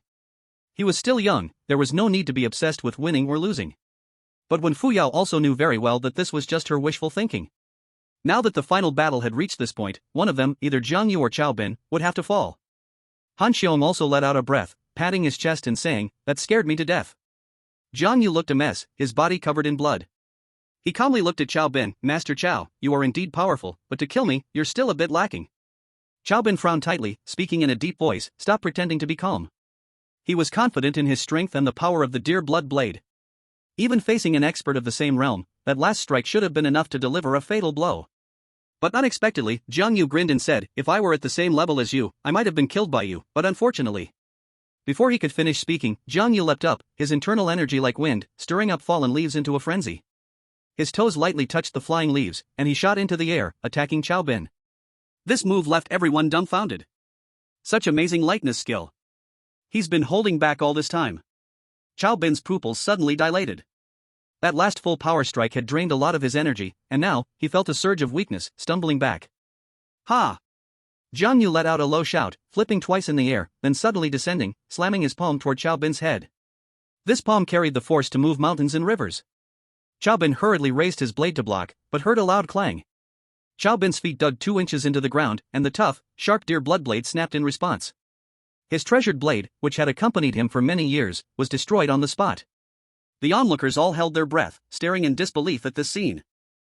The situation turned around so quickly that many people hadn't even recovered yet. Puff! Chao Bin spat a mouthful of fresh blood from his mouth, as Jiang Yu's terrifying power spread through his body via the Luxue knife, his meridians seemingly shattered in many places. Chao Bin's eyes were filled with bloodshot veins, as if tiny blood vessels had ruptured, and blood flowed out of his ears. Cough, cough. Jiang Yu lightly coughed twice, and reverse blood flowed from the corner of his mouth again. Just now, Chao Bin had indeed caused him significant injury, and now he launched such a fierce attack, which pulled at his internal wounds. Damn it, I never expected Chao Bin would bring out such a treasured sword. And Jiang Yu never expected the Luxue knife to have such power. He had been careless and didn't dodge. Although he didn't directly touch the blade, that overwhelming blade light still fell on him, leaving no external injury, but his internal organs were in great pain. Chao Gang was helped up from the ground again, and had just taken another beating. But he kept it all in his heart, waiting for his uncle to free up and definitely get revenge. The martial arts masters all shook their heads, the final battle was already nearing its end. But Chao Gang didn't think so. That kid looks like he's at the end of his rope. Although he launched a counterattack, his own injuries are even worse. He analyzed for a while, but found his uncle was still motionless. He gritted his teeth and shouted, "Uncle, it's time to counterattack." Although the Luxue knife had broken, it was still sharp. At such a close distance, Chao Bin could strike, and Jiang Yu would certainly be unable to dodge. The little girl gave a cold smile. Counterattack? Your uncle is barely breathing now. Chao Gang panicked. You're talking nonsense. Then, looking into the mad girl's terrifying eyes, he immediately hid behind a few martial arts masters. Wu Liang also stepped forward at the right time, blocking half of the girl's body, signaling her not to stir up trouble. This repeated interference would make the martial arts masters of Tianyun City lose face. Zhao Zhizhong and his son were especially nervous. Chao Bin's life or death was closely related to their interests. If Jiang Yu won, he would definitely become the new #1 of Tianyun, and the people who flattered him would be endless. At that time, the Zhao family's business would be hard to do, and people who originally wanted to cooperate with them would start considering other options. There were many companies in the same industry, but there could only be one top company in Tianyun. Although the Zhao Group was a giant in Tianyun City, it was not irreplaceable. Of course, Jiang Yu could also be replaced, but before that happened, the Zhao Group would definitely face great difficulties. Chao Bin had maintained the same posture for a minute now, his eyes bloodshot, his body full of bulging veins. After his strike, Jiang Yu retreated a step, not making another move. Suddenly, Chao Bin took a deep breath, his legs weakened, and he collapsed to his knees. Drip, drip. His hair was also messy, his head hanging low, and blood dripped from the corner of his mouth. He took a deep breath but failed to exhale. Master Chao. Someone cautiously called out, but Master Chao showed no response. The little girl loudly said, "No need to call, Master Chao's pulse is broken. His family should carry him back and prepare for the funeral." At these words, the entire place was stunned. "No, this is impossible, you're talking nonsense." Chao Gang screamed like a madman, "My uncle can't lose." Very few people believed the little girl's words. They waited for a long time, and finally, Wei Xiao rushed over first, checked Chao Bin's neck artery, and helplessly shook his head. His shake of the head meant that Master Chao Bin, had died in battle. Chapter 106, Together to Hell. The final battle atop Mount Lutong ended, and no one had expected the highly anticipated Master Chao to die in battle. In the forest, a gentle breeze stirred. The battle was over, and when Fuyao could no longer hold back. She leaped forward and tightly hugged Jiang Yu, her tears falling like rain. Although the battle didn't last long, each second felt like an eternity to Wen Fuyao. She feared that if she wasn't careful, she would be separated from Jiang Yu forever. Jiang Yu felt a bit embarrassed, because the people present held high positions and almost all had connections with the Han family, and nearly everyone knew Jiang Yu was the Han family's intended son-in-law. At this moment, the Han family's intended son-in-law was being hugged by another woman, and the key point was that Han Tianming and Han Xiong, the siblings, were also present. This was about the Han family's reputation, and Han Tianming could not just ignore it. He quickly stepped forward and whispered, "Jiang Yu, you are the son-in-law of my Han family." When Fuyao was startled and only then realized, facing countless burning gazes, feeling quite awkward, she immediately released Jiang Yu and maintained a certain distance from him. Han Xiong teased, "Ha! Jiang Yu wins, and you acknowledge him as our Han family's son-in-law?" Han Tianming coldly said, "This has nothing to do with his winning or losing." After Chao Bin died in battle, Jiang Yu's status soared, and many dignitaries came forward to congratulate him. When the tree falls, the monkeys scatter, when the wall collapses, everyone pushes. Compared to Jiang Yu, who was surrounded by stars, Chao Bin's situation was much more sorrowful. Wei Xiao carried Chao Bin's corpse down the mountain, and the injured Chao Gang followed behind, showing great sadness. Wei Xiao and Chao Bin never had a good relationship, but after all, they were fellow disciples, and he had to help handle the aftermath. Moreover, he felt that he had some responsibility for Chao Bin's death. He hadn't taken care of his disciple properly. Zhao Zhizhong and his son also left with their tails between their legs. This was not the situation they wanted, they had never imagined it would end this way. This battle not only failed to take revenge but instead made Zhang Yu succeed. When I first saw Brother Jiang, I knew he was a dragon among men. Brother Jiang indeed did not disappoint me, I have always had high hopes for you. Truly, the waves of the Yangtze River drive out the waves ahead, a new generation is stronger than the last. The praises were endless, yet Zhang Yu remained indifferent. If he had died, then these praises would belong to Cao Bin, and the people present would not hesitate to offer their words of praise. Someone said, Brother Jiang, Cao Bin was our Martial Arts Association's president, with his death, it will be you who leads our association in the future. That's right, if Brother Jiang leads, he's young and capable, I don't see who would dare challenge our Tianyun Martial Arts Association in the future. Ahem, everyone, you flatter me, what merits and abilities do I have? Zhang Yu humbly cupped his fists, the corners of his mouth stained with blood, his lips pale. When Fuyao concernedly said, Zhang Yu is injured, everyone should let him go to the hospital for treatment first. Han Tianming glanced at Wen Fuyao sideways and then said, everyone, my Han family will definitely hold a banquet in the future to celebrate Zhang Yu, let's talk then, shall we? Yes, Brother Zhang seems to be seriously injured, let's get him to the hospital first. Everyone stepped aside and Zhang Yu cupped his fists to the crowd before leading the way out. Wen Fuyao followed behind him, keeping a certain distance, while others also followed down the mountain. However, just as Zhang Yu stepped out of the woods, several strange sounds came from the grass outside. Suddenly, a dark figure jumped out from the grass, its eyes filled with boundless killing intent. It was He Qingyuan. The people from the Black Tiger Hall had looked for him for a long time but did not know that He Qingyuan had embedded himself early on at the foot of Lutang Mountain. He looked haggard, like he hadn't slept for days. Zhang, if you don't let me live, then let us go to hell together. He Qingyuan gritted his teeth and let out an angry roar, then pulled out a handgun, aiming at Zhang Yu, bang bang bang. Several gunshots echoed, and He Qingyuan emptied the magazine of bullets. The distance was too close, and the incident was too sudden, Zhang Yu had no time to dodge. Although He Qingyuan's shooting wasn't great, Zhang Yu still got hit 3 times, blood streaming down from. A mass of blood water gurgled from his mouth. In the final moments of his unconsciousness, he picked up a piece of a tree branch and threw it at He Qingyuan. Puff! The branch directly pierced He Qingyuan's forehead, and He Qingyuan flew back several meters, finally being nailed to a century-old tree. Even in his death, he still held a pistol and a magazine in his hand. When the crowd regained their senses, Zhang Yu had already collapsed in a pool of blood, unconscious. Zhang Yu. Wen Fuyao was the first to rush over, kneeling beside Zhang Yu, crying like a blooming pear blossom in the rain. Han Xiong also rushed over, Zhang Yu, wake up, you can't die. The others watched from a distance, shaking their heads.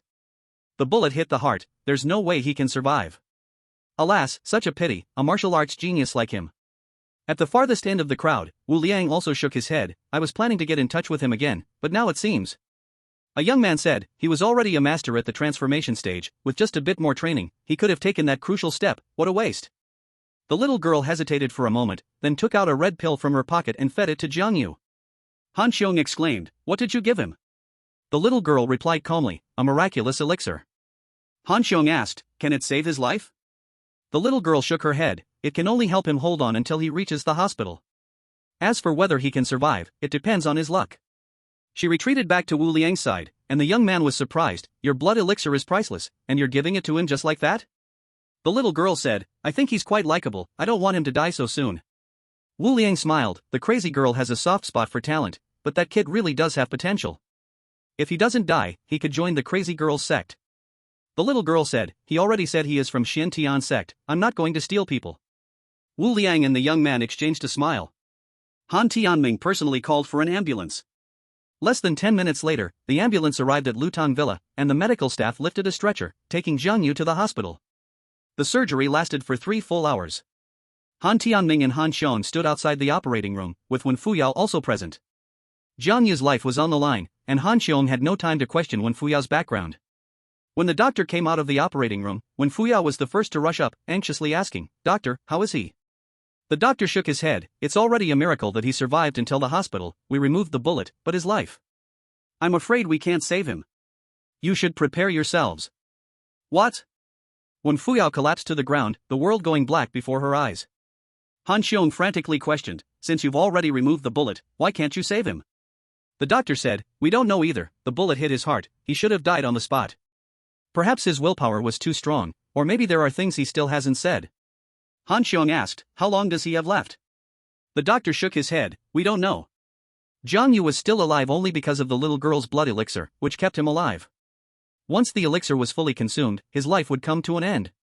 Chapter 107, Return to the Mountain. The doctor pushed Jiang Yu into an ordinary ward, not into the intensive care unit, essentially announcing that Jiang Yu's time was up. Han Ning had been waiting at the mansion outside the city. She accidentally fell asleep, and when she woke up, the night sky was dotted with stars. Jiang Yu, Jiang Yu. She anxiously shouted, but the room was completely silent, with no lights and no one responding. After calling out a few times, she slumped onto the armchair, her eyes moistening. Jiang Yu, he didn't come back. Why didn't you come back? You promised me, you said you'd take me out to eat, we still had a bet to finish, how could you break your promise? She sat in the armchair for a long time before slowly standing up and walking into the city. Her mind was a blank, not knowing where she was going, wandering aimlessly on the streets. Suddenly, she heard a group of people talking about the battle at the top of Lutong today. Have you heard? Master Chao is dead. No way, Master Chao is our Tianyun #1. How could he lose? I heard his opponent is even stronger, a young master at the transformation stage. Is that true? Or just rumors? The Tianjing Martial Arts School is already holding a funeral for Master Chao, you'll know the truth if you go take a look. Let's go, let's go. Hearing this conversation, Han Ying's heart, which had sunk to the bottom, suddenly perked up. He won? She was furious. If he won, why didn't he tell me? I worried for nothing. She took out her phone, ready to confront Jiang Yu. The call connected quickly. Han Ning roared, Jiang Yu, are you crazy? Did you go out celebrating after winning? Do you know I'm still waiting for you at home? Just you wait, I'll deal with you. It's me, Xiaoying. After her outburst, a sorrowful voice came from the other end. Han Ning froze. Aunt? Why are you the one answering the phone? Jiang Yu is in the hospital, he might not make it. You should come to see him for the last time. Crash. Han Ying's phone fell to the ground, the news struck her like a bolt from the blue. How could this be? He clearly won, how could he be like this? Muttering to herself, she ran to the hospital, her eyes red. At the bedside, only Han Xiong and Wen Fuya were keeping watch. Han Tianming had left early in the morning. Han Ning rushed in and tears streamed down her face when she saw Jiang Yu covered in bandages. She moved slowly to the bedside, saying nothing. Han Xiong comforted her, Xiaoying, life and death are fated, don't be too sad. Han Ning wiped her tears and forced out a smile, I'm not sad. That piece of trash should have died long ago, I hate him. Her smile was full of sorrow. Han Xiong stood up and hugged her. Han Ning finally couldn't hold on any longer and cried aloud, Aunt, how could this happen? He clearly won, why is it like this? Han Xiong said, he was ambushed by someone with a gun. When Fuyao's tears also couldn't stop flowing, she felt deeply guilty, it's all my fault, I caused him harm. She believed everything started because of her, if Jiang Yu hadn't gotten involved in her fight with He Qingyuan, he wouldn't have died. And after being shot, Jiang Yu still thought of her, if he hadn't struck, she might not have survived either. Her guilt and remorse were beyond words. Jiang Yu's heartbeat was extremely weak, as if the ECG could turn into a straight line at any moment. Han Xiong, Han Ning, and Wen Fuyao kept watch all night. Early the next morning, Han Tianming arrived. He called Han Xiong outside and said, I've already contacted the funeral home, but there are some things I can't handle alone. Can you give me a hand? Han Xiong looked at him with resentment, when he was alive, you didn't care about him, now that he's about to die, you're so attentive. Han Tianming replied, after all, he is the future son-in-law of our Han family. He won against Zhao Ben, it's also a glory for us, so I must give him a grand burial. He's still lying there, he's still breathing and has a heartbeat. Han Tianming, don't you think what you're doing is too much? Han Xiong yelled at Han Tianming. Han Tianming coldly said, the doctor has said to prepare for his affairs, what hope are you still holding on to? Better to prepare his matters now, so we're not caught off guard if he suddenly passes. Do you want him to die? Are you still thinking about marrying into the Zhao family? If he lives, I will no longer oppose his marriage with Han Ning, but the facts are in front of us. If he dies, I can't let my daughter live as a widow, she is still so young. A heartless opportunist. Han Xiong laughed coldly and turned back to the hospital room. Han Tianming went in and said, daughter, you all go back to rest, I will hire a nurse to take care of him. After a whole night, Jiang Yu's two fiancés looked utterly exhausted. As the anesthetic wore off, Jiang Yu slowly opened his eyes. Han Xiong was very excited and immediately shouted, Doctor, doctor, he's awake, he's awake. The doctors and nurses quickly came in and simply checked Jiang Yu.